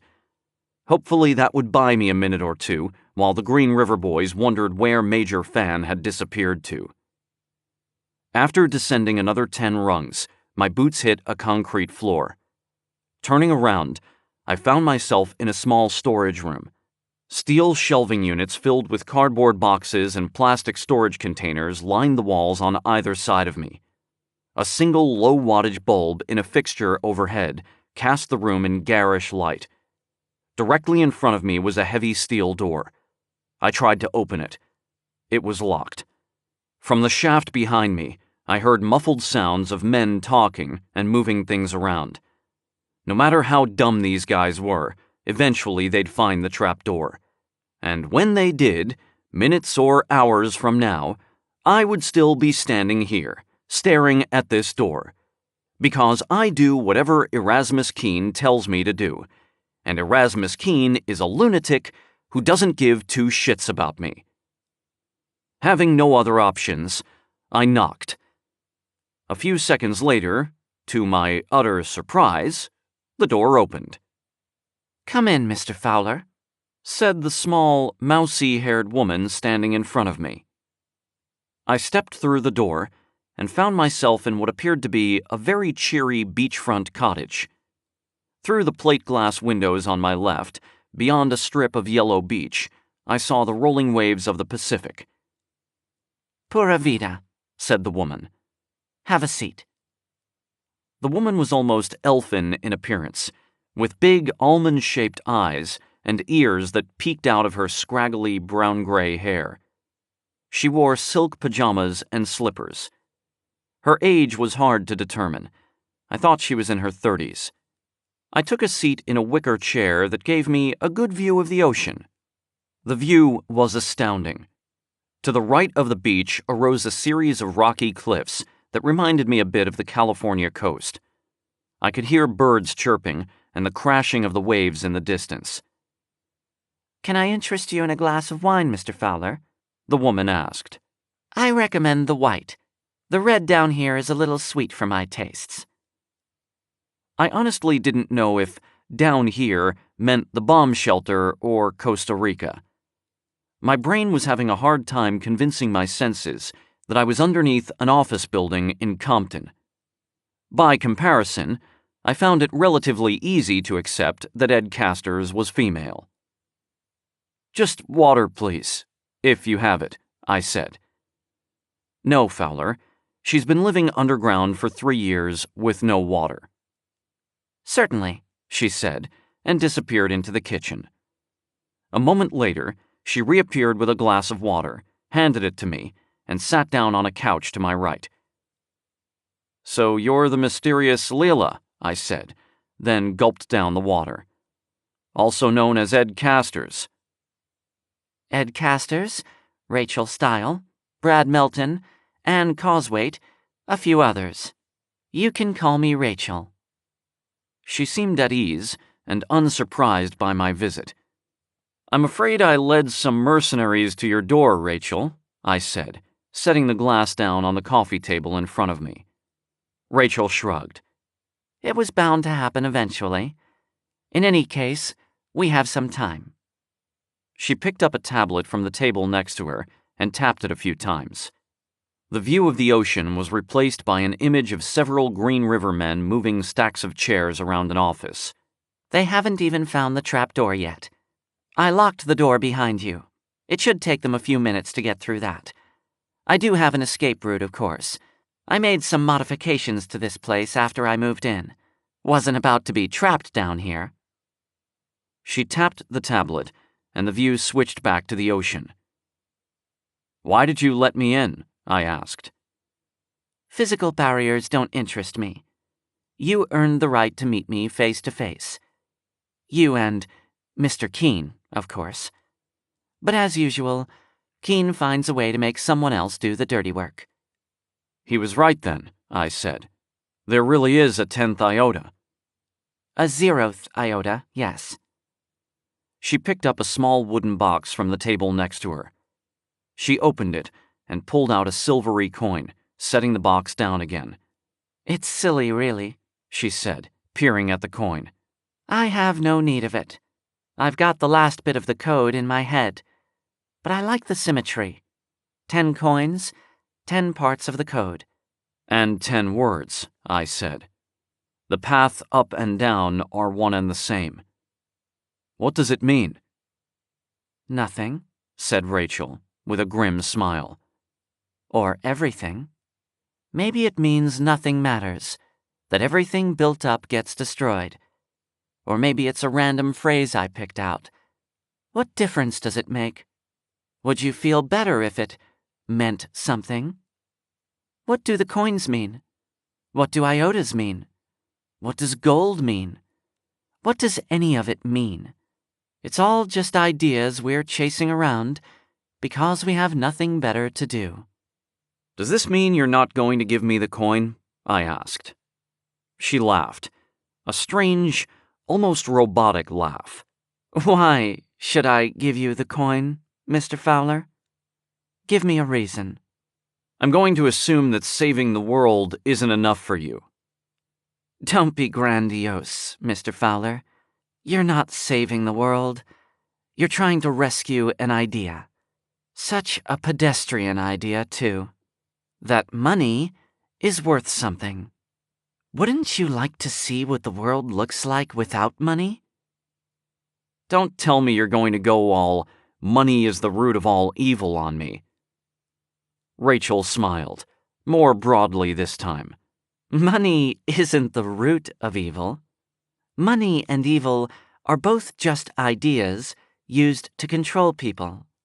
Maybe it's time people stopped relying on fictitious ideas." "Collective delusions," I said. "That's what Keene calls them." "He's exactly right," Rachel replied. "And he should know. The DZ was his idea." "The DZ is a physical place," I said, "not an idea." "People thought East Berlin was a physical place, too," said Rachel. "But I can't find it on any maps. Did the place disappear?" "Of course not," I said. "But there was a wall around it. Once the wall came down, the boundary between East and West Berlin disappeared." Wrong, said Rachel. Once people stopped believing in the idea of two separate Berlins, the wall came down. Ideas shape reality, not the other way around. Then you should be thrilled about the success of Iotas and new dollars. The whole world revolves around an idea you created. If Gerard Canaan gets the last Iota, that idea is threatened. He'll create an unlimited supply of Iotas, gradually reducing the value of both Iotas and new dollars to nothing. Is that what you want? Rachel shrugged. When I said ideas create reality, I was stating an empirical fact, not expressing a preference. I have no allegiance to the Iota. Whether people rally around the banner of the Kingdom of God, or the Brotherhood of Man, or the scientific progress, or the almighty Iota, it makes no difference to me. This idol, like all others, will someday fall. I smelled something acrid and sulphurous, and for a moment, I thought Rachel was using olfactory aids for her apocalyptic speech. I turned to see tendrils of dark smoke trailing from the door I had just come through. Smoke grenades, Rachel said. The mercenaries seem to have gotten through the trap door. I'm afraid the rubber seals on the lower door weren't meant to last 80 years. Damn it. They were using my own plan against me. They were going to try to fill the chamber with smoke to blind me and use their helmets to see through the smoke. I guess that meant Minotaur was back online. Once they'd given the smoke time to spread, they'd throw down a couple of flashbangs, or maybe a grenade. They'd probably need to get some Semtex or C4 to get through the metal door, and then they'd come through, guns blazing. I figured I had somewhere between 2 and 4 minutes. I was tempted to grab the coin from Rachel's hand and make a run for it, but I had a feeling it wasn't going to be that easy. She hadn't told me where her escape route was, and I wasn't about to rely on her revealing it in order to save herself. Someone who engineers a worldwide financial collapse and then hides under a military base isn't the sort of person whose survival instincts you want to depend on. I wondered if Rachel, or whatever her name was insane. Did terms like insanity even apply to someone like her? If she was delusional, then the whole world was in the grips of her delusion. Keene may have designed the DZ, but she created the algorithm that ran the world. You know, I said, you remind me a lot of Keene. And tell me, Mr. Fowler, Rachel said with a smile, is that a compliment? I honestly don't know, I replied. I just meant it as an observation. Well, I suppose it's unavoidable, she said. The man you call Erasmus Keene is my brother. 28. Somehow it made perfect sense. It takes a special kind of lunatic genius to invent a new currency with the intention of crashing the global economy. A sort of genius I was all too familiar with. Keene had designed the DZ. Rachel Steil had designed an algorithm that was now the foundation for the international financial system. Keene's motivation had ostensibly been to keep Los Angeles from imploding, but I suspected he'd done it to amuse himself as much as anything. The main difference between Keene and Rachel was not that Keene was the good one of the two. It was that Rachel thought bigger. I wondered if she was even smarter than Keene. Signs pointed to yes. And yet, here we were, trapped like rats underground, Green River mercenaries about to bust down the door and kill us both. Did she care? Was this part of the game? Is this what she'd planned from the beginning? I found it hard to believe. Frankly, I didn't think Rachel had an endgame planned out. To her, it was all about the interplay of order and chaos. She didn't have a death wish, but neither did she have some grand goal in mind. She would keep playing as long as the game interested her. The biggest danger, from my point of view, was that Rachel had gotten bored. Despite this realization, My curiosity got the better of me. Keen didn't mention he had a sister, I said. I'm not surprised, Rachel said. Is this really what you want to talk about, Fowler? I'll answer whatever questions you like. After all, you've earned it. But the clock is ticking.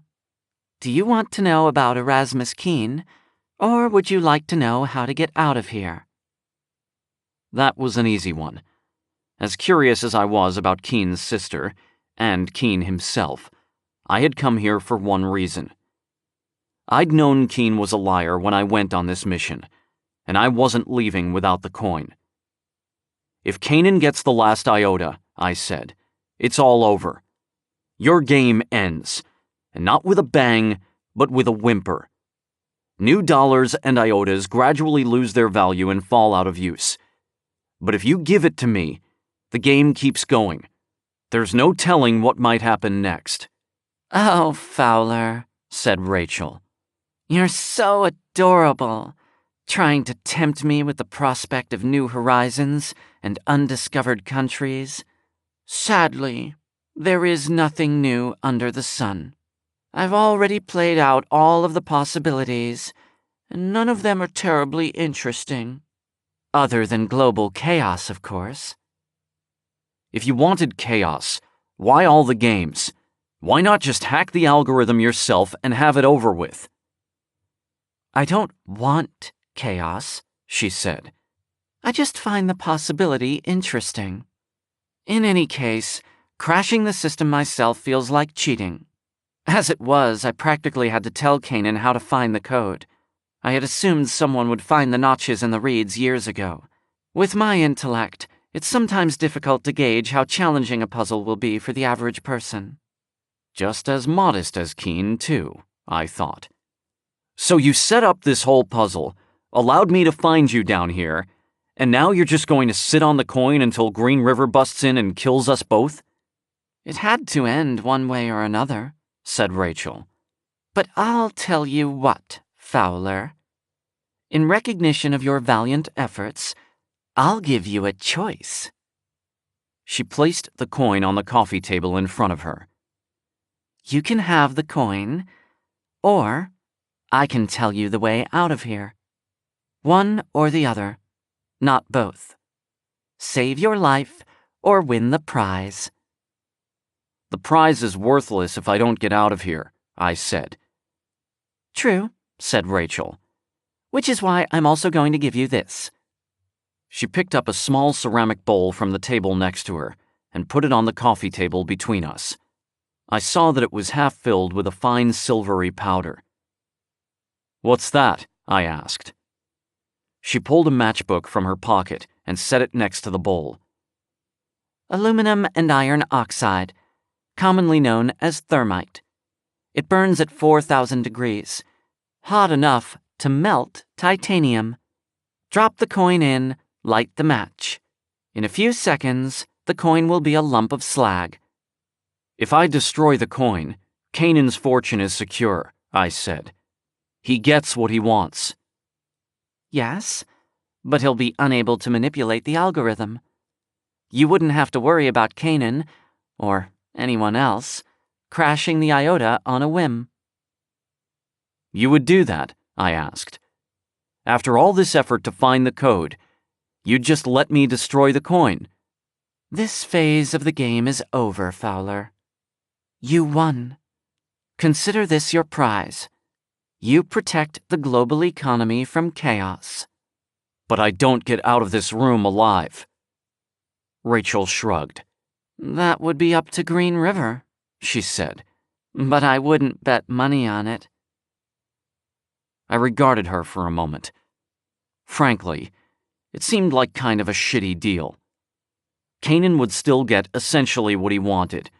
He wouldn't be able to create an unlimited number of iotas anytime he wanted, but he'd be protected from anyone else doing the same. Also, this option would most likely end up in me being dead. Was it worth the cost? I'm sure I wasn't the best person to ask for an objective appraisal of the value of my own life, but I was leaning toward no. Tell you what, Rachel said, seeing me hesitate. I'll flip a coin. Heads, I reset the code. Tails, I tell you how to get out. I said nothing. I didn't like either of my choices, but I didn't like the idea of leaving it up to a damn coin either. I watched as smoke swirled around my boots and snaked along the floor. Any second now, the Green River mercenaries were going to blow the door open, and the decision would be made for me. This couldn't be the end. There had to be some other way out of this. Come on, Fowler. Use your head. You didn't come all this way just to fall victim to Rachel's games. Rachel tossed the coin in the air. For a split second, it hung at its apogee, glinting in the faux sunlight from the window. And suddenly I knew what I had to do. I got to my feet and swiped the coin out of the air. No deal, I said, stuffing it in my pocket. I picked up the chair I'd been sitting in, bringing it over my head as I stepped toward the beach view. After 3 quick steps, I hurled the chair against the display, shattering it into thousands of pieces. Centered in the wall behind the display was a hole, roughly 3 feet in diameter. I could see only a few inches of concrete. Beyond that was only blackness. I could feel the air being pulled out of the room into the tunnel. "You've got a draft," I said, as smoke curled around my legs and vanished into the hole. I thought I saw the hint of a smile on Rachel's face. She did enjoy a bit of chaos. I climbed into the hole and began to move as fast as I could on my hands and knees down the tunnel. It didn't matter where I was going, as long as it was out. After a few inches, the concrete gave way to dirt. The tunnel overhead was supported by ribs made of 2x4s about a foot apart. I had just enough room to crawl without hitting my head. I'd gone about 10 feet when I was hit by a blast of wind and a clatter from behind me. Green River had blown the door. A moment later came several quick bursts of gunfire. I scurried as fast as I could, knowing that very soon somebody was going to peer down the tunnel with a flashlight and an M4A4. I couldn't see a damn thing, but it didn't matter. If I didn't reach a bend in the tunnel within a few seconds, I was going to be a very big fish in a very small barrel. Then my left palm came down on something much harder than dirt. Concrete, rough like the opening behind me. Not a floor, but a hole in another wall. Reaching forward, I felt a vertical barrier of something like canvas. I pushed on it, and it gave a little on the bottom, like a curtain. Knowing I had no time to be delicate, I threw all my weight against the fabric and found myself falling through the opening, my upper body pulling the rest of me across the concrete lip and downward. I fell maybe 6 feet before my hands, and then my elbows and forehead, hit gravel. I rolled onto my back and then lay there for a moment, dazed and hurting. Something warm was trickling down my forehead to my scalp. I became aware that some kind of hard ridge was digging into my lower back. Reaching toward it, my fingertips felt a thick metal lip. Train tracks. Somewhere on my belt, I knew I had a flashlight, but it would take a few seconds to find it. Seconds I didn't have. I rolled off the track onto my belly, my fingertips brushing the wall I'd just come through. If this was a subway tunnel, there were 2 ways I could go. I was too disoriented to determine which direction was more likely to take me away from Alpha Base, so I got to my feet and picked a direction at random. Running my fingertips along the concrete wall to my right, I staggered through the darkness. Over the crunching of my boots on the gravel, I heard the echoes of men yelling. Using the wall to my right as a guide, I sprinted down the tunnel, praying the way ahead of me was unobstructed. After a few steps, I located the flashlight and flicked it on. All was clear. Nothing ahead but more tunnel, gradually curving to the left. I heard footsteps behind, but I was around the bend before they could get a shot off. I heard shouts followed by more footsteps. I was winded and dizzy, and my head hurt, but I kept running. As long as the curve in the tunnel held out, I'd be all right, but once I hit a straightaway, I'd be a sitting duck. I switched off the flashlight, both to avoid making myself an easier target than necessary, and because I was hoping I might see some sign of daylight ahead. The Green River guys were relying on the infrared cams in their Minotaur helmets, so they weren't using lights. If I could find an access tunnel, I might be able to reach the street before I was shot to death. 100 yards or so ahead, I saw what I was looking for: a sliver of illuminated gravel. I flicked the light on for a second to make sure my way was still unobstructed. My head was beginning to clear, the dizziness replaced by a throbbing ache in my temple. That was fine. Pain I could deal with. Disorientation would kill me. As I approached the patch of illuminated gravel, I flicked the light on again for a second. On the left-hand side of the tunnel, I saw a series of metal rungs disappearing into a narrow shaft overhead. I turned off the light, grabbed the rungs, and began to climb. To my left, just around the bend, I heard several men approaching. I vanished into the shaft as shots rang out below me. A moment later, my head clanked against something hard. A manhole. Now the question was whether or not I was inside Alpha Base's protected zone. If I was, they'd have welded the manhole cover in place, and I would soon be dead. I pressed my shoulder against the metal and shoved with all my strength. It moved. I pushed the cover aside and squirmed through the opening, then slid it back into place. I stood for a moment in the middle of the dark street, trying to orient myself. Glancing at my comm display, I saw that I'd been following the tunnel north by northwest. That was good. I could make a beeline to the nearest DZ border to the west without having to backtrack past Alpha Base. I just had to traverse roughly a mile and then figure out how to get over the wall. A more pressing concern, however, was the group of a dozen or so gun-toting men approaching from down the street to the south. These were not Green River mercenaries. From their clothing and mismatched gear, I judged them to be gang members, probably Tortugas. Evidently, this area of the DZ was still under contention. Being dressed as a Green River mercenary did not bode well for me. Someone yelled in my direction. They pointed their guns at me. I ran. This was a residential part of the DZ. I was surrounded by tract houses and dilapidated apartment buildings. There had clearly been some fighting here recently. A row of beat-up vehicles was arranged as a makeshift barrier across the street to my right. To the left, a car was on fire, casting monstrous shadows of the approaching gang members on the bullet-riddled stucco apartment building across the street. I went north, toward the wall of vehicles, then turned left to dart down an alley. I saw immediately that I'd made a mistake. The alley dead-ended in a chain-link fence 40 feet ahead. I could climb it, but there was no way I'd clear it before the gangbangers riddled me with bullets.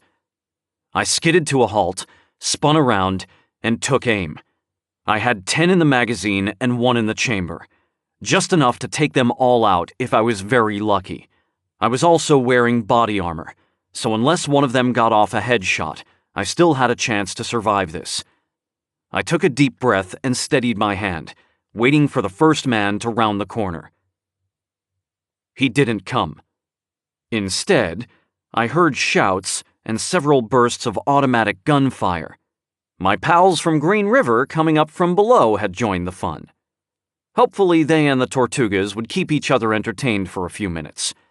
I holstered the Glock, sprinted to the fence, and clambered over. There was no sign of pursuit. I traversed several blocks, mostly through alleys and back streets, and eventually found myself on a street lined with several small shops that had been thoroughly vandalized and looted. Just down the street to the south, I caught sight of a men's clothing store, and I decided to stop in.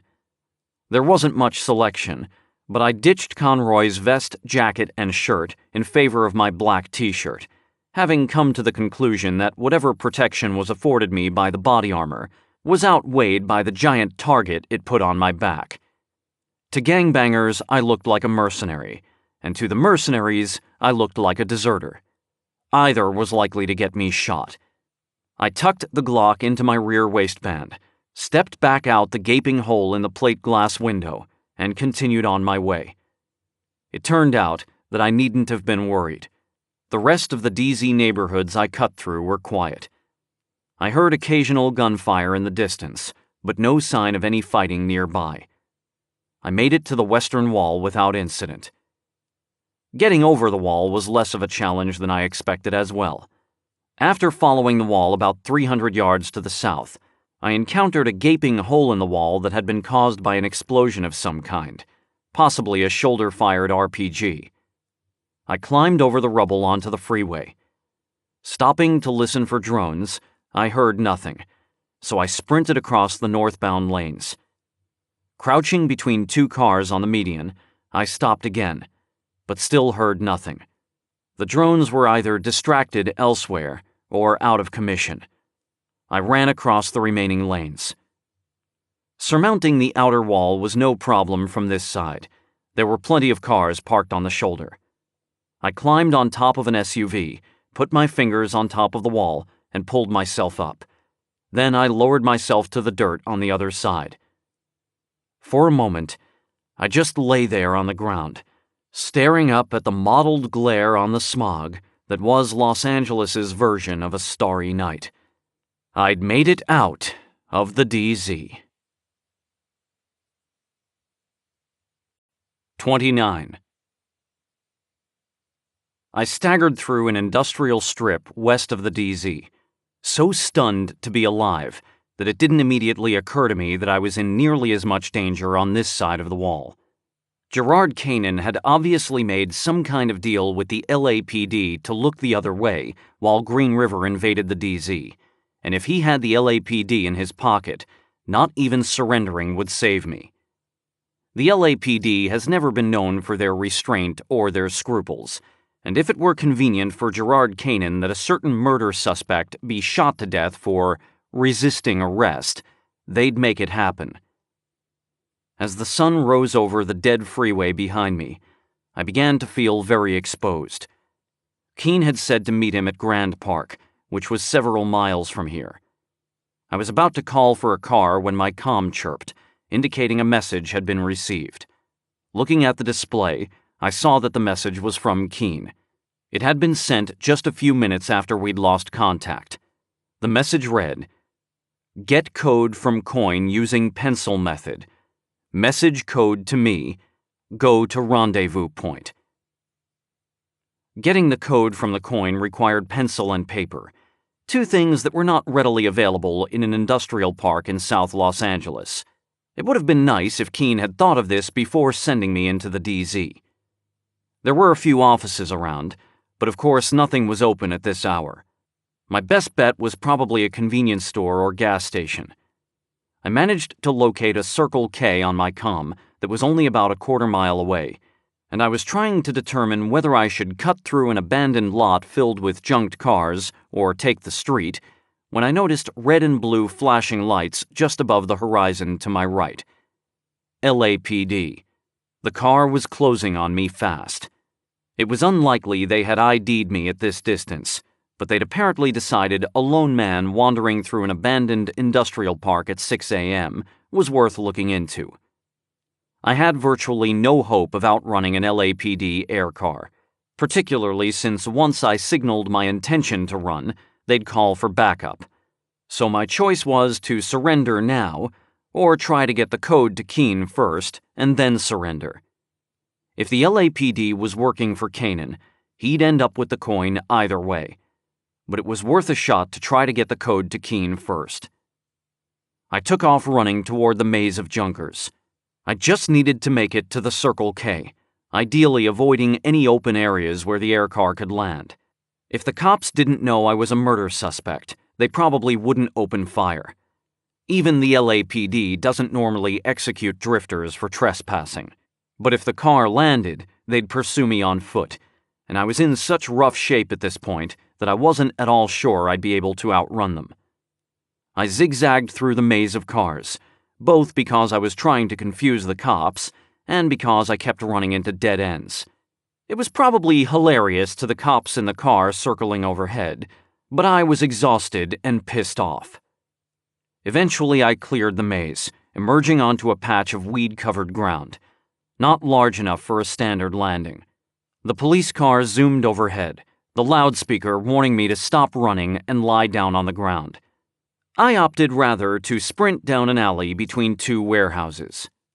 I came out onto a road that was plenty wide, but too packed with morning commuters to allow for a landing. Darting through the traffic, I ignored the blaring horns, hoping that the drivers bearing down on me were both alert and feeling charitable. I emerged onto the parking lot of a strip mall, shaken but unscathed. The Circle K sign was visible 200 yards or so to the south. I took off running toward it.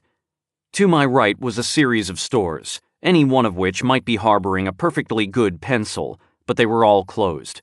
If I broke into a store only to find that there was no pencil inside, it would be the last mistake I ever made.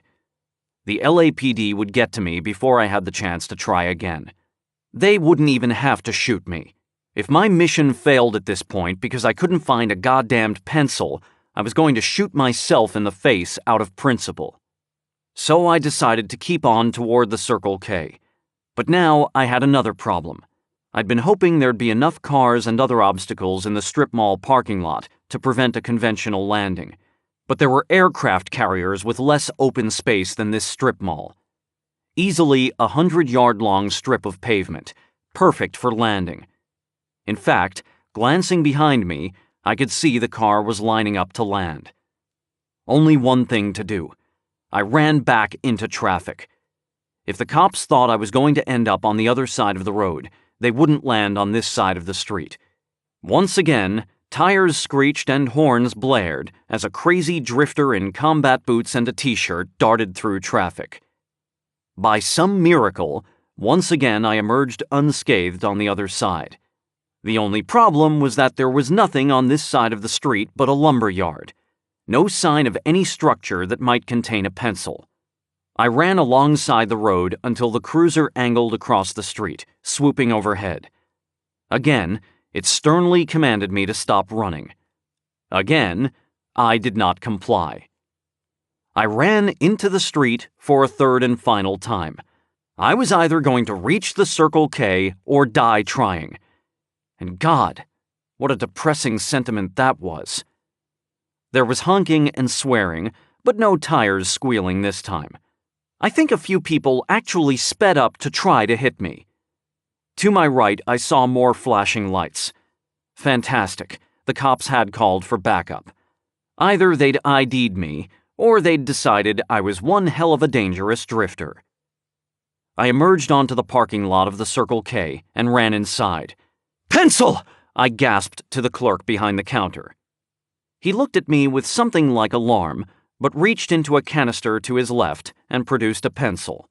I waved frantically at a notepad, and he handed me this as well, then watched wide-eyed as I proceeded to perform Keen's pencil-rubbing trick on the coin.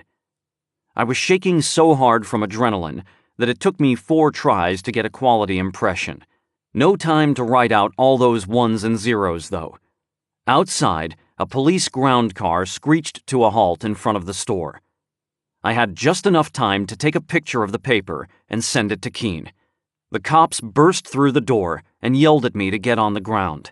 I slipped the coin into my pocket and sank to my knees with my hands in the air. It was finally over, and I was going to prison. 30. The cops took my gun, handcuffed me, and dragged me outside. They did a quick search for weapons, but didn't show any interest in the coin. One of them held a facial scanner up to my face, and then nodded to his partner. Then he shoved me into the back seat and closed the door. I breathed a sigh of relief.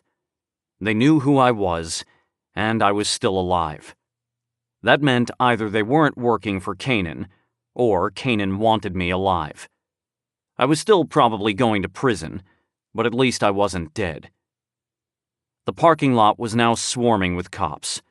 Several LAPD ground cars had joined the air car in the parking lot. An impromptu meeting of the boys in blue is going on, with several cops yelling animatedly at each other and occasionally gesturing toward me. I couldn't make out what they were saying, but it was pretty clear they were arguing about what to do with me. I found it somewhat unsettling that there was apparently more than one option. Hopefully, execution without a trial was off the table. After a few minutes of this, the two cops got back in the car. The driver maneuvered around the other cars, found a straightaway, and took off. I didn't want to antagonize my captors, but I got the impression my fate was out of their hands in any case. "Hey guys," I said convivially, "where are we headed?" No response. The car angled toward downtown. At first, I thought they were taking me to the county holding facility, but to my surprise, the car banked and lined up to land on Broadway heading south, not far from where Keene had dropped me off to meet Olivia. In fact, as the wheels hit ground, I realized we were exactly where Keene had dropped me off. The court buildings and holding facility were a few hundred yards away. This didn't make any sense. The car pulled up to the curb and stopped. I heard the door locks pop. The cop in the passenger seat came around and opened my door. He helped me out and then unlocked my cuffs.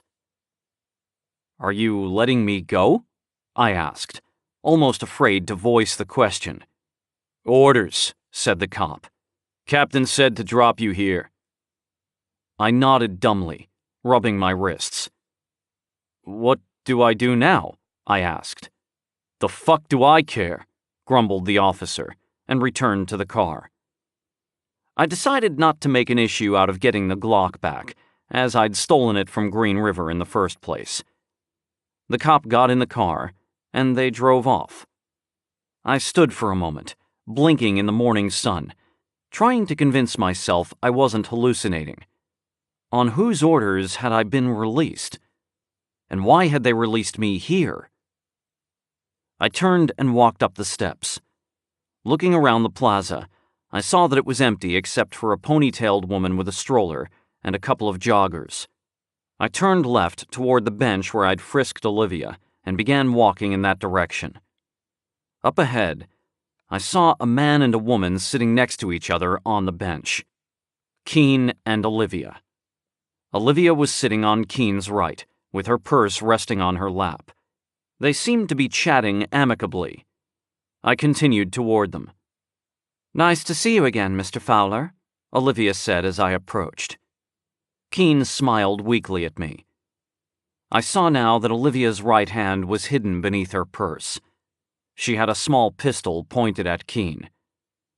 "What the hell is going on?" I demanded. "Mr. Keene attempted to renege on our arrangement," Olivia said.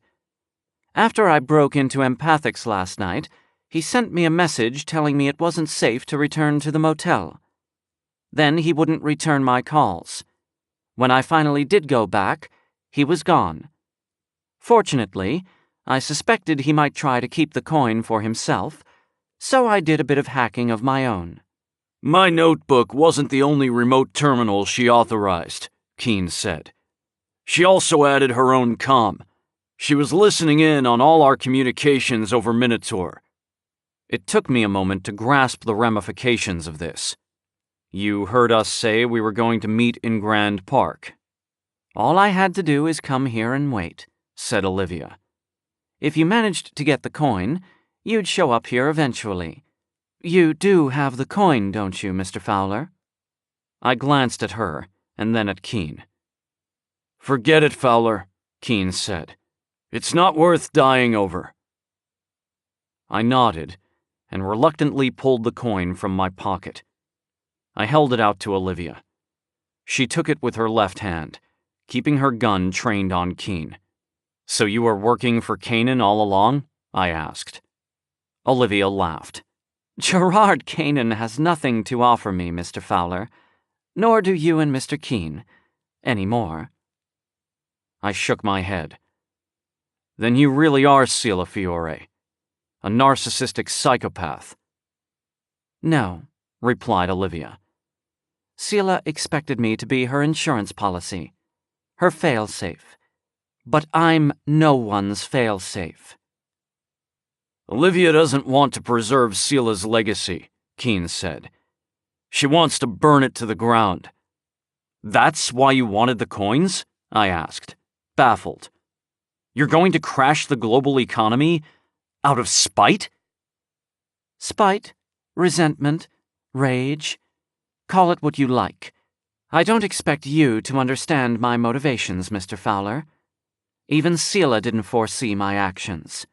She thought she could transplant her memories into a new body and expect me to carry out her life's work.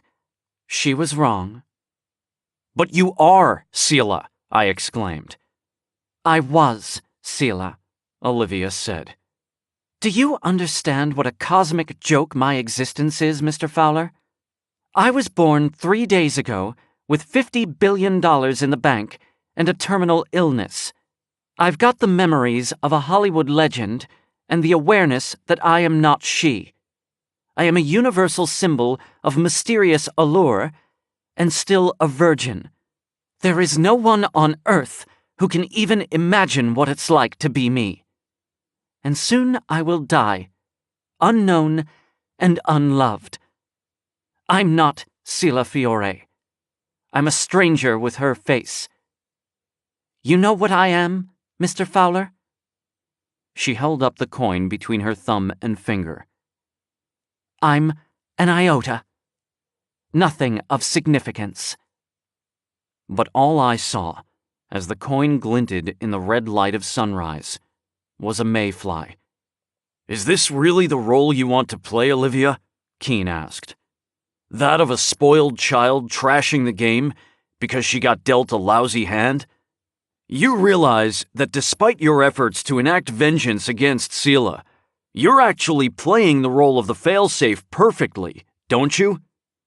Selah may not have predicted your behavior, but that doesn't make your actions any less a reaction to her. But it doesn't have to be that way. Don't do this. Olivia laughed. I see what you're doing, Mr. Keene, and I applaud you. You think you can appeal to my sense of free will, my desire to prove that I'm my own person. What you don't understand is that I never entertained any illusions of having a choice. My path was always one of destruction. Now I am become death, the destroyer of worlds. I recognized the line from the Bhagavad Gita. J. Robert Oppenheimer was said to have recited it in the wake of the first atomic bomb test in New Mexico. Where Rachel only wanted to play, Olivia desired destruction. Olivia got up from the bench. Gentlemen, it's been a pleasure working with you. I'd say we should do it again, but I'm afraid I won't be around much longer. She backed away, still holding the gun pointed in our direction, then turned and hurried off down the path, tucking the gun in her purse. Keene sighed, shaking his head as she walked away. For a moment, I thought he was genuinely disappointed she'd betrayed him. Then he turned to face me. "Why do people always underestimate me, Fowler?" he asked. "It baffles me. Honestly, it does." Turning back to look at Olivia, I noticed a suited man approaching from ahead of her, his hand in his jacket. Olivia must not have liked the looks of this, because she suddenly turned left to go down the steps toward the street. But after taking 2 steps down, she stopped again and headed back up the path toward me and Keene. Another man, this one dressed more casually, was coming up the steps. He turned right to follow Olivia, just ahead of the suited man. The young ponytailed woman I'd noticed earlier brushed past me on the path, sans stroller, and a jogger who had stopped to stretch was converging from the right. I could see Olivia was thinking of trying to dart past the ponytailed woman, but she reconsidered when the woman produced a pistol from her jacket. The others followed suit. "Federal agent," said the ponytailed woman, producing a badge with her left hand. "Get your hands in the air, Ms. Fiore." Olivia, now standing just 10 paces or so from me, spun around to see guns pointed at her from all directions. The agents were cautiously closing on her. She whirled to glare at Keene, who had gotten up from the bench to watch the scene unfold. I saw her right hand was still in her purse. "Ms. Fiore!" barked the man in the suit. "Put your hands where I can see them!" Olivia ignored him. "Why?" Olivia cried, looking at Keene with anger and pain. "Why the charade?" "I had to give you a choice," Keene said. "I always suspected you were playing me against Kanan, but there was always a chance you'd go your own way. A slim one, but I had to let it play out." His tone softened. "Please, Olivia, put down the gun. All they've got on you at this point is armed robbery. Make a deal with the DA to commute your sentence. Enjoy the time you have left." "Get your hands where I can see them, Ms. Fiore," growled the suited man. "I'm not going to ask you again." Olivia nodded. But when she removed her hand from the bag, I saw she was still holding the gun. She brought it up toward Keene, but with 4 federal agents pointing guns at her, she never had a chance. Half a dozen shots rang out, and she fell to the pavement, still clutching the gun. Her body twitched a few times, and then she was still. Olivia Fiore was dead. 31. The cops clustered around Olivia, going through the motions of attempting to resuscitate her, while Keene and I looked on. "You orchestrated this," I said at last. "Actually," Keene replied, "April did. She's the one who got the feds to order the police to release you." "But you knew Olivia would overhear you telling me to meet you here. You must have known how it would end." "I knew what Olivia had planned, but I honestly hoped she'd reconsider." He stared grimly at Olivia's body on the ground. I'd never seen Keene so unhappy about being proven right. I think part of him had really hoped that there was more to Olivia than there seemed to be. That she wasn't just Sila Fiore's vengeful spirit wreaking destruction from beyond the grave. She was never going to have a long, happy life, but she could have made something of the time she had. But she took the easy way out, as people usually do. Keene had known Olivia would be listening in on our Minotaur conversations, which was why he'd made sure to specify our meeting location. He'd given her just enough rope to hang herself. "So I guess you met Ed Casters," Keene said. "Yeah," I replied, still watching the agents kneeling over Olivia. "And?" Keene said. "Ed Casters is dead," I said. Keene didn't reply. I was certain that he knew Ed Casters' true identity, and I wasn't going to tell him any more until he admitted it. The man in the suit stood up and walked over to us. "You must be Blake Fowler," he said, holding out his hand to me. "I'm Special Agent Deacon Walters from the FBI. I understand you've had an exciting night." "I've been through worse," I said, shaking his hand. "I see you've got my coin." "The last iota," said Walters, turning the coin over in his fingers. "It sure doesn't look like much." "I went through hell to get that thing," I said. "And your government thanks you," said Walters, without a hint of irony. He slipped the coin in his pocket. I looked at Keene, who just shrugged. So that was that then.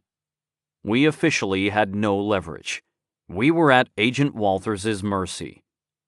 An ambulance had arrived, and we watched as paramedics placed Olivia's body on a stretcher and carried it away. The plainclothes agents supervised this process, while uniformed LAPD officers began to cordon off the area. The woman with the ponytail seemed to be in charge. "Looks like Agent McCoy has things under control here," said Walters. "Shall we head over to the courthouse?" Keene nodded, and Walters set off in the direction of the courthouse. Keene followed him, and I didn't seem to have much choice but to go with him. "Courthouse?" I asked. "April set up a meeting," Keene said. "We've got some details to work out with the feds." I nodded, wondering what if there was still any hope of us avoiding prison sentences.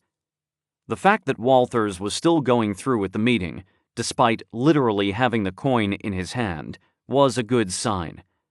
But I'd learned not to put a whole lot of faith in the sincerity of government agents. We followed Walters to a conference room on the second floor of the courthouse building. A uniformed LAPD officer stood at the door, and April was waiting inside. April jumped up from her chair to hug me, and then tell me how awful I looked. She then greeted Keene with somewhat less enthusiasm. "Please, have a seat," said Walters. We sat. "Before we get started," he continued, "I wanted to thank April Rooks for setting up this meeting, and Mr. Keene and Mr. Fowler for their assistance in retrieving the last Iota coin. Those coins represent a clear and present danger to American interests, and thanks in large part to you three, that threat has been contained. As I promised April, I'm going to do everything I can to clear up your problems with the LAPD and make sure you get fair treatment from the Justice Department." "That wasn't the deal, Deacon," April said coldly, glaring at Walters. "No charges. For us or Gwen. I was very clear." "Yes, April, you were," said Walters. "However, your part of the deal was to surrender the coin to the FBI by 9 a.m. today." "It's only 7:30, April said. "I'm aware of the time," Walters said. "Unfortunately, Mr. Fowler did not give us the coin. He gave it to a woman who identified herself as Olivia Fiore. Ms. Fiore would have absconded with the coin had the FBI not interfered." "That's bullshit!" I shouted, pounding my fist on the table. "Keene told you Olivia was going to be there. He's the reason your agents were prepared to take her down." "I'm sympathetic to your point of view, Mr. Fowler," said Walters.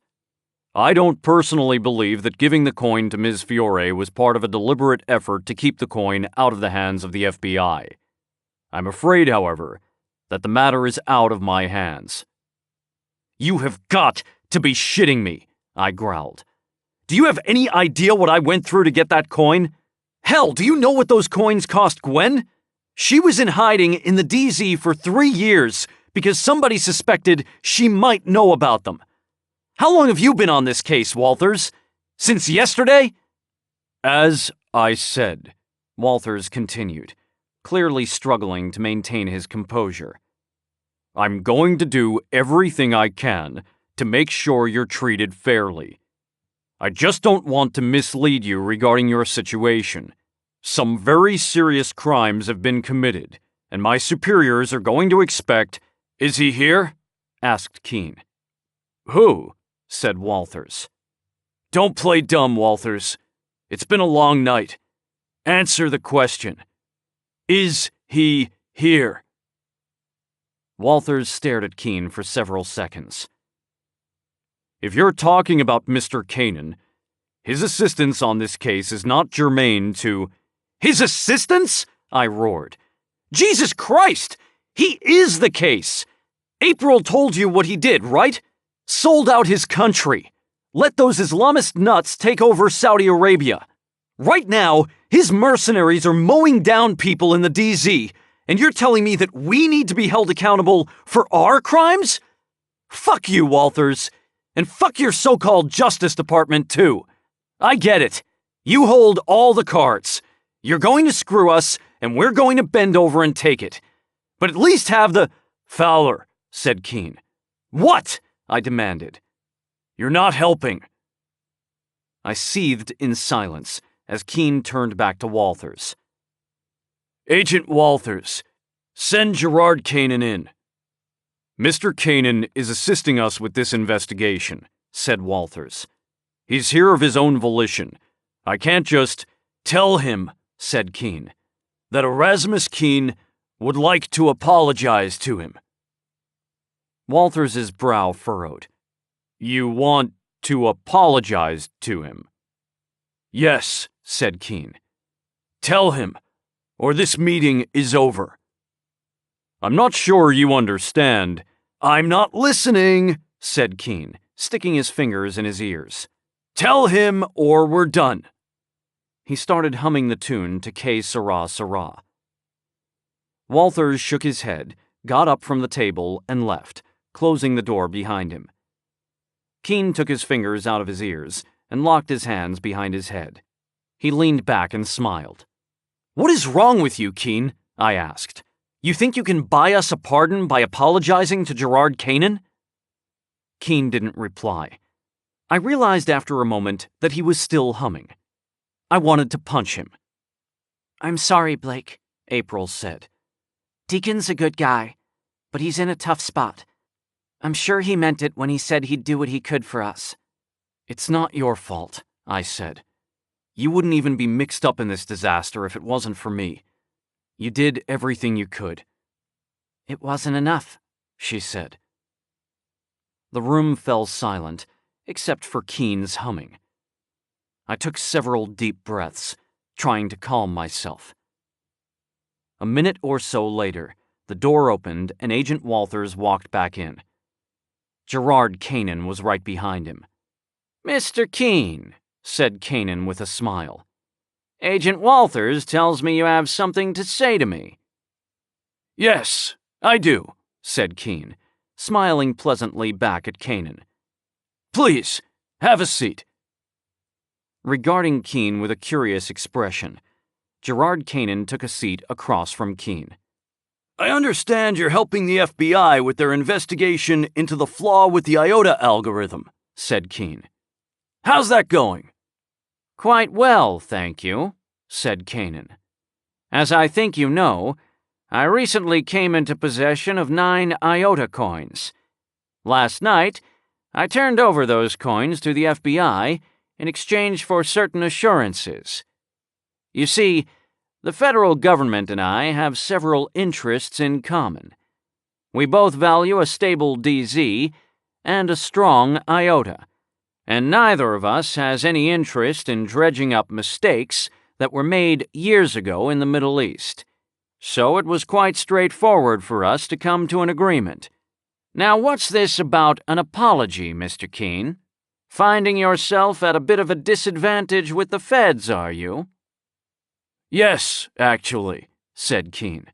It turns out that Agent Walters can find a way to wriggle out of what would seem to be an airtight deal when it suits him. And that's why I feel the need to apologize. I'm afraid I'm not following, Mr. Keene. No, I suppose not, said Keene.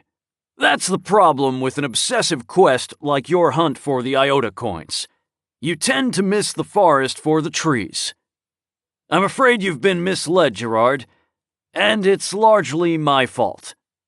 Misled how? Said Canaan, frowning.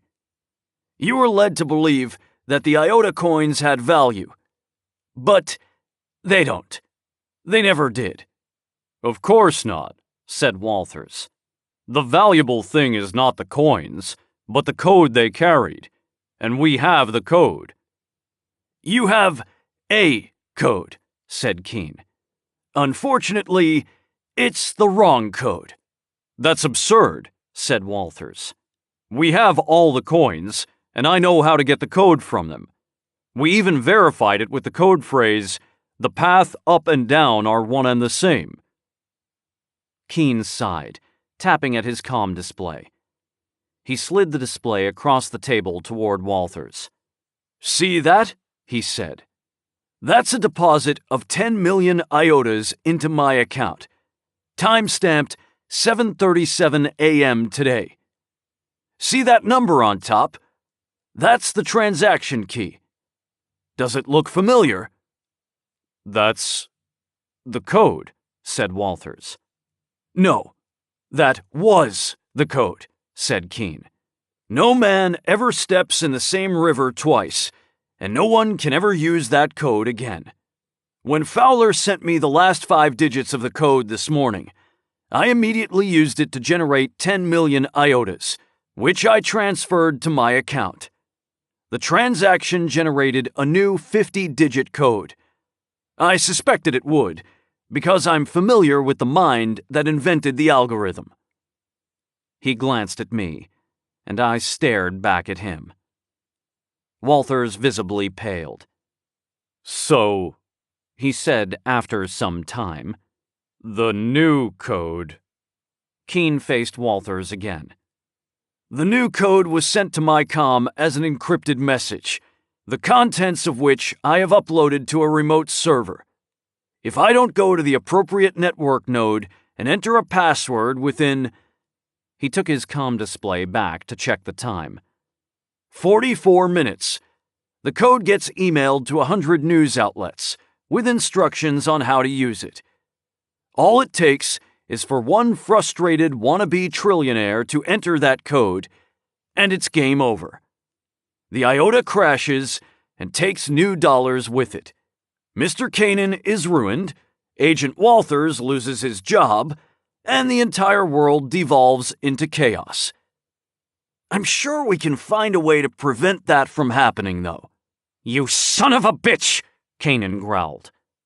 You're really going to hold the entire world hostage? Walters asked, a stunned look on his face. April looked nearly as unsettled as Walters did. Keene shrugged. Frankly, I'd kind of like to see this play out. I wanted to believe he was bluffing, but I couldn't help thinking about Rachel Style, the woman who had claimed to be Keene's sister. She would have been perfectly willing to let the world go up in flames if it amused her, and the look on Keene's face was eerily familiar. What do you want? Asked Walters. Don't tell me you're going to negotiate with this lunatic, Kanan shouted. He's insane! He'll probably release the code anyway.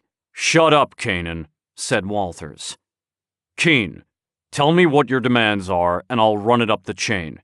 Damn it, Walters, growled Kanan.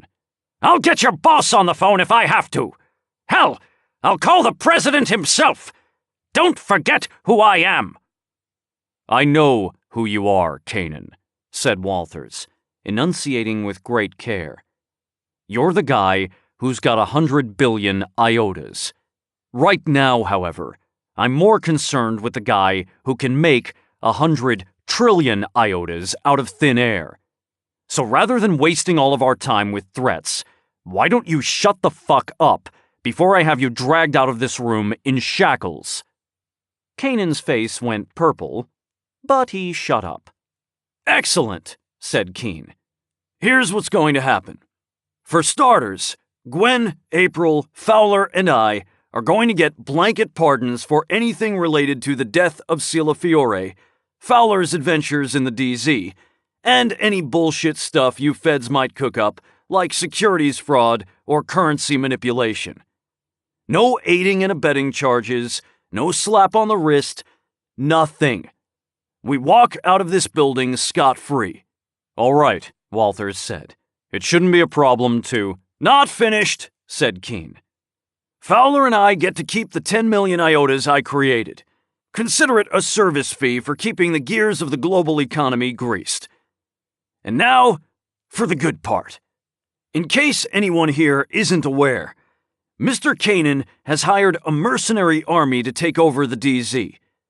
This is incredibly illegal, of course, but the various civil authorities agreed to turn a blind eye, presumably in exchange for some kind of understanding about tax revenues once the DZ is adequately pacified and civilized.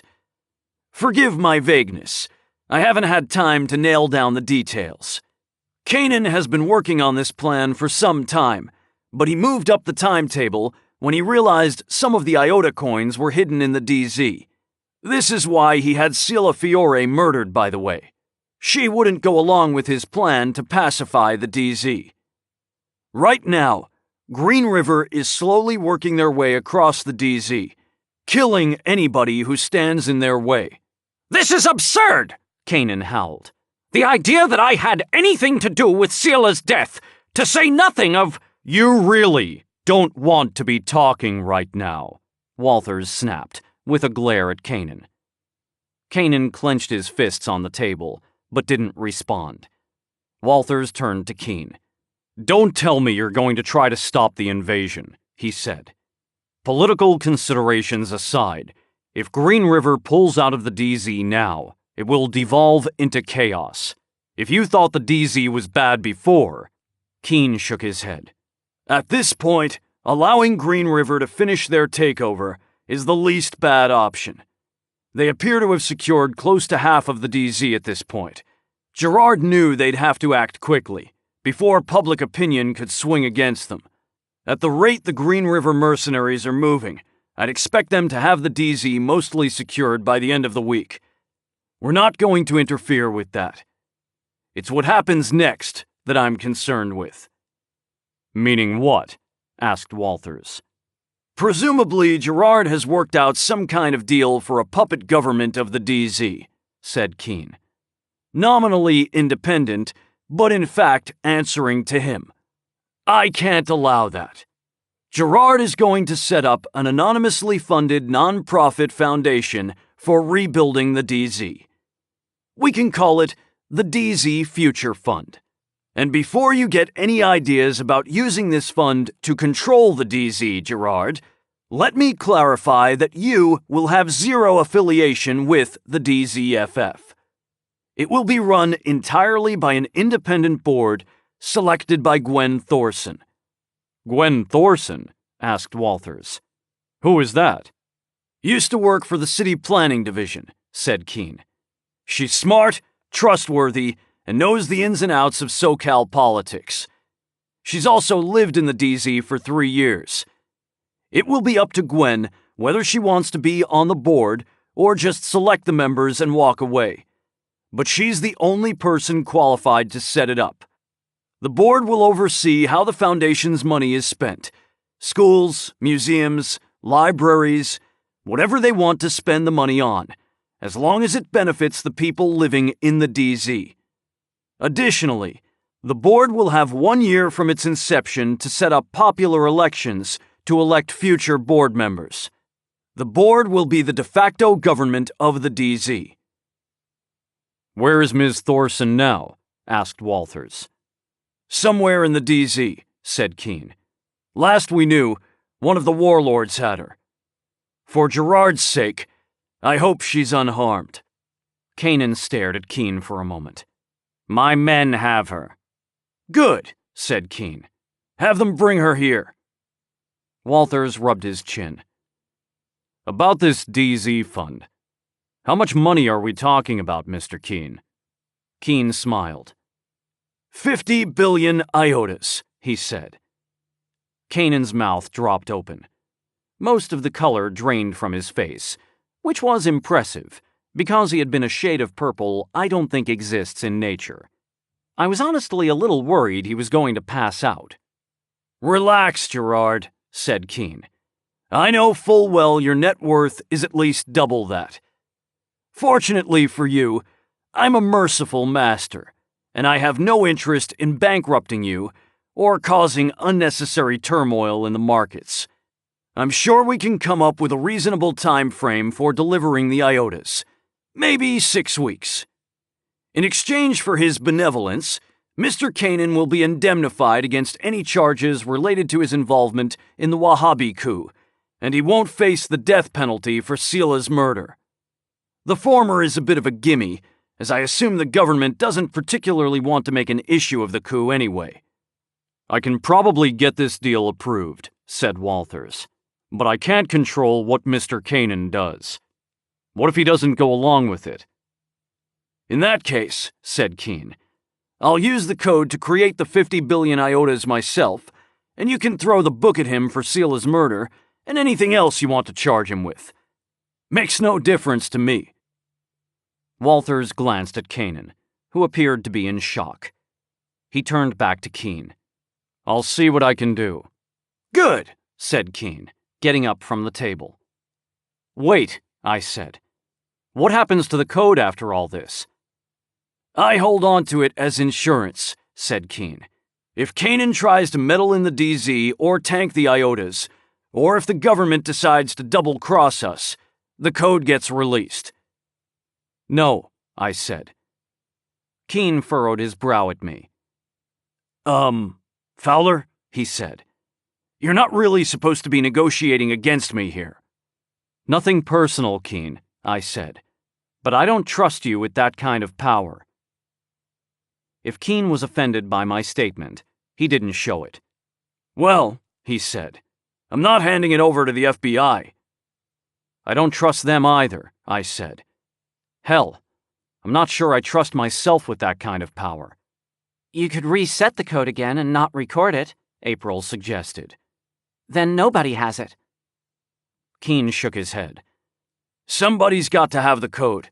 Without insurance, the plan doesn't work." I found myself chuckling as I came to a realization. There was exactly one person in the world I'd trust with that kind of power. One person who always did the right thing, no matter what it cost her. "Give the code to April," I said. April's eyes went wide. Keen shrugged. Walters nodded. Kanan continued to stare into space. "Makes sense to me," said Walters. "I've known April a long time. I'd sure feel better if she had the code rather than Keen." Keen thought for a moment. "I suppose I'm okay with that," he said at last. "Once Walters gets approval on the deal, I'll give April the code and she can reset it again, to something I don't know. She can set up whatever failsafe she likes." "Good," said Walters. "I think I can make this work. Give me some time to make a few calls." Kanan was shaking his head and mumbling incomprehensibly to himself. Keen glanced at his comm. "You have 38 minutes, he said. "You know how to reach me. April? Fowler? Let's get some breakfast." 32. Agent Walters called just as we were finishing up breakfast at a diner around the corner from the courthouse. He'd gotten through to the director of the FBI, who got approval of Keen's deal from the president himself. I couldn't begin to imagine the deal-making and scapegoating this whole episode was going to set off at the highest levels of government, but it was pretty clear that the feds understood Keen held all the cards. Gerard Kanan had been taken into custody. April told us she'd lost her job, but she didn't seem terribly broken up about it. I think she'd gotten bored with her work as an intellectual property lawyer, which was one of the reasons she was always so eager to help me and Keen. I suggested that she could go to work for Keen, but she reminded me that she didn't exactly need the money. Once Keen gave her the code, she could literally make money out of nothing. I doubted very much she would use the code at all, though. April had helped us because she believed it was the right thing to do, not because she expected to be compensated for it. And if she took 100 Iotas, why not 1,000,000 or 1,000,000,000? No, April would play by the rules, even if it put her at a disadvantage. This trait of hers was, of course, why I had trusted her with the code in the first place. I was exhausted, but Walters told me Green River would be dropping Gwen off at the courthouse at 10, so I felt obligated to pick her up. April and I embraced outside the diner. I thanked her profusely for her help, and for helping me and putting up with Keen. She said not to worry about it, and that she was glad Gwen's ordeal was over. And she meant it. I told Keen I'd see him back at the office. April's house was on the way back to our building, so they shared a car. I set out on foot, both because I needed to get some fresh air to clear my head, and because I was sick of riding around in someone else's car. I've never been a very good passenger. I like to feel the steering wheel in my hands. Half an hour later, I walked into the BMW dealership on 4th Street, noting the Iota's Accepted sticker on the window. "That one," I said, pointing to the dark blue 2040 BMW 1200A parked on the display floor. They were asking 199,900 Iotas. I told the salesman I'd give him $200,000, including taxes and registration, if he didn't try to upsell me, and I could drive off the lot by 9 o'clock. He opened his mouth to say something, but then closed it and gave me an actual salute. He ran to the back of the store, returning a minute later with a stack of papers. I was on the road by 8:57. After locating a straightaway where I could legally take off, I shifted to flight mode. The wings popped out and the jets fired. With a massive surge of acceleration, I was airborne. I'd been a free man for over an hour at this point, but you don't really feel free in Los Angeles until you're soaring over the goddamn city in your very own flying car. I'd paid my dues, and I was going to enjoy this. I circled downtown a few times, and then cut across Beverly Hills toward Malibu. I banked just before the Santa Monica Mountains, and then followed the coast down to Long Beach. Los Angeles was a beautiful city, at least from a distance. It was now 9:45, so I regretfully cut my joyride short, banking back toward downtown. I landed about 2 miles from the courthouse and took the surface streets the rest of the way. I pulled up to the building at 2 minutes after 10. Gwen was waiting outside. I parked the car at the curb, got out, and ran to Gwen. I gave her a long hug. She looked exhausted, but relieved. She was wearing jeans and a t-shirt. The swelling on her face was mostly gone. "Nice car," she said. "Yeah," I said. "Turns out they give you a brand new BMW when you save the world. Pretty sweet deal." She smiled, pulling back to look at me. If she was appalled by my burned face and missing eyebrows, she didn't let it show. "How are you feeling?" I asked. "I'm okay," she replied. "Maglev handed me over to Green River not long after you left. They treated me well." "Good," I said. "Sorry it took so long." "Not your fault," said Gwen. "I should have trusted you in the first place." I shrugged, not knowing what to say to that. "So you actually did it," she said. "You got the coin and beat Gerard Kanan at his own game." I shrugged. "That was mostly Keen," I said. "I just did a lot of running around." "No," she said, as we walked to the car. "You're not just Keen's muscle. You're his conscience, too. Without you, there's no telling what kind of mischief he'd be up to." I opened the door for Gwen and then went around to my side and got in. I put the car in gear and pulled away from the curb. "I don't know, Gwen," I said.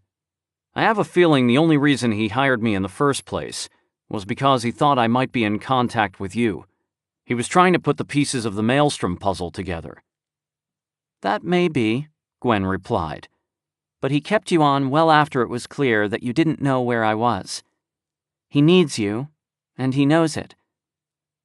I nodded, still not entirely convinced. It was somewhat reassuring to learn, I suppose, that Keen really had been trying to locate Gwen. She'd just been so well hidden that neither of us could find her until she revealed herself. He was still a liar, but he hadn't been lying about that. I wondered how much hope I really had of moderating Keen's behavior. Was I helping him to be his better self, or was I merely enabling his psychotic tendencies? It was difficult not to think of Rachel Style, or whatever her name really was, as Keen's moral and intellectual double. He'd saved the world from her diabolical plan, but I suspected he'd done it more to solve the puzzle than out of any concern for those who would be affected by the collapse of the Iota. It was all too easy to imagine the roles of Erasmus Keen and Rachel Style being reversed.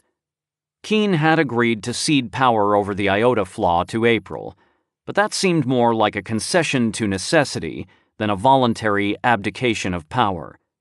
I'd suggested it in part because I wasn't sure the government would take the deal if Keen insisted on holding on to the key. Agent Walters could vouch for April, but nobody trusted Keen. For good reason. Keen understood that, and did what he had to do to make the deal work. And that brought us to Gwen. Why had Keene insisted on putting Gwen in charge of the DZ? It certainly made some sense. She'd worked for the city for many years, had good political instincts, and was intimately familiar with the DZ. For some reason, though, I suspected there was more to it than that.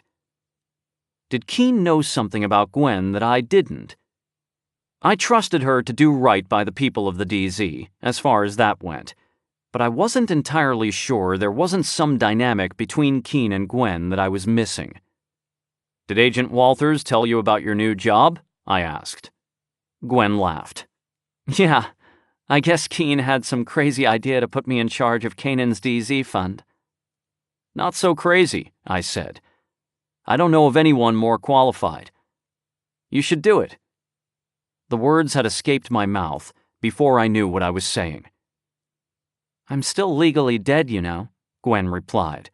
"Even dead, you're more qualified than anyone I know." She smiled. "I'll think about it. Where are we going, Blake?" "I figured you could stay at our place until you get your legal status figured out. In the spare room, I mean." The latter sentence hung in the air awkwardly for a few seconds before Gwen replied. "That would be much appreciated," she said. "Thank you, Blake." I smiled back at her. So this was where we were at. Gwen had changed while she was gone, and I still hadn't gotten a handle on how exactly. Maybe I had never really known her in the first place. But there was time to figure all that out. The important thing was that she was safe. I didn't ask her why Keene had picked her to run the DZ Future Fund. If there was something to tell, she'd tell me on her own time. Nor did I tell her about Keene's alleged sister, Rachel Style. I'm not sure why. I fully intended to tell everything to April once we had a chance to talk alone. There were more things I wanted to tell April as well, but at this point I wasn't completely sure what they were. The adrenaline had worn off, and currently most of my brain was consumed with longing for my mattress. Whatever feelings I had for other human beings were going to have to wait until baser needs had been satisfied. I parked the car on the roof and took the elevator down to the first floor. If Keene was around, I didn't see him. I pointed Gwen to her room and then escaped to my own quarters, where I peeled off my clothes and fell into bed. I slept like the dead. 33. The next week was mercifully uneventful. Keene handed the Iota code over to April, who had spent most of her time since our meeting with Walters hammering out the details of Keene's agreement. She followed the terms he had set out as best as she could, but at this point, the feds didn't have much choice but to go along with whatever April dictated. She set up something similar to Keene's failsafe. If anything happened to her, supposedly the code would be released to the general public. In reality, she had arranged for the code to be sent only to me.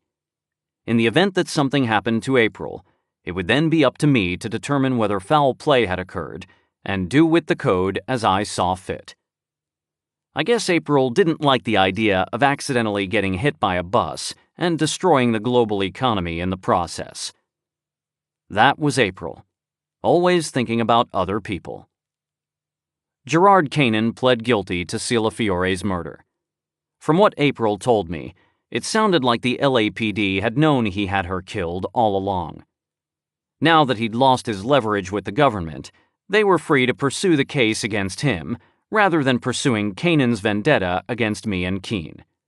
He was unlikely to face any charges for defrauding Elysium's investors or orchestrating the invasion of the DZ, because it wasn't in the government's interest to bring those crimes to light, but he'd most likely spend the rest of his life in prison anyway. Kanan's mercenaries finished their takeover of the DZ 3 days after my recovery of the last Iota. Green River Command evidently had their orders. They continued pacifying the DZ despite having lost contact with Gerard Kanan, who was in federal custody. I wanted to try to get them to stop executing prisoners, but April and Agent Walters both thought it was a bad idea to interfere until the DZ was secure. If Green River's management realized their client had been arrested, there was no telling how they would react. We couldn't afford them leaving the job halfway done and letting the DZ devolve into chaos. I didn't like it, but I didn't insist. If a few gangbangers had to be summarily executed to bring stability to the DZ, well, I guess I could live with that. Gwen and April met frequently over the next several days regarding the status of the DZ Future Fund and the selection of board members, and they also had to meet with the heads of various state and local government agencies. Most of these agencies had already been bought off by Canaan, so getting them to go along with the DZFF was just a matter of advising them of a change in the political landscape and realigning their allegiances slightly. There was some pushback from the governor's office, but they changed their tune when Gwen put the governor's sister on the board. Fucking politics. I could only hope all this maneuvering would actually result in some small improvement to the lives of the people living in the DZ. At this point, I put the odds at 50-50. A coin toss. Ha ha. Keen and I had no cases lined up at present, so I decided to take it easy for a while. When I wasn't testing the limits of the BMW, I was working on plans for some major remodeling to Keen's rundown building. If the DZ was going to get an injection of 50 billion Iotas, I figured I could do my part by giving our building a facelift. Maybe someday I'd even be able to take the boards off the windows. But for now, I'd settle for having a door that closed. The atmosphere in the office was so upbeat and pleasant, in fact, that I decided not to break the spell by asking Keen about Rachel's style. Obviously, he knew a lot more about her than he'd let on, and he had decided for some reason not to tell me. He'd led me to believe she was a he, for one thing, a misdirection that was completely pointless unless he'd never expected me to actually meet her. At some point, we were going to have that conversation, but I'd been through hell last week, and I deserved a little peace. Some 5 days after our meeting with Walters, I was spackling the walls in the lobby when my comm chirped. I assumed it was April. We had been talking about getting lunch so she could tell me about her plans for the future now that she was no longer working for the law firm. I picked up my comm from the top of the ladder where I'd left it. My chest tightened as I saw the display. It read, Leela. That was impossible, though. Rachel Style was dead, killed by Green River mercenaries. Wasn't she? I tapped the display, and the message popped up. It read, Ready for round 2? Smiley face. This is PJ Oakland. We hope you've enjoyed this production of The Last Iota by Robert Kroese. This program was produced by Lepton Films, LLC. Text copyright 2017 by Robert Kroese. Production copyright 2017 by Macmillan Audio. All rights reserved.